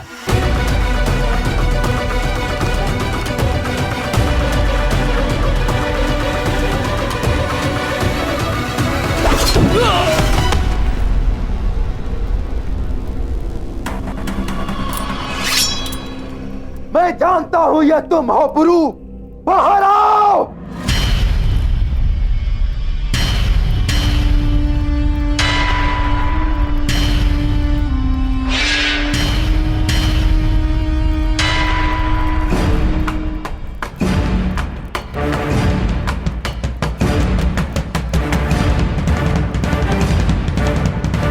कौन हो तुम लोग?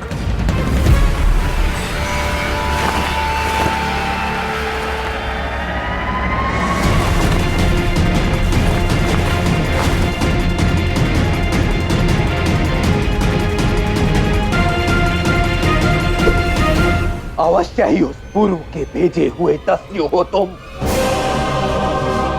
इतना साहस आ गया कि तुम पौरव राष्ट्र के अमात्य को ललकारोगे। आज मैं तुम्हें तुम्हारा उचित स्थान दिखा ही देता हूं।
आपने अपने कर्मों से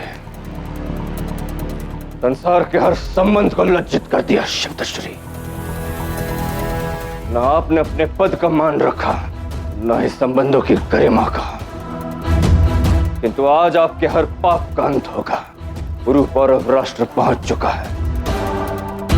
आप जितना चाहे रोकने का प्रयास करें, किंतु वो अपने मां को आपके बंधन से स्वतंत्र करवा ही लेगा। तुम्हारा श्रवण कुमार पुत्र वह अपनी मां को मुक्त करवाएगा और यहां आकर अपने पिता की मृत्यु पर आंसू बहाएगा।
स्थिरता करो पुरु।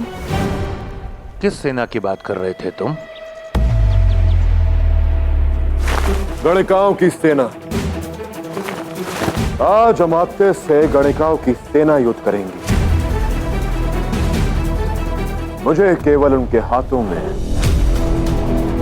उचित शस्त्र देना है। कैसा शस्त्र?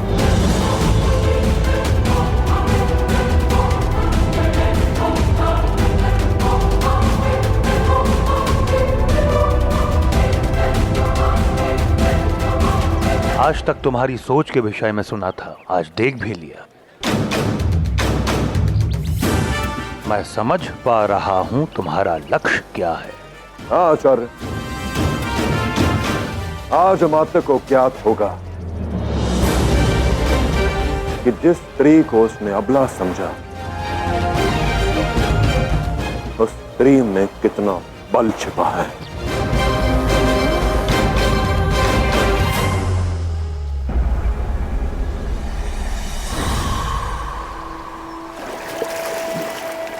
मिल गया, शव मिल गया।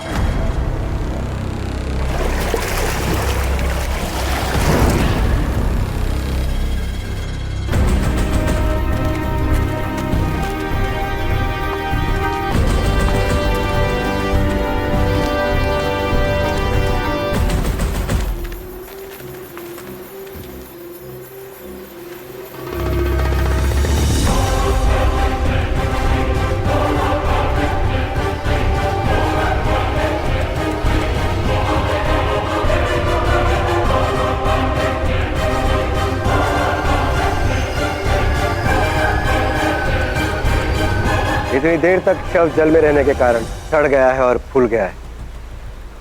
फिर भी एक संदेह तो मिटा, पुरु अब जीवित नहीं। अभी शक मिटा नहीं है शायद तक्षशिला। जिस लाश का चेहरा इस कदर बिगड़ा हो, उसे देखकर मैं कैसे मान लूं कि यह पोरस है।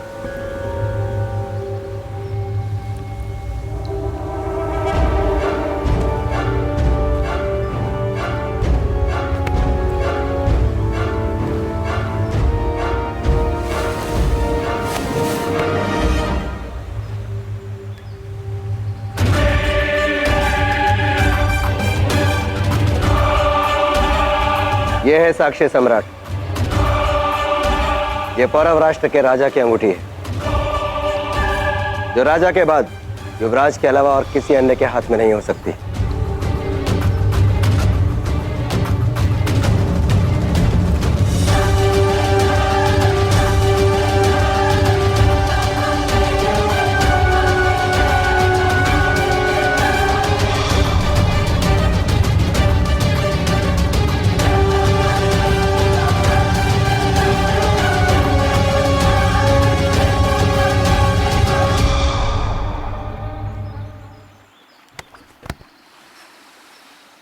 अब कार्य पूर्ण हुआ। हाँ आचार्य, जितना मैं अलेक्जेंडर को जानता हूं, वो उस धमाके के पश्चात यह निश्चित करना अवश्य चाहेगा कि मैं मृत हूं या नहीं। और जब तक उसे मेरे मृत होने का साक्ष्य नहीं मिल जाता, वो संतुष्ट नहीं होगा। पर अब हम उसे विश्वास दिलाने में सफल हो जाएंगे आचार्य कि उसके मार्ग की सबसे बड़ी बाधा अब समाप्त हुई।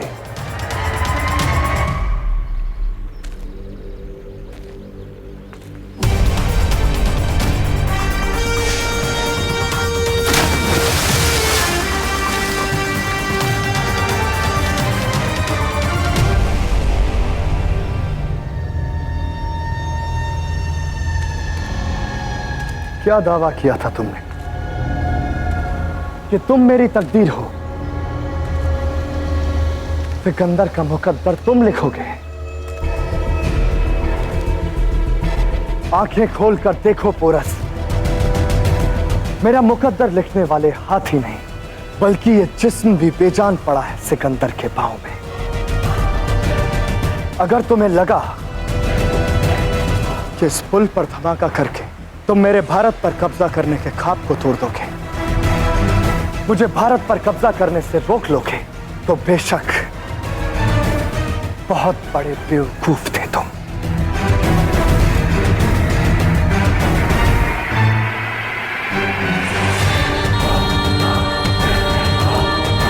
अब बहुत जल्द तुम्हारी ये सरजमी भी तुम्हारी ही तरह मेरे कदमों में होगी पोरस।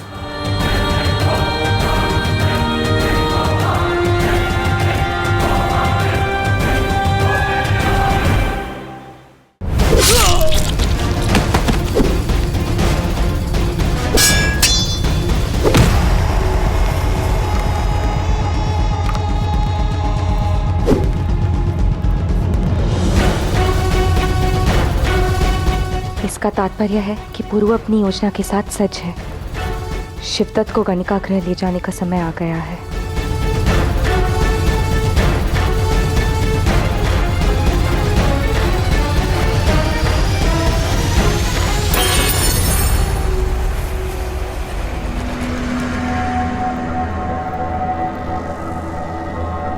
अब भी समय है बमनी।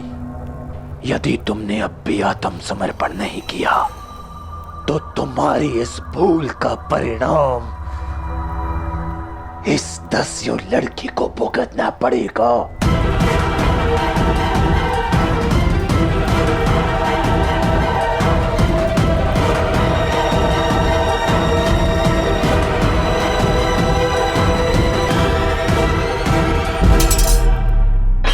बंदी बना लो इन सबको।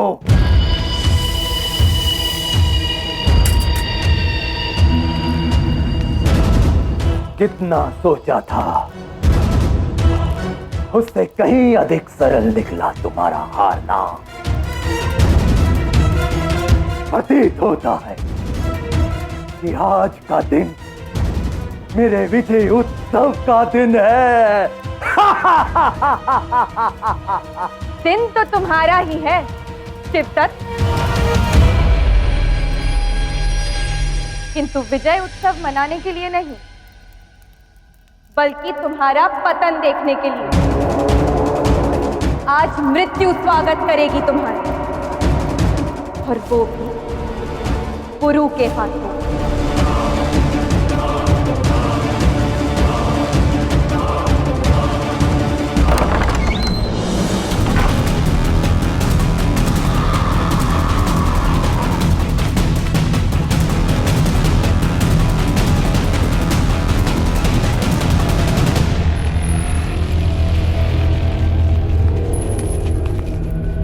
चारों ओर फैल जाओ।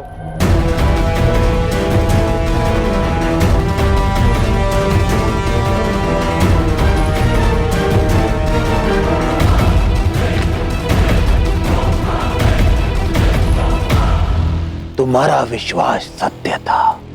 तुम्हारा पति और तुम्हारा पुत्र दोनों ही जीवित हैं,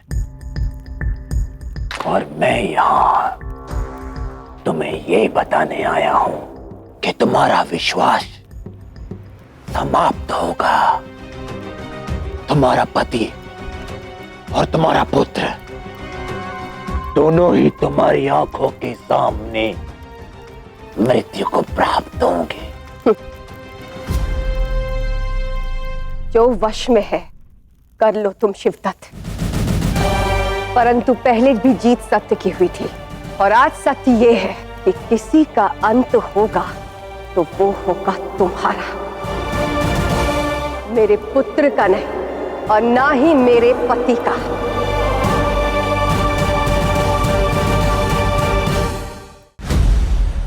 तुम्हारा ये भ्रम तोड़ने में बहुत आनंद आएगा मुझे। मुझे ज्ञात है कि तुम यहीं छुपे हुए हो पुरु। बाहर आओ।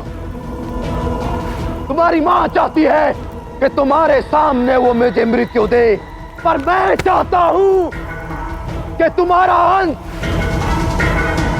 तुम्हारी मां के सामने हो। इसलिए शीघ्र ही बाहर आ जाओ, नहीं तो तुम्हारी मां के साथ साथ इन वेश्याओं की मृत्यु का भार भी आ जाएगा। सामने लाओ उसे मेरे।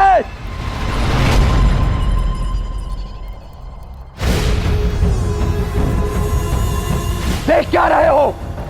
ये स्त्री इतनी बलवान नहीं कि तुम्हारा मार्ग रोक सके। आगे बढ़ो, इन निशस्त्रों को मार डालो।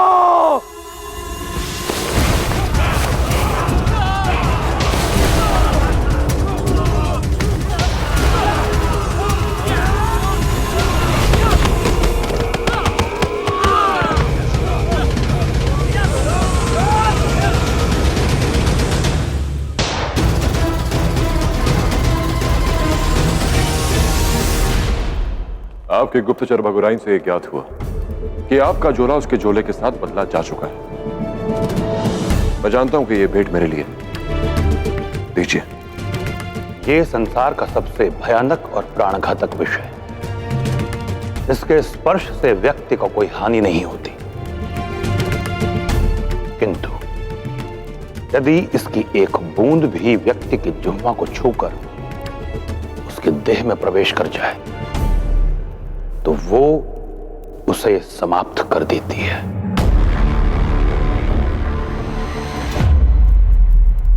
निशस्त्र कहा था ना तुमने इन स्त्रियों को। आज तक इन सबको निर्बल समझते आए थे। अपने बल से इनके वस्त्र हरण करके आए हो तुम। आज यही वस्त्र शस्त्र बनकर तुम पर पलटे हैं शिवदत्त। चौक गए अमात्य।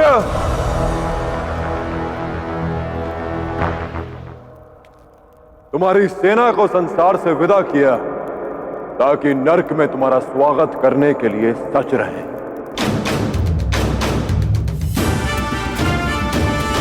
मेरी मां को दिन दिन कर तड़पाया ना तुमने, अब तड़पने की बारी तुम्हारी है अमात्य। तुमने आज तक स्त्रियों को दुर्बल समझा, उनका तिरस्कार किया, उपभोग की वस्तु समझकर उनका अपमान किया। और आज देखो अमात्य, देखो अपने चारों ओर स्त्रियों की एक सेना ने तुम्हारी सेना की क्या दशा की।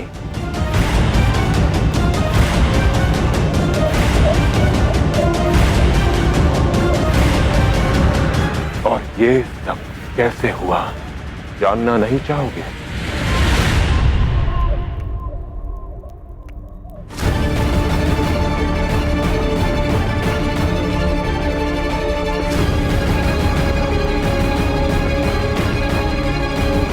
अब हमें ये विशाली चुन रही हैं, उन गणिकाओं के हाथों में सौंपनी है और प्रतीक्षा करनी है अमात्य और उनकी सेना की।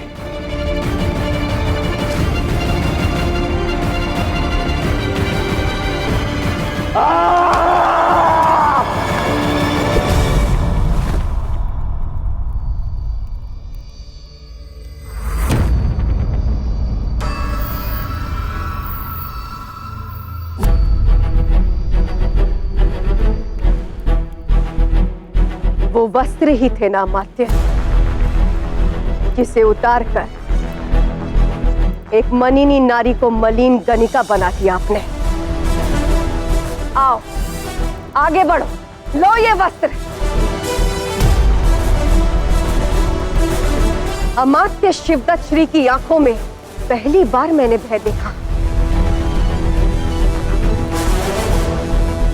सही कहा था आपने कि अपमान और अश्वत्थामा की राशि एक होती है, जिसके घाव सहानुभूति जल से नहीं बल्कि प्रतिशोध के रक्त से ही भरते हैं।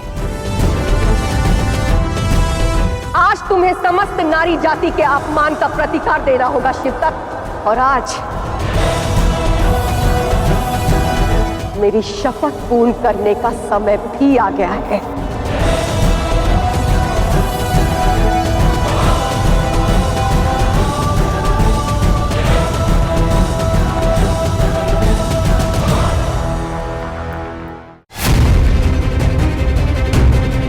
अमात्य शिवदत्त, तुम्हारे पापों का अंत अब होगा।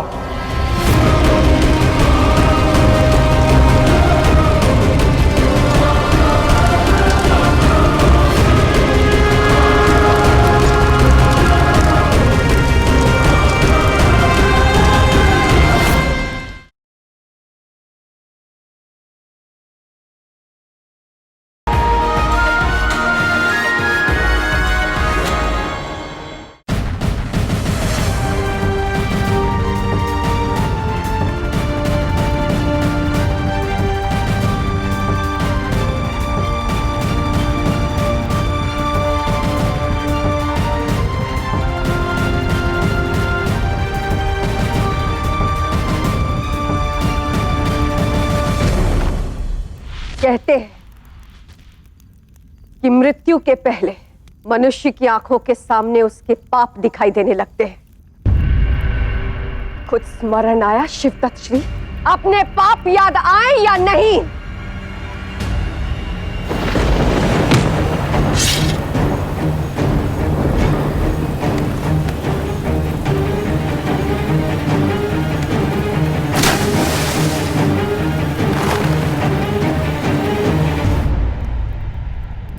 याद आया? सबसे पहले आपने एक पवित्र संबंध का उपहास उड़ाया, एक रानी को गणिकाओं के मध्य रखा। ये महारानी नहीं, एक वैश्या है। मेरे पुत्र को दस्यु में पलने दिया। 21 वर्षों तक तुमने मुझे मेरे परिवार से दूर रखा, अपने ही भाई से छलावा किया, विश्वासघात किया उसके साथ।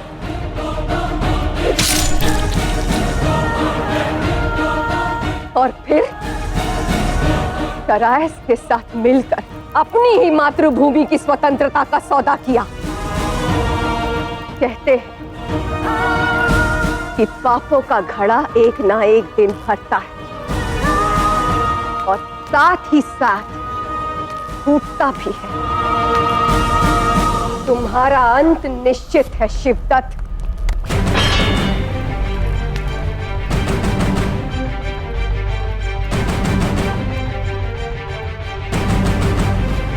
यही सोच रहे हो ना अमात्य कि तुम्हारी मृत्यु इस विषैली चुनरी से होगी? नहीं, मैंने पहले भी कहा था कि मेरी मां को दिए हर कष्ट का प्रतिशोध लूंगा मैं।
ये मेरी मां को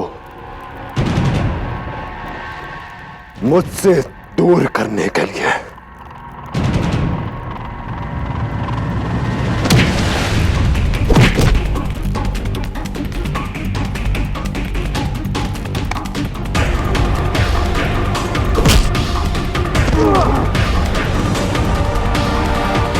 और ये मेरी मां को देशद्रोही सिद्ध करने के लिए।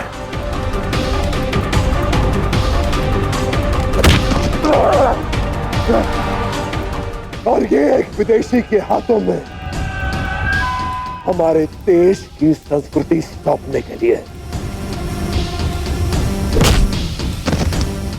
और ये एक पुत्र को अपने पिता पर तलवार उठाने पर विवश करने के लिए।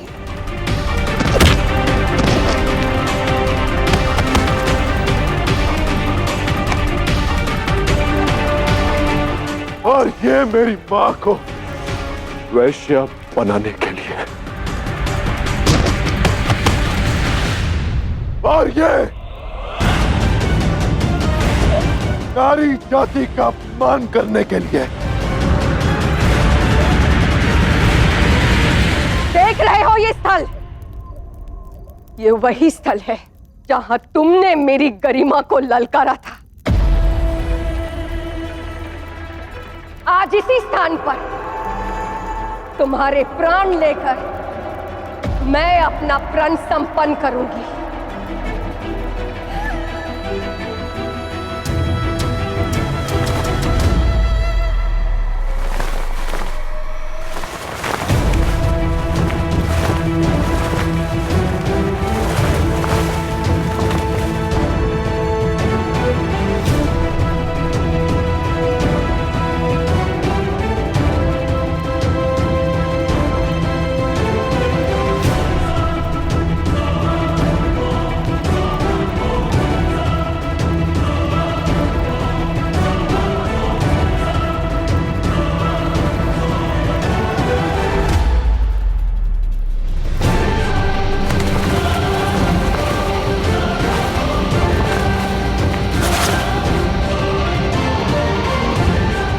एक स्त्री की सहन शक्ति को उसकी दुर्बलता समझना एक पुरुष की सबसे बड़ी भूल होती है अमात्य।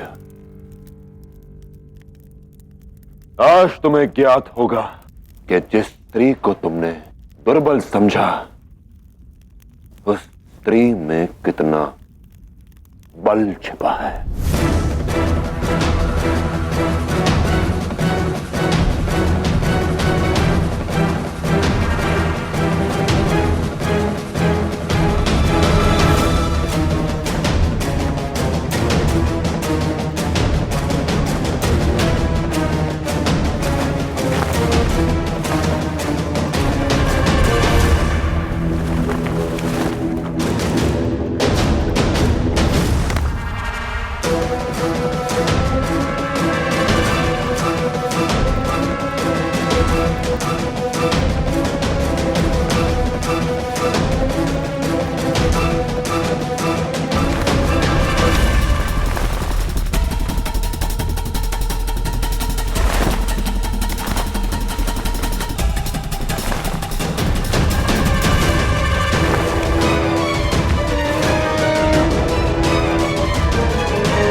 ठीक नहीं है पुरु।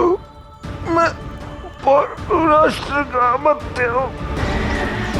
बहुत बड़ा दंड भुगतोगे तुम। दंड केवल तुम्हें मिलेगा अमात्य, केवल तुम्हें।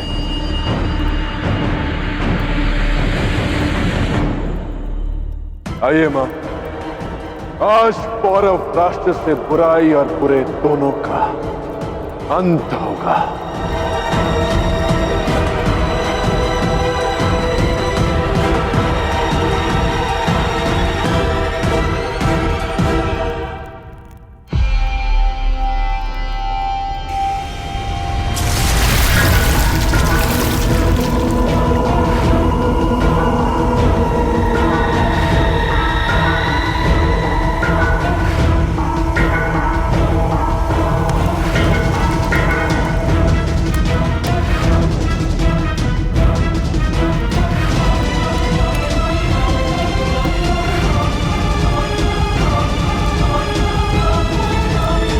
स्मरण है ना मैंने क्या कहा था कि जब मेरा पुत्र यहां होगा तो मेरा लक्ष्य नहीं चुकेगा।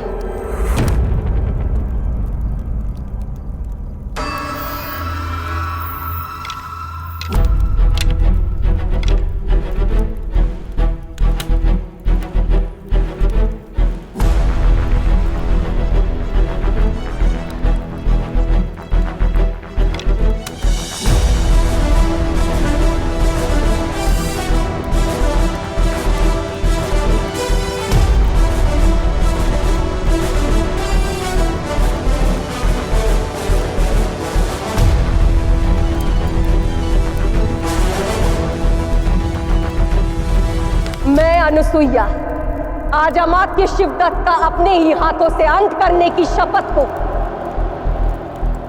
पूर्ण करती हूं।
सारा जीवन आपने घृणा और प्रतिशोध में काट दिया। आशा है अब आप उस सब से मुक्त हो जाएंगे।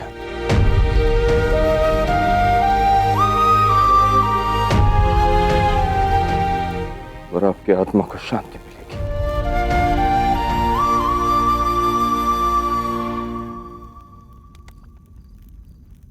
मैं आपकी पीड़ा समझ सकता हूं पिताश्री। खेद है मुझे कि अमात्य का अंत इतना दुखद हुआ।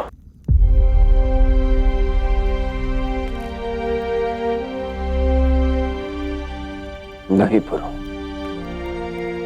तुम्हें स्वयं को दोषी नहीं समझना चाहिए। मनुष्य की जैसी करनी होती है उसे उसका परिणाम भी वैसा ही भुगतना पड़ता है। अमात्य का यही अंत निहित था।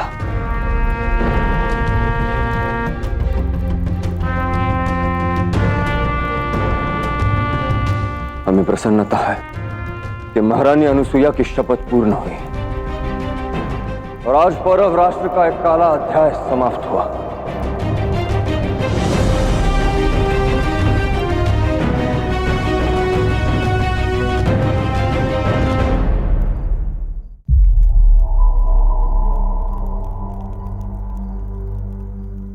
आज केवल अमात्य शिवदत्त के देह का अंत हुआ। अपना भाई और पौरव भूमि का बेटा तो हम कब का खो चुके थे।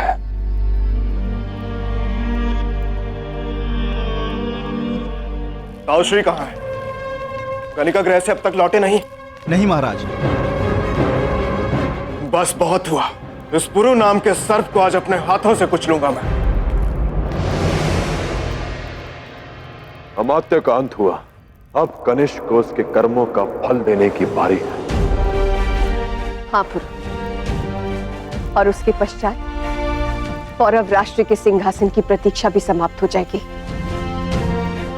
जिसमें सबसे योग्य राजा विराजेंगे। और वो राजा होंगे महाराज पुरुषोत्तम।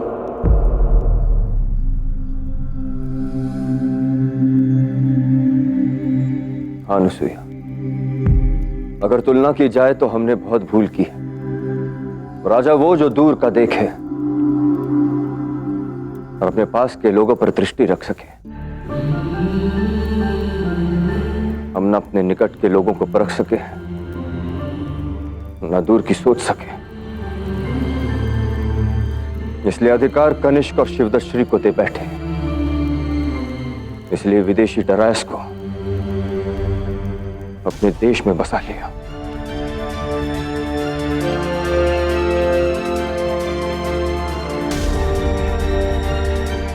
पौरव राष्ट्र के सिंहासन को अब हमारी नहीं, पुरु की आवश्यकता है।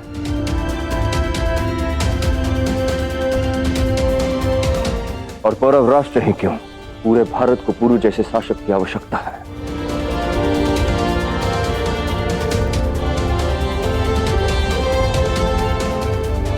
अब पुरु ही तुम्हारे अखंड भारत के स्वप्न को पूरा करेगा।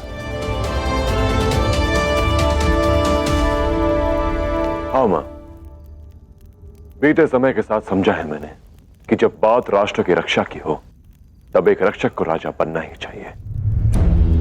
प्रण लिया है मैंने कि मैं अलेक्जेंडर को झेलम के पार अपने राष्ट्र में प्रवेश नहीं करने दूंगा,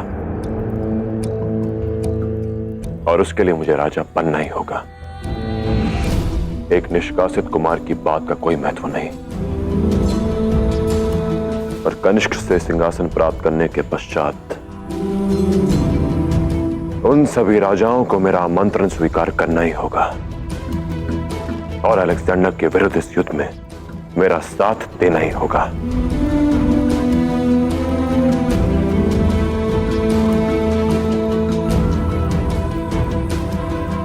अखंड भारत का स्वप्न देखा है ना आपने मां, तो मैं चाहता हूं कि पौरव राज के रूप में मेरे जीवन की इस यात्रा का आरंभ मेरी मां के द्वारा राज तिलक से हो।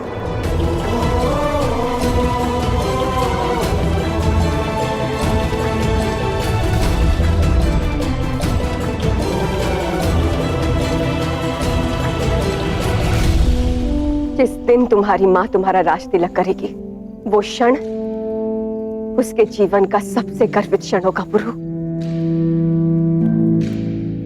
किंतु जब तक पुरु का राज्याभिषेक नहीं हो जाता, किसी को ज्ञात नहीं होना चाहिए कि तुम कनिष्क से सिंहासन छीन चुके हो। ऐसा क्यों आचार्य?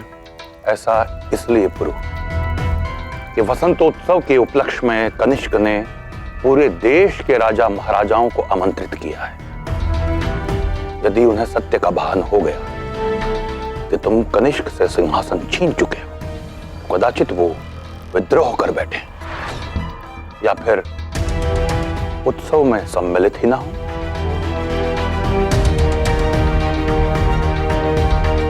योजना अनुसार सभा में सबके एकत्रित होने के पश्चात सभी राजाओं के समक्ष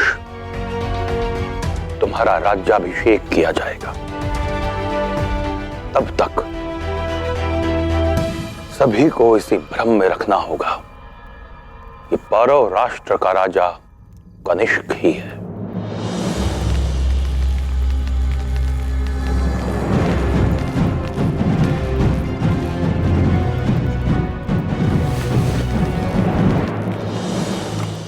अब मुझे आज्ञा दीजिए महाराज, कल प्रातः राज्याभिषेक पर उपस्थित होऊंगा। आप कहां जा रहे हैं आचार्य? कार्य तुम भी अधूरा नहीं छोड़ते और मैं भी कोशिश करता हूं कि कोई कार्य अधूरा ना छोड़ूं।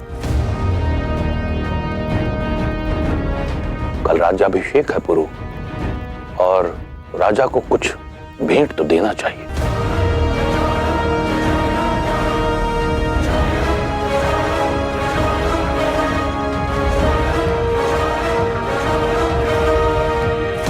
मुझे भी अपना कार्य पूरा करने की प्रतीक्षा है आचार्य। आज पूरे संसार को ज्ञात होगा कि अपने माता पिता के साथ दुर्व्यवहार करने का परिणाम क्या होता है।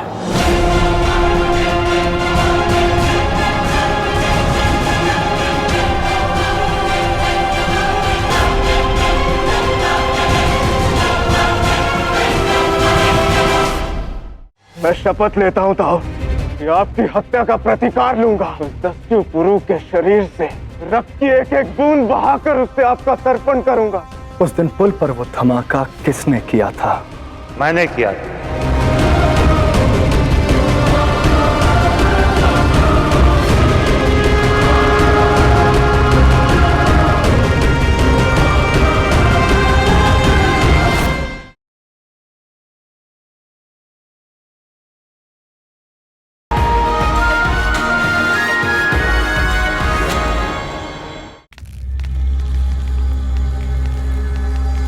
सैनिकों, इन सबको घेर लो।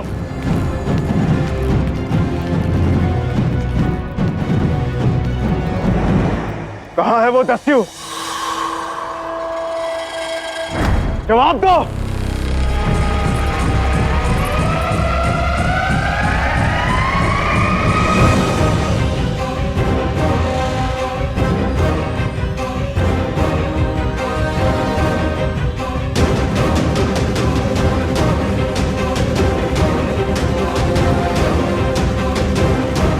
अमात्य,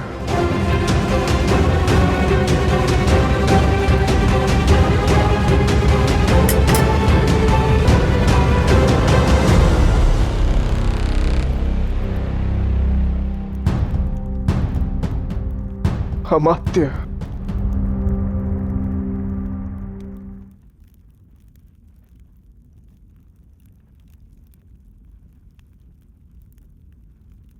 मैं जानता हूं ये उस दस्यु पुरु ने किया है। मैं शपथ लेता हूं ताऊ कि आपकी हत्या का प्रतिकार लूंगा। उस दस्यु पुरु के शरीर से रक्त की एक एक बूंद बहाकर उससे आपका तर्पण करूंगा। कहां गया वो? महारानी को लेकर राजभवन को निकले। सैनिकों, आज हम उस पुरु का आखेट करेंगे। उसी राजमहल में उसकी चिता सजाई जाएगी।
अब छोड़िए शाह, सब खत्म हुआ। हर खात्मा एक नई शुरुआत करता है रोकसेन, और अभी सब कुछ खत्म नहीं हुआ है।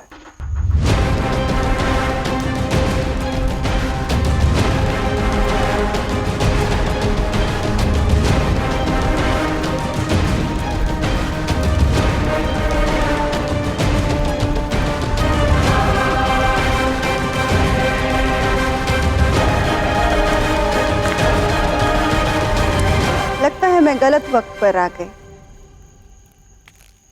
जब शौहर बीवी के बीच में सुलह हो रही हो तो बीच में नहीं आना चाहिए, नजर लग जाती है। मुझे लगता है अब मुझे मैसेडोनिया लौट जाना चाहिए। मतलब? मेरा सबसे बड़ा खौफ था वो पोरस, जिसके बारे में मुझे ओरेकल ने बताया था। अब उसके खात्मे के साथ साथ मेरा खौफ भी खत्म हो गया है। अब मैं आराम से मैसेडोनिया जा सकती हूँ। और भारत पर कब्जा करना आप ही का ख्वाब था माँ, और वो अभी खत्म नहीं हुआ है। वो तो तुम चुटकियों में पूरा कर लोगे अलेक्जेंडर, जिसके सामने मिस्र, बेबीलोन और फारस झुक गया, उसके आगे ये भारत भी सजदा कर ही देगा।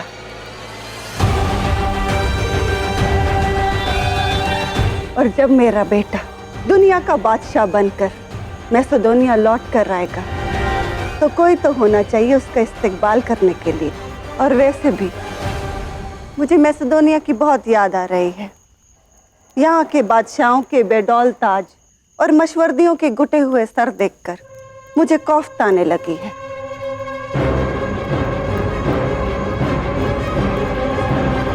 क्या हुआ अलेक्जेंडर? वो आलिम कासिद चाणक्य कहाँ है?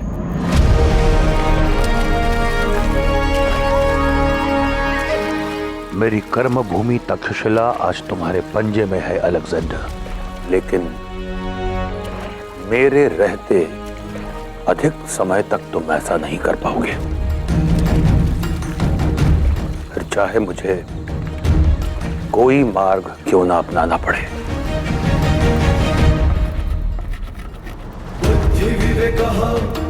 ज्ञानम प्रचंडम गुणे गुणनिधानम रणनिधि चतुरम मनैः मंत्रणाच उत्थान उद्भव उद्गार अनुभव सदा साम दाम दंड भेद। अब निर्णय होगा। चाणक्य की नीति की विजय होती है या अलेक्जेंडर की शक्ति की।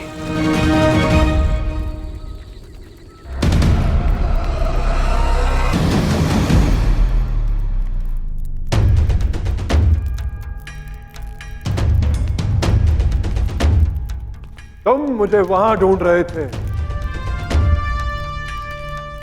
और मैं यहां तुम्हारी प्रतीक्षा कर रहा था। ये वही स्थान है जहां तुमने हमारे माता पिता को अपमानित किया था कनिष्क, और आज तुम्हें इसके लिए दंड मिलेगा। ओह, कब तुम मुझसे युद्ध करोगे? तो ठीक है, ऐसे भी मेरी तलवार से आज तुम्हें कोई नहीं बचा सकता। और कौन से अस्त्र से युद्ध करोगे तुम? इस तलवार से जो तुम्हारी है भी नहीं। इस तलवार पर केवल महाराज बमनी का अधिकार है, जिसे तुम आज उन्हें वापस सौंपोगे कनिष्क।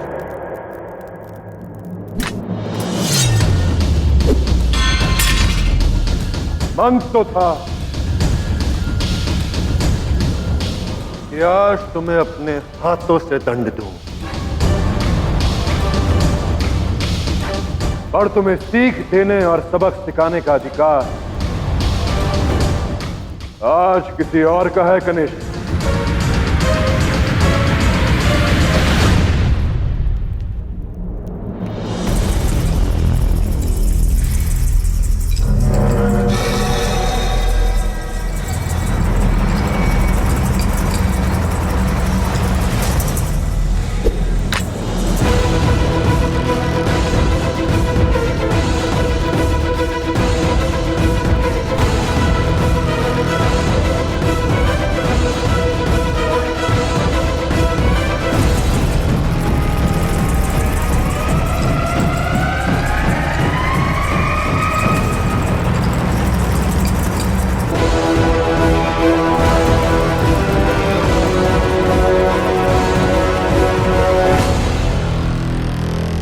उस दिन महाराज के हाथों से तलवार इसलिए नहीं छूटी, उसका कारण ये नहीं कि वो तुमसे दुर्बल है। वो चाहते तो तलवार के एक ही प्रहार से तुम्हारी असभ्यता का अंत कर देते, पर अपने पुत्र के लिए एक पिता का प्रेम और उसकी भावनाएं बीच में आ गई, और इसलिए वो रुक गए। पर जो कर्तव्य वो उस दिन पूरा ना कर सके उसे वो आज पूरा करेंगे कनिष्क। एक असभ्य कुपुत्र को उसके अपराधों का दंड देकर।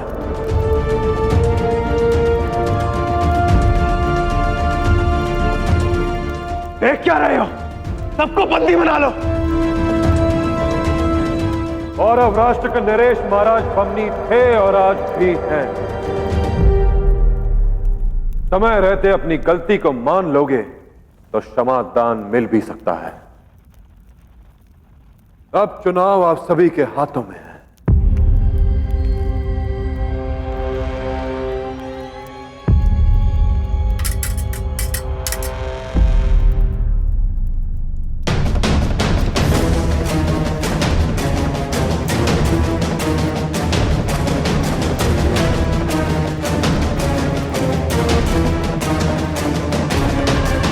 जीवन का छल देखो। कुछ दिन पहले एक पुत्र ने हम पर तलवार उठाई। एक पिता को भावुक करके उसे दुर्बल और विवश कर दिया। और आज एक पुत्र ने ही पुनः हमें शासक बनाकर हमारी तलवार हमारे हाथ में सौंपी।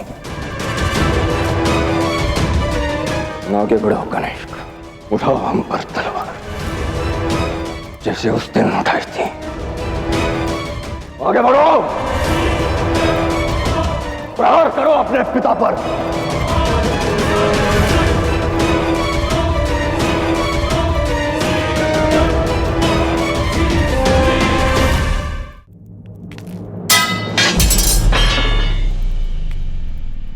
एक पिता का कर्तव्य होता है कि वो अपने संतान से प्रेम करे,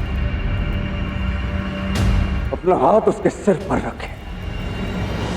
बस एक भूल हो गई हमसे। जब तुम अनुचित राह पर चले तो ये हाथ हमने तुम पर उठाया नहीं।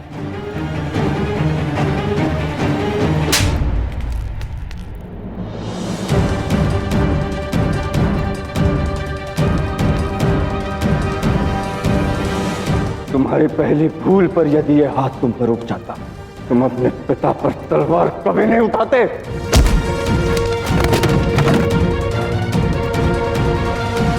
तुम्हें उड़ने के लिए आकाश दिया हमने, और तुम्हारे पांव धरती पर नहीं टिका पाए।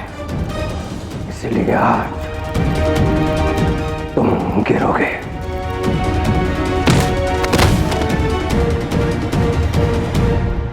एक पिता यदि अपने पुत्र की उंगली पकड़कर उसे चलना सिखाता है तो उसके बहकने पर पांचों उंगलियों से उस पर प्रहार भी कर सकता है।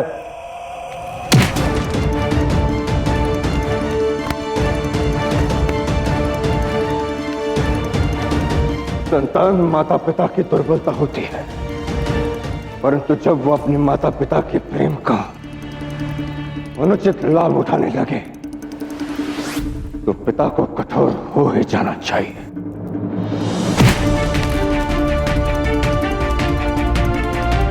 हमसे भूल हुई कि तुम्हें अपने प्रेम का अनुचित लाभ उठाने दिया, किंतु हर व्यक्ति को अपने भूल का पश्चाताप करने का एक अवसर अवश्य मिलना चाहिए।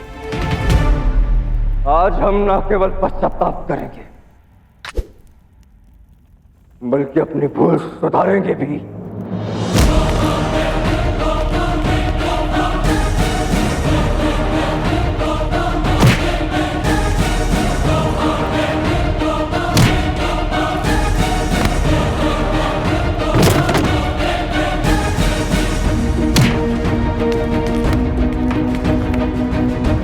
जो पिता के घुटने का सहारा लेकर खड़ा होना सीखे, कभी कभी उसे घुटनों पर लाना भी पड़ता है।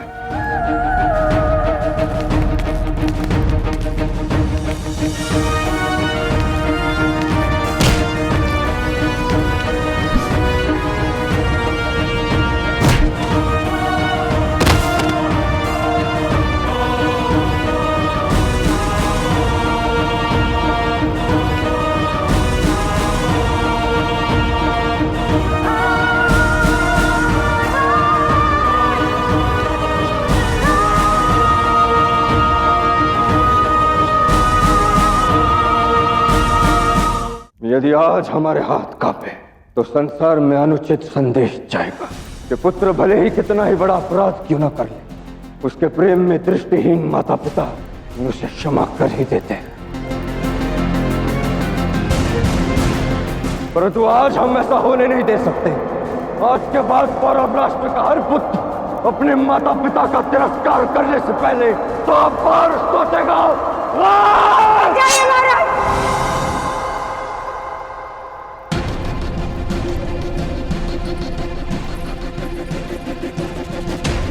ऐसा अनर्थ मत कीजिए आर्य।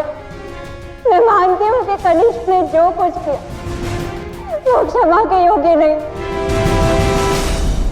किंतु हमारा पुत्र है आर्य। दुर्बल मत बनो कनिका।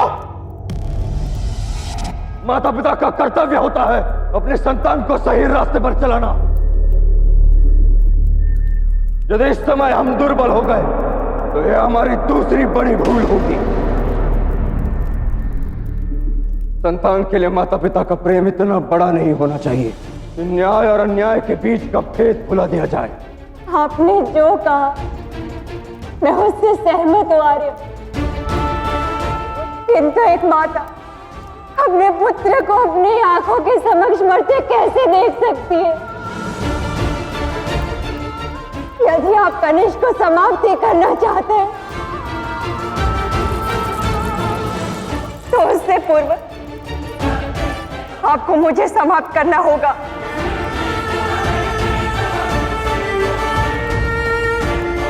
कर दीजिए मेरा अंत महाराज, या फिर एक मां की विनती स्वीकार करके उसके पुत्र को क्षमा कर दीजिए।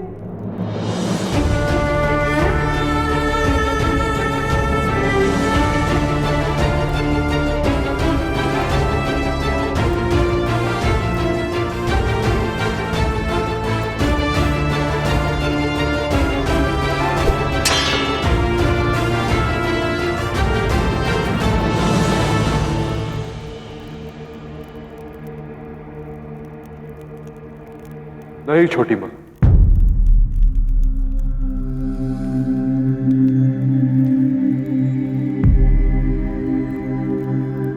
कनिष्क ने जो अपराध किया वो क्षमा योग्य नहीं है।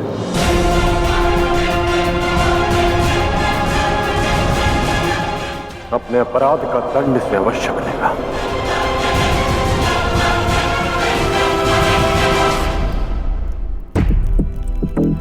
ये तुम क्या कह रहे हो पुरु? वो मेरा बेटा और तुम्हारा भाई है। निसंदेह, और मुझे इस संबंध का स्मरण भी है छोटी मां। पर आज हमें कनिष्क को दंड देना ही होगा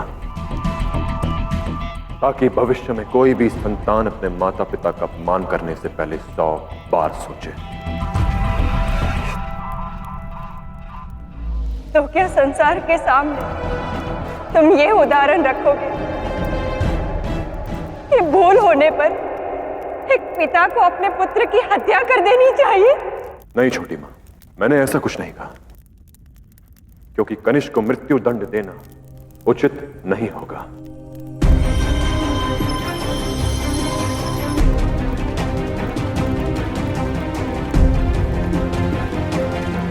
हाँ पिताश्री, क्योंकि मृत्यु दंड देना तो बहुत सरल है।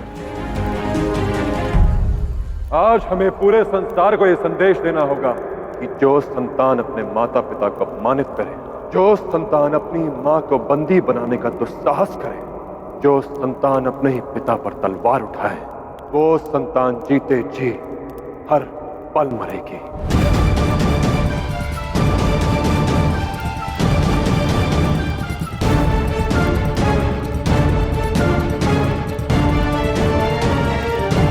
कनिष्क की ये दशा देखकर आज पूरे संसार में संदेश पहुंच जाएगा कि अपने माता पिता को अपमानित करने के पश्चात उस संतान को क्षमा नहीं किया जाएगा। उचित कहा गुरु ने।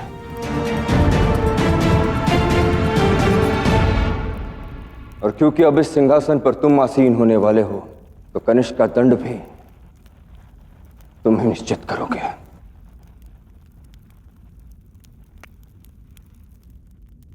मैं कनिष्क को आजीवन कारावास का दंड देता हूं।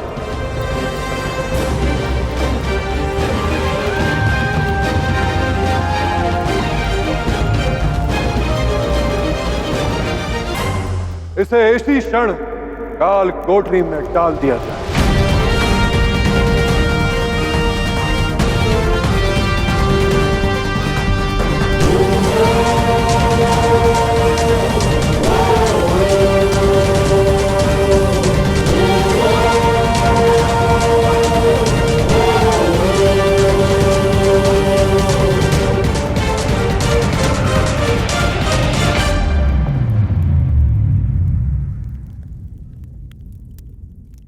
कल के सूर्योदय के साथ इस सिंहासन पर इतिहास का सबसे महान राजा आसीन होगा, जो भारत का इतिहास बदल देगा। और मेरा वादा है तुमसे आलिम, कल सुबह पौरव मुल्क के शाह का कटा हुआ सर मेरे कदमों में होगा।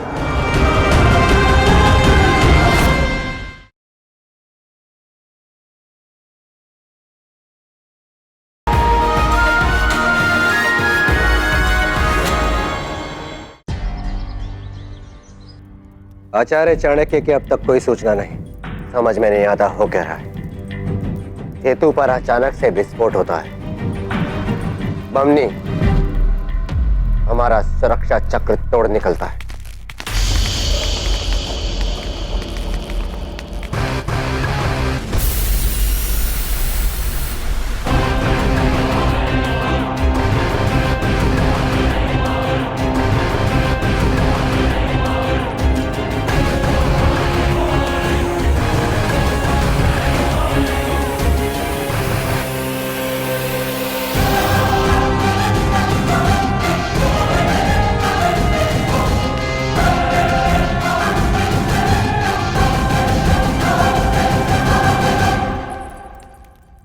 सम्राट अलेक्जेंडर, आप इतनी रात को यहां आने का कोई विशेष कारण? सब कुशल तो है? नहीं, कुछ ठीक नहीं है शायद तक्षशिला।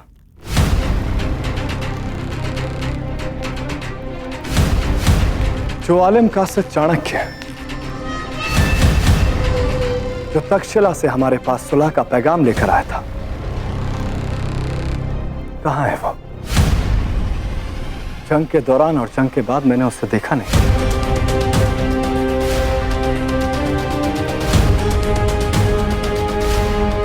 मैंने एक सवाल पूछा है शायद तक्षशिला, उसका जवाब दो। उस दिन पुल पर वो धमाका किसने किया था? मैंने किया था।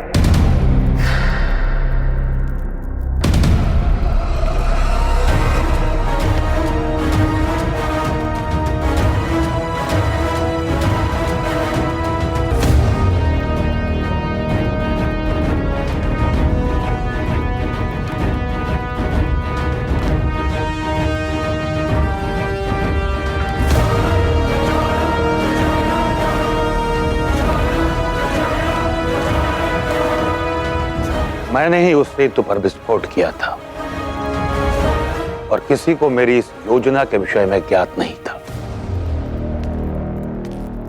तो मैं उसकी वजह जानना चाहता हूं। कारण स्पष्ट है सम्राट। हमारे संधि प्रस्ताव में स्पष्ट उल्लेखित था कि तक्षशिला युद्ध में नहीं, शांति में विश्वास रखता है।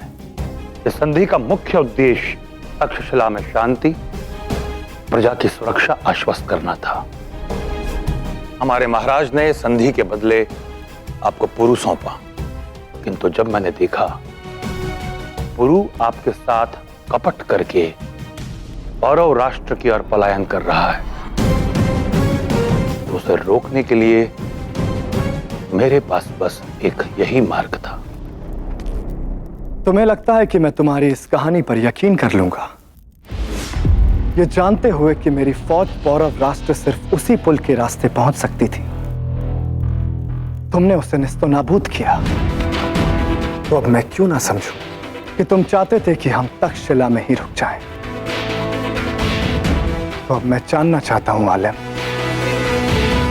कि तुम उस धमाके के बाद कहां गायब थे। सम्राट, मुझे अच्छी तरह ज्ञात है कि आप कथनी से अधिक करनी में विश्वास रखते हैं, इसीलिए मेरे पास आपके लिए कुछ है।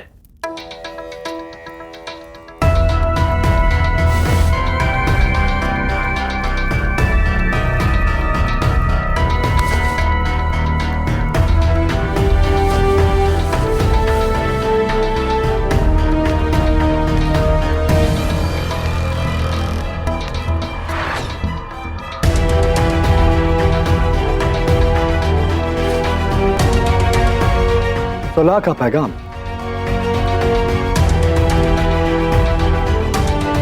जी, मैं वसंत उत्सव में सम्मिलित होने पारव राष्ट्र गया था, जहां भारत के सभी साम्राज्यों के राजा कल प्रातः एक सभा में सम्मिलित होने जा रहे हैं। बस उन्हीं से समझौता करने का प्रयास कर रहा था। किसी प्रकार वो आपसे भेंट करके आपसे संधि करने को तत्पर हो जाए।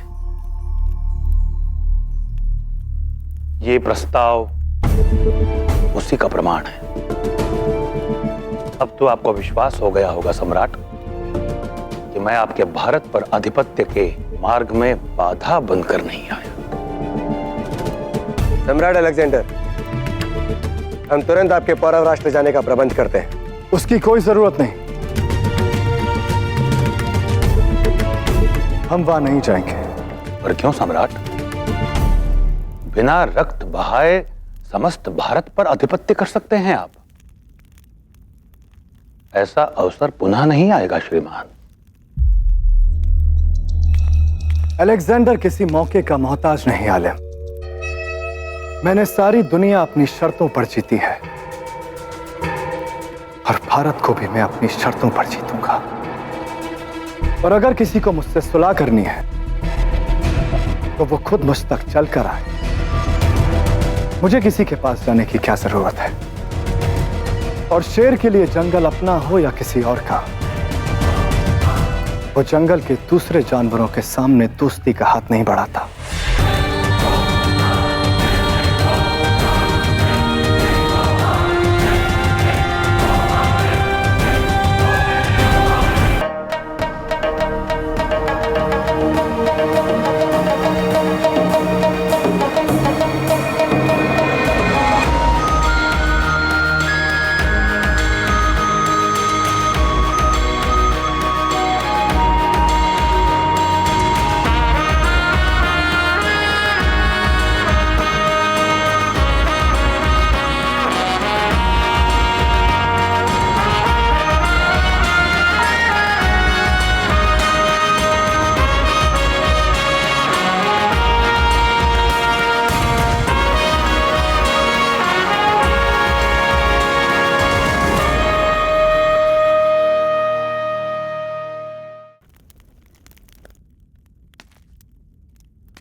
आज तुमने जो किया है उस पर संसार के सभी माता पिता को गर्व होगा। हाँ पुरु, एक राजा की सबसे बड़ी दुर्बलता होती है उसकी भावुकता। परंतु आज तुमने सिद्ध करके दिखा दिया पुरु कि तुम्हारे लिए न्याय ही सबसे सर्वोपरि है। अब इसमें कोई संशय नहीं कि तुम्हारा नाम इतिहास में युगों युगों तक स्मरण किया जाएगा।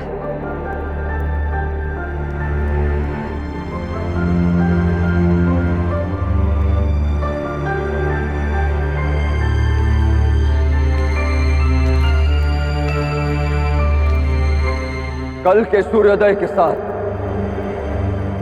इस सिंहासन पर इतिहास का सबसे महान राजा आसीन होगा।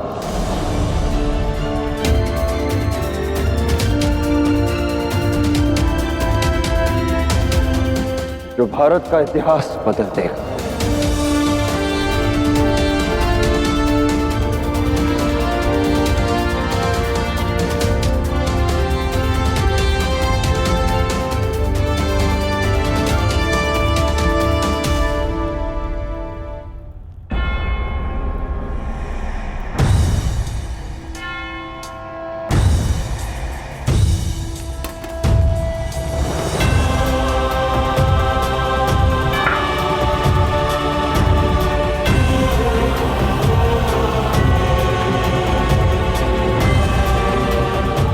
आपने मुझे उपस्थित होने का आदेश दिया।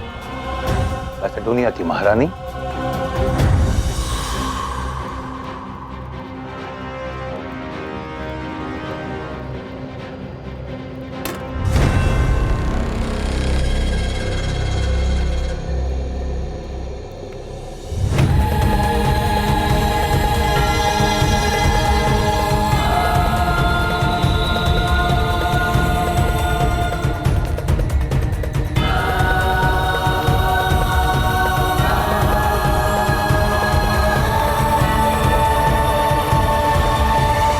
अलेक्जेंडर दुनिया का सबसे बड़ा शाह है। चाहे एशिया ही नहीं, चाहे कायनात बनने वाला है मेरा बेटा। और जो उसे खत्म कर सकता था वो पोर है, वो मौत के घाट उतारा जा चुका है। इसीलिए मैं उसकी नजर उतार रही थी। मैंने सुना है आलिम कि तुम्हारे मुल्क में नजर उतारने के बाद सोना ब्राह्मणों को दे दिया जाता है। इसीलिए मैं ये सोना तुम्हें नजर कर देना चाहती हूँ।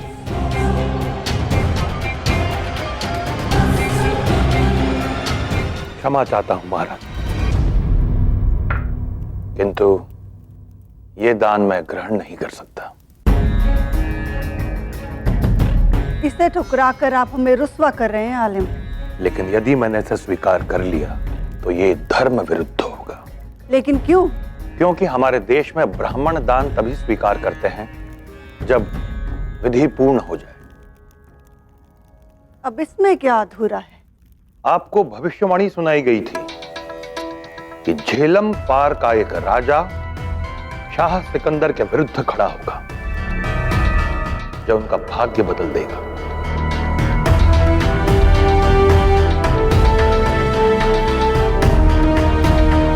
तो क्या आप आश्वस्त हैं कि वो पुरु ही था? और क्या यह संभव है कि जिसके नाम की भविष्यवाणी हुई वो इतनी सरल मृत्यु को प्राप्त हो जाए? और पुरु तो राजा भी नहीं था, आप समझ रही हैं ना? भविष्यवाणी थी कि झेलम पार से एक उंगली सम्राट अलेक्जेंडर की ओर उठेगी, एक। लेकिन शरीर में 10 उंगलियां होती हैं महारानी। हो सकता है पुरु नाम की जो उंगली कट गई वो उंगली हो ही ना जो सम्राट के विरुद्ध उठने वाली थी। हो सकता है वो उंगली पौरव राष्ट्र के वर्तमान महाराज कनिष्क की हो। यह नामुमकिन है। ये तो समय ही बताएगा महारानी, या फिर स्वयं सम्राट।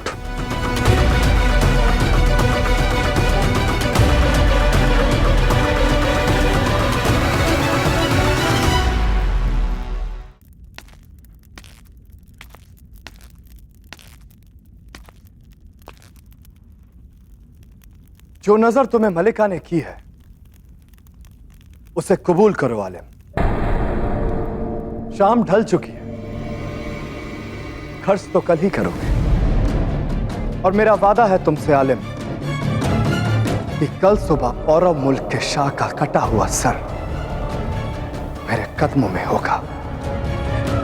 नहीं अलेक्जेंडर, तुम वहां नहीं जाओगे। आपका खौफ मैं समझ रहा हूं मां, पर वो शाही क्या जो खुद दुनिया जीते और उसकी मां खौफ से हार जाए। कल उस पौरव शाह का कटा हुआ सर आपको तोहफे में देगा ये अलेक्जेंडर। हेफेस्टियन, कल हम सुलह के उस परवाने को इज्जत देने जा रहे हैं जो पौरव राष्ट्र से ये आलिम लेकर आया था। तैयारियां करो।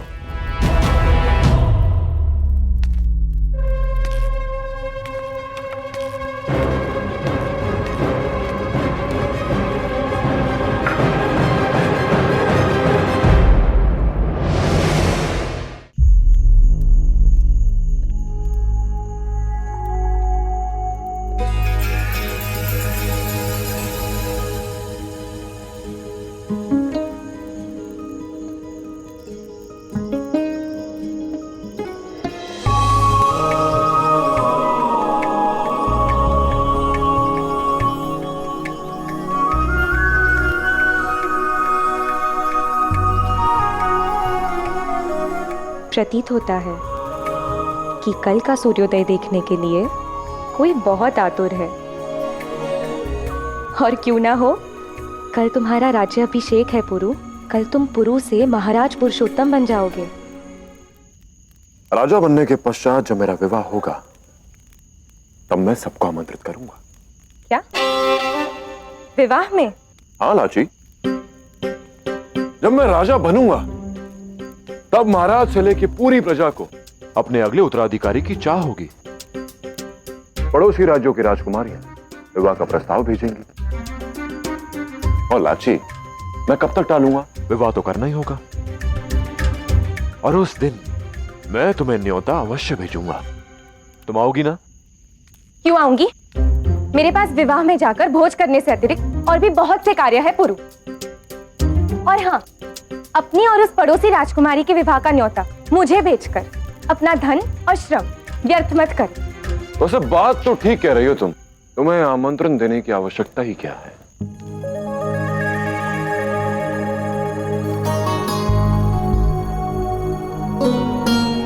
क्योंकि जब विवाह की रीतियां चल रही होंगी तब तुम तो अपने आप ही प्रत्येक विधि विधानों में तुम तो मेरे साथ होगे लाची।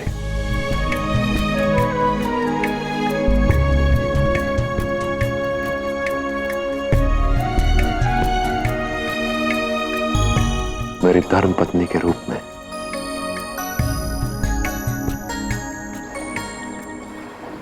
एक और भारत का पुत्र पुरु अपनी मातृभूमि को अलेक्जेंडर की दृष्टि से बचाने के लिए पौरव राष्ट्र का सिंहासन स्वीकार कर चुका था। वहीं दूसरी ओर इस बात से अनजान कि पुरु जीवित है, अलेक्जेंडर अपनी नियति की ओर बढ़ने को आतुर था।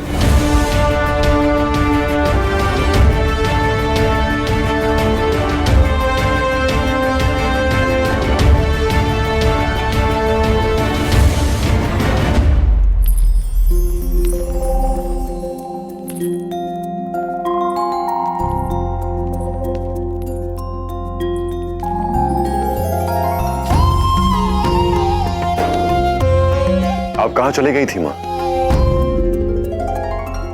मां झेलम के पास। पुरु, मैंने तुम्हें जन्म अवश्य दिया है, परंतु तुम्हारे जीवन का पूरा श्रेय मां झेलम को जाता है। तुम्हारे जीवन का आरंभ जिस मां झेलम से हुआ है, आज तुम्हारे जीवन के इस अध्याय का आरंभ भी उनके आशीर्वाद से होगा। आज तुम्हारा राज अभिषेक मां झेलम के इसी जल से किया जाएगा पुरु।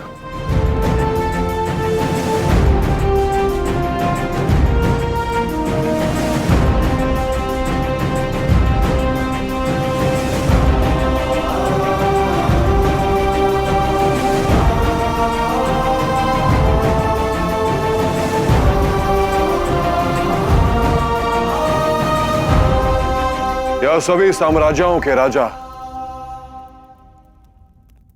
सभा में पहुंच गए।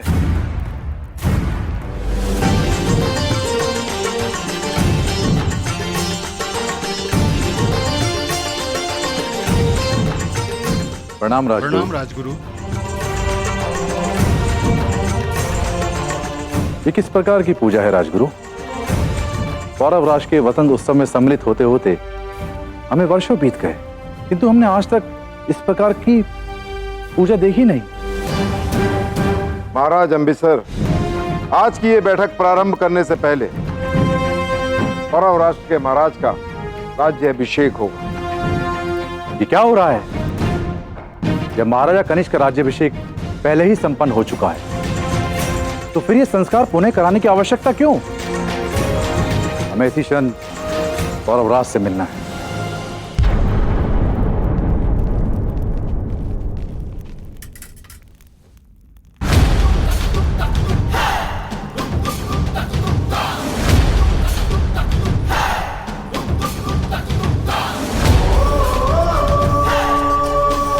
पुरु?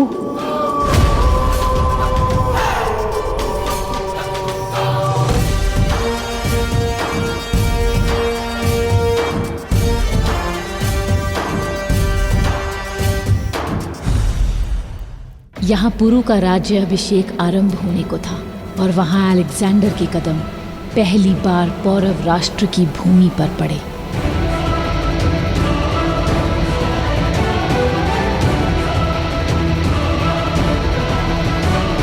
आचार्य चाणक्य की कूटनीति आज समय के दोनों योद्धाओं को एक बार फिर से आमने सामने ले आई, जिसके बारे में ना ही सिकंदर जानता था और ना ही मेरा पुत्र पुरु।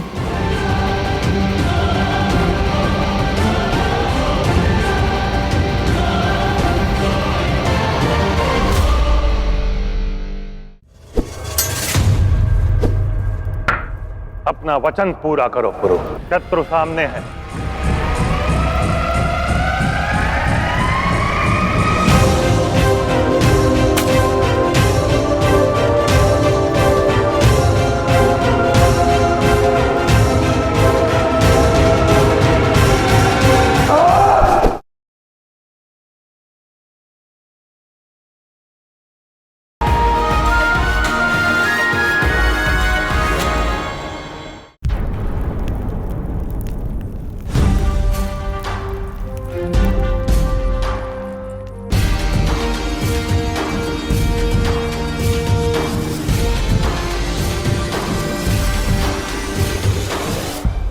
पौरव राष्ट्र में आप सभी का स्वागत है। बहुत खुशी हुई मुझे कि आप सब मुझे आशीर्वाद देने के लिए मेरे राज्य अभिषेक में सम्मिलित हुए। आशा है कि हम सब मिलकर भारत के विकास की दिशा में कार्य करेंगे।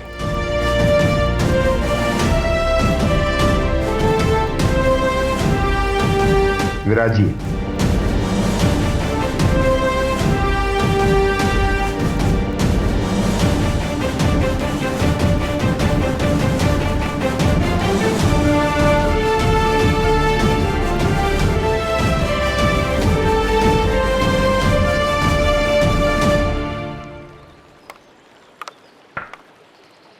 सम्राट अलेक्जेंडर को निमंत्रण दिया गया है।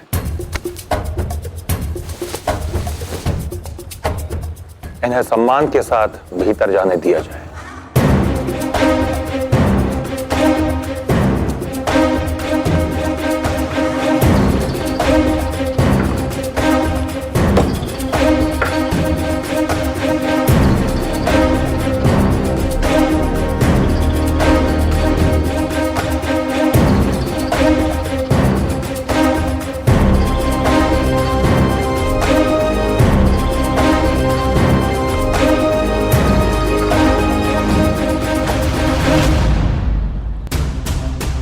सुना था भारत सोने की चिड़िया है, पर यहां आकर तो लगता है कि सोने की चिड़िया तो बहुत छोटा लफ्ज है यहां की दौलत के सामने। बहुत खूब।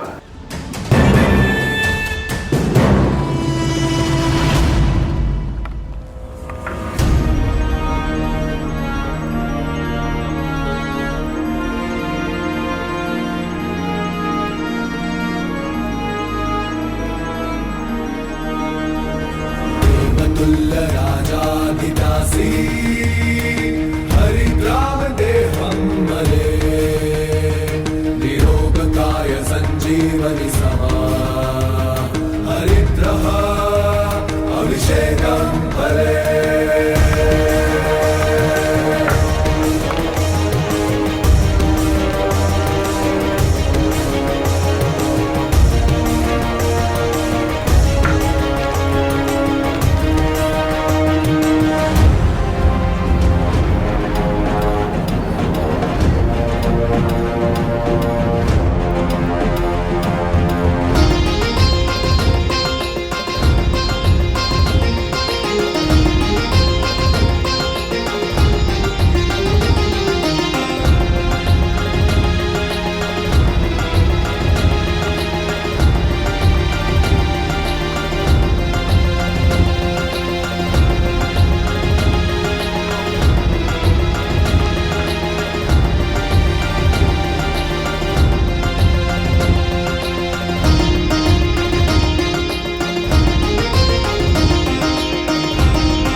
ये कैसी ताजपोशी है आलिम चाणक्य?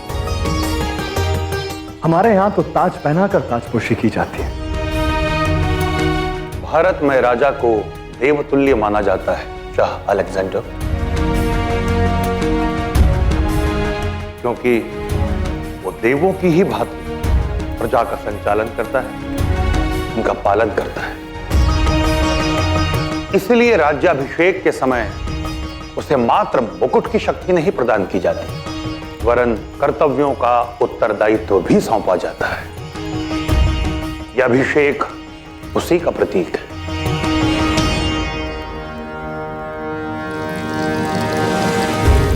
राजाधिदासी हरिद्राम देहं मले निरोगकाय संजीवनी समा। जिस हल्दी से महाराज का अभिषेक हो रहा है वो पवित्र है, रोग हरता है, संजीवनी है, जो प्रतीक है कि राजा पवित्र मन से अपनी प्रजा को निरोगी और संजीवक रखेगा।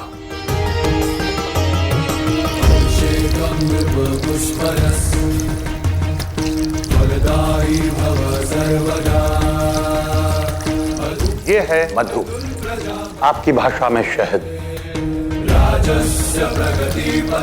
शहद मीठा होता है और अपनी वृद्धि करने वाली मधुमक्खियों को आपस में बांधकर जोड़कर रखता है। इसके अभिषेक से राजा से यह आशा की जाती है कि वो अपने कर्मों से प्रजा के मन में मिठास घोलेगा और उन्हें बांध कर रखेगा, उन्हें साथ रखकर राष्ट्र के वैभव में वृद्धि करेगा।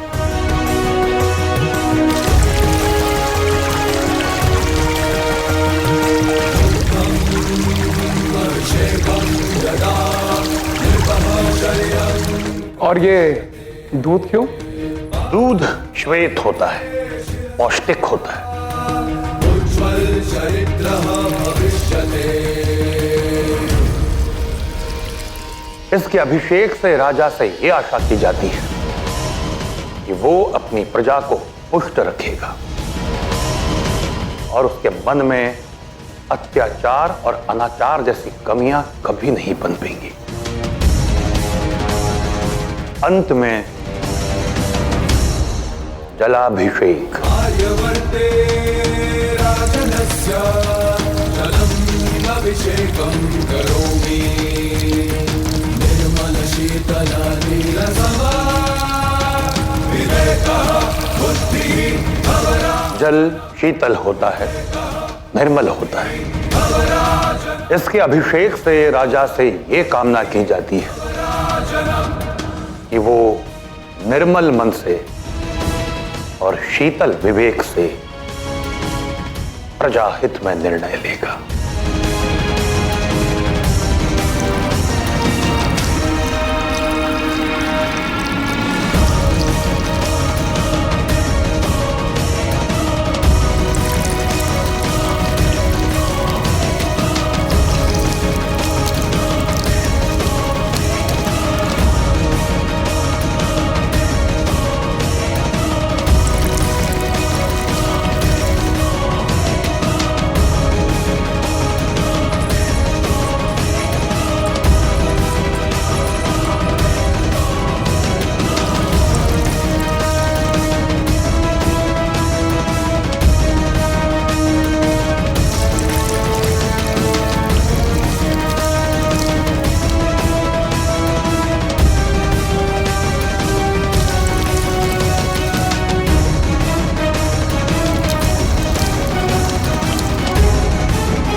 अब आप समझ गए होंगे सेतु पर विस्फोट किसने किया था।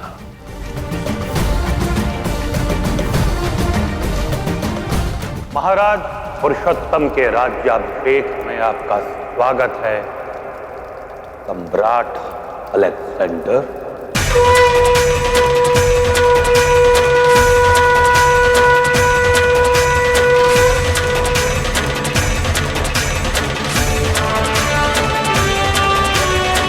बड़ी बड़ी बातें कर रहे थे, हल्दी, शहद, दूध और पानी के तिलक की कहानियां सुना रहे थे, और किया क्या? धोखा, धोखा किया मेरे साथ। धोखे की बात उसके मुख से अच्छी नहीं लगती। स्वयं अपने पिता का लहू बहाकर सिंहासन पर बैठा हो अलेक्जेंडर। मैं दौलत का खून बहाकर मैं शाह बनाया नहीं, ये तो तारीख बताएगी, लेकिन तुम्हारे इस शाह की ताजपोशी में खून का रंग जरूर मिलाएगा ये सिकंदर।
अगर तलवारें म्यान से बाहर आई तो आप सबके प्राण शरीर से बाहर होंगे सम्राट।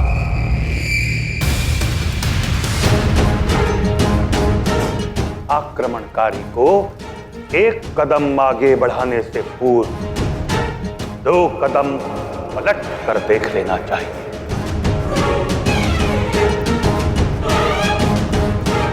धरा पर पग रखने से पूर्व आकाश की ओर देख लेना चाहिए।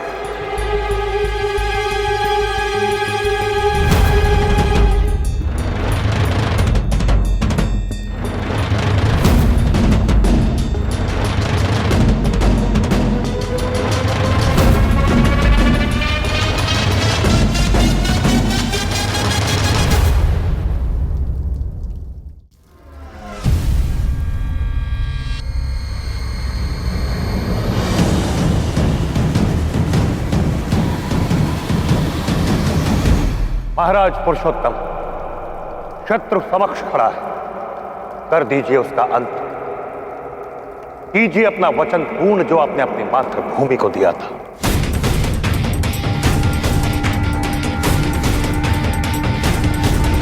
जब अलेक्जेंडर सामने होगा आप उसका अंत कर देंगे।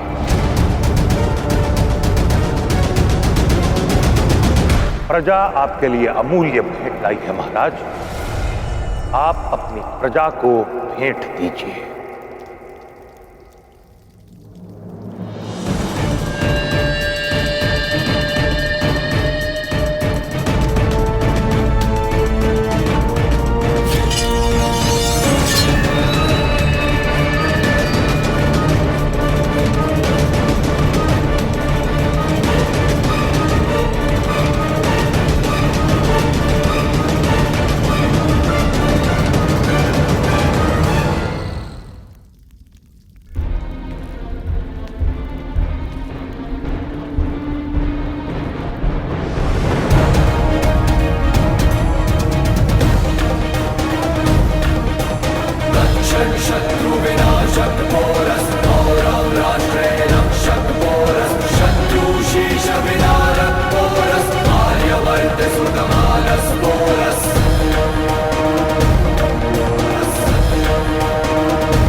सोने की चिड़िया है ये सुनकर आया था इस मुल्क के बारे में, मगर ये नहीं जानता था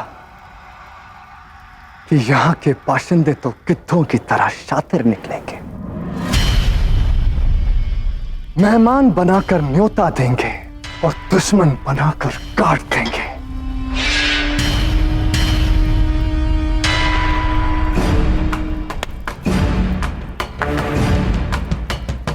बहुत खूब पोरस, बहुत खूब।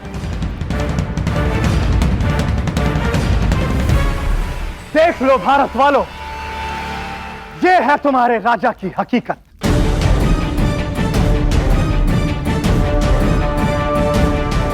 सुना था दोस्ती की खातिर सीने पर कटार झेल लेते हैं भारतीय, पर यहां तो दोस्त बनाकर पीठ पे छुरा भूका जा रहा है।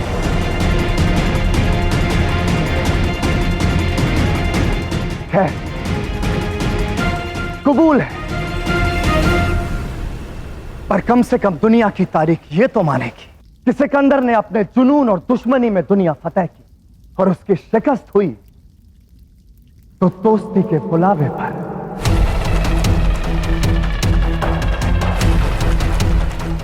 बड़े फक्र से कहते थे ताकत से मारेंगे धोखे से नहीं, पर यहां तो तलवार की धार धोखे की आंख पे पैनी की गई है।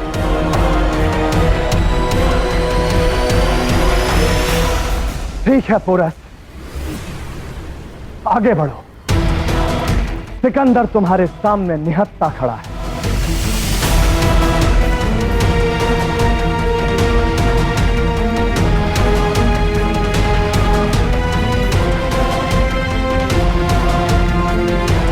देख क्या रहे महाराज, उठाइए तलवार, कीजिए प्रहार, कर दीजिए उसका अंत जो भारत की संस्कृति का अंत चाहता है।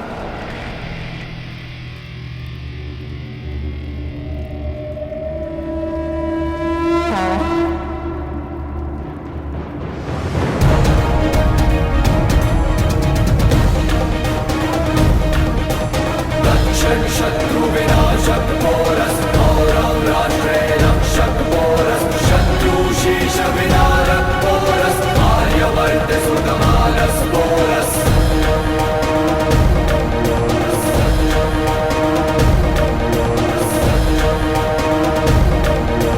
रक्षक शत्रु विनाशक पोरस, कौरव राष्ट्रे रक्षक पोरस, शत्रु शीश विदारक पोरस, आर्यवर्त सुतमानस पोरस, आर्यवर्त सुतमानस पोरस। मैं कहता हूं समाप्त कर दो इसे, ये तुम्हारे आचार्य का आदेश है।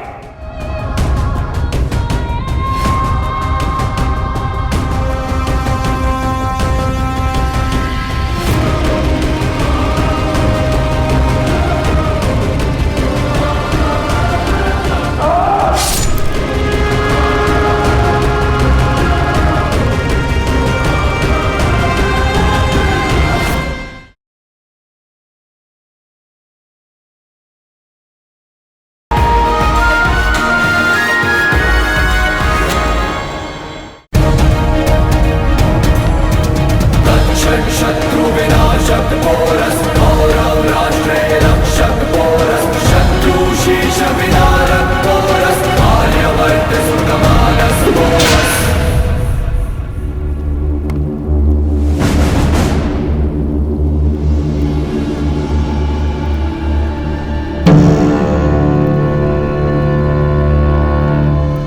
मैं इस पर प्रहार नहीं करूंगा।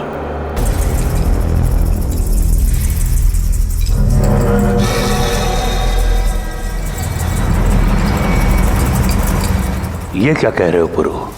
अपना वचन भूल गए? अधूरा छोड़ोगे अपनी शपथ? पुरु कोई कार्य अधूरा नहीं छोड़ता आचार्य।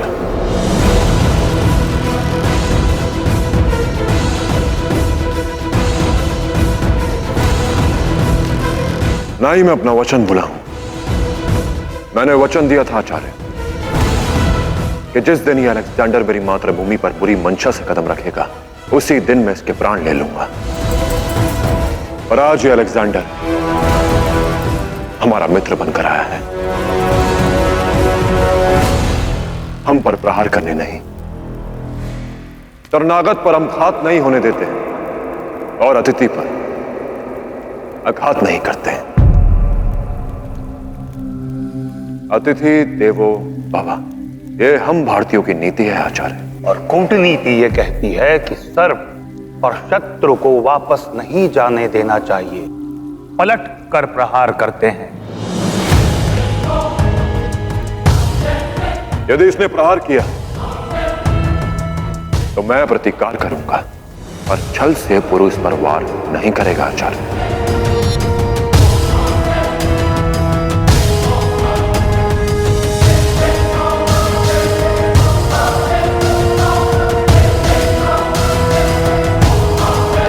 अलेक्जेंडर, फारस से लेकर उस सेतु तक तुम्हें मारने के अवसर तो बहुत थे मेरे पास। मैं चाहता तो तुम्हें कब का मार दिया होता अलेक्जेंडर।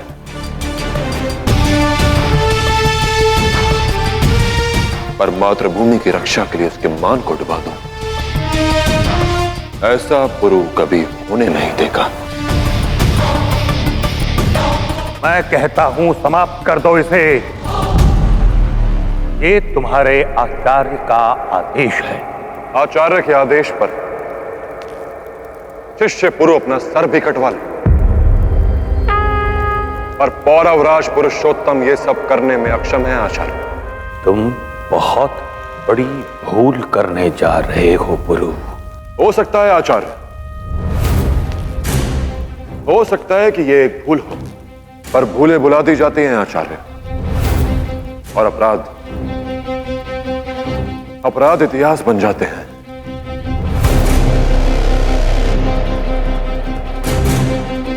मैं नहीं चाहता कि भारत की भूमि का स्तर अपराध के भार से झुक जाए कि हमने एक शत्रु को मित्र के बहाने बुलाया और फिर अपनी धरती पर उसका स्तर काट दिया।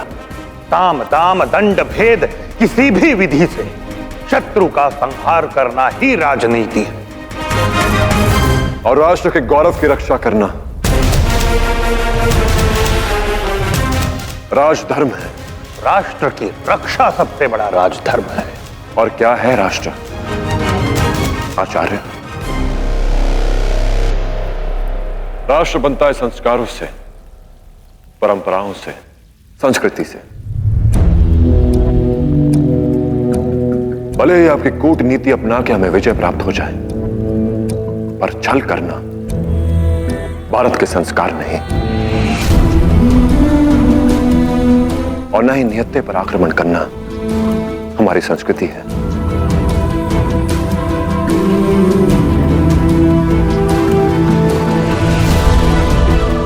घेर कर आक्रमण करना तो सियारों की परंपरा है आचार्य, भारत के शेरों की नहीं।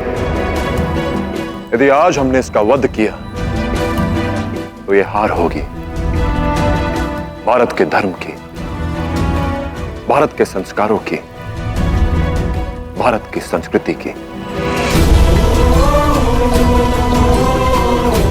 शत्रु ना नाम कराल काला, मित्र नाम अविरत रसाल। शत्रुओं के लिए काल, मित्रों के लिए रसाल, आम जैसे मीठे।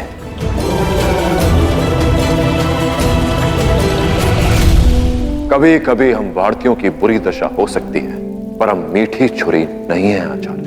मैंने इतना परिश्रम किया, कूटनीति की चालें चली ताकि शत्रु को अपने गढ़ में लाकर मार सकें, और तुम मेरे परिश्रम पर पानी फेर रहे हो। राजा बनते ही कदाचित तुम यह भूल रहे हो कि तुम किसके आदेश की अवहेलना कर रहे हो, किसके समक्ष खड़े हो सकता है आचार्य, हो सकता है कि राज सिंहासन प्राप्त करने के पश्चात भारत के विकास का भार मेरे सर पर हावी हो गया हो, पर आज मैं दुविधा में हूं आचार्य। नहीं समझ पा रहा कि आप कौन हैं। और क्या पहचान है आपकी।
क्या आप वही आचार्य हैं जिनकी आंखें तक्षशिला के विश्वासघात के पश्चात भर आई थी और जिन्होंने यह कहा था कि आज का दिन भारत के इतिहास पर कलंक होगा?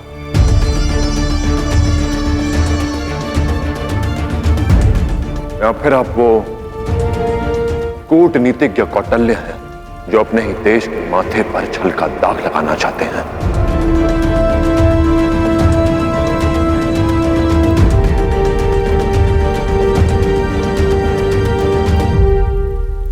मैं आपको कुछ दिखाना चाहता हूं आचार्य।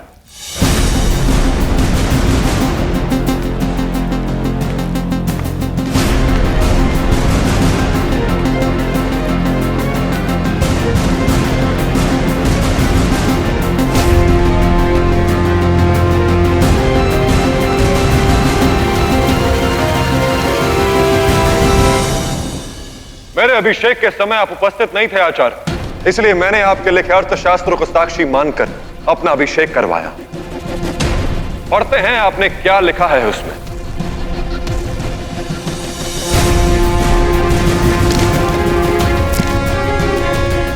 इसमें आपने लिखा है, यहां देशो तहा राजा, यथा राजा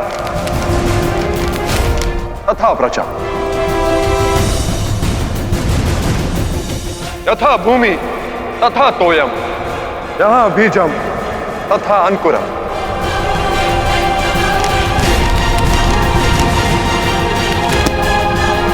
अर्थात जैसा देश वैसा राजा, जैसा राजा वैसी प्रजा, जैसा बीज वैसा अंकुर।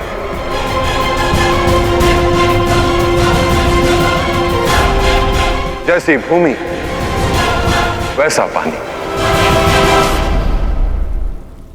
इसका एक अर्थ और है आचार्य,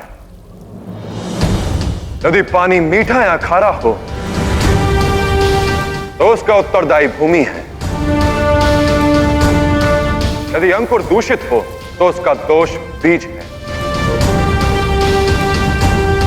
यदि प्रजा भ्रष्ट हो तो दोष राजा का, और यदि राजा धर्मी हो तो दोष पूरे देश, पूरी मातृभूमि का होता है आचार्य।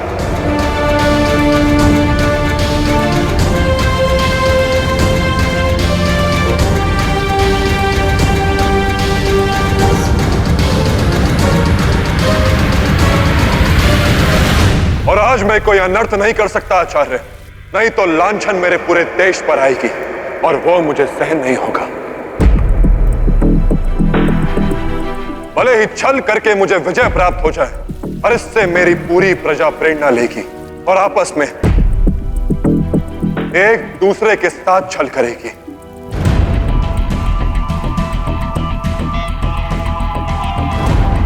जहां छल होता है वहां बल घट जाता है आचार्य। और भारत की एकता का स्वप्न जो हम सब ने देखा है, वो स्वप्न पूरा होना तो बहुत दूर, पहले भारत की संस्कृति का नाश हो जाएगा। गुरु, मैंने पहले भी कहा था, अत्यधिक भावुकता व्यक्ति के विवेक को नष्ट कर देती है। तो मैं सच हूं ऐसे विवेक का नाश करने के लिए जो मेरे देश के सम्मान को मारता हो आचार्य। एक बात स्मरण रखना, हो सकता है अगला अवसर तुम्हारे पक्ष में ना हो सकता है आचार्य, हो सकता है कि मैं अपना अगला युद्ध हार जाऊं, पर इतिहास याद रखेगा कि भारत के इस लाल ने अपनी मातृभूमि के लाज के साथ नहीं खेला।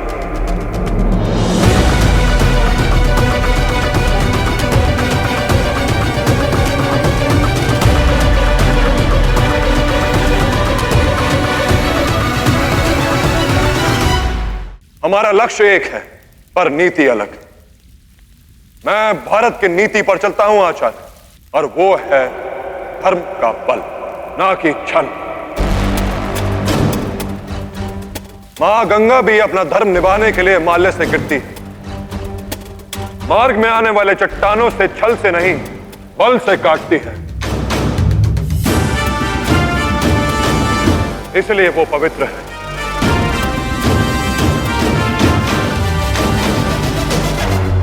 गुरु भी अपने पवित्र लक्ष्य को पाने के लिए अपवित्र चाल नहीं चलेगा।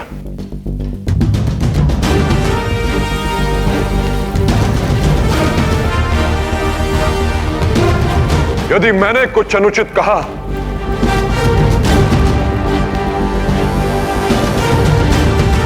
तो मुझे जन्म देने वाली मेरी ये मां इसी क्षण मेरे प्राण ले ले।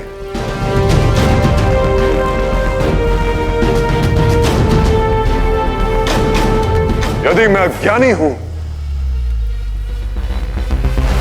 तो मुझे राज सिंहासन सौंपने वाले मेरे ये पिता इसी क्षण ये सिंहासन मुझसे वापस ले लें। और यदि मेरे निर्णय से मेरी प्रजा सहमत नहीं तो इसी क्षण मेरा परित्याग कर डालें।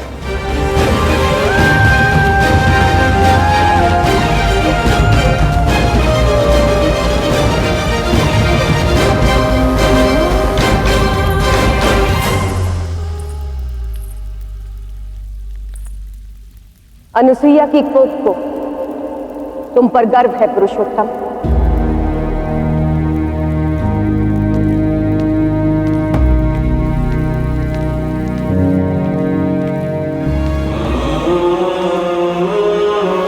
और राष्ट्र की सुरक्षा हमने जिसके हाथ में सौंपी है,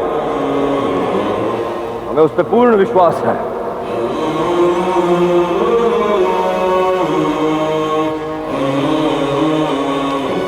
महाराज पुरुषोत्तम की जय।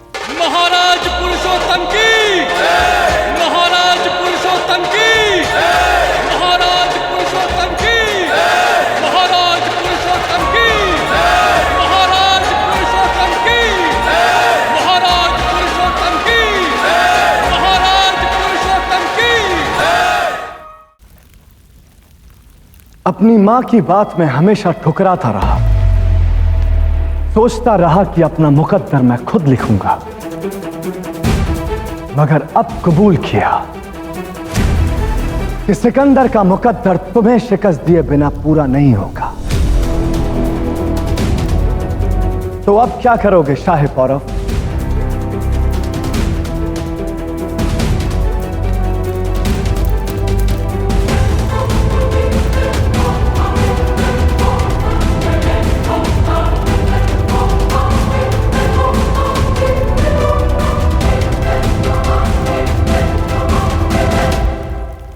वही जो एक राजा को एक राजा के साथ करना चाहिए। तुम्हें एक और अवसर देता हूं अपना मुकद्दर स्वयं लिखने का।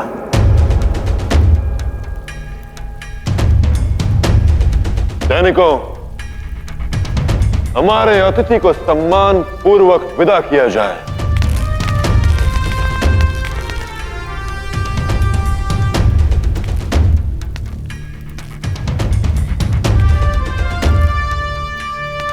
क्यों?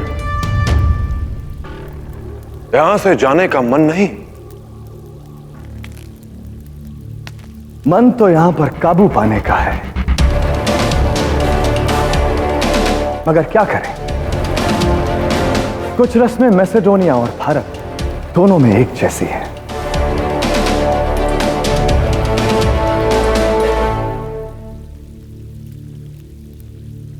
मेहमान मेजबान के घर खाली हाथ नहीं जाते।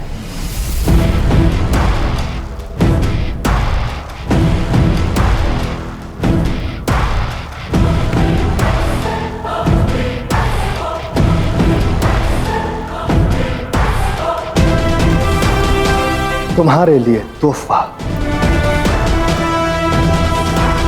रुकिए यवन सम्राट।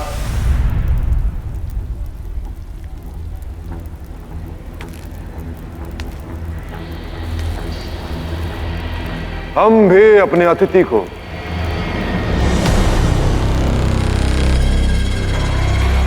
खाली हाथ विदा नहीं करते हैं।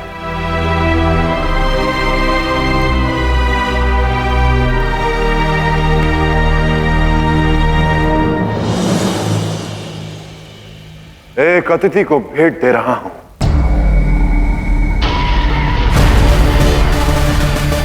और एक शत्रु को परास्त करके उससे वापस छीन लूंगा।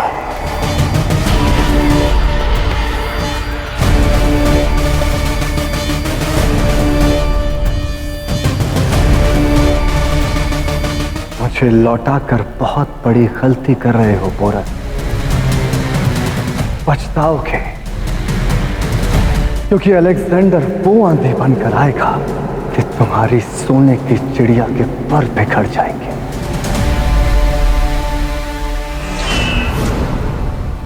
हम भारतीय वो चट्टान है जिससे आंधी भी टकराए तो अपना दम तोड़ दे। ज़्यूस का बेटा हूं मैं, पूरे भारत को जला डालूंगा।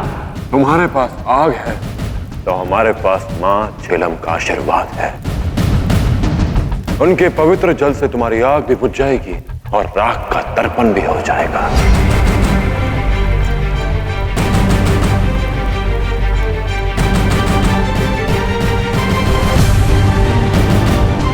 अगर मैसेडोनिया से लेके तक्षशिला तक को एक जंगल माने तो उस जंगल का शेर मैं हूं। ये मैसेडोनिया नहीं भारत है अलेक्जेंडर। और जंगल के बदलते ही राजा भी बदल जाता है। और इस जंगल का राजा मैं हूं।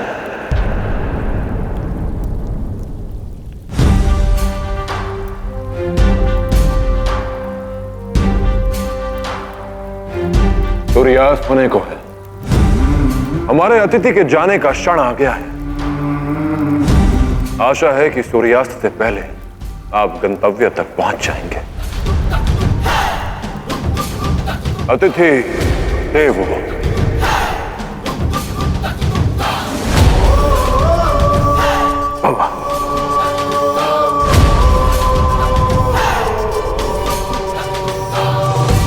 महाराज पुरुषोत्तम के महाराज पुरुषोत्तम की महाराज पुरुषोत्तम की महाराज पुरुषोत्तम की महाराज पुरुषोत्तम की महाराज पुरुषोत्तम की महाराज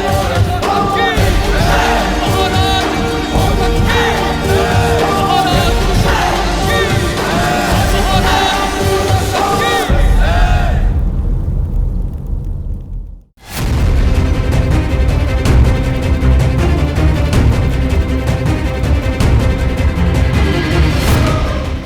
सिकंदर को एक मुट्ठी मिट्टी भी नहीं ले जाने दूंगा भारत से। बहुत फिक्र है ना तुम्हें इस मिट्टी की। अब सिकंदर इसी झेलम के पानी से तुम्हारी सरजमी की मिट्टी पर फतह हासिल करेगा।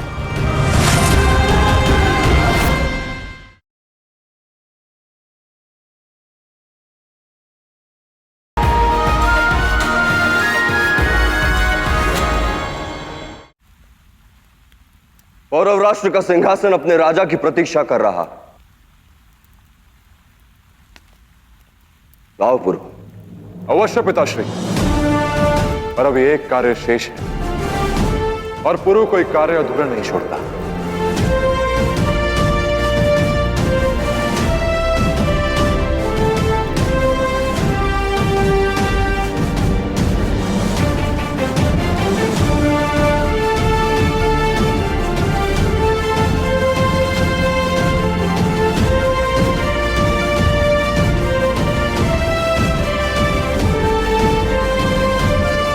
शपथ ली थी मैंने कि मेरा राज तिलक मेरी मां करेंगी।